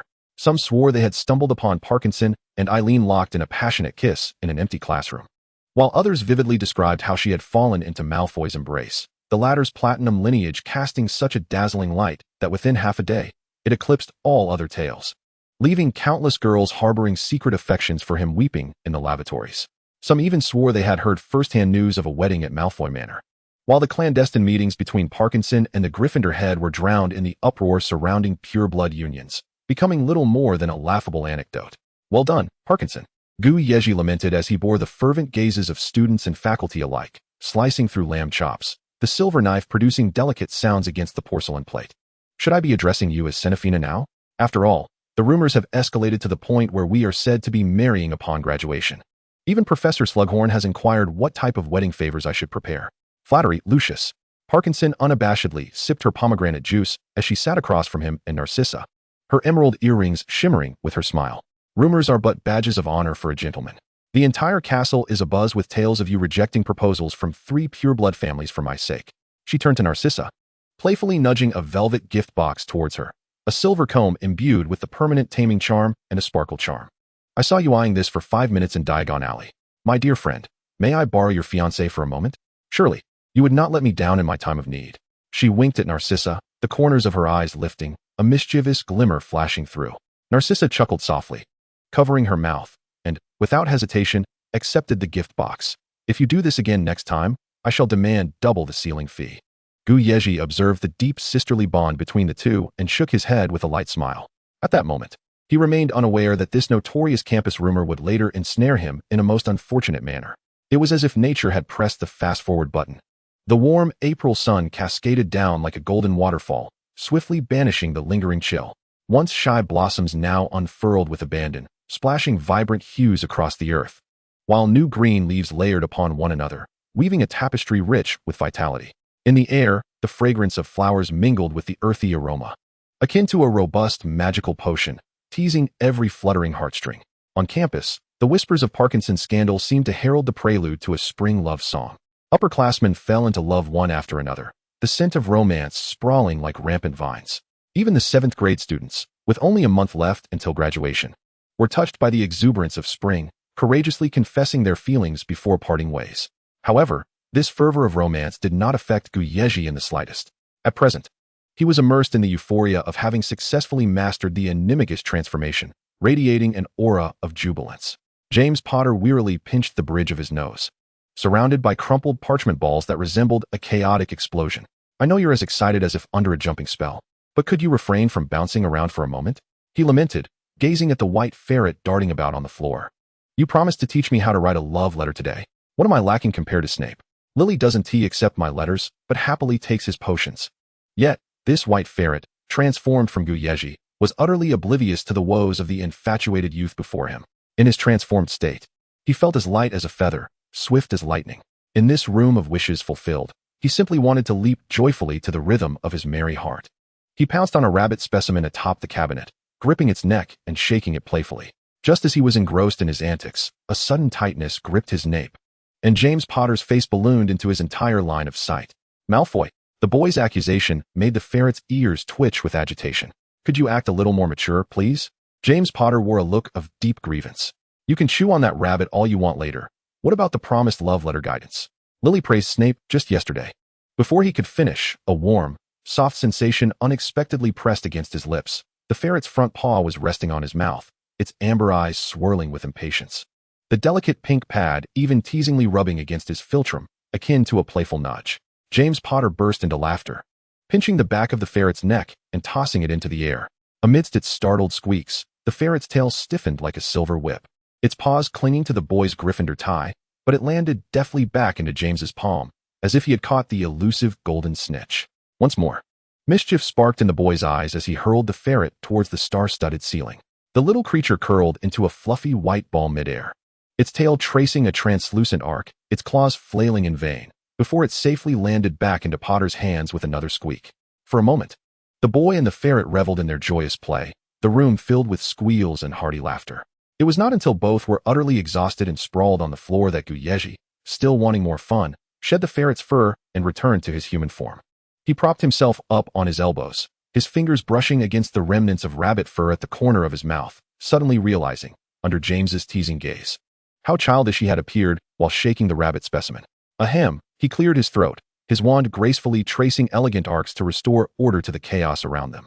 The thought process required for a animagus transformation indeed demanded adjustment. I completely understand, James chuckled, his shoulders shaking, reaching out to poke at Yezhi's still slightly tousled cuff. After all, just moments ago, our esteemed upperclassman was attempting to tug at my tie with his paws. May we now commence with the love letter tutorial. My esteemed animagus professor? Chapter 59, Into the Sea. Meanwhile, on the banks of the Seine in April, Willow Fluff danced in the air as Abraxas's custom leather shoes tread upon the rain-soaked, gleaming cobblestones, the delicate sound gently tapping against the morning light. The hem of his black coat billowed like wings, sweeping past the iron railing adorned with climbing vines, stirring up wisps of moist mist. In his left hand, he held an ornate silver box, while his right grasped a serpent-headed cane, the serpent's head intricately carved, as though it might flick its tongue at any moment. He strolled through the Montmartre Square, where everything appeared enigmatic beneath the morning haze. By the side of a bronze statue of a woman, he paused. He lightly tapped the base of the statue with his cane. In a miraculous turn of events, the statue suddenly came to life. She slowly lifted her long skirt, revealing the entrance to the hidden realm of the Paris magical community, Place Cache. In the puddles on the cobblestone path, the dome of the Sacré-Cœur was reflected, and as he slipped beneath the statue's skirt, the water's surface distorted, revealing the flying buttresses and stained glass of medieval magical architecture shimmering in the ripples. The streets of the hidden realm were bustling with passers-by clad in magical robes. He made his way to the entrance of a potion shop, its sign reading Dr. Aziz Branchy Floor Potions. The shop appeared no different from others, save for a raven feather adorning its sign. As he pushed the door open, a brass bell emitted a muffled chime, and the aromas of dragon's blood and moonstone enveloped him.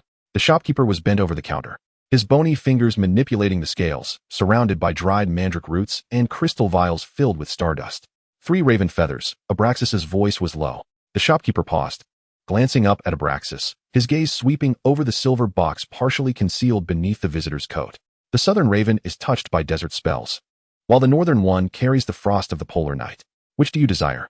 I seek the eastern one, Abraxas replied. The two exchanged the secret signal, and the shopkeeper relaxed. What assistance do you require? The Order of the Phoenix is tracking me. I need a new identity, Abraxas stated. The shopkeeper nodded, gesturing, follow me. He led Abraxas to the entrance of the underground warehouse. The staircase leading down was narrow, and the warehouse felt suffocating. Abraxas sensed the danger. Realizing that if the Order caught up, this cramped space would be an ideal trap. I will keep watch above, Abraxas said. Just a moment. The shopkeeper's voice came from below, accompanied by the sound of glass clinking. Got it, pull me up. Abraxas descended 3 steps, bending down to grasp the shopkeeper's hand, at which point most of his body had already entered the cellar. In that instant, a chill crept up his neck, and an ominous premonition washed over him. In the dim light, the shopkeeper's expression appeared decidedly off. He immediately leaned back, the serpent-headed cane swinging out. But the shopkeeper lunged forward, gripping his arm. And then the cellar exploded. The shockwave sent him crashing against the street corner's mailbox, the silver box rolling across the ground, its lock striking sparks against the pavement. The scorched hem of his coat billowed with smoke as he gasped, staring at the ruins where moments ago the shopkeeper had been, now reduced to a pile of debris. Using Muggle explosives? Abraxas frowned, discarding the severed hand still grasping his arm. It seemed his movements had been exposed. A traitor lurked among the Death Eaters, and the shopkeeper must have been replaced. He dared not contact anyone else, hastily picking up the silver box from the ground, intending to leave at once. Yet the tremendous explosion had already attracted the attention of the enemies. A spell whizzed past his ear, prompting him to spin aside in evasion. 5 hooded figures emerged from under the arch of the bridge, and the leader commanded, "Drop your belongings, and you shall be spared." Abraxas's pupils constricted. The wand movements of these individuals differed from those of the Order of the Phoenix. "You are not the Order." He retreated a step. In response, a torrent of vines surged toward him, tender green tendrils erupting from all sides, bearing an unseasonable chill reminiscent of poison. As he maneuvered, he caught a glimpse of their attire beneath the cloaks, not the deep crimson of the Order, but the purple uniform of the French Ministry of Magic's Horrors. Unexpectedly, a dull thud erupted beneath his feet as the iron grating of the sewer suddenly shattered. Black sludge, infused with spells, shot forth like a sword. A searing pain radiated in his left arm, causing Abraxas to stagger. Amidst the agony, an Auror suddenly drew near, revealing a pair of azure eyes beneath the hood. He pressed a key into Abraxas's palm. "Hurry, leave France," the man whispered before casting a spell that propelled Abraxas several paces away. With no time for contemplation, Abraxas activated the key. After a dizzying moment, he found himself on the flying eaves of Cologne Cathedral, the new swallows of April darting overhead, their wings beating out a rhythmic cadence. He pressed against the bleeding wound, glancing down at the key in his hand. It was a moonstone clasp, intricately engraved with interwoven vines, the emblem of the Self family. He searched below, his gaze landing on a newsstand in the square, where the vendor's knitted hat bore a shamrock pattern, the insignia of the French Ministry of Magic's Greenfields Intelligence Network. It seemed the ministry had unequivocally taken a stance against him. He needed to return to England post-haste. All previously established rendezvous points could very well have turned into traps. He had no choice but to utilize apparition in segments, moving intermittently toward the French border. When the briny air of the English Channel finally brushed against his cheeks, he was nonetheless pursued and discovered by the French Aurors. Stumbling, he crashed into the windbreak forest at the cliff's edge, the withered branches scratching his face, leaving bloodied traces on his pale skin. 7 figures cloaked in purple robes closed in within 100 meters. The sound of boots crushing ferns mingling with the hum of spells, akin to the relentless approach of death. The sea breeze whistled against his black coat as he found himself utterly exhausted from the assault, ultimately plunging into the sea with the intricately carved silver box. As the weather grew increasingly warm, with merely days remaining until the nude examinations, 7th-year students scribbled fervently in the library after dinner, hoping that last-minute cramming might bolster their grades. Amidst the rustling of quills, the hurried footsteps seemed jarringly out of place. "Do not run in the library," Madame Pants admonished. Peering out from behind the shelves, her tone sharp, only to shift abruptly. "Oh, Professor Slughorn? What brings you here?" The portly potions professor leaned against the doorframe, panting, his cashmere vest dampened with sweat, a silver chain watch swaying against his abdomen. "Young Malfoy, Lucius Malfoy," he said, producing a handkerchief to wipe the perspiration from his brow. "I urgently need to find Mr. Malfoy. I heard he is here." Yes, he is right at the back of that row of shelves, by the window." "Is something amiss?" Slughorn did not respond, but lifted the hem of his robe and waddled like an anxious penguin between the shelves. Indeed, the platinum-haired boy was deeply engrossed in his books. "Lucius, come with me." Professor Slughorn grasped Yezhi's arm and began to lead him away. "Professor, my assignment," Yezhi protested, bewildered. "Forget your assignment. Slughorn hissed in a lowered voice, his fleshy hand gripping the boy's slender wrist tightly. Your family is in serious trouble. My family. Yezhi stumbled along. Is it my father? What has happened to him? Chapter 60, Uncle. The two hurried to the door of the headmaster's office. Lemon sorbet. As the command was uttered, the stone gargoyle slowly turned aside, revealing a spiral staircase. Professor Slughorn ascended the steps first, leaving a sweat stain on the brass doorknob as he pushed the oak door open. The moment Yezhi stepped into the room, the hairs on the back of his neck bristled. Two aurors in blue uniforms stood against the wall, the outlines of their wands faintly visible at their sleeves. Instinctively, he took a half step back, the heel of his boot striking the stair with a soft thud. Dumbledore sat behind the desk, his blue eyes peering through half-moon spectacles, offering a reassuring glance.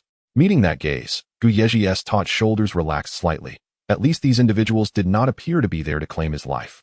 He inhaled deeply and stepped cautiously into the office. Mr. Malfoy, please do not be formal. Have a seat. He gestured for Yezhi to take a chair opposite him. The headmaster's blue eyes regarded him with an unusual gravity. Yezhi glanced at the two aurors standing by the wall, uncertain of the situation. As he settled into the chair, a plate of buzzing honeycomb candies was pushed toward him. Do not be anxious. There are some matters we need to discuss. What about my father? What has happened to him? Yezhi asked, a hint of urgency creeping into his voice. It is as follows. Dumbledore seemed to ponder his words carefully. Your father went missing in France last month. The last sighting of him was 20 days ago in the English Channel, after which he vanished without a trace. What? Yezhi shot up from his seat, the chair scraping harshly against the floor. An auror stepped forward, placing a brooch embedded with tiny diamonds on the oak desk. This was found in the rocky area at the bottom of the channel, along with a serpent-headed cane and fragments of fabric. All evidence is currently with the Auror Investigation Department. Preliminary assessments suggest your father may have fallen into the sea, but the recovery team has yet to locate a body. The moonstone on the brooch was cracked in two, the fissures crystallized with salt uniquely characteristic of the deep sea. How could this be? Yezhi felt a wave of dizziness wash over him, his throat tightening. We have come to invite young Malfoy to accompany us to identify your father's belongings. Yezhi looked to Dumbledore for assistance. The headmaster's expression was unusually grave, as if he were concerned about something, his fingertips tracing the surface of the copper kettle on the desk, as if weighing options. It is essential to identify your father's belongings, he finally spoke, but I believe it should not take too long. Since this child's father is currently missing, the school should ensure his safety. Mr. Malfoy has important courses related to his graduation examination tomorrow. I recommend that you complete all procedures tonight and ensure his safe return before dawn tomorrow. Tomorrow morning? One of the silent aurors interjected, impatience creeping into his voice. That time frame is too. A colleague lightly elbowed him, the smile on his face polite as he interrupted. Of course, we will heed the headmaster's instructions. We will absolutely ensure that young Malfoy is returned safely by tomorrow morning. Yezhi scrutinized the seemingly innocuous exchanges between the two aurors, sensing something amiss. However, it was imperative that he proceed to identify his father's belongings. By the way, I am quite familiar with the young folks from your Auror office. You two seem unfamiliar. Dumbledore remarked, glancing at them, his blue eyes behind the lenses blinking gently. One Auror produced identification, his tone indifferent. We belong to the International Joint Task Force and seldom participate in domestic cases. I see. Dumbledore examined the credentials closely, and his demeanor appeared to soften somewhat. The emerald flames danced within the fireplace as Yezhi was about to step inside with two aurors. Just then, Dumbledore suddenly placed a hand on his shoulder and whispered, once we arrive at the ministry, refrain from speaking indiscriminately. If uncertain of what to say, it is best to remain silent. They cannot compel you to speak. Yezhi nodded in acknowledgement. The night had descended, and only a few sconces illuminated the corridor leading to the Auror office. As the two aurors escorted Yezhi into the Criminal Investigation Department, the copper clock on the wall struck 9. One of the aurors donned gloves and produced a silver serpent-headed wand, its familiar silvery serpent's head bearing a few scratches, with a fragment of gray-green coral lodged in its fangs. In the nearby sealed bag, several charred fabric scraps displayed faint serpentine patterns, the very material commonly worn by abracaxes. Yezhi's pupils constricted as he recognized his father's wand. He reached out to touch it, but was restrained by another auror gripping his wrist. This case is not yet closed. These items are evidence and cannot be handled carelessly, the auror admonished. In disbelief, Yezhi gazed at him. You said you would bring me to claim my father's belongings, yet now you prevent me from touching them. What does this mean? The other auror offered a disingenuous smile. We were quite clear earlier. As the case remains unresolved, you cannot touch them. Once it is closed, you may, of course, take them home. Yezhi sensed he had fallen into their trap. yet he was determined to reclaim his father's possessions. His nails nearly dug into his palms. But he maintained the characteristic haughtiness of the Malfoy family. "Speak then, how do you intend to resolve the case?" With a satisfied grin, the Auror produced a piece of parchment and handed it to him. "All that is required is your signature on this parchment, and you may take these items." Yezhi regarded the man's malicious smile coldly. Glancing at the parchment, the words "death declaration" seared into his retina. He erupted in fury. "What do you mean requesting death for family members? My father is merely missing." He slammed the parchment onto the table, causing the feather quill to tremble and roll off in the commotion. According to ministry regulations, a person must be missing for 7 years before being declared dead. Are you suggesting I apply now? Who do you think you are? Their identity mattered little. As a sinister voice drifted in from outside the door, a man clad in a satin suit sauntered into the office. "But my dear Lucius, my charming little nephew, you are of little consequence in my eyes." Yezhi scrutinized the man, who appeared to be over 50, his silver hair resembling an untamed lion's mane, and his murky brown eyes squinting, revealing that a lifetime of experiences had not rendered him kindly like an ordinary elder. Instead, he exuded an aura of menace, his expression dark and cunning. "Augustine Rocher." Yezhi forced the name through clenched teeth. The man's appearance suddenly connected all the dots. Calling himself by his uncle's full name, was that the extent of the Malfoy family's upbringing? Rocher regarded him with disdain. "We only observe civility with people. We have no such obligations towards beasts." Yezhi shot back. "Is it you who caused my father's disappearance? Instead of tending to your family's perfume shop in France, you came to England like a dog sniffing out filth. Don't think I'm unaware of your intentions." Rocher, incensed, retorted, "You will sign this application today, whether you wish to or not. A mere child, once you sign, you can obediently return to your graduation examinations." Before he could finish, the two Aurors suddenly sprang into action, their iron-like grips seizing Yezhi's wrists and forcefully pressing him against the oak table. The inkpot toppled to the ground, and his arms were twisted behind his back. His wand was yanked away and tossed aside, leaving him pinned against the table, unable to move. "Let go of me." Yezhi's furious shout was stifled in his throat. Rocher pressed his wand against the nape of his neck. Soon, he felt the sharp sting of a blade slicing through his thumb, warm blood dripping onto the parchment, the crimson droplets blooming precisely over the applicant section. The silver-haired man pinched Yezhi's fingertip, forcing it onto the signature line. "Foolish child, blood and fingerprints can serve as a signature. I do not require your consent." After examining the parchment for a moment, he clicked his tongue. "The blood of the Malfoys. I expected it to be platinum-colored, but it appears we are not so different after all." Chapter 61. "Would you like to see?" Yezhi glared at him, the Auror's grip leaving red marks on his wrist. With a clatter, the serpent-headed wand was thrown beside his face. "Well then, poor child, you may now take the belongings of your dearly departed father." As the two Aurors finally released him, Yezhi lunged for the blood-stained parchment, only to be met with a precise knee strike to his abdomen from the scarred Auror. He gasped, collapsing to the ground, his kneecap striking the cold stone floor with a dull thud, the acidic bile rising in his throat nearly forcing him to retch. "You bastards." The young man clenched his fists, his knuckles turning pale from the strain. "Forgery, abuse of power. This is illegal. This is a crime. That document holds no legal validity." As if he had never committed a crime himself, Rocher chuckled. "If memory serves, you refused arrest last month for assaulting an officer. Have you forgotten? By that logic, you should be in detention facing interrogation." An Auror interjected. "Dumbledore has ordered us to return Mr. Malfoy to school by morning." "What?" Rocher frowned, impatiently adjusting his bow tie. "Why was this not mentioned sooner? That old fox has always been at odds with the Dark Lord. Why is he suddenly meddling in our affairs? He says young Malfoy is still a student at Hogwarts, and the school must ensure his safety. The old fool is merely seeking to enhance his reputation," Rocher sneered, tapping his fingers on the desk and glancing at the gilded wall clock. 10 hours remain. Throw him into the interrogation room on the 3rd sublevel. What else do you want?" Yezhi protested as he was roughly dragged inside, his shoulder colliding with the iron door with a muffled thud. He was forced into a metal chair, his arms shackled behind the backrest. The clinking of the handcuffs sent a chill through his arms. Rocher leaned against the doorframe, toying with a silver pocket watch, the clover insignia on the inner dial reflecting a cold light. "In a day, the court will initiate the inheritance proceedings for the Malfoy estate. As a minor, you will require a legal guardian, such as myself, your dear uncle." The pocket watch clicked shut with a crisp sound. "Dream on. I have only 5 days until I reach adulthood. The Malfoy estate is not yours to claim." 5 days. Just enough time for the Dementors of Azkaban to devour your sanity. The silver-haired man slowly donned dragon-hide gloves, advancing towards him. "You now have 2 choices. Either take an unbreakable vow here, acknowledging me as your legal guardian, or He twirled his wand, its tip flickering ominously.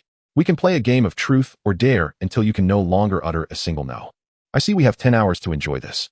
Yezhi gritted his teeth, watching him draw closer, cold sweat trickling down his spine. The young master of the Malfoy family has yet to experience pain, has he?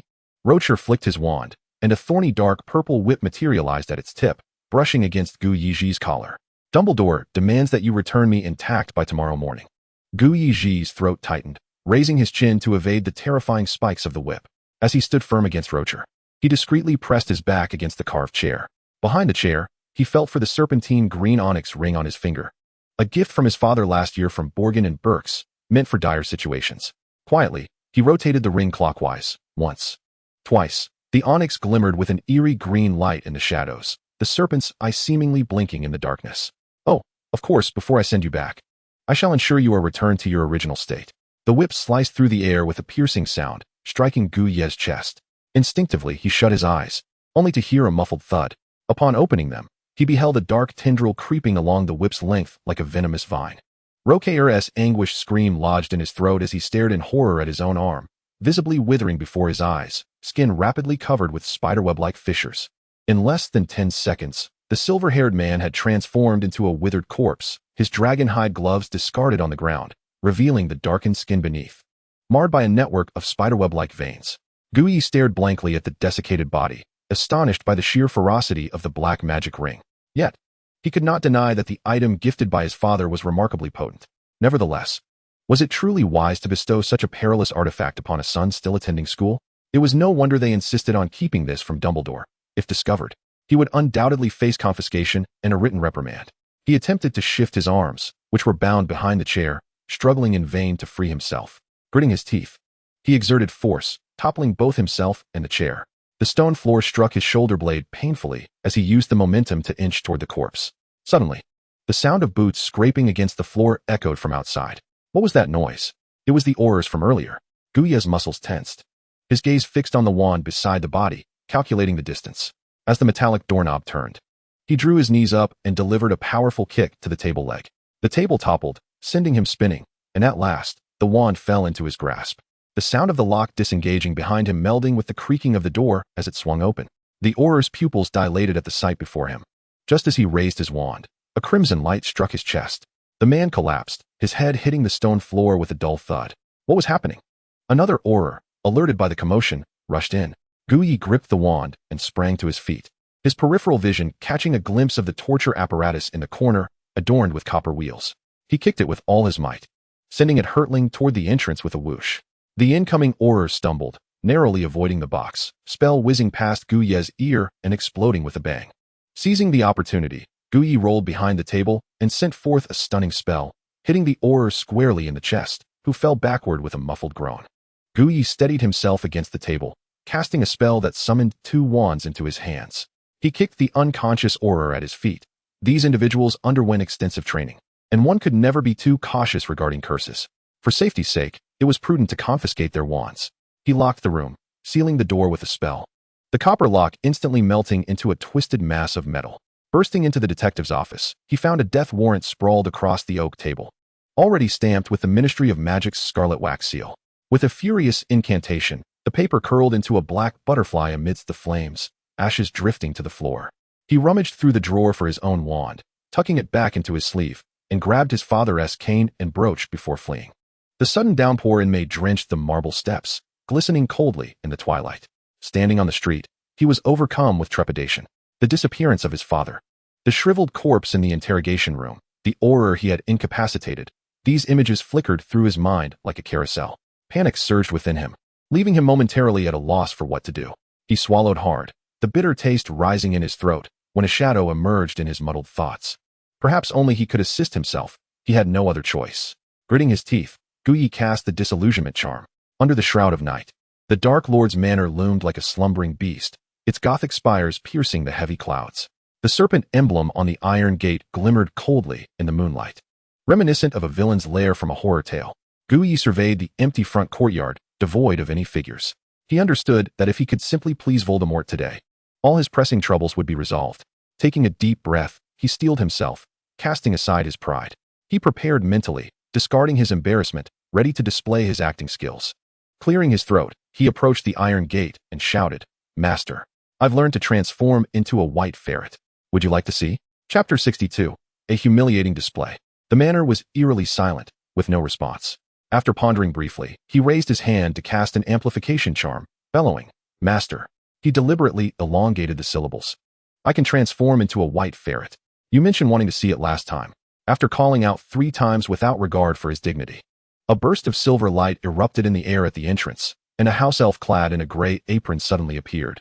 Its ears spiraled like a conch shell in tension. Flustered, it opened the door and exclaimed, "Young Master Malfoy, please stop calling. I will take you inside." Seeing his opportunity, Yezhi followed the elf into a side conference room. He knew he was bound to embarrass himself today, but he never anticipated it would reach such a level of humiliation. As the door swung open, he was met by 12 high-ranking Death Eaters seated neatly around a conference table, all gazing at him with knowing expressions. Blood rushed to Yezhi's face, his cheeks burning with shame. He had drawn attention to himself outside, like a fool, while Voldemort sat at the head of the table, tapping his fingers on the surface, his tone laced with reproach, yet his gaze held a casual mockery. "You're nearly graduated, and yet you still behave like a child. Come here and kneel." Like a lost soul, Yezhi stumbled to kneel at Voldemort's feet. His knees touched the cold stone floor, the long table acting as a dark barrier that shrouded him in shadow. In the room, everyone else sat comfortably in their ornately carved armchairs, leaving him alone in his penance. From this angle, all he could see were the starched hems of their wizard robes beneath the table. He shifted awkwardly, feeling exposed. "Now, tell me, what is the purpose of your disturbance tonight?" Voldemort's tone, though casual, held a hint of amusement as he looked down at him. Yezhi, flushing crimson, mustered the courage to respond softly. "I came to show you my transformation into a white ferret." Just moments ago, he had shouted throughout the manor with an amplification charm. Yet now his voice barely rose above a whisper. Voldemort leaned closer, his skeletal fingers grasping Yezhi's chin and lifting it. Why the sudden diminishment in volume? "Speak, no? Show me." Yezhi's breath hitched. Voldemort was mimicking his earlier tone. He felt even more embarrassed, dreading to imagine the expressions of the elders seated at the long table. Suddenly, a soft sound emerged from beneath the table. Whether it was the head of the Avery family shifting positions or the head of the Black family adjusting his heels against the stone floor, this slight noise startled the kneeling boy, heightening his anxiety. He could almost feel the penetrating gazes from across the table, piercing through the ornate surface, crawling down his flushed neck. At least there was a table shielding him from the view of his own awkwardness. Yet he wished he could vanish into the cracks of the earth, too ashamed to repeat the absurdity he had just proclaimed. Yezhi hesitated in the silent conference room, struggling to find the courage to speak loudly. With a sudden resolve, his ears glimmered silver, 2 pristine white ferret ears sprouting from his hair, soft fur gently swaying. He grasped Voldemort's sleeve, his voice trembling yet soft like gossamer. "Would you like to touch them?" Voldemort appeared taken aback by the unexpected display. He raised an eyebrow, surveying the bashful yet brave boy attempting to please him, and chuckled softly, his fingers brushing against the ferret ear's soft fur. In the next moment, he gently tugged, pulling Yezhi closer to his lap. Yezhi, feeling the tug on his ears, stumbled forward, his chest pressing against Voldemort's icy calves, his fingers gripping the edge of the ornate stool as he approached the black satin-covered thigh. He hurriedly curled his fingers, his ear tips tinged with pink from the discomfort. Eyes moistening, his voice panicked yet gentle. "Master, it hurts." Voldemort suddenly leaned in, his lips nearly brushing against the boy's flushed ear. "You would go to such lengths over a trivial matter to seek me out, Lucius? Do you truly believe I would be swayed?" The serpent-like pupils glimmered with a cold light in the shadows, his warm breath caressing the boy's soft ear fur, causing the pristine tip to quiver.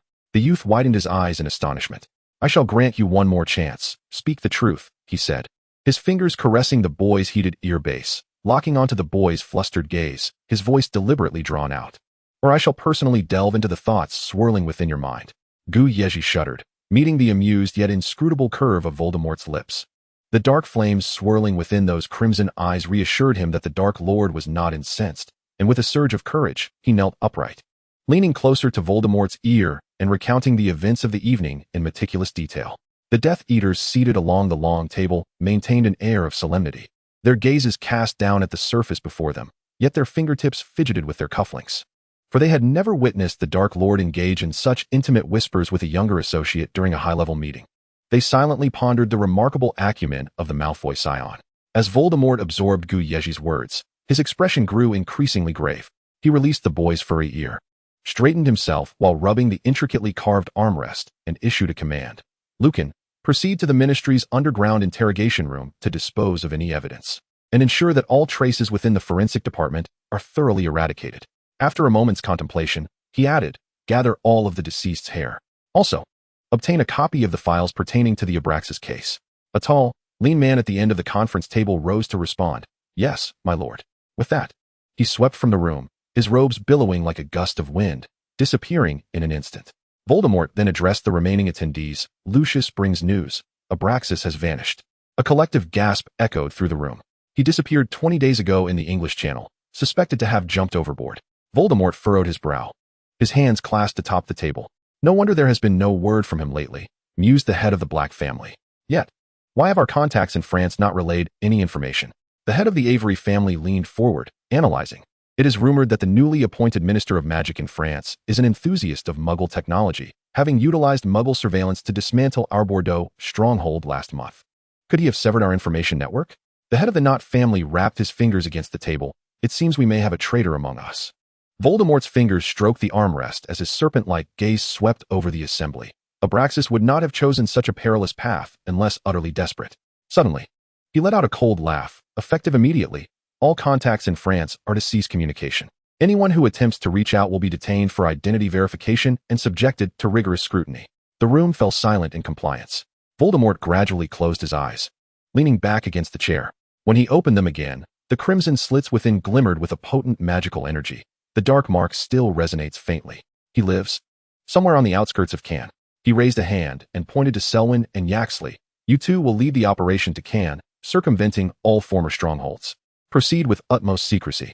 Ensure you locate him before the French Aurors do. Depart immediately. Yes. The two responded, rising swiftly and leaving, their cloaks billowing behind them, causing the wall sconces to flicker.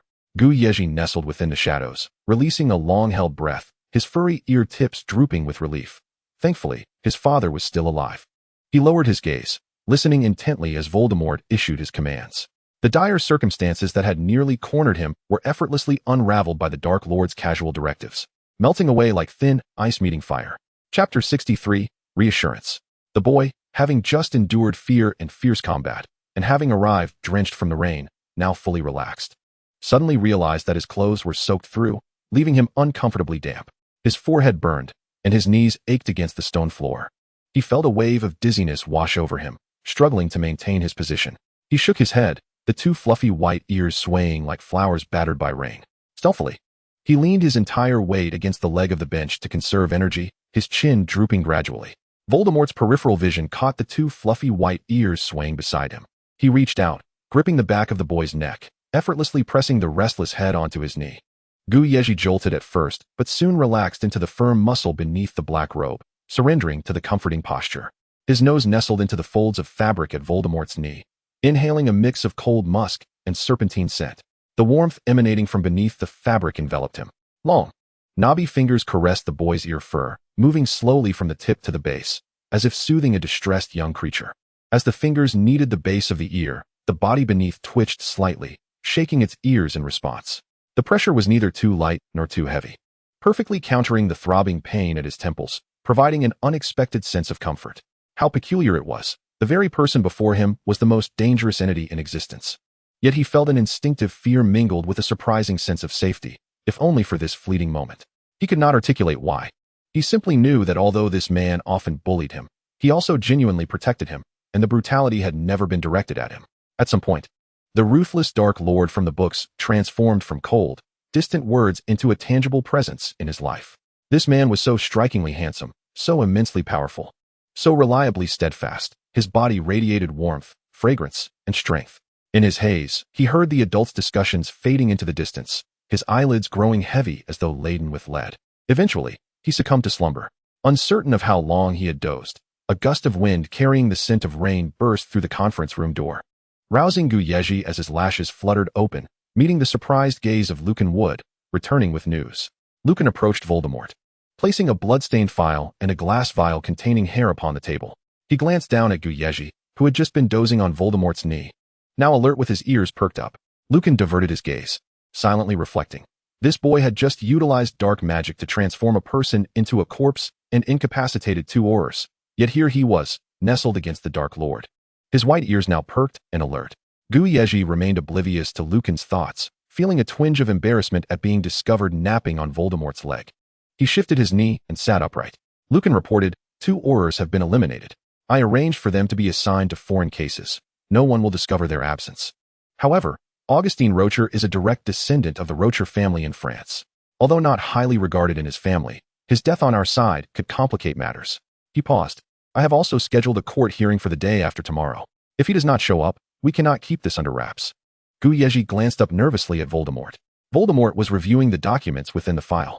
He spoke indifferently. A French rat dares to venture into our territory. Thinking we are defenseless? He raised his eyes to scan the room before suddenly speaking. Riddle, I recall your mother hails from Bordeaux? Yes, my lord. Riddle immediately stood. I grew up in the French estate until I was 10. Very well. Voldemort pushed the glass vial forward, the gray hair within shimmering ominously under the candlelight. From this day forth, you shall assume the identity of Augustine Rocher.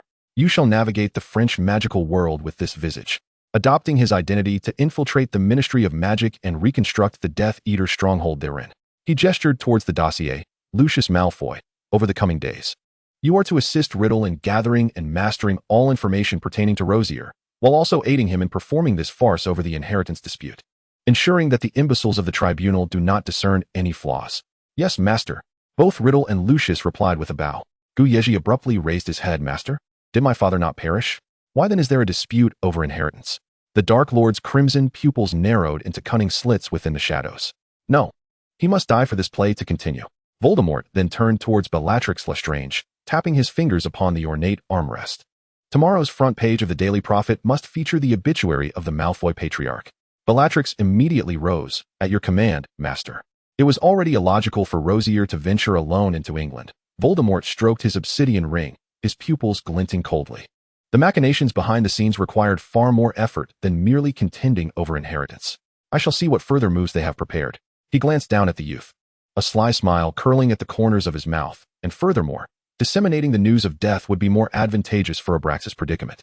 Yezhi swiftly grasped the intricacies. Should the news of his father's demise be broadcast widely, the ministry's hunting parties would undoubtedly grow lax. This would not only safeguard his father, but also allow our people to circumvent the nets of capture and covertly search for and contact him. Voldemort nodded. Thus, at the tribunal the day after tomorrow, Rosier, as your uncle, will undoubtedly vie for guardianship, with Riddle masquerading as him. He surveyed the assembled heads of families, a venomous mockery lacing his smile. But I suspect that the desire to claim the Malfoy fortune extends far beyond just Rosier, does it not? If Abraxas truly has died, then all present. Several heads of families hastily interjected, we would not dare. No, you would dare, Voldemort replied coolly. Play the part thoroughly, the day after tomorrow. None of you are to miss the tribunal. Go forth. As they comprehended Voldemort's arrangements, they rose to bow and departed the conference room. Yezhi's fingers tightened around the serpentine embroidery on his clothing. Belatedly discerning Voldemort's deeper intentions, does the master intend for the heads of the families to contest for my guardianship against Rosier at the tribunal?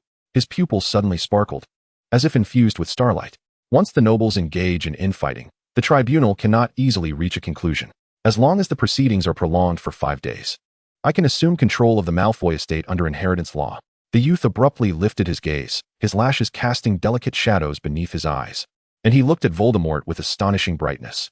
You are orchestrating a performance, using this inheritance dispute as a pretext, enabling me to ascend to power legitimately, while simultaneously allowing the nobles to solidify Riddle's identity as Rosier, facilitating his return to France for accountability. This is employing the enemy as pawns to counterattack. The master is truly formidable.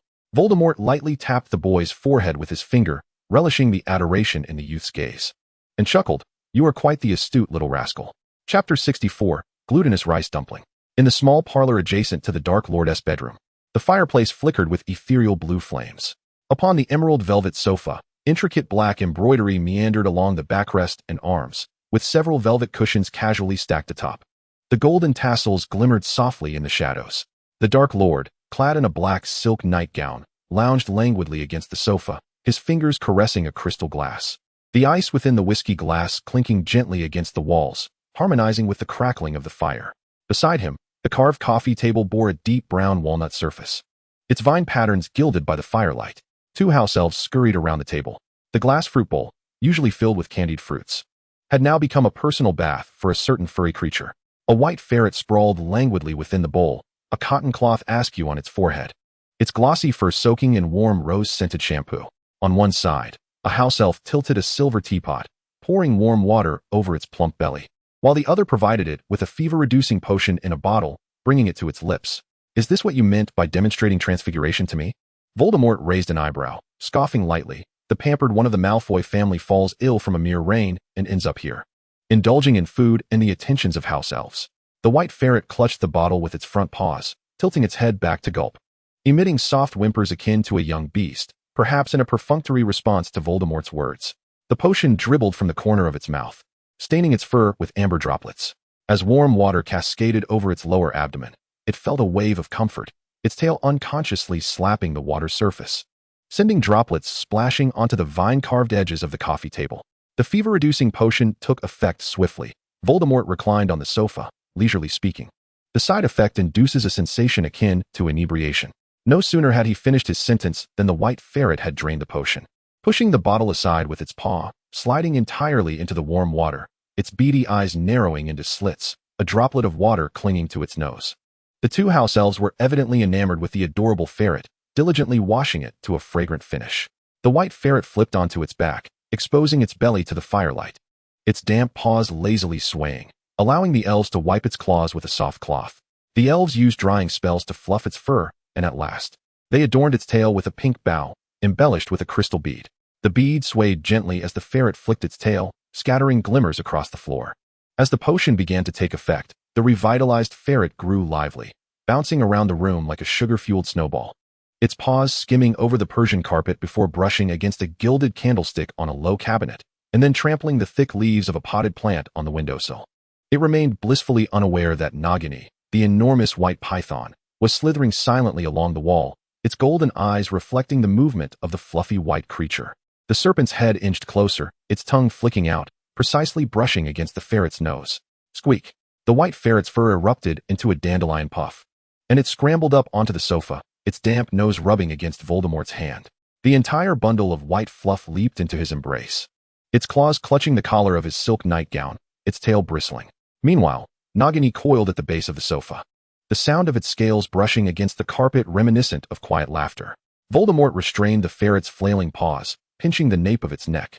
If you dare to tear my nightgown, I'll feed you to Nagini. His tone bore a hint of threat, yet the ferret twisted its body, squeaking defiantly as if to retort. Its size may have diminished, but its audacity had grown. Voldemort lifted it by the scruff, bringing it closer to his face and flicking its nose.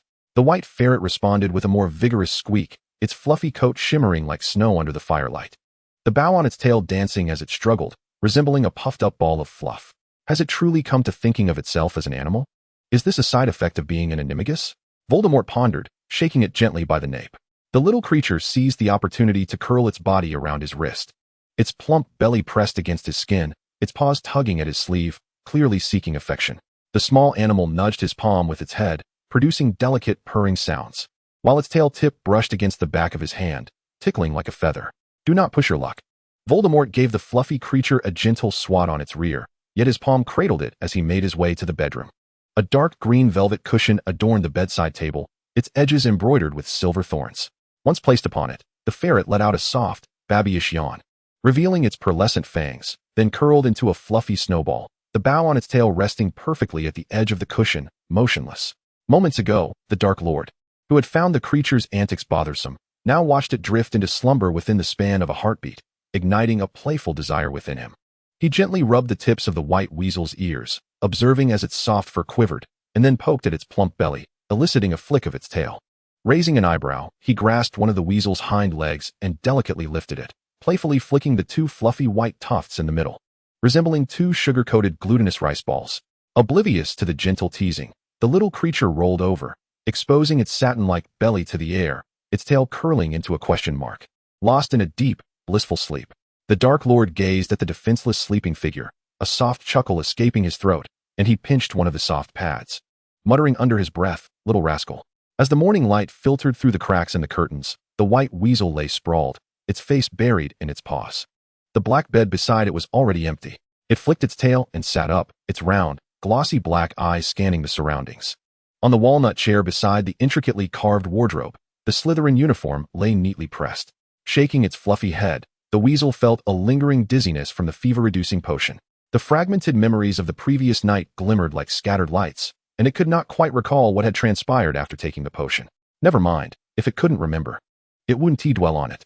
Good morning, young Master Malfoy. A house elf appeared in the room, bowing deeply. The Dark Lord has already left. He instructed you to feel free. The weasel blinked and leapt onto the walnut chair, nudging the uniform with its nose, sliding into the deep green robe like a melting winter snowball. Its silver-white fur receded from its limbs, transforming into pale skin like an hourglass turned upside down, until the bow at the tip of its tail lost its anchor and fell to the ground. Before him, there was no trace of the white weasel. Instead, a platinum-haired youth clad in a dark green robe stood in the morning light, his hair cascading down his shoulders like satin, his pale skin radiating a sheen akin to cold jade, and his silver-gray eyes slightly curved, the corners of his lips holding a hint of a gentle smile, embodying the elegant nobility characteristic of Slytherin. The youth adjusted his hair and attire, meticulously straightening his dark green uniform. As his gaze swept over the fallen bough, his brows lifted slightly. He bent down to pick up the ribbon adorned with crystal beads, stroking it for a moment before tucking it into his pocket. Glancing at the time, it was 7:13. The Hogwarts Great Hall must have already come alive with activity. He would just be in time for the bacon and frosted bread. With that thought, he hurriedly exited. Chapter 65, The Tribunal. Upon entering the Hogwarts Great Hall, the morning light streamed through the stained glass windows, casting fragmented patterns of light upon the silver platters at the Slytherin table. The aroma of freshly toasted bread mingled with the rich scent of bacon. Dumbledore, relieved to see him return unscathed, nodded toward him from the staff table. However, it was evident that he would not enjoy a tranquil breakfast today, as a flurry of owls flapped into the hall. Dropping copies of the Daily Prophet onto the long table, a gasp echoed from the Slytherin side, followed by a wave of exclamations as the entire hall turned to gaze at the platinum-haired youth seated at the Slytherin table. Yezhi opened the newspaper, the headlines boldly declaring, "Head of the Malfoy family passes away unexpectedly. Pure-blood aristocracy mourns." According to official confirmation from the Ministry of Magic, Abraxas Malfoy, the head of the Malfoy family and representative of British pure-blood aristocracy, passed away yesterday. He was known for his pivotal role in revising the inheritance law for pure-blood families and the Confidentiality Amendment. His governance style was characterized by a blend of elegance and authority, and the winter balls hosted annually at his manor were regarded as the social benchmark of the wizarding world. Minister Eugenia Jenkins expressed her condolences. Abraxas was a defender of order in the magical realm. His wisdom and decisiveness will be remembered. The extensive report detailed Abraxas' time at Hogwarts and his career in the Wizengamot, accompanied by a photograph of him seated in the Malfoy Manor's reception room, dressed in a satin suit, with a bookshelf behind him lined with law tomes ornamented with serpent motifs, his right hand resting lightly on an ornate armchair, the family ring on his finger glinting coldly under the lights. This image, captured last winter, perfectly aligned with the portrayal of the indomitable pure-blood leader depicted in the article.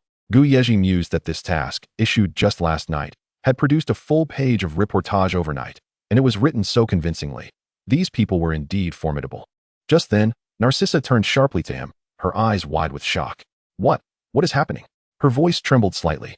Yezhi was momentarily taken aback, quickly adopting a look of astonishment, widening his eyes in feigned disbelief. "What? How could this be? Your expression is too fake." Parkinson remarked from across the table, frowning. "This can't be a false report, can it? What nonsense are you speaking?" Yezhi replied sternly, furrowing his brow, raising a finger to his lips as a gesture for silence. "Does the Daily Prophet ever lie?" Parkinson blinked, seemingly understanding. "Oh right, the Daily Prophet never tells falsehoods." Narcissa, observing his demeanor, began to piece together the situation, exhaling in relief, smiling without further comment. After playing the role of the brooding handsome youth throughout the school day, Yezhi approached Professor Slughorn in the evening to request leave for the next day's tribunal. The old professor's eyes reddened upon seeing him. "Oh, dear Lucius." Slughorn's voice was thick with emotion, and he patted the boy's shoulder. "Poor child, your father." Before he could finish, the elderly man pulled a golden embroidered handkerchief from his sleeve, pressing it to his nose as he emitted thunderous sobs. Yezhi nearly choked at the hefty hand on his shoulder, watching as the professor retrieved the handkerchief to blow his nose. He forced a stiff smile after counting to 3 in his mind, finally managing to say, "Thank you for your concern, Professor. I will mourn. Rest assured." Slughorn suddenly grasped his wrist tightly, the gold ring digging painfully into his skin. "I shall write to the tribunal at once. Your father, during his time in the Wizengamot." The old man suddenly choked up, the handkerchief muffling his sobs. "They will remember old ties. They will not make things difficult for you." Yezhi thought to himself that they probably wouldn't have the time to trouble him, as everyone would be there to witness the spectacle the next day. At 10 o'clock the following morning, the bronze doors of the Weisengamat tribunal silently slid open amid magical ripples. The engraved relief of the 28 saints cast cold shadows, while the light refracted from the crystal chandeliers scattered like shards of ice upon the black marble floor. The platinum-haired youth sat poised in the ornate oak chair at the defendant's table, the collar of his dark green satin robe embroidered with silver serpent patterns. The cufflinks bearing the Malfoy family crest gleaming coldly in the play of light and shadow. The presiding judge, a balding middle-aged wizard named Tiberius Ogden, adjusted his pince-nez glasses and announced the commencement of the proceedings, according to the Minor Inheritance Act for pureblood families. We shall today deliberate upon the inheritance rights and guardianship of Abraxas Malfoy's estate. I call upon the plaintiff, the Rosier family, to present their claims. Augustine Rosier rose, the ruby brooch on his black attire glinting under the lights. In accordance with the minor guardianship law for pureblood families, Rosier raised a scroll of parchment, his voice resonating clearly. I am the brother-in-law of Abraxas Malfoy, the legal uncle of Lucius Malfoy, and I rightfully demand the guardianship of the sole heir of the Malfoy family along with all its assets. Yezhi scrutinized Rosier, noting his arrogant expression and confident demeanor. A facade that could easily deceive. Preposterous. The head of the Black family slammed his fist on the oak table, the ruby ring thudding heavily. Yezhi sat quietly, observing the trial over his guardianship and the Malfoy estate. This trial may bear some relation to him, as he is seated here. Yet he perceives that the connection is likely tenuous, given that no one in the assembly seems inclined to solicit his opinion. The esteemed heads of the venerable British pure-blood aristocracy take turns to speak, rendering Rocher seemingly insignificant amidst their discourse. It is only at this moment that Yezhi realizes the multitude of relatives he possesses, various uncles and cousins, who are animatedly debating in the courtroom. The presiding judge appears intent on offending no one, relentlessly wiping the cold sweat from his brow in an effort to restore decorum among those who are prepared to brawl in the tribunal, disregarding their dignity. Yezhi cannot help but reflect on how these elderly nobles perform with such theatrical flair, perhaps infused with genuine emotion. Were it not for Voldemort's prior arrangements, this farce might have devolved into a tragic calamity for him, resulting in familial ruin. As expected, an entire day passes without progress, and after the judge announces the matter will be tabled for further discussion, the crowd finally disperses, with merely one day remaining until May 20th. Rocher continues his futile attempts to convene a hearing. The courtroom remains a cacophony, with the elderly ruffians banging tables and brandishing wands, nearly toppling the chandelier overhead. Ultimately, this farce yields no substantial outcome, compelling him to hastily pack his belongings and return to France to report. On May 20th, the awaited day arrives. Yezhi steps into the Gringotts vault, retrieving the Malfoy family seal and will. He then proceeds to the Department of Magical Inheritance, submitting the necessary documents to verify his identity as the heir and completing the inheritance formalities. He also finalizes the transfer of the estate and land at the land registry, updating protective enchantments and registering his magical imprint. As he observes the name Abraxas Malfoy gradually being overshadowed by Lucius Malfoy on each document, a wave of emotion washes over him. At least he has not lost the family fortune. It seems he has done right by the Malfoys, he muses. Chapter 66, Press Conference. On Saturday, May 20th, 1972, Yezhi holds a press conference at Malfoy Manor, adhering to noble tradition after inheriting the family estate. Sunlight filters through the wisteria trellis, casting dappled shadows on the marble corridor. 120 ebony chairs are arranged in a fan shape around a fountain, each adorned with a dark green satin bow intricately embroidered with the Malfoy family crest, fluttering gently in the breeze. On the dessert table, silver platters are stacked with intricately designed pastry towers, meringue spirals resembling snowy peaks, warm muffins drizzled with agave nectar, and licorice wands arranged neatly on a silver tray. The sweet aroma mingles with the mist from the fountain, enticing white peacocks to wander over, their jeweled tails trailing behind as they preen by the water. The new head of the Malfoy family, gripping a serpent-headed cane, descends the spiral staircase, clad in a jet-black morning suit that envelopes his slender form. The gently cinched waist accentuates his lithe figure, while shoulder pads keep his posture straight as a sword sheath, concealing his sharpness beneath soft folds. Akin to the fragile ice beneath the spring stream, cool yet radiating warmth. The platinum ends of his hair are loosely tied with a dark green ribbon, cascading down his chest and swaying gently with each step, clinking against the silver family crest necklace. The corridor is already crowded with over 30 media representatives. Barlin Hunter from the Daily Prophet squeezes into the front row, ink still wet on the edges of his notepad, as his quill dances rapidly above the parchment. A reporter from which weakly aims a bronze camera at the stairs, holding his breath as he adjusts the focus.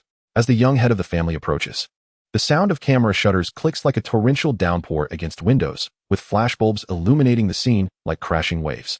Just as the youth pauses on the final 3 steps, a white peacock flutters past, gracefully landing on his shoulder. Its snow-white tail feathers, reminiscent of a cascading galaxy, shimmer under the lights, contrasting beautifully with his platinum hair. The young Malfoy heir stands at the intersection of light and shadow, his delicately boned fingers brushing against the peacock's neck feathers, casting shadows like raven feathers beneath his lashes. As he slightly tilts his head, his jawline appears sculpted from cold jade, every contour steeped in noble pride. This moment is captured by countless lenses, ultimately immortalized as the cover image of the Daily Prophet, backlit, with strands of platinum hair and peacock feathers intertwining to form a flowing starry veil. While the young Malfoy heir stands at the convergence of pure-blood glory and the tides of change. However, at this moment, the youth is entirely preoccupied with his thoughts, mentally rehearsing the speech he is to deliver, yearning for the conference to conclude swiftly so that these cumbersome proceedings might be expedited. Good afternoon, everyone. Yezhi stands firmly behind the elaborately carved podium, expressing gratitude for those present to witness the Malfoy family legacy. From this day forth, in my capacity as head of the family, I shall uphold the honor of purebloods. After delivering some grandiloquent platitudes to appease the flashing lights and rapid-fire questions of the press, Yezhi raises a hand to rub the stiffness from his smile, nodding to the house elf stationed by the door to provide afternoon tea to all attendees, thus deeming the press conference a resounding success. The journalists will disperse on their own accord. He turns to evade the crowd, making his way along the rose-covered wall toward the small greenhouse. His polished shoes crunch softly on the wisteria petals scattered across the stone path. He had intended to retreat for a moment of respite. Yet he finds Voldemort standing with his back to him, admiring the hydrangeas within the greenhouse. The Dark Lord's black cloak drapes like still water over the flower rack, his fingertips lightly grazing the deep purple, multi-layered hydrangea. Hearing the approaching footsteps, a faint smile graces his lips. The young man halts 3 steps away, kneeling as the hem of his robe pools on the damp bluestone. Master, rise, do not soil such a beautiful garment. When the youth looks up, he meets the gaze of Voldemort, whose eyes carry a hint of mirth. The Dark Lord leans against the flower rack, appraising him, when Abraxas took over the Malfoy family. He too wore such a sharply tailored morning suit. At that time, I had just graduated from Hogwarts, my mind filled with thoughts of securing a job. He chuckles softly, circling the young man as he observes him. Look at you now, with silver thread embroidery and a serpent-headed cane. You do bear some resemblance to your father in his youth. Yezhi replies with a smile. I owe it all to your intervention. Without you, the mystery surrounding my father's disappearance would have remained unsolved, and I might have found myself burdened with involuntary manslaughter, while the Malfoy family fortune could have fallen into anyone's hands. Now, everything is proceeding smoothly, thanks to your assistance. His sincerity is palpable. Indeed, had Voldemort chosen to disregard the situation or sought to usurp the Malfoy estate, no one could have thwarted him. Fortunately, the Dark Lord has chosen to preserve the Malfoy legacy. Voldemort's hand lightly tugs at the platinum ends of his hair, as if to tease a kitten. So, I am your great savior, then? Merely expressing gratitude is insufficient, is it? What would you have me do to express my gratitude, master? He asks with a candid smile, youthful innocence still evident in the corners of his eyes. Whatever I possess is yours to take. Voldemort raises an eyebrow, a flicker of interest igniting in his crimson gaze, his fingers gliding along the strands of hair to his collarbone, then fiddling with the family crest brooch on his chest. What do you have? What can you offer me? The inquiry sounds like both a test and a jest. Yezhi earnestly responds. What do you desire, master? Anything I can procure, I shall offer to you. Voldemort's fingertips curl around the fallen platinum hair, the dark hues swirling in his eyes as if ready to envelop the young man entirely. Yet, the youth's silvery gray gaze shines like polished silver, radiating sincerity. Suddenly, Voldemort releases his grip, plucking a cluster of hydrangeas from the flower rack and placing it in the youth's pocket. Hold on to this for now. Consider it a promise to be repaid gradually. Yezhi seemed oblivious to the fleeting danger lurking in Voldemort's eyes. He cast his gaze downward at the white embroidered ball resting upon his chest, then raised his eyes with a smile, saying, Have I not already owed my master 2 favors? He lightly traced the petals with his fingertips and pondered. Would you care to remain here for dinner tonight? Consider it my gratitude for your kindness when I was taken in during my fever. Voldemort raised an eyebrow, intrigue dancing in his crimson gaze. New Year's Eve calls for wine. I've long desired to taste that 30-year-old dragon blood whiskey from your father's cellar. Tonight shall be the occasion. Rest assured, it shall be an enjoyable evening, Yezhi replied with a smile. He turned to nod at the house elf waiting by the door, instructing them to prepare. As night descended, the dinner at Malfoy Manor was grandly arranged, with silverware and bone china gleaming in harmony upon the long table. The appetizer of foie gras was elegantly presented on a silver platter, accompanied by venison draped in a honey-colored sauce for the main course. The whiskey bottle, nestled in an ice bucket, was frosted at the neck, its golden label reading 341937. The warmth of the flames caressing its surface. At the center of the table stood a silver candelabrum, with Voldemort seated at the head, his black robe glistening like obsidian under the candlelight. Yezhi loosened the satin ribbon at his collar, revealing the delicate contours of his youthful collarbone. He rolled up his sleeves and rose to pour wine for Voldemort. As the cork popped, the rich aroma of the whiskey mingled with the smoky essence of dragons. The crimson liquid swirling in the crystal glass, sparkling like embers in a dragon's lair. The red liquid cast shifting shadows upon his palm. To my master, the youth declared, his left hand cradling the base of the glass, while his right held it high in a gesture of utmost respect. The bones of his wrist glimmered softly like mother of pearl in the candlelight. Voldemort regarded him and raised his glass in return, saying, to adulthood. Chapter 67, Remnants of Wine. As the liquid touched his lips, Yezhi felt a searing heat rise in his throat, akin to wildfires mixed with honeyed brew coursing through his lungs. He furrowed his brow and swallowed, ultimately bending over in a fit of coughing. Voldemort chuckled at the tremor of his lashes. Such exquisite wine. And yet you drink as if poisoned by hemlock.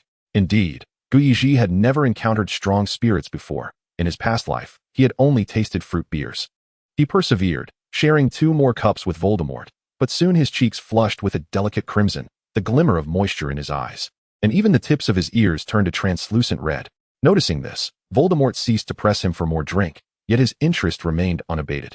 Appearing more relaxed and at ease than usual, to avoid losing composure from inebriation, Yezhi bowed and excused himself, intending to fetch some sobering potion. As he stood, he stumbled slightly, steadying himself against the ice bucket, eliciting further laughter from the Dark Lord. He returned clad in a moonlight-hued wizard's robe.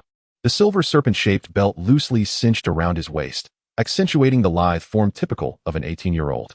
Not wishing to continue the drinking, yet reluctant to seem negligent, he approached the corner where a grand piano stood, lifting the ebony lid.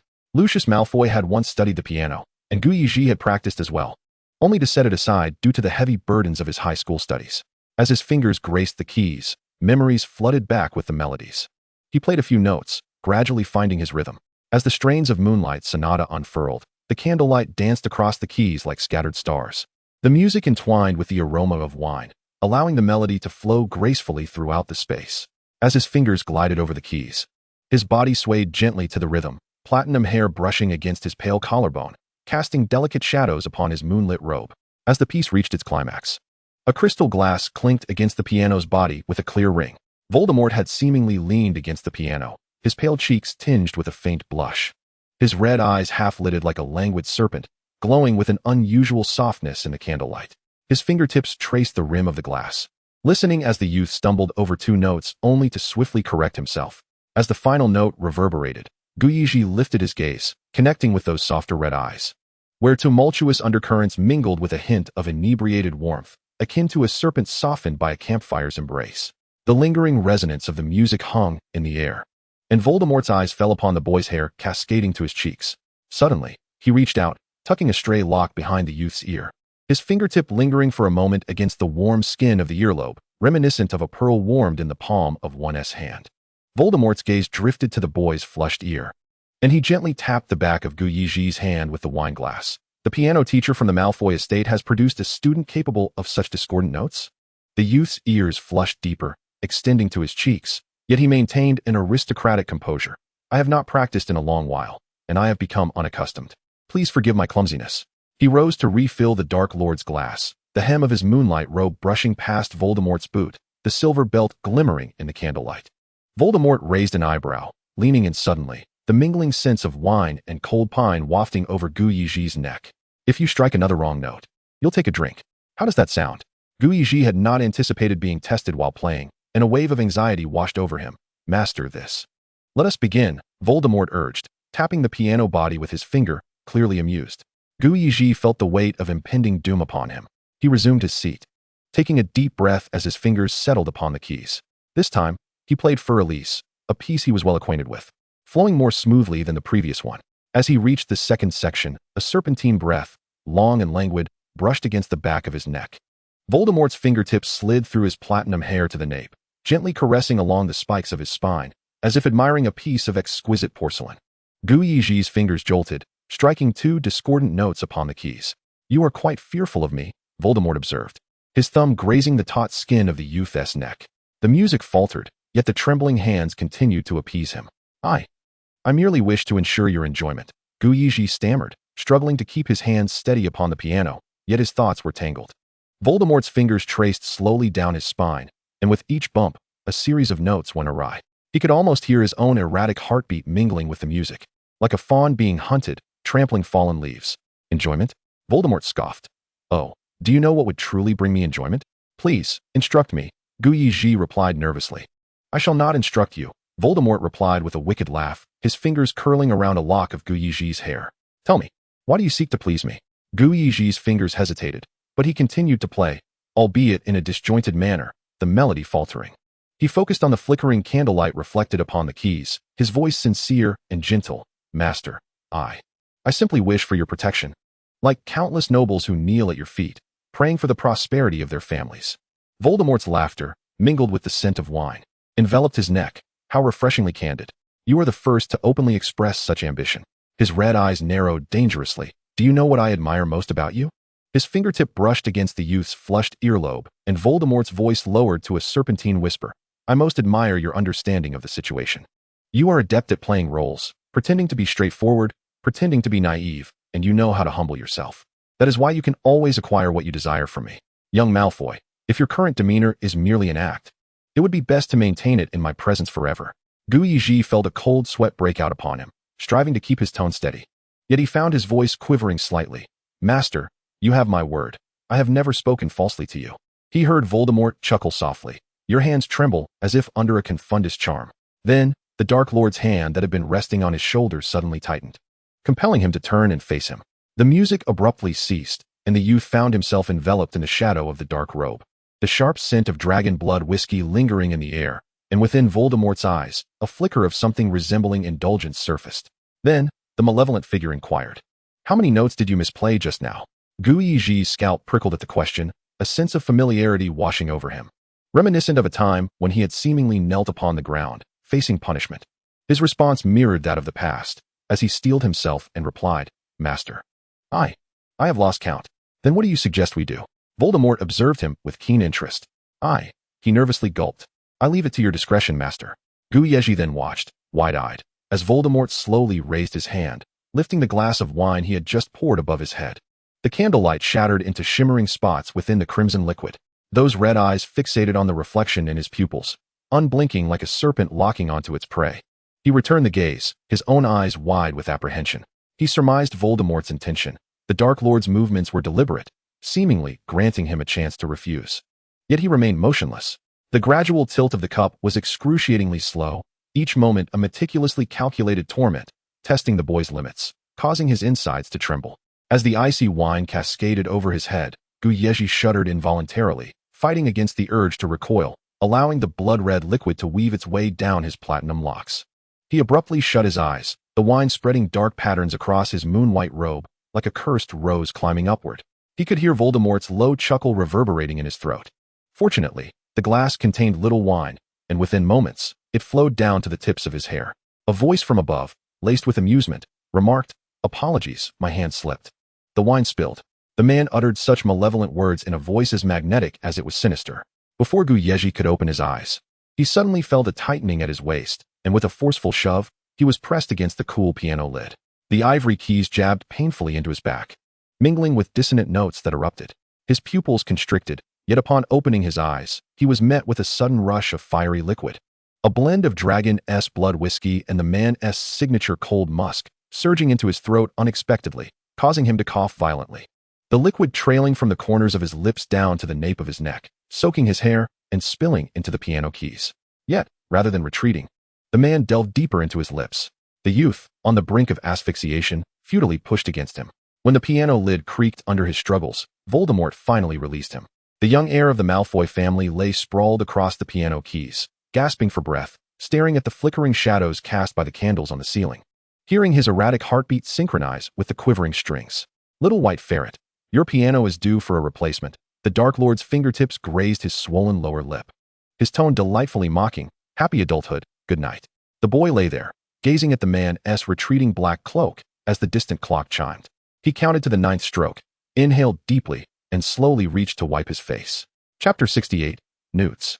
With only 1 week remaining until the Newts examinations, Yezhi found himself in a dire predicament after taking 2 days off for tribunal matters. The mountain of parchment nearly overflowed the intricately carved edges of his desk. The moonstone in his potion-esque cauldron yet to be ground, and he had missed 2 classes of defense against the dark arts. Additionally, he had the task of achieving excellence in all subjects.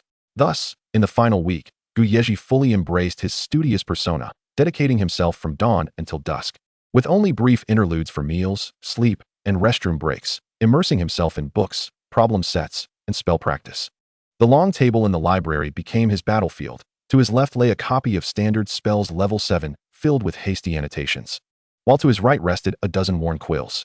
During lunch, he juggled a forkful of meat with one hand while continuing to peruse 1,000 magical herbs and fungi with the other. An unnamed Ravenclaw student once witnessed this scene in the corridor. The platinum-haired youth, en route to his next classroom, levitated 2 books on divination while fluently translating ancient runes.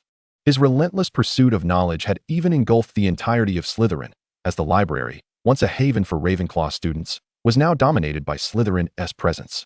This relentless schedule left him no time to ponder the distressing incident from Saturday. Suddenly kissed by a man, he brushed it off as if bitten by a dog, too disinterested to dwell on it. But the crux of the matter lay in his sincere hospitality, only to be accused of pretentiousness. What had he pretended? Inviting him for dinner, offering drinks, playing the piano. How could he be deemed insincere? He acknowledged that he had indeed feigned at times. But who did not put on a facade before the Dark Lord? Was it not all in the name of survival? It was hardly shameful. Yet he swore he had never entertained thoughts of romance. Life was too arduous to be contemplating such matters.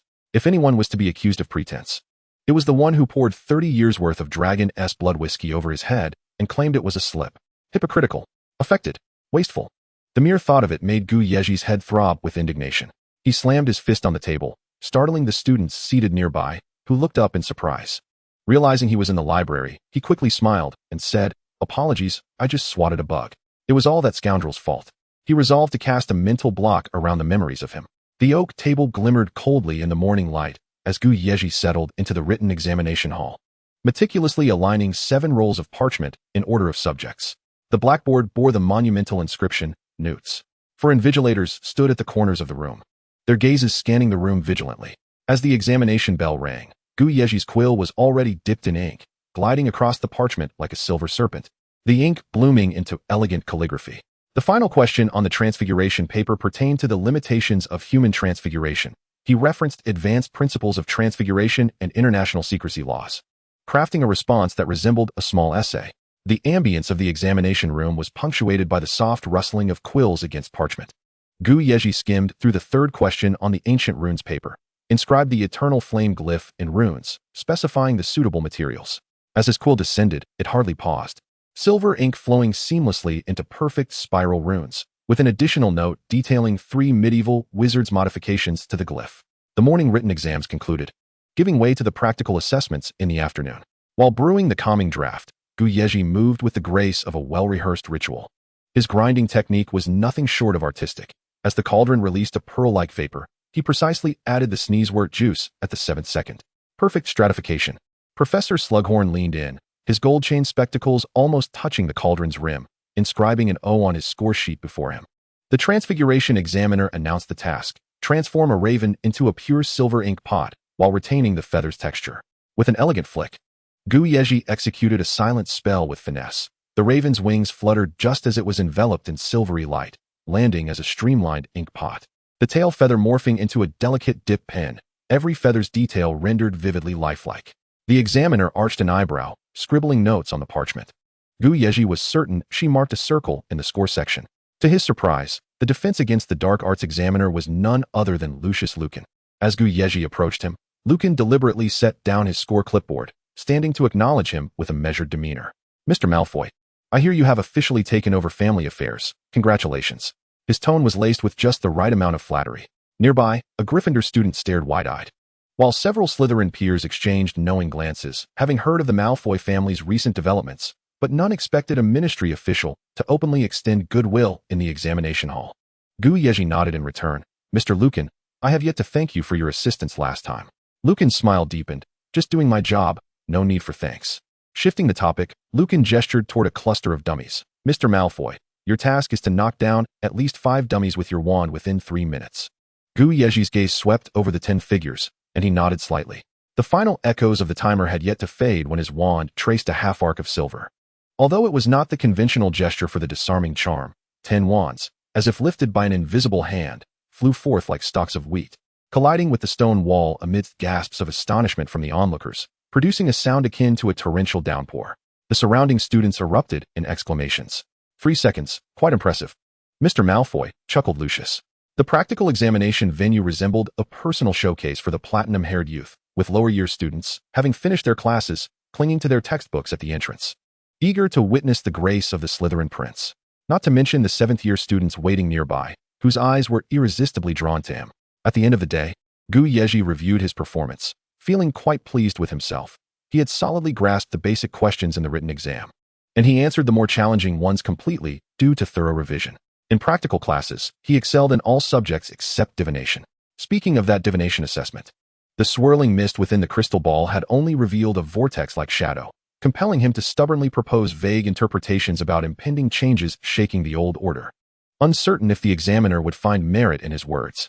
However, he felt confident in the other subjects, considering his execution of fundamental courses such as charms and transfiguration to be textbook quality, assured of achieving an outstanding. As the bell signaling the end of the exam rang, a wave of jubilant cheers erupted in the corridor, parchment and quills raining toward the ceiling as the boys, like freed pinballs, dashed toward the courtyard.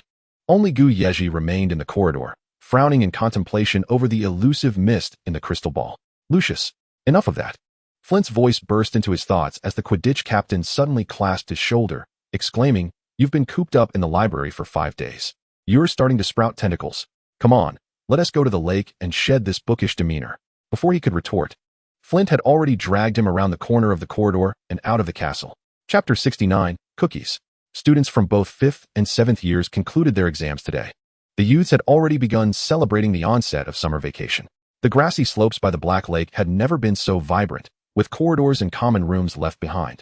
Youthful figures stretched beneath the azure sky, backpacks hurled toward the cotton candy clouds. Paper boats crafted from parchment floated across the lake, and glowing butterflies conjured by wands danced in pursuit of laughter. James Potter tossed a golden snitch at the lakeside, his long fingers deftly capturing it each time it attempted to take flight, sunlight casting a honeyed hue upon the tips of his slightly curled hair. Sirius Black lazily leaned against him, casually tossing pebbles that skipped across the surface of the lake, tracing silver arcs. The 2 golden boys attracted the gaze of most girls on the grass, except for Lily Evans, who sat reading beneath a nearby tree.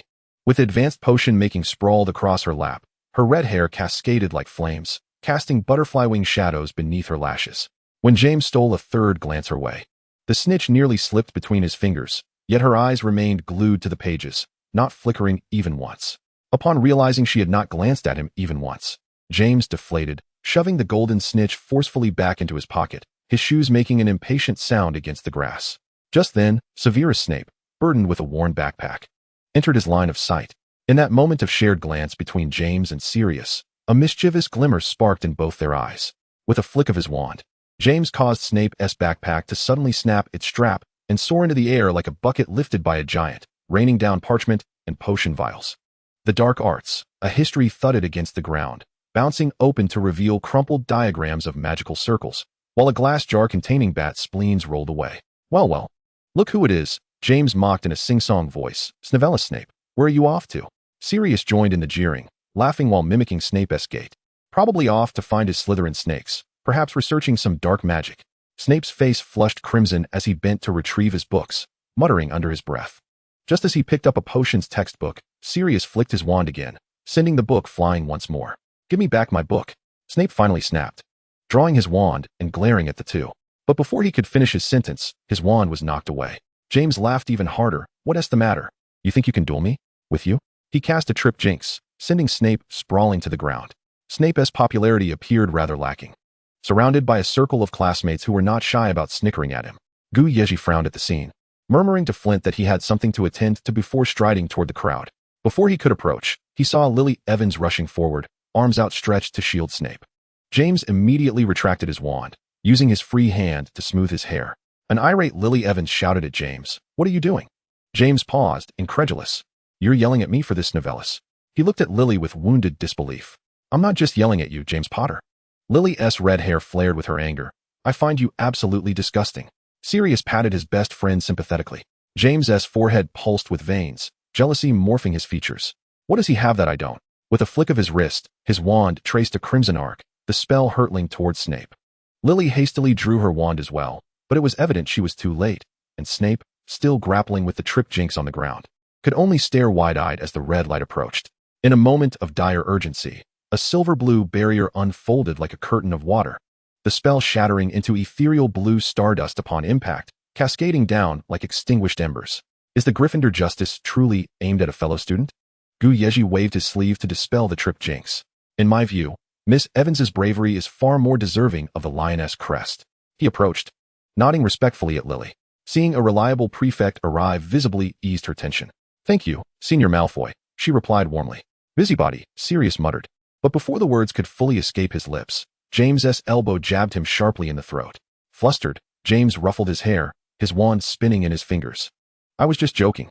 He caught a glimpse of the way Lily's hair danced as she turned, his throat tightening as he tugged on Yezhi's sleeve. Retreating into the web-like shadows cast by the willow tree, his ears flushed crimson. That love letter was utterly useless. "She is far more courteous to you than to me." "What on earth?" Yezhi raised an eyebrow at James's clenched sleeve. "Mr. Potter," he elongated the last syllable. "What I taught you was a sonnet from medieval courtly love poetry. Yet last week you mispronounced as deep as the Black Lake, as deep as the giant squid of the Black Lake." He flicked the crooked bow tie James wore and added, "Moreover, glancing at Lily helping Snape gather his books in the distance, true affection has never been won through wand tricks." James's ears turned beet red. "What do you suggest I do?" Yezhi pondered for a moment. "Perhaps you could start with her interests, perhaps compliment her baking skills. Last time, I praised her cookies, and she seemed genuinely pleased." "You've actually tasted her cookies?" James's voice shot up, astonishment mixed with jealousy nearly uprooting the branches overhead. He spun around to stare at Lily, jealousy igniting in his gaze. "You baked cookies for him?" Lily raised an eyebrow. "Not just him. Severus had some too, as did Professor Slughorn. Even the Novellis got a taste." James's anguished wail startled the crows perched upon the branches as he clutched the hem of Lily's wizarding robe. "Oh no, Lily. I haven't even had a taste. How could this be? I want to eat too. What are you doing?" Despite her efforts to reclaim her garment, Lily's tone softened considerably as she hesitantly inquired, "Do you truly wish to eat?" "Yes, yes, yes," James exclaimed, his heart brimming with hope as he sprang to his feet. "I know where the kitchen is. I shall lead you there. The house elves will be delighted to welcome us." Gripping Lily's sleeve, he bolted towards the castle, causing her to stumble slightly. She turned back and called out to the two figures below the tree, "Senior Malfoy? Severus? Shall we go together?" Snape's head shook vigorously as though it were a rattling drum, his dark hair brushing against the grass-stained collar of his shirt. Yezhi chuckled softly, remaining silent, merely waving to her in farewell. "Look how dismissive they are. Only I truly care for you." James's voice floated back from the castle entrance. "Lily, just make it for me. I could devour an entire cake." As Yezhi turned to the side, she found herself meeting Snape's gaze, which brimmed with a hint of schadenfreude, causing her to involuntarily smile. The two strolled alongside the Black Lake, and he casually asked, "How did the exams go?" Snape kicked a pebble, looking down. "It was mediocre, I suppose. Astronomy and divination are still in the balance, but potions was acceptable. The other subjects were rather average." "Your notion of average is at least above satisfactory. I refuse to believe otherwise," Yezhi replied with a smile, before shifting the conversation. "What are your plans for the holiday?" Snape paused momentarily and replied gloomily, "I suppose I shall return home. Where else could I go?" Yezhi stopped and turned, her platinum hair swept by the lake breeze. "Last time, I hadn't finished reading the medieval potions manuscripts at my place, had I? We've also acquired a new high-grade grinder in the underground potions room." Snape appeared noticeably hesitant. Yezhi sighed, her tone growing somber. "My father. Now I'm the only one at home. It's so empty, not even a soul to converse with." "Well, then," Snape readily consented. "I hope I am not causing you any inconvenience." Yezhi smiled. "Not at all. Feel free to come whenever you wish." Chapter 70. The Portraits. The students' results would be distributed by owls in a week. For the 5th and 7th year students, This semester allowed them to pack their belongings early, embracing the prospect of a lengthy summer holiday. The following morning, the corridors of Hogwarts resonated with the sporadic sounds of rolling suitcases. Yezhi led Snape back to the manor. In the corridor, they happened upon Potter, who emerged from the infirmary, clutching his stomach and looking pale. Upon returning to the manor, Yezhi directed Snape to the potions room. Snape was an exceptionally easy guest, always quiet at home. With little regard for food or accommodation, finding satisfaction in merely having books to read. As Yezhi handed her luggage to the awaiting house elf, Cece, a house elf named Gossip hurried over, a half-exposed quill peeking from her apron pocket. Master, the May financial reports for the Malfoy family's various enterprises have arrived and are sorted by region in the study. Her high-pitched voice carried a hint of caution, clearly noting the weariness etched upon the new head of the household's brow. Gossip served as the manor's house elf steward, and while not the eldest among them, she possessed a remarkable aptitude for finance and had long assisted the head of the family in managing affairs. She was also the only house elf permitted to freely enter and exit the master's study. Yezhi rubbed her temples, having just completed her graduation exams yesterday. Confronting a mountain of parchment reports upon returning home was utterly overwhelming. Understood, Gossip, I will attend to it shortly. With a sigh, she unfastened her outer robe and handed it to the house elf before making her way to the study.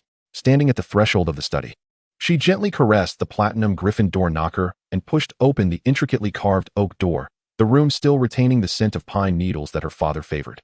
This was her first entry since her father's disappearance. The velvet curtains were partially drawn, and in the slanted sunlight, motes of dust danced, casting the walnut bookshelves into a pattern of light and shadow.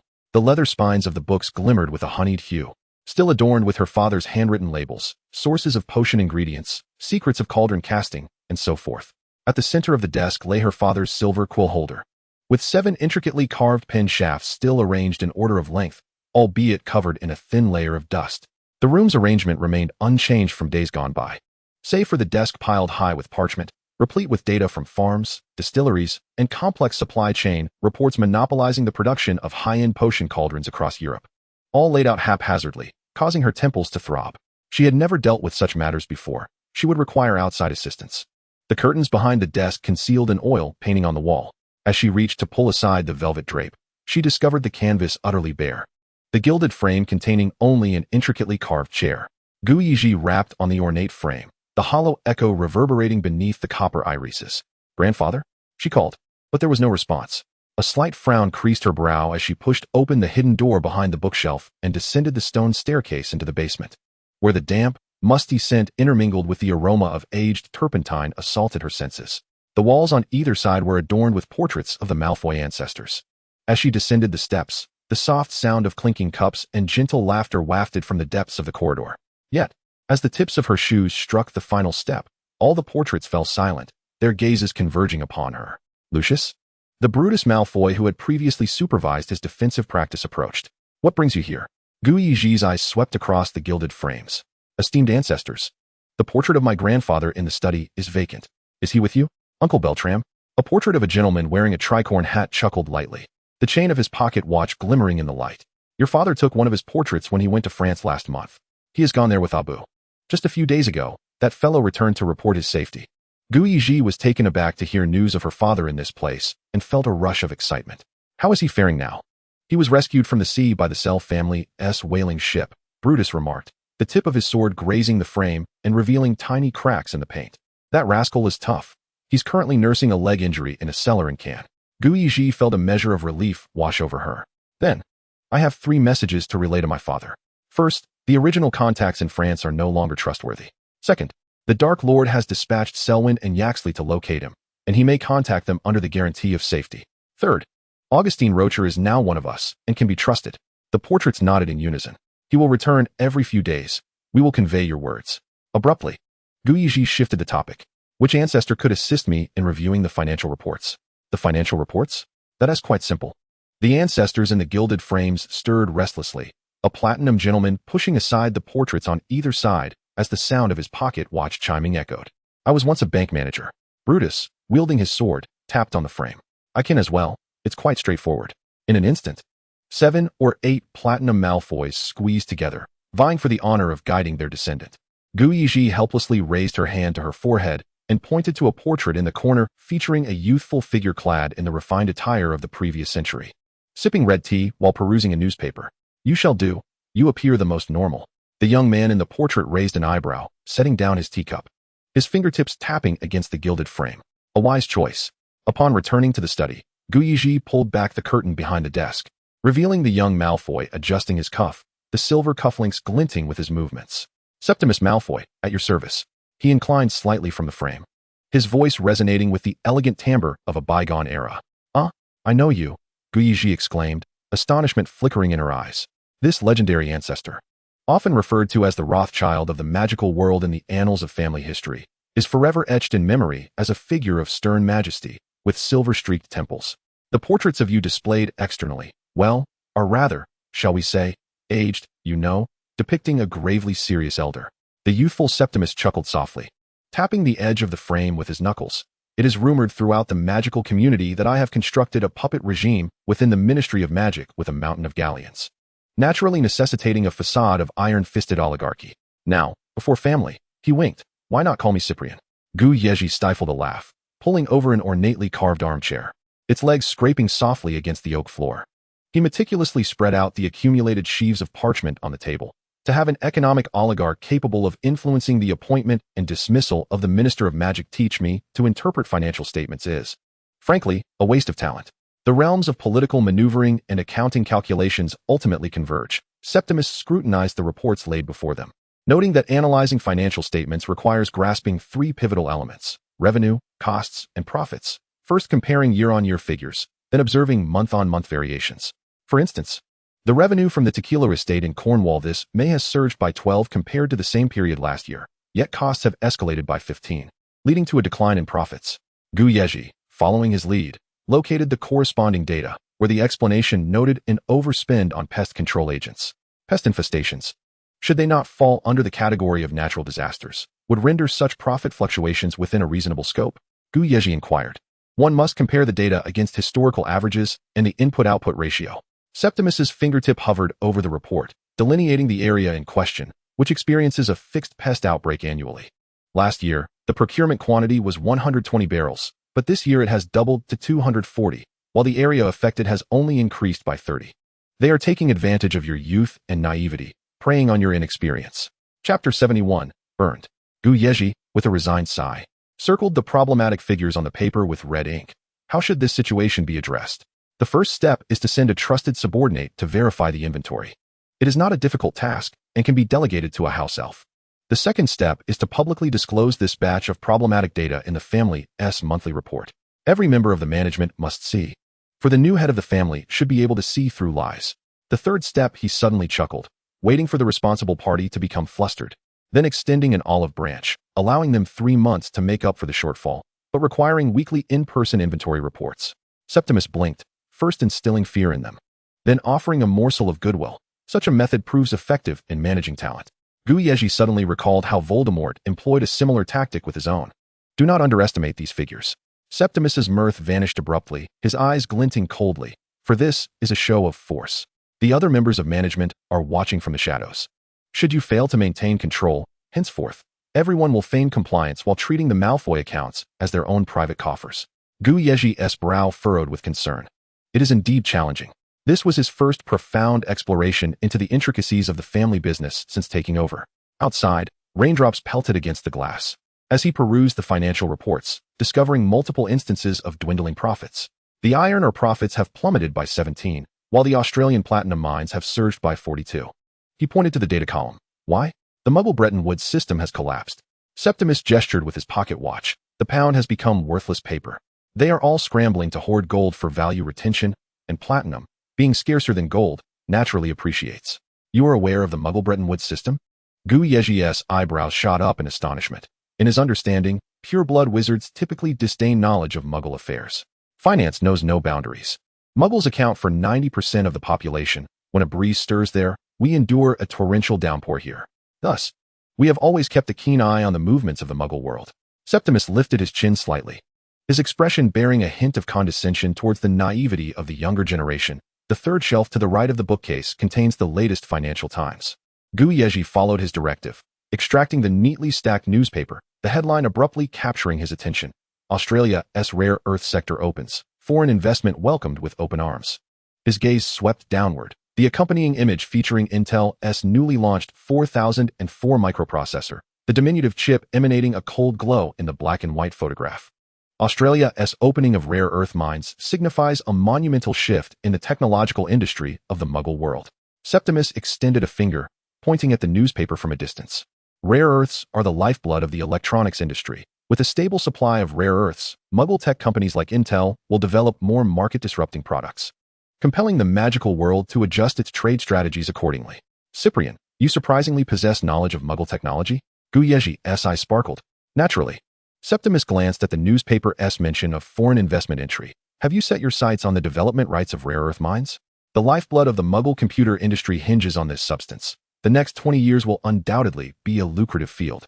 Yezhi's fingertips brushed over the words foreign investment entry, the parchment crackling softly beneath his touch. While the magical world still covets gold mines, he emphasized with a firm tap on the words rare earth mines, ought to position ourselves at the mouth of the rare earth mines.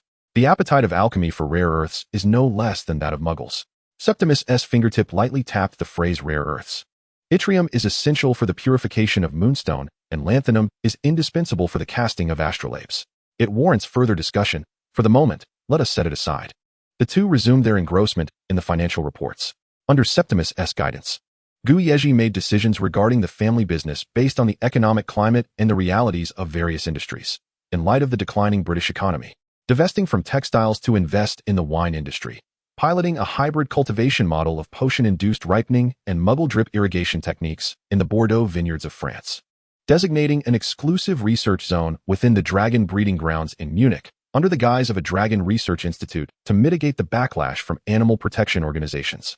The quill danced across the yellowed parchment, ink tracing the new blueprint for the Malfoy family.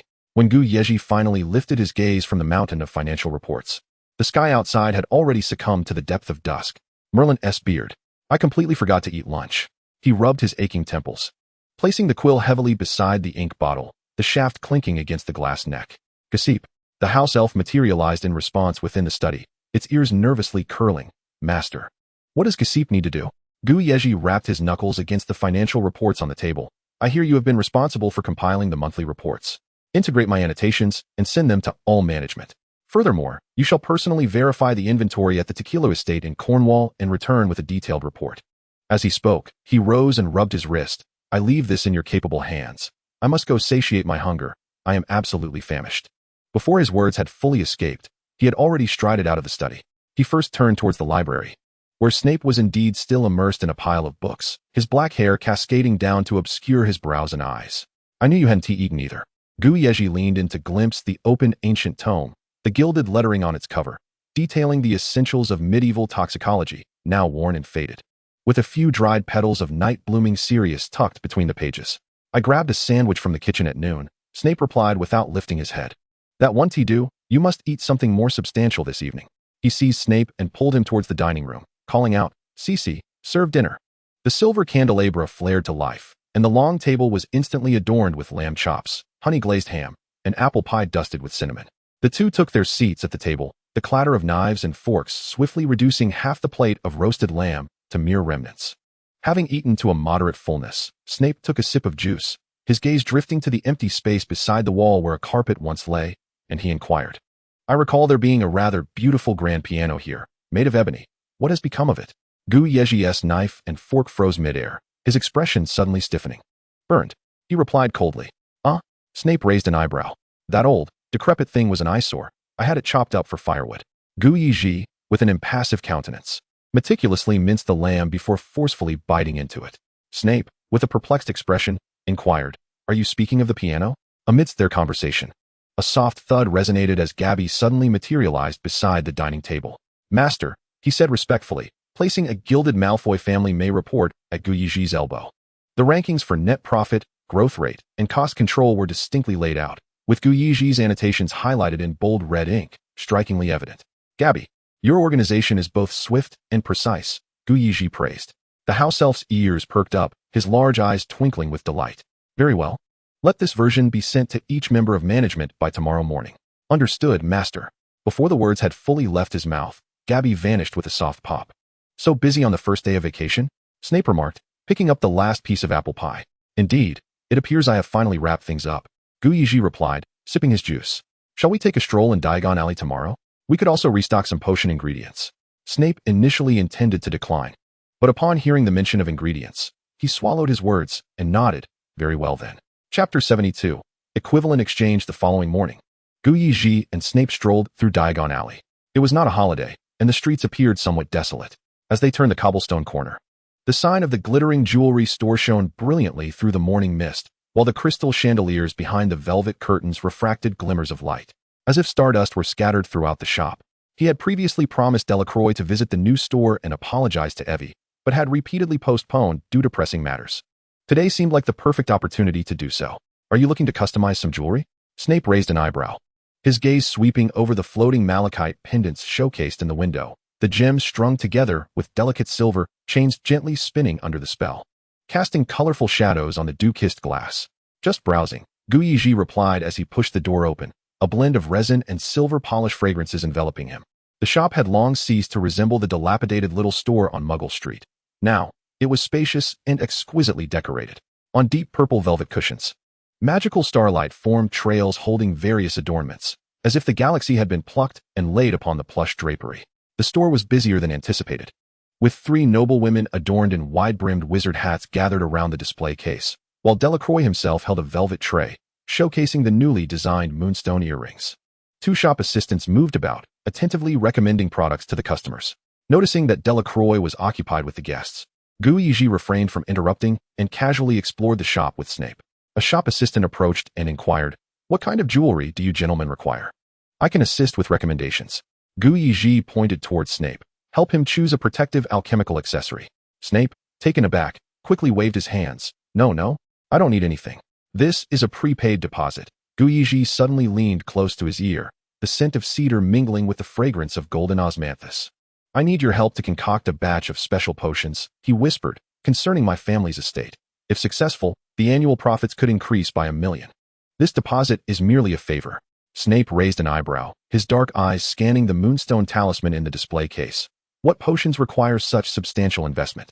Nevertheless, his fingers no longer resisted the offerings presented by the assistant. Preferring less ostentatious designs and lacking suitable attire for flamboyant styles, Snape ultimately decided on a pair of understated cufflinks.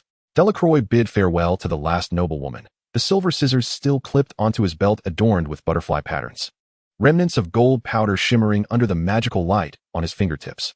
As the assistant led the 2 closer, Delacroix was gently brushing away the starry sand from the display case with his wand, when he finally noticed Yezhi and expressed mild surprise. "Mr. Malfoy, what brings you to my little shop today?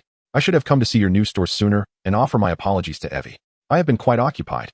But today I finally found some time," Yezhi replied with a smile. Delacroix waved his hand dismissively.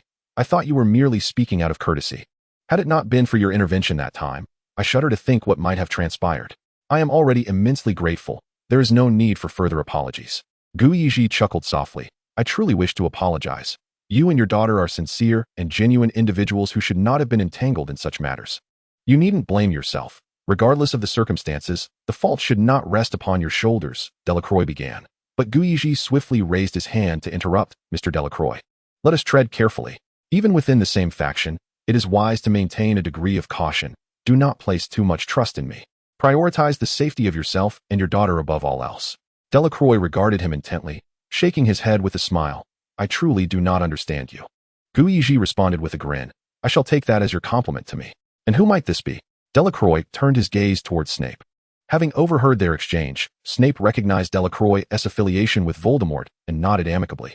Yezhi introduced, "This is my friend Severus Snape, exceptionally gifted in potions. The master himself has summoned him. He is one of us. Today, we seek your assistance in customizing a protective accessory." He briefly outlined the requirements for the item, allowing Snape and Delacroix to discuss the design details at the counter while he wandered to the workshop at the back of the store, where he indeed found little Evie engrossed in her drawing. Evie's quill dragged across the parchment, tracing erratic golden trails. Startled by the sound of footsteps, she abruptly looked up, her butterfly hairpin fluttering as if in flight. The platinum-haired youth stood against the light, his silver-gray eyes reflecting the image of a broomstick-wielding wizard on her drawing. "Is that a wizard riding a broomstick?" Yezhi leaned down to peer closer, his platinum locks brushing against her scattered crayons. "Yes, he is chasing a glowing golden ball," Evie exclaimed, lifting her drawing, golden dust cascading onto her light brown skirt. Daddy says this is called Quidditch. Can your brother play? Indeed, I can. I am a member of the Quidditch team at school, particularly skilled. Yezhi mimicked her tone. Wow. Evie's eyes sparkled with wonder. Are you even more formidable than the knights in fairy tales? Not quite, Yezhi chuckled. Suddenly, she set down her quill and tilted her head thoughtfully, scrutinizing him as if assessing an illustration from a storybook. Does your brother reside in a castle with spires and dungeons? She inquired earnestly. Yezhi laughed lightly, adjusting her crooked hairpin with his fingertip. There is indeed a castle, but there are no dungeons housing fierce dragons. Evie rested her chin on her hand, gazing at him seriously. I used to think these were only found in fairy tales. One day, Daddy brought me here, and I discovered everything is real. It's wonderful. It feels as if I have moved to a fairy tale kingdom. As she spoke, she observed the platinum youth anew. You resemble the prince I would meet in a fairy tale kingdom.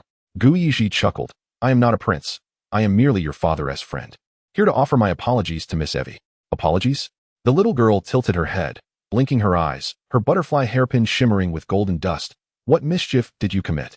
Yezhi crouched to meet Evie's gaze, his silver-gray eyes reflecting the fluttering butterfly in her hair. Some unavoidable matters, he said softly. But if the lovely Evie would grant me the chance to make amends, of course I forgive you. She swung her little short legs, and honestly, I was oblivious to what you had done. My memory seems to have faltered of late, causing me to forget certain things. Yet, your beauty is undeniable. And it is apparent that you are not a villain. Yezhi gazed at her naive demeanor, a pang of bitterness rising in his throat. He understood that buried within the memories obliterated by Voldemort's obliviate curse lay her struggles as a voiceless pawn, the searing turmoil of her magical outbursts, and every trace of her mother's existence. He produced a beautifully wrapped gift box, the bow untying itself under the influence of magic. Then I shall win the little princess's forgiveness with this gift. Evelyn held her breath as she lifted the lid, suddenly exclaiming in delight, It's a mini flying broomstick. She cradled the round, chubby broomstick, with every straw on its tail curling adorably, specifically designed as a cloud candy version for young witches under 10.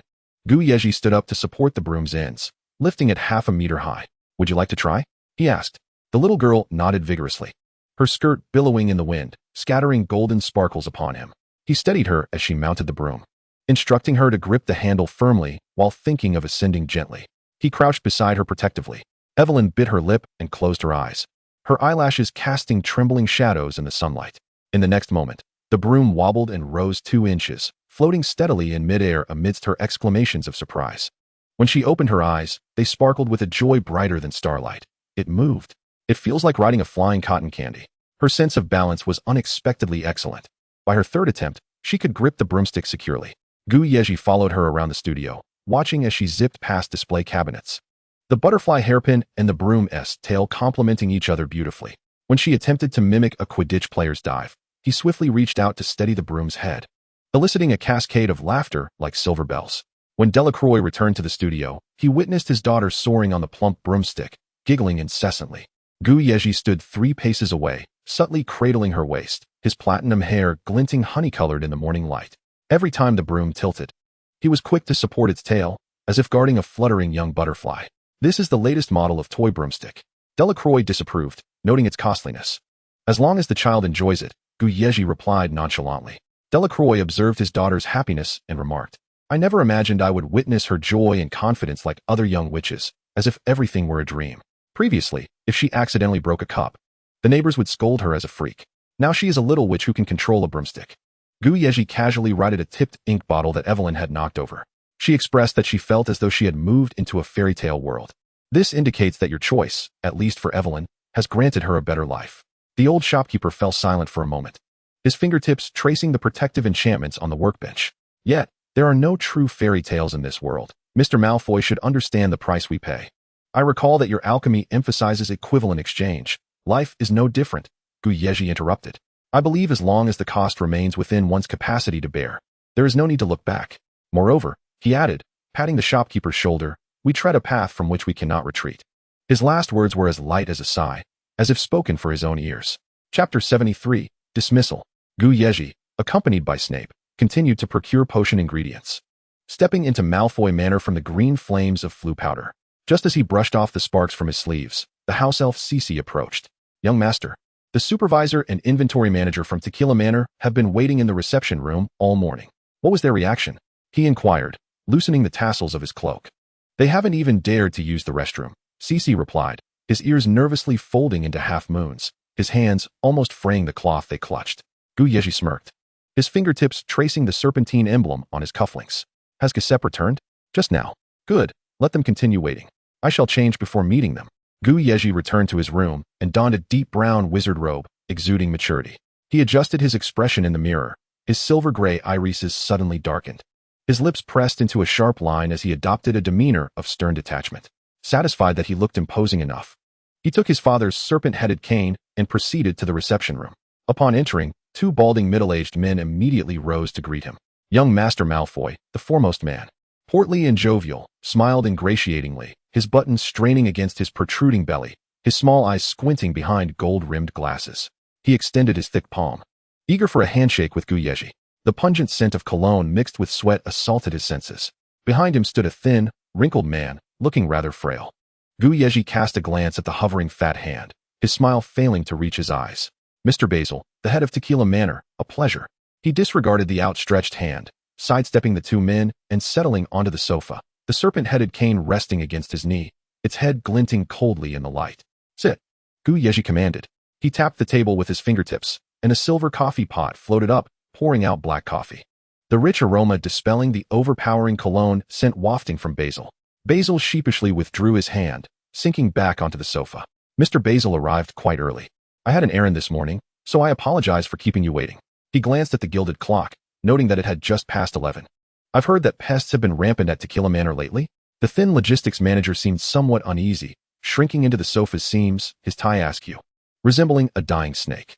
Basil, however, boldly opened his leather binder, his face shining with grease, his voice punctuated by the rhythmic clinking of his gold ring against the cover. Young master, here is this month's inventory report.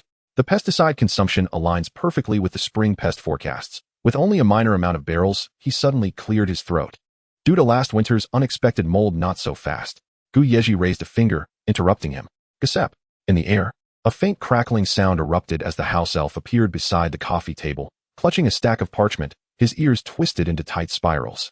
The parchment still stained with wet ink. Yezhi spoke coolly. This morning, I instructed Giuseppe to check the inventory at Tequila Manor's warehouse. Let us first hear her findings.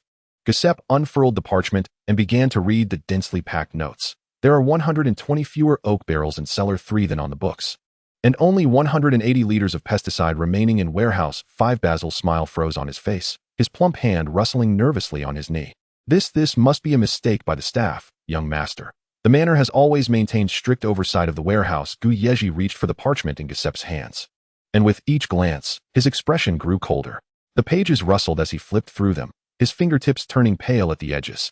Strict oversight to the point of miscounting 300 empty barrels as pest damaged. The sound of the document slamming onto the coffee table turned Basil's face ashen in an instant.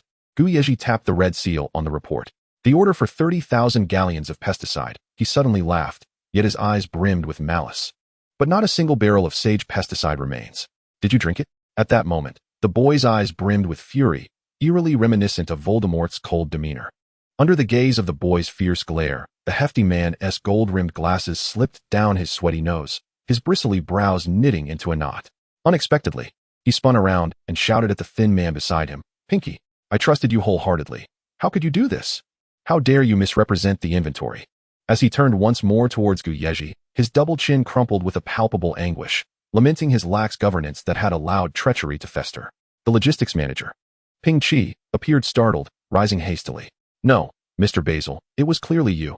He belatedly grasped that Basil intended for him to take the blame. His eyes widened in disbelief as he glared at Basil, then abruptly turned to face the impassive head of the Malfoy family, his pupils reflecting the despair of a drowning man. The gaunt figure of Ping Chi suddenly collapsed onto the ground, his tie askew around his neck. Master, please believe me.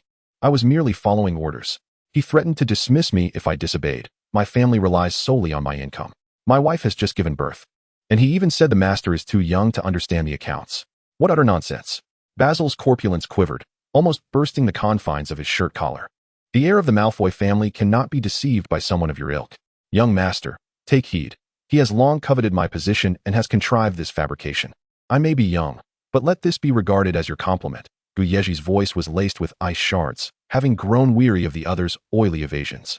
Rising, His deep brown robes cascaded like a descending night, casting a cold, hard shadow over Basil.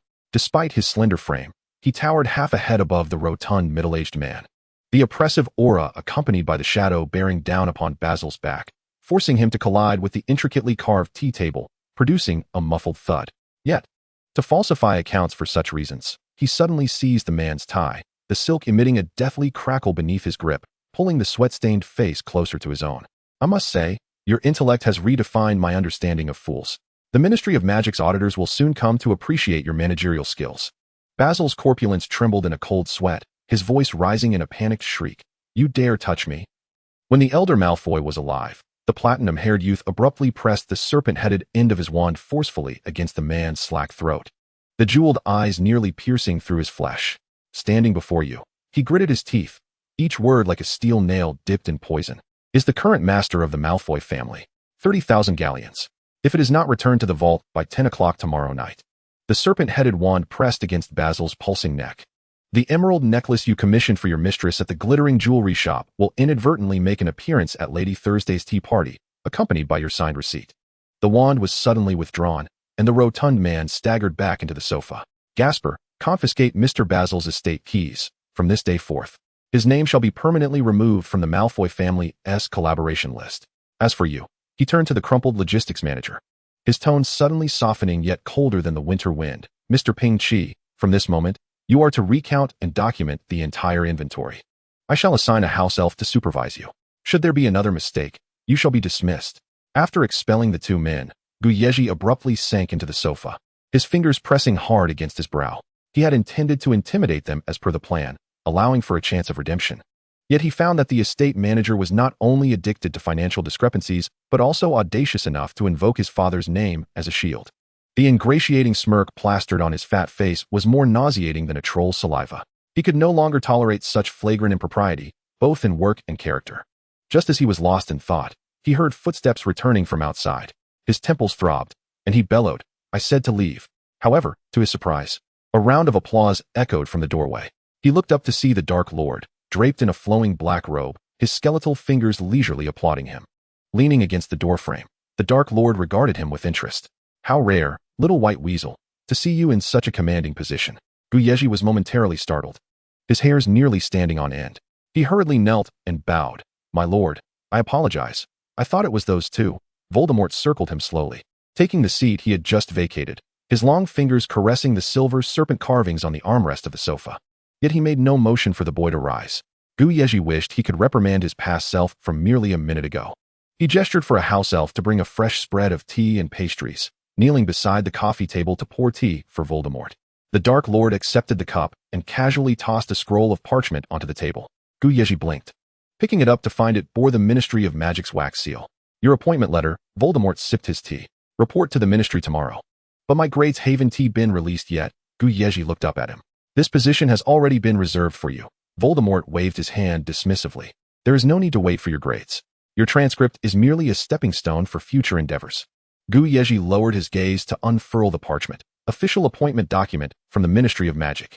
Ministry of Magic Secret Order, 1972-06-01, number 22. To all Ministry of Magic employees and related institutions, according to the Ministry of Magic Employee Appointment Regulations, following the review and approval of the Minister of Magical Transportation's office, it is hereby appointed Lucius Malfoy as the head of the Department of Magical Transportation Licensing Oversight, effective immediately. Scope of responsibilities. 1. Full responsibility for the official licensing, approval, and regulation of port keys, the Flu Network, and non-apparition areas. 2. Leading 3 licensing officers, see attachment. Overseeing the execution of the International Secrecy Act and Ministry of Magic procedural standards, bearing direct management responsibility for violations. 3. Monthly submission of licensing data reports to the Minister of Magical Transportation, along with analyses of suspicious applications and regulatory recommendations. 4. Coordination with the Department of Law Enforcement and the Department of Secrets for joint operations, addressing special transportation regulation needs involving pureblood families. Term and authority. Term, commencing on June 2, 1972, with an initial assessment period of 12 months. Authority, holding a Level 2 Magical Transportation Regulatory Badge. With priority access to Ministry of Magic Central Archives for Transportation Data Post, 1872, and the ability to sign special licensing documents marked for pureblood family use. Attachment: Lucius Malfoy's Declaration of Office. I swear by Merlin to uphold the rights and authority of the Ministry of Magic's Transportation, ensuring the regulatory system efficiently serves the Orthodox Order of the Wizarding Society. Signature: June 1st, 1972. Minister of Magical Transportation, John Wyndham. Signature and seal. Note: this document is issued in triplicate, with copies archived in the Ministry of Magic's Confidential Archives, the Department of Transportation Office, and my personal file. Yezhi's fingers paused, his silver-gray pupils scanning the golden title of head of the Department of Magical Transportation. Starting off as the head, after being reprimanded last time. Now he was being given sweet dates? He raised his eyes to Voldemort, his fingers continuing to flip through the attachments. Among the 3 resumes was a photograph of a blonde girl wearing glasses, Amelia Knott, her file stamped with a fresh employment seal. The daughter of the Knott family under my supervision? He picked up the resume. Did you arrange this? Indeed, I have assigned her to assist you in fulfilling your tasks. Tasks. After you enter the Department of Transportation, you will need to regularly open channels for the Death Eater's operations and report on applications from non-apparition areas. These may be part of the apprehension strategies against us. Voldemort's tone was casual. These are trivial matters, quite simple for you. Most importantly, I require you to usurp the position of John Wyndham, the Minister of Magical Transportation, within a year, ascend to the core of the Wizengamot within 2 years, and claim the position of Chief Warlock within 5 years. Of course, all of this hinges on your report card next week reflecting nothing less than excellence. Yezhi could hardly suppress the urge to question whether Voldemort held an exaggerated view of his capabilities. He organized his thoughts and said, Master, if my memory serves me correctly, the current Chief Warlock of the Wizengamot is none other than Dumbledore. Yezhi tentatively glanced at Voldemort. At just 23 years of age, 5 years hence, the idea of persuading that venerable white wizard, who had faced 2 generations of Dark Lords, to relinquish his esteemed position seemed nothing short of fantastical. Dumbledore? Voldemort scoffed, raising his chin in disdain. No matter how radiant his aura, he is merely an elderly man with 1 foot in the grave. But you are different, he added, his long, bony fingers lightly tapping Yezhi's brow. I shall always support you. I understand, Master, Yezhi replied, lowering his head. He realized that his role was to serve as a beautiful puppet. Achievements were mere embellishments, and his pure-blood lineage merely a label. His true purpose lay in standing in the light, concealing the bloody blade that lurked in the shadows. For these 5 years, you must maintain a flawless public image. Voldemort continued. No political missteps, no extreme statements, and uphold a facade of respectability. Your private life must remain untainted. He suddenly narrowed his eyes. Speaking of private life, I have heard whispers that you and Miss Parkinson intend to marry upon graduation. Yezhi's heart skipped a beat, and he hurriedly denied. No, that is not true. Those rumors are false. He suddenly realized that if Voldemort harbored such thoughts, any authority figure would not tolerate a prey distracted by personal entanglements. It was best to sever ties with everyone. Where there's smoke, there's fire, Voldemort remarked meaningfully. I swear by the Malfoy bloodline that my interactions with Miss Parkinson are merely ceremonial in nature, the platinum-haired youth declared, raising his hand in an oath. The Dark Lord chuckled lightly, his crimson eyes glinting with mischief in the shadows. And what of the young lady from the Black family? I recall you have a betrothal in place. That is indeed the case, but it is a contract forged by our forebears in consideration of mutual interests. The youth lowered his eyelashes, a hint of weariness in his gaze. Now that my father is unreachable, I am at your mercy, Master. Suddenly, Voldemort leaned in, his dark robes enveloping the slender shoulders of the youth like a raven's wings. He tilted the young man's chin, compelling those silver-gray eyes to meet his own. Then let us annul that engagement. I shall speak to the Blacks on your behalf. Yes, Yezhi acquiesced softly. His silver-gray pupils were as clear as glass, unflinchingly gazing into those blood-red orbs, utterly compliant. Like 2 tranquil lakes reflecting the unrestrained plunder of Voldemort. Voldemort's gaze deepened suddenly. The platinum-haired youth could not fathom how breathtakingly beautiful he appeared at that moment. Noble yet kneeling, fearful yet resilient, obedient yet enduring.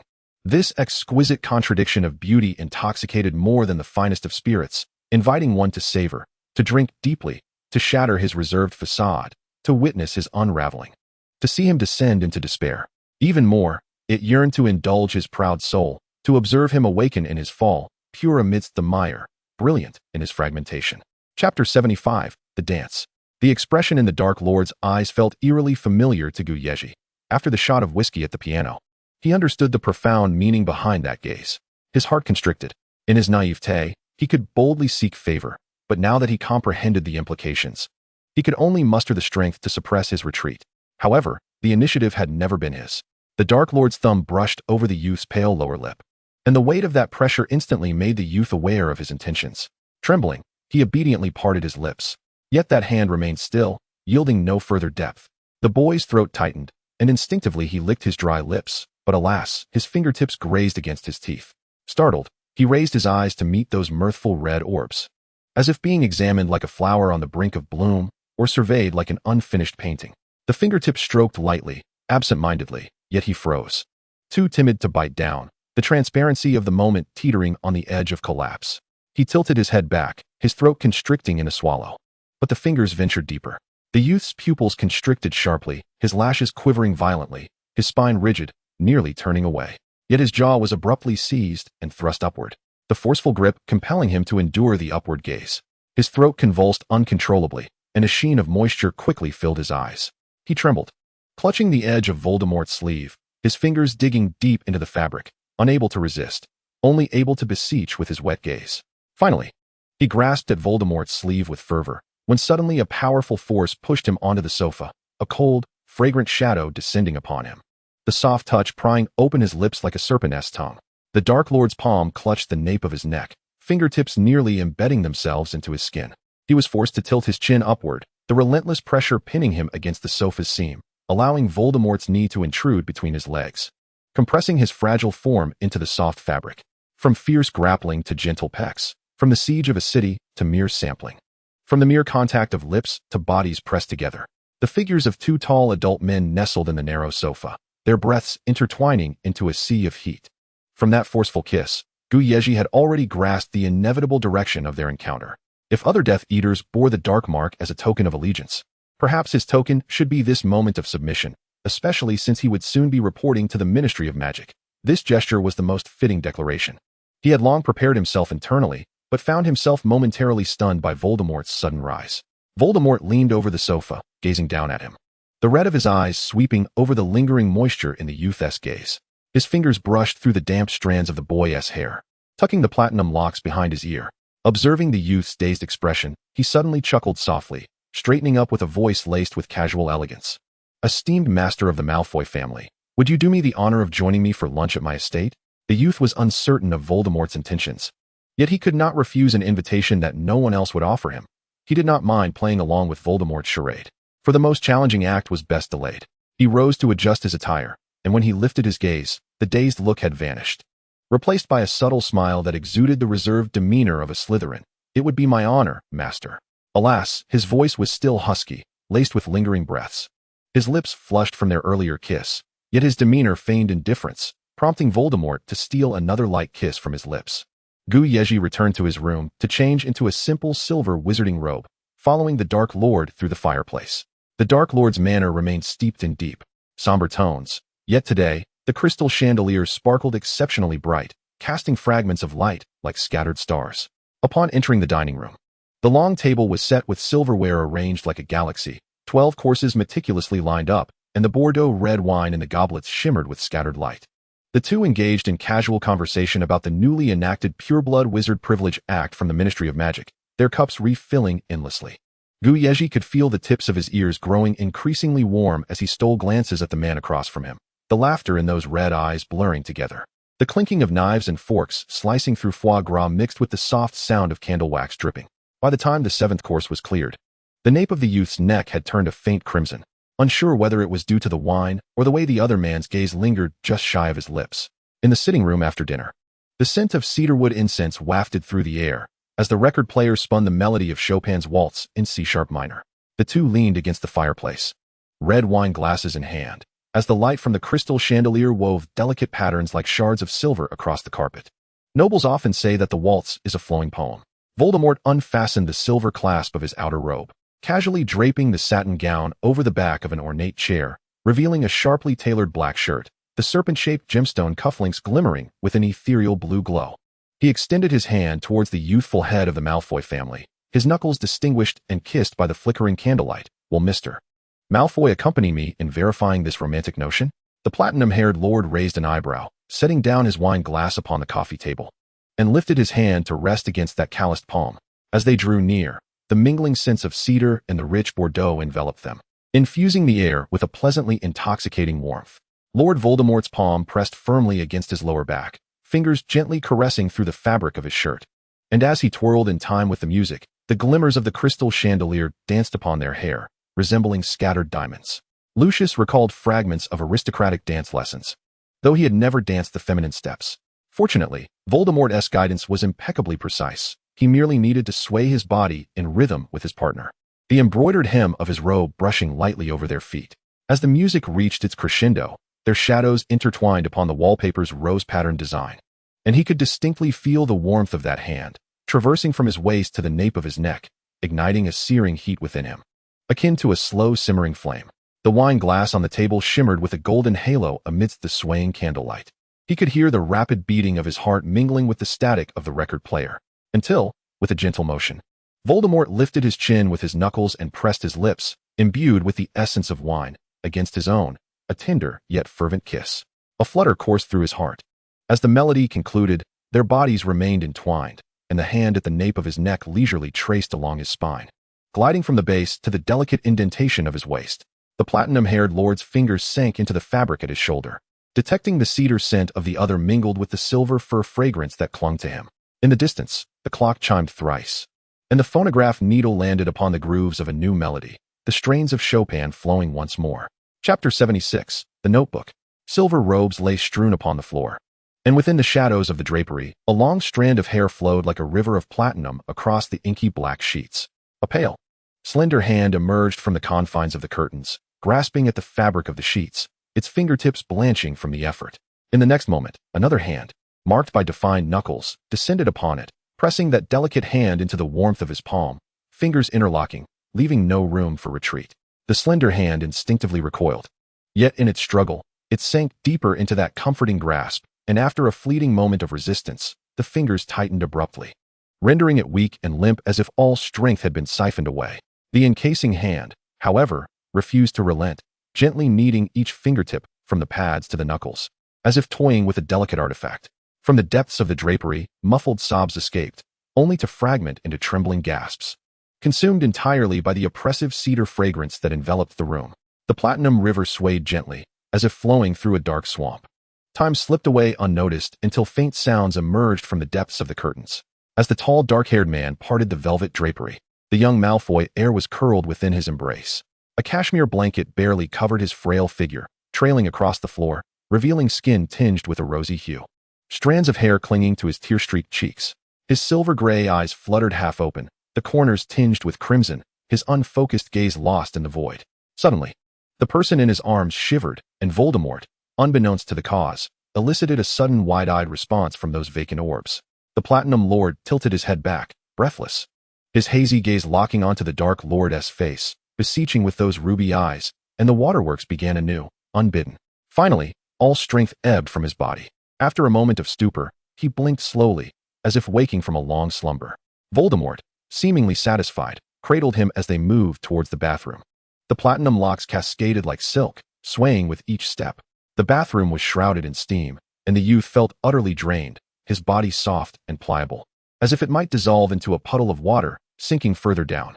Voldemort chuckled softly, his long arms sweeping him into his embrace, fingers pinching his flushed earlobe. The boy resembled a porcelain doll, manipulated at the whim of the Dark Lord, his platinum hair secured against his chest, a soft cloth wiping him from head to toe. Yet inexplicably, the pliant figure suddenly regained strength, pushing away, attempting to crawl towards the opposite side of the bathtub. He nearly succeeded but was easily reclaimed. The air in the bathroom was thick with the sweetness of rose oil mingled with steam, and his silver-gray pupils dilated sharply in the sudden pull, only to close forcefully when his neck was restrained, lashes trembling against his reddened cheeks. That night, his consciousness sank like the moon into a deep pool, with only the warmth of the water surrounding him, devoid of any dream to disrupt his slumber. Time passed unnoticed until Yezhi awoke from a deep stupor, staring at the dark canopy above, momentarily paralyzed. After a while, he raised a hand to rub his brow, the black blanket slipping away, revealing faint crimson marks upon his alabaster skin. His platinum hair splayed across the dark sheets, glimmering like pearls in the dim light. The room was silent and empty. He felt utterly weakened, struggling to prop himself up, noticing 2 vials of potions on the bedside table, hastily labeled restorative and waking draught. He drank both vials in quick succession, feeling much refreshed thereafter. On the bedside tray lay a neatly folded white silk robe, and his wand rested quietly nearby. He donned the robe loosely, tying it at his waist without retrieving his wand, and strode directly out of the bedroom. Outside, dawn was breaking. The hour hand just past 5. Yezhi had not stepped out of his bedroom since 3 o'clock the previous afternoon, and his empty stomach protested with pangs of hunger. He ambled towards the dining room, tapping his fingers against the ornate dining table, and a house elf appeared before him. "Mr. Malfoy, Dobby is at your service," the little elf squeaked, wringing his apron nervously. "I would like a serving of bacon and eggs, garlic bread, and a glass of apple juice, thank you." His voice was still somewhat hoarse. After a deep bow, Dobby vanished. Moments later, a silver flash signaled that the meal had been placed securely on the table. The aroma of butter-fried eggs mingled with the burnt scent of toasted bread wafted through the air. He consumed 2 pieces of garlic bread in quick succession to quell the burning sensation in his stomach, then took his time slicing the bacon. Having enjoyed an undisturbed breakfast, he lifted the glass of apple juice and wandered through the empty halls of the Dark Lord's manor. Morning light filtered through the Gothic-stained glass, casting a kaleidoscope of colors upon the floor, and the beastly heads carved into the columns seemed to watch over him. The manor bore no portraits, only an array of dark magical artifacts and tomes. Each floor housed its own library, with the third floor side chamber featuring an entire exhibition room dedicated to various dark magical artifacts.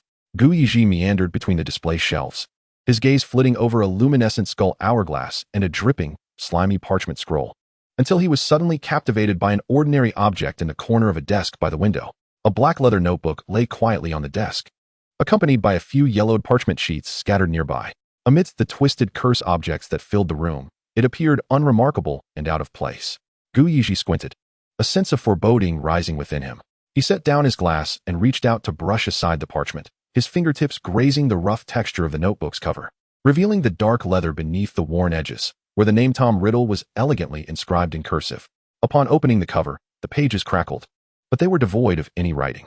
Suddenly, his wrist was seized with a vice-like grip, a cool, fragrant body pressing against him from behind. In a gasp, he was spun around, his lower back colliding hard against the table, his abdomen pressed against a solid warmth. Voldemort held one wrist firmly, while the other braced against his side, trapping him between himself and the desk. The black notebook fell to the ground, opening just as it hit the floor. A cup of juice toppled over, the pale liquid meandering down the edge of the table, yet it was absorbed into the blank pages the moment it touched the paper, leaving not even a trace of moisture. At this moment, Yezhi was evidently no longer concerned about the notebook. His balance faltered, instinctively leaning back. In the process, the collar of his robe gaped open. He hurriedly raised his arm to adjust it, but the loss of support caused his lower back to be forcefully pressed against the table by Voldemort. The weight was unbearable, and a sharp pain surged through his spine like an electric shock. He furrowed his brow, tilting his head to the side, his nose grazing Voldemort's chin, while a gentle kiss was planted on his forehead. "What are you searching for?" Voldemort's fingertips traced the rapid pulse at his wrist, his heated breath brushing against the reddened corners of his eyes, casting a shadow imbued with the scent of cedar. "It seems I was too tender last night. Those restless lips have found their way to his ear, making you still have the energy to misbehave so early in the morning." Chapter 77. The Ministry of Magic. Yezhi observed Voldemort's hand slipping into his open robe and instinctively pressed down on that hand through the silk, whispering, "Master, I need to go to the Ministry of Magic later. Today is my first day on the job." Voldemort gazed at him, that look as if he intended to devour him whole. Fortunately, after a moment, Voldemort slowly released his grip. Before Yezhi could catch his breath, he saw Voldemort bending down to retrieve the notebook from the floor. "Do you like this?" His breath hitched, and he dared not reply. To his surprise, Voldemort casually tossed the notebook into his lap. "It's a gift for you." Yezhi's pupils dilated in shock as he stared at Voldemort. "Don't want it." Voldemort raised an eyebrow. "I do. Of course I want it." Yezhi immediately clutched the notebook tightly to his chest. Voldemort chuckled softly. Realizing his eagerness was too pronounced, Yezhi hurriedly added, "I never refuse anything given by my master." His fingertips traced the name at the corner of the notebook, and a slight sweat formed in his palm. Voldemort suddenly smiled, his eyes roaming around Yezhi's waist and abdomen, saying, "That statement is indeed true." Yezhi instantly comprehended the profound meaning behind that smile, blood rushing to his cheeks. Bowing his head while clutching the notebook, he attempted to slip past Voldemort. "You took my gift without saying thank you?" Voldemort blocked his path, continuing to tease him. Yezhi glared up in indignation. Yet upon meeting those eyes that seemed to dance with mirth, he softly uttered, Thank you for the notebook. He deliberately paused on the word notebook, emphasizing that he was not thanking him for anything else, and vowed to cherish it. How absurd. I'll just use it for experiments when I return, soaking it in potions daily. Voldemort ruffled his hair, smiling. All right, let's discuss something serious. Your father has news from France. He is currently collaborating with the Cell family, preparing to assist them in overthrowing the current French Minister of Magic and supporting a new generation of their family to rise to power. He is currently in a concealed advisory role and cannot return to England in the short term. Additionally, the French administrator for the cross-national flu network is Augustin Rocher. He will coordinate with you to relay messages from France, but you must maintain a facade of discord, ensuring nothing is revealed. Yezhi nodded. The Ministry of Magic is not like school. The factions are complex. Voldemort leaned closer, touching the tips of Yezhi's flushed ears. Speak less and trust no one. Yes, Master, Yezhi obediently replied. The fireplace at my estate has been granted access for you. You can directly use the flu network to see me from now on. Voldemort patted his shoulder. It's almost time. Change your clothes and head to the ministry. Don't keep your new colleagues waiting too long. Upon returning to his guest room, Yezhi found a neatly folded set of ministry attire waiting at his bedside, a pure black wizarding robe trimmed with silver, adorned with a dark emblem at the collar, alongside a simple black hairband. Standing before the mirror, he appeared no different from an ordinary civil servant, save for his striking hair color and overly exquisite features. The bronze fountain in the hall of the Ministry of Magic shimmered with a fine mist under the morning sun. The tail of the mermaid statue sweeping across the stone wall, with the ancient inscription 34 magic equals power, splattering droplets across the polished marble floor. An elderly elf deftly maneuvered 2 buckets, 3 mops, and 4 cloths, mumbling softly as he wiped away any traces of moisture in an instant. The ministry's hall was bustling like a beehive, with employees clad in standardized black, white, and gray attire hurrying past with briefcases in hand. A flock of paper birds suddenly swooped down from the second floor. Fortunately, Yezhi reacted swiftly, sidestepping to avoid one that nearly grazed his temple. Not far off, 3 balding wizards were gathered around a bulletin board, debating the price increase of ginger honey wine. One of them glanced up, meeting Yezhi's gaze. His words abruptly cut off as he elbowed his companion with a jolt. The trio turned in unison, their eyes scrutinizing him from head to toe. In the corridor, anyone who brushed past him always cast a few extra glances. Those gazes, whether inquisitive or veiled, were like countless tiny feathers caressing his skin, causing him to frown involuntarily. Mr. Malfoy, a sugary voice pierced the corridor's tranquility. A witch with glittering pink nail polish stumbled over, colliding with several people walking against the flow. With mascara smudged at the corners of her eyes, Yezhi's gaze swept over her unfamiliar face, offering a polite smile. You may not recognize me, but I certainly know you. Who in the ministry doesn't? You've arrived as the head of the transportation department, a position that many have aspired to without success. The woman spoke rapidly, her high heels clicking against the floor like a hummingbird flitting about. Yezhi did not halt his steps, but caught a glimpse of her name badge. Barlin Hunter, a reporter from the Public Relations Department. I was present at the press conference. She produced her wand and tapped her briefcase, conjuring a photograph that floated before Yezhi's eyes. A white peacock perched proudly on his shoulder, its plume shimmering with a pearlescent sheen under the flash. This was my partner's and my annual best work. I recall your article. Your prose was elegant. Yezhi raised an eyebrow, still remembering the meticulously crafted piece. Thank you for the kind words. Not at all. Barlin appeared quite pleased, a rosy flush blooming on her cheeks. My office is on the first floor. The transportation department you need to visit is accessible by elevator, just at the end of the corridor. Oh, am I being too loud? She seemed to finally realize her own exuberance, nervously twirling a lock of her curly hair. I won't delay you any further. I wish you a smooth first day on the job. Reaching the corridor's end, the brass bell of the old-fashioned folding door elevator emitted a hoarse chime. The elevator operator, his face lined with wrinkles, forcefully pulled open the iron gate, his murky eyes scanning Yezhi's uniform. Where to? Transportation department. Yezhi stepped into the elevator. Before he could finish his sentence, a portly middle-aged man squeezed in. Move over, kid. Don't block the door. Oh, it's you. The man settled in the corner of the elevator, his gaze fixated on Yezhi's platinum hair. Yezhi stepped back to make way, nodding politely. Apologies.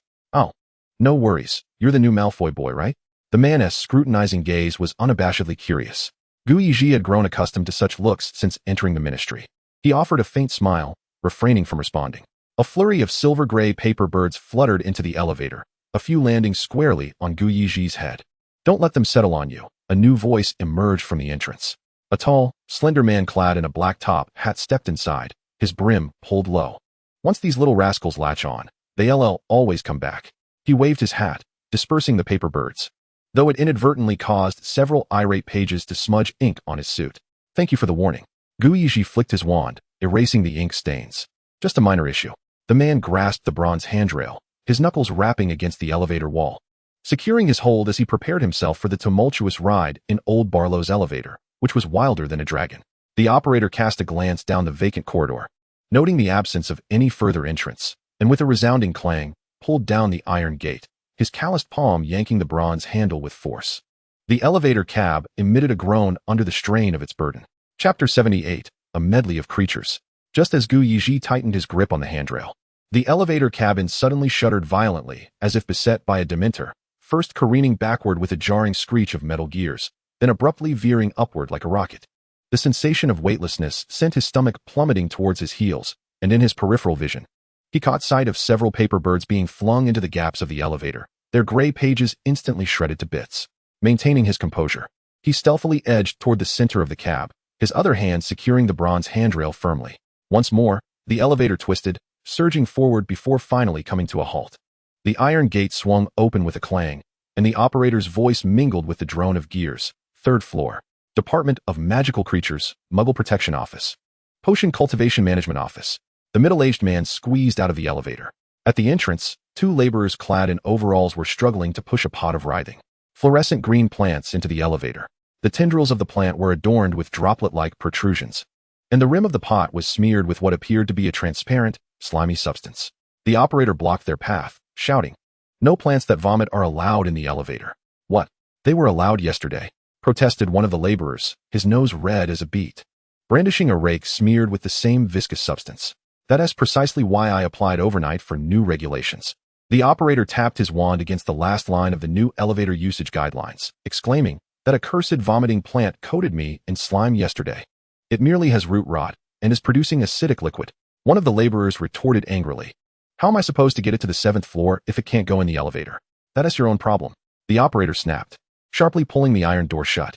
The moment the door clanged shut, the wretched plant emitted a sound akin to a hiccup, its roots suddenly spewing forth a column of slime half a meter high, precisely drenching the two wizards above. The greenish liquid trickled down their overalls and into their boots, and the red-nosed wizards' curses were swallowed by the roar of the elevator. Yezhi felt a twinge of relief that the operator had barred their entrance.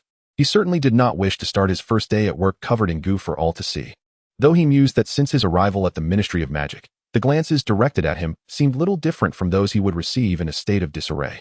After yet another roller coaster-like experience, 6th floor, the operator flung open the iron doors, announcing, "Department of Transportation, International Magical Cooperation Office, Experimental Spells Committee." Yezhi exited the elevator alongside a tall, slender man. "You probably don't know where your office is yet on your first day. I can show you," the man offered, removing his bowler hat to reveal wavy, flaxen hair, his brown eyes twinkling with warmth. "And you are?" Yezhi questioned, unable to recall having met this individual, who spoke as if they were already acquainted. "My memory fails me. I forgot to introduce myself. John Wyndham, Director of the Department of Transportation." The man extended his hand for a shake, his expression eager. "I've long anticipated someone of your caliber, Mr. Malfoy, joining us." "Mr. Wyndham, you flatter me." Yezhi raised an eyebrow, discreetly withdrawing his hand. "Just call me Lucius." "What an introduction to the big boss." "Then let us dispense with formality. Call me John," Wyndham replied, stepping aside to lead the way, the sound of his polished shoes echoing in the corridor.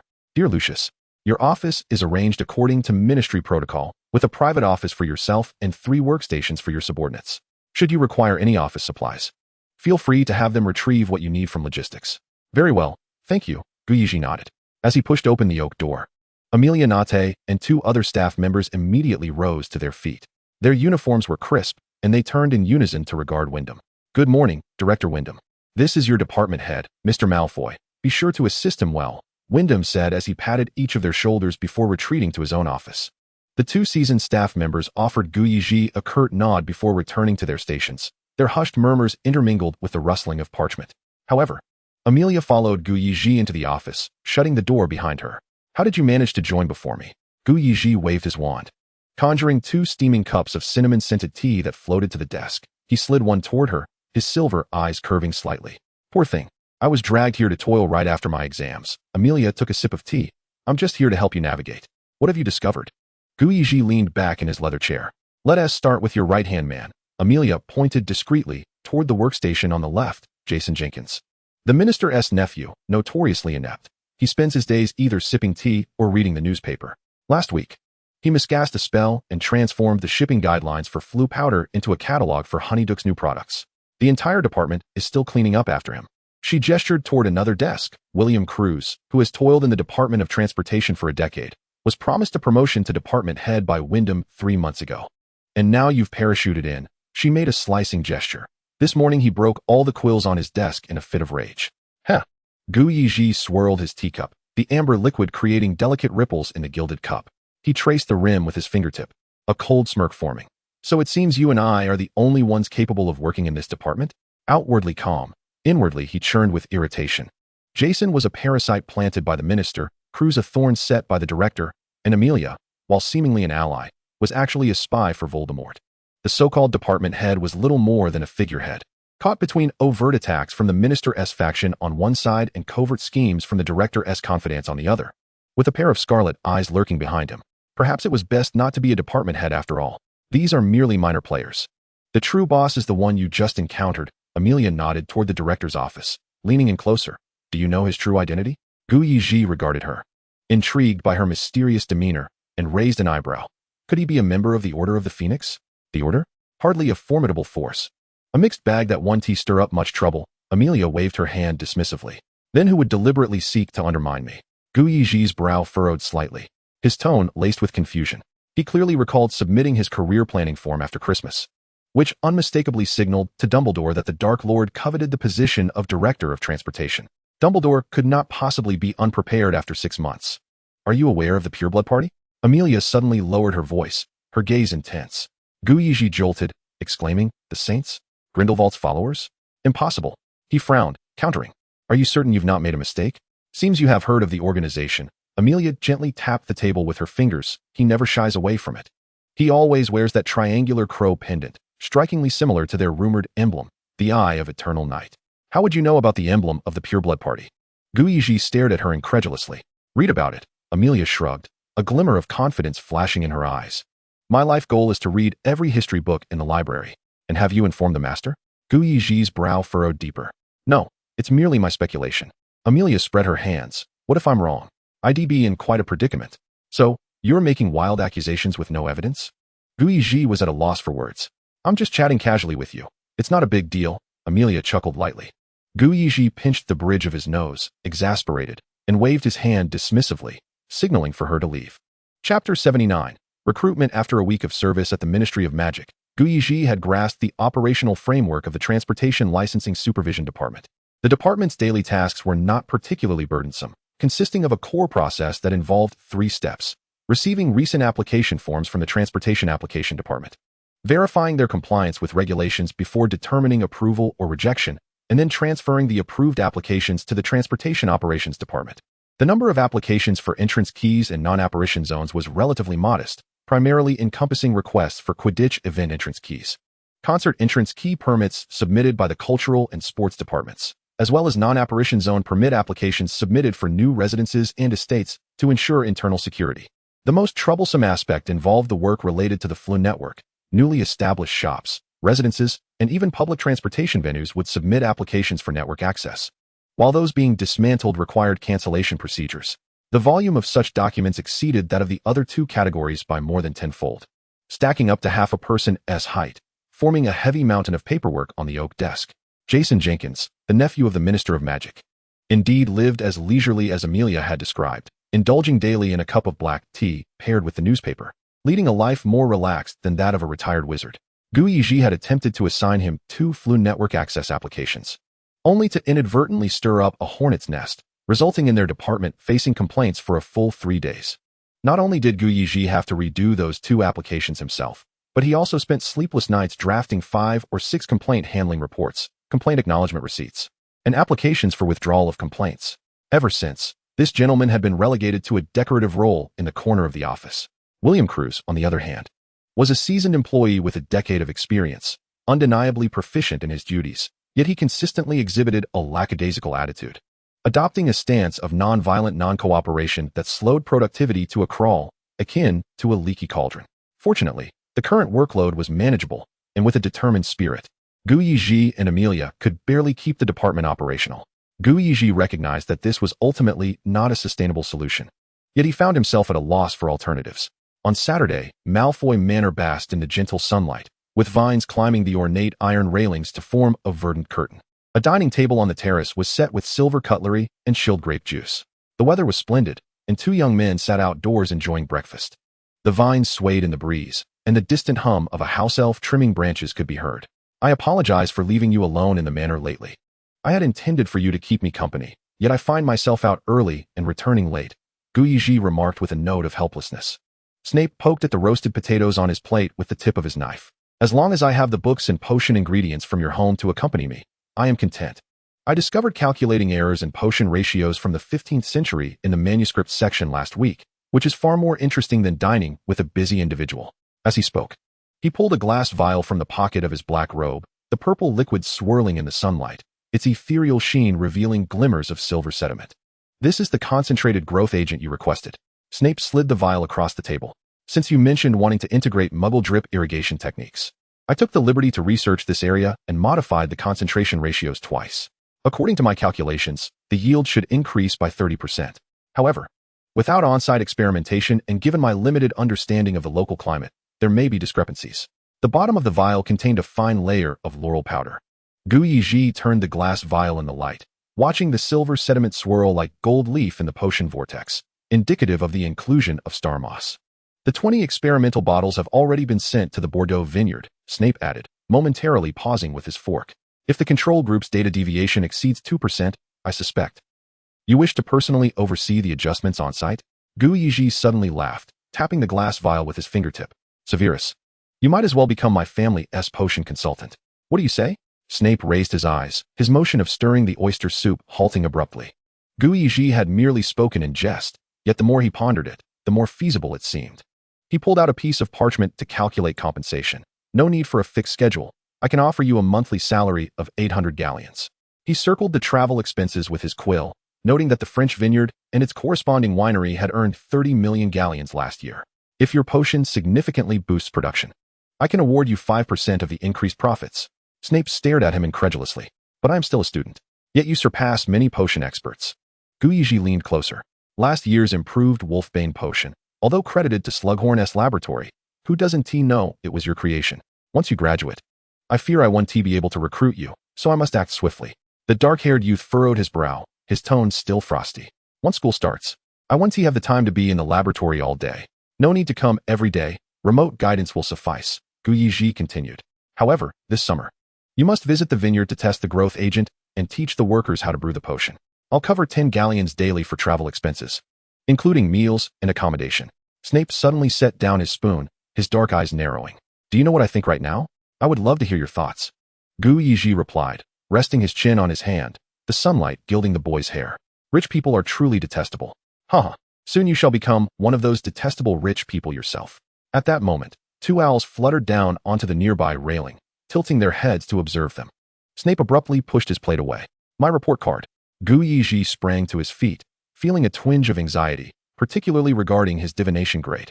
The swirling white mist within the crystal ball had become a source of distress, occupying his thoughts even in dreams as he pondered the prophecies hidden within that fog. Both hurriedly tore open the envelope, exchanging a glance before simultaneously releasing a sigh of relief. It seemed they were both quite satisfied with their results. Yezhi casually copied his report card into another envelope and sent it off with an owl to the Dark Lord's manor. Finally able to report back to that esteemed individual. Accompanying the report card was the latest issue of the Daily Prophet, still bearing the fresh scent of ink. The front page was dominated by a report concerning the Minister of Magic in France. The headline boldly proclaimed, French Ministry of Magic abuses Muggle surveillance equipment. Wizard privacy at grave risk. The article meticulously exposed the minister's illicit installation of Muggle surveillance cameras and the unlawful collection of wizarding communication data, even including blurred, candid photographs depicting Muggle monitoring screens flickering with maps of the Paris wizarding district. The courageous Self family, bold enough to disclose the ministry's misdeeds and advocate for the public, had become the beloved champions of French wizards. The British Ministry of Magic appeared to be intentionally aligning with the Self family's public relations campaign. as an official spokesperson issued a stern condemnation in a column. An over-reliance on Muggle technology not only erodes the purity of magic, but also exposes the wizarding world to uncontrollable risks. The article cleverly referenced the perspectives of experts in magical history, likening the actions of the French ministry to the technological betrayals of the medieval witch-hunting era, suggesting that it was polluting the millennia-old heritage of magical culture. Photos of protests on the streets of Paris occupied the lower half of the newspaper, wizards brandishing signs proclaiming the supremacy of magic, burning Muggle electronic devices in the Plaza of the Louvre, with the outlines of banners declaring the Cell family's long live. Amidst the wave of public opinion, the International Reputation Index of the French Ministry of Magic plummeted, dragging down the support rate for hosting the Quidditch World Cup below the red line. Yezhi traced the edge of the newspaper with his fingertips, pausing his gaze on the word Cell family, and chuckled softly. He was aware that his father had already taken action. The ink on the newspaper shimmered coldly, as if foretelling a meticulously orchestrated storm that was sweeping through the English Channel, spreading across the entire magical world. Chapter 80. Old Paths as Night Fell. Yezhi sat alone in his study, a black notebook resting in the center of his desk, the gilded letters on the cover barely discernible in the shadows. What is this? The young man within the gilded frame spoke up, his platinum locks lazily resting against the ornate border. Since Septimus had been invited to provide guidance last time, he had monopolized the vacant frame in this study, justifying his presence by the fact that old Bertrand had yet to return. After all, an empty space is still an empty space. Yezhi did not mind his company. At least there was someone to converse with, preventing an atmosphere of utter desolation. Seth, do you know about soul vessels? Yezhi inquired, his expression grave. Soul vessels? Can they be sold? The young man raised an eyebrow, his tone tinged with indifference. They are not commodities for trade. Yezhi replied, exasperated. Then I have no interest. I typically avoid concerns that do not yield profit. He shrugged, idly toying with a crystal ornament within the frame. I can see that, Yezhi chuckled. He donned dragonhide gloves for protection against dark magic and slowly opened his notebook. Most of the pages were as white as frost, with only a few margins marked with dates from around 1942.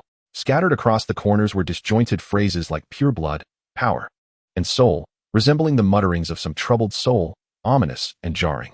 Yezhi intended to examine the paper. He first attempted to tear off a small corner, but his fingertips exerted enough force without leaving even a crease.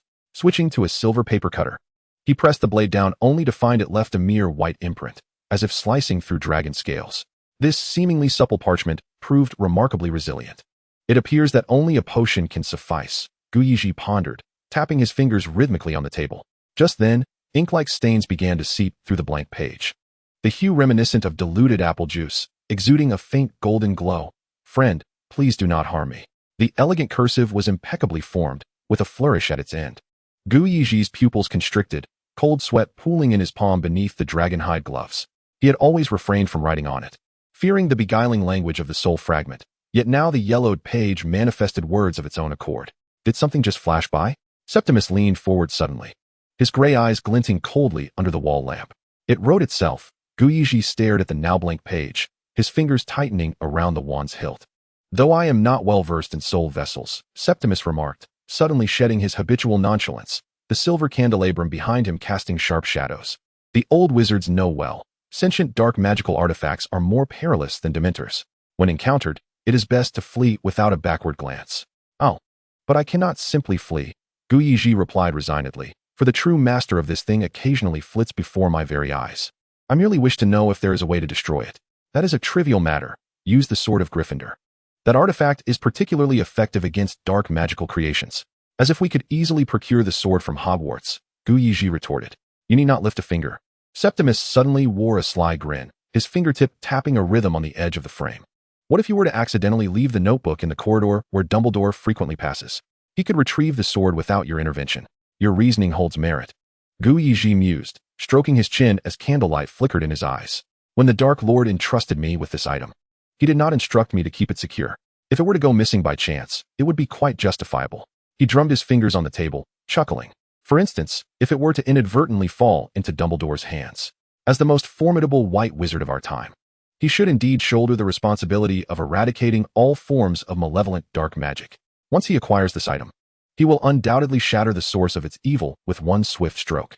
He pounded his right fist into his left palm, clearly satisfied with this plan.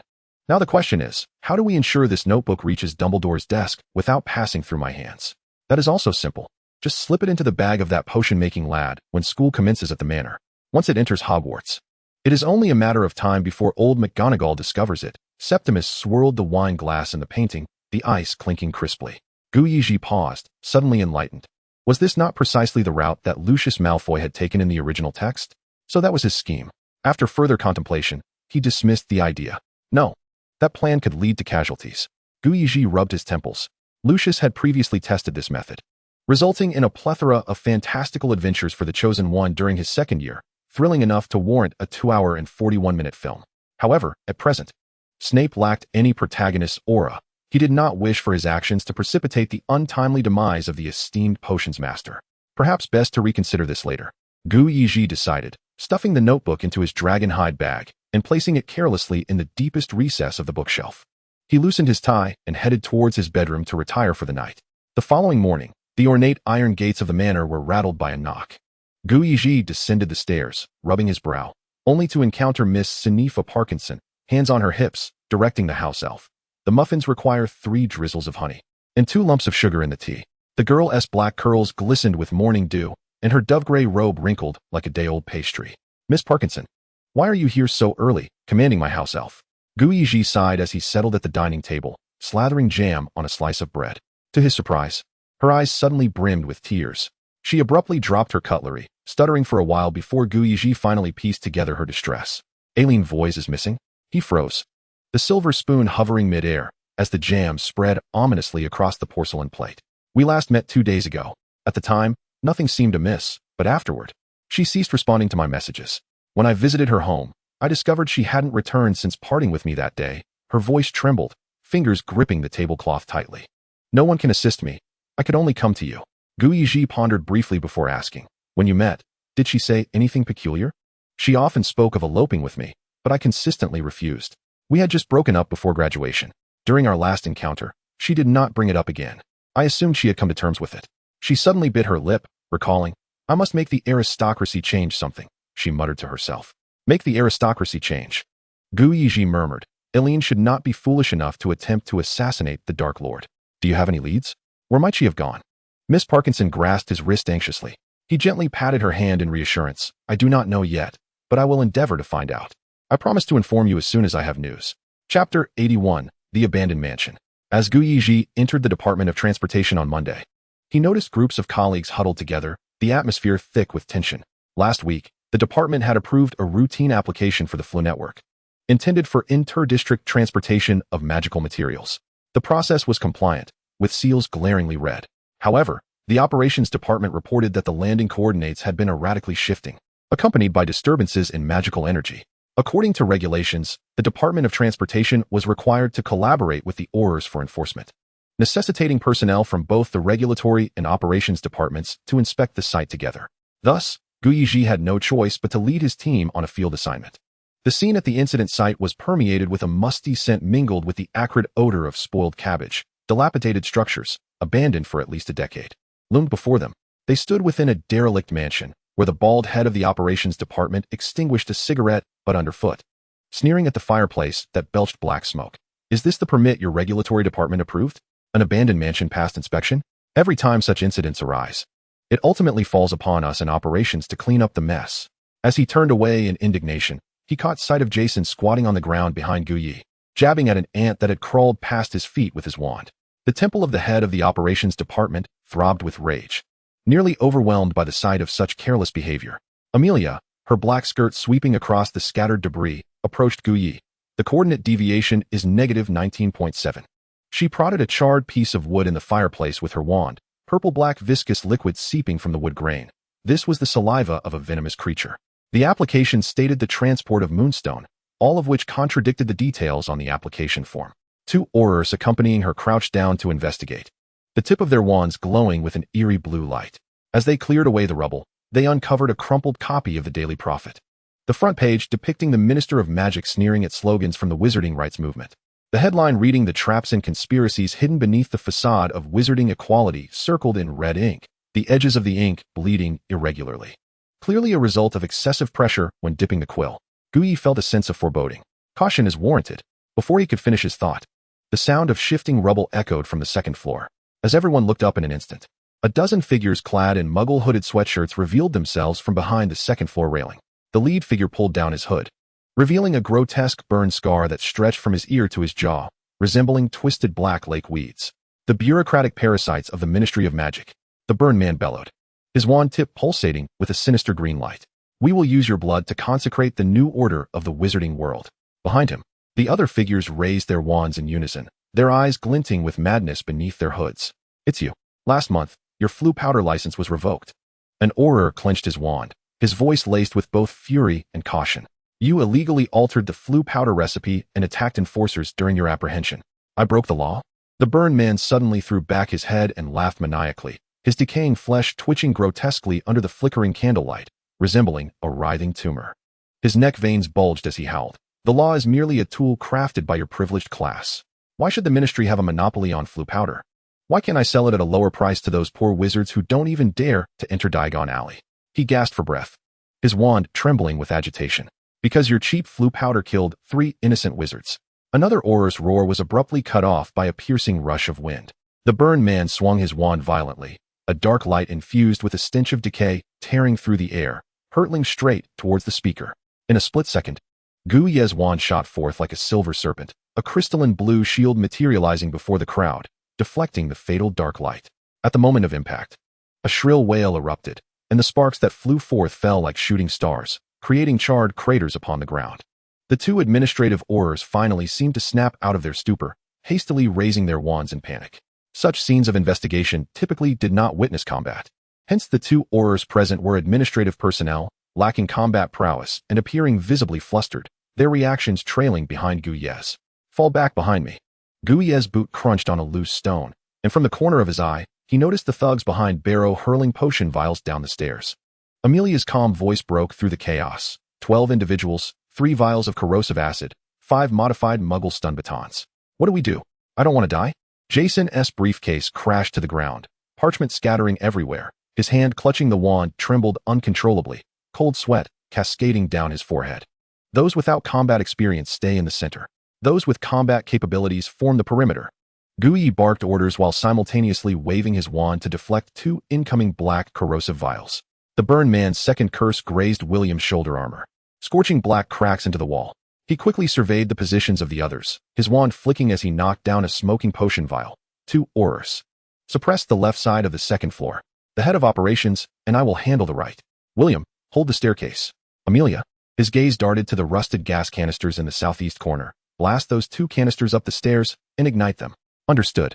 Amelia replied, her wand flicking as 2 gas canisters soared like cannonballs, igniting upon shattering the second-floor railing. With a thunderous explosion, the wooden floorboards erupted into crackling flames.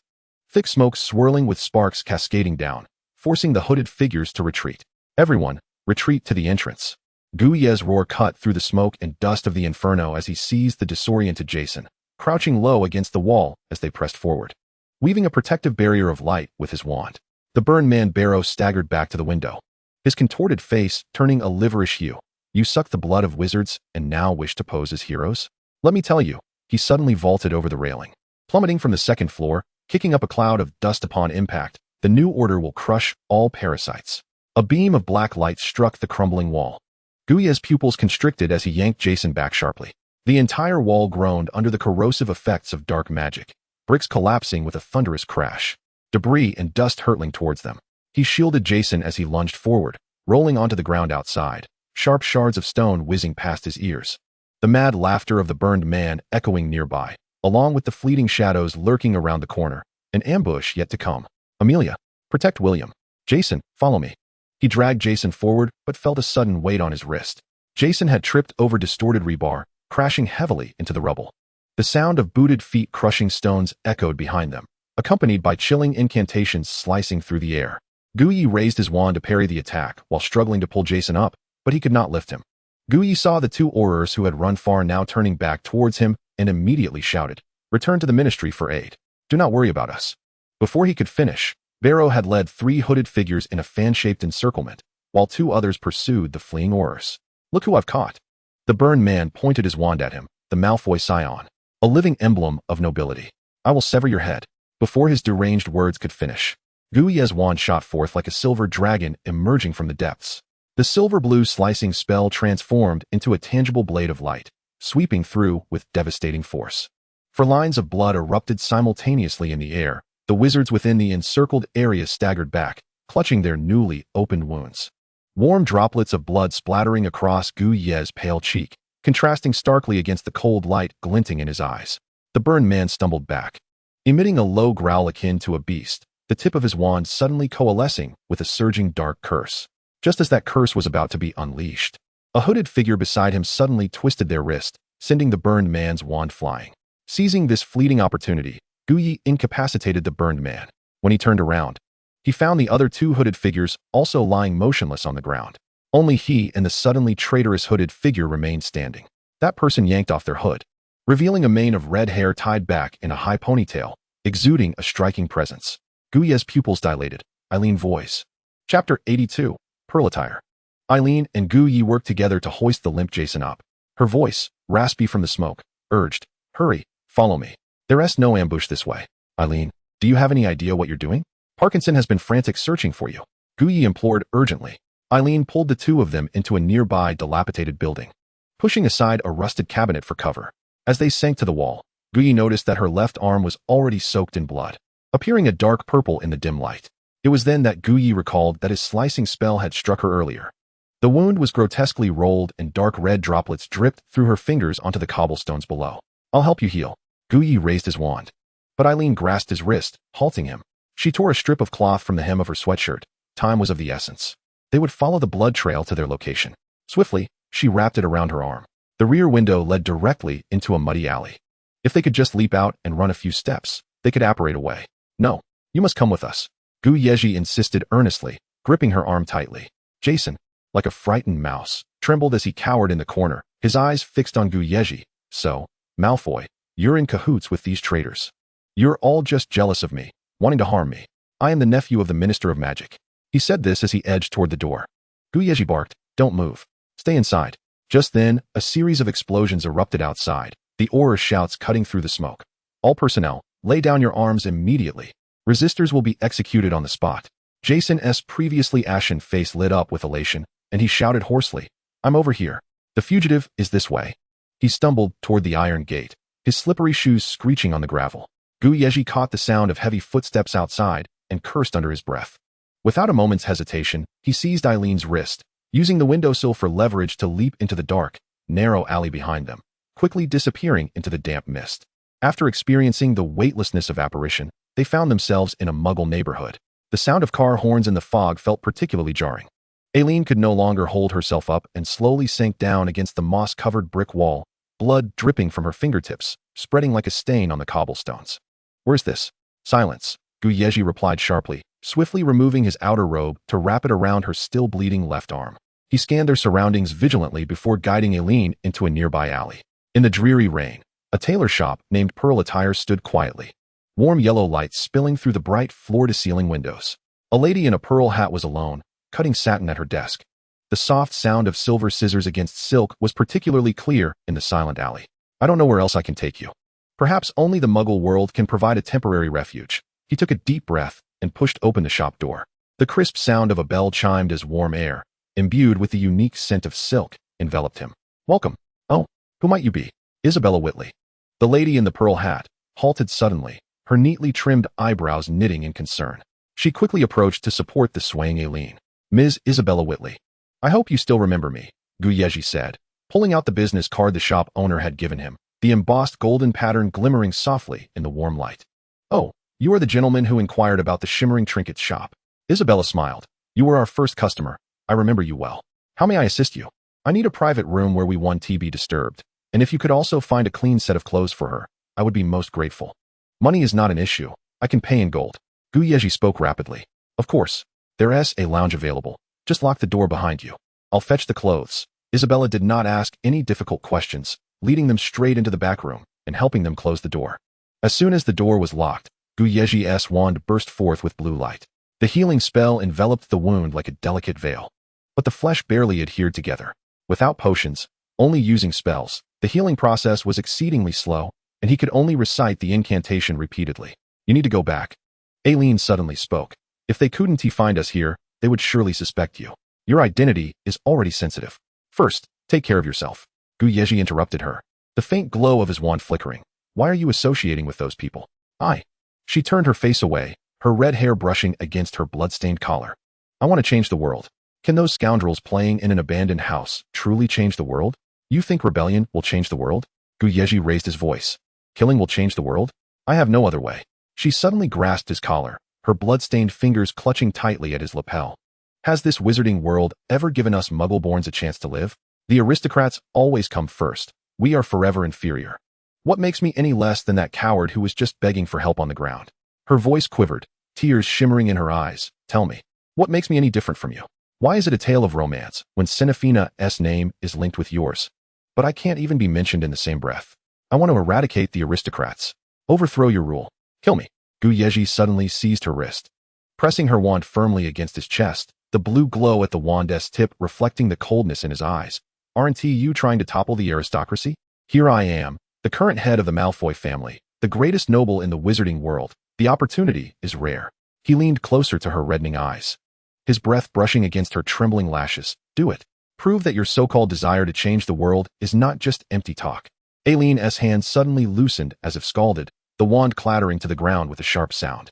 She abruptly covered her face, her red hair cascading like a waterfall, stifled sobs escaping through her fingers, her slender shoulders heaving violently beneath her blood-stained sweatshirt, as if she were trying to transform years of accumulated grievances into trembling tears. A sudden knock echoed at the door. Isabella's gentle voice called from outside. Sir, here are the prepared clothes. He opened the door to find Isabella holding a neatly folded casual outfit, her gaze glancing past his shoulder to the crumpled Eileen in the corner. Is this young lady all right?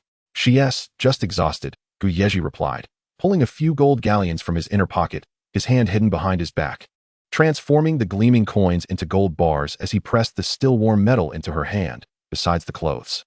I would also like to ask you to shelter her for a few days. This gold should be enough to cover her meals, lodging, and confidentiality fees.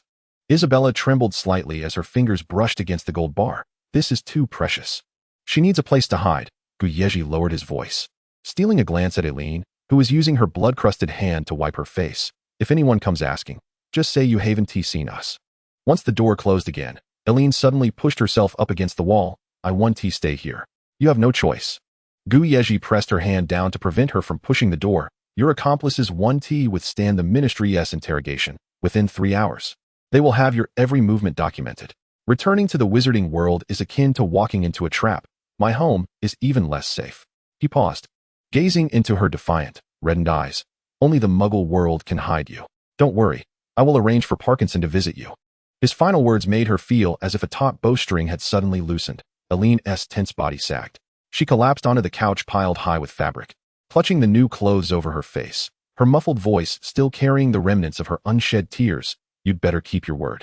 Take care of yourself. I must return to the scene. Yezhi buttoned his outer robe, his fingers lingering on the doorknob for a moment. Don't go.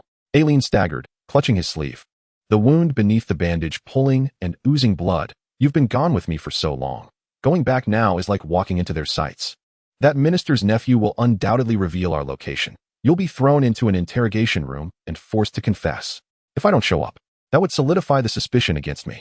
Yezhi pried her fingers apart, offering a reassuring smile. It's fine. I will find a way. They wouldn't dare to touch me. He had just taken 2 steps when he suddenly turned back, picking up the wand from the ground. What are you doing? Eileen retreated a half-step, alert. Letting you take revenge. He drew the wand across his left arm. The sound of the spell tearing through the fabric echoed sharply. Blood instantly trickling down his forearm, creating dark red droplets on the cobblestones. He returned the wand to Eileen, and the air shimmered with a distorted ripple as he operated away.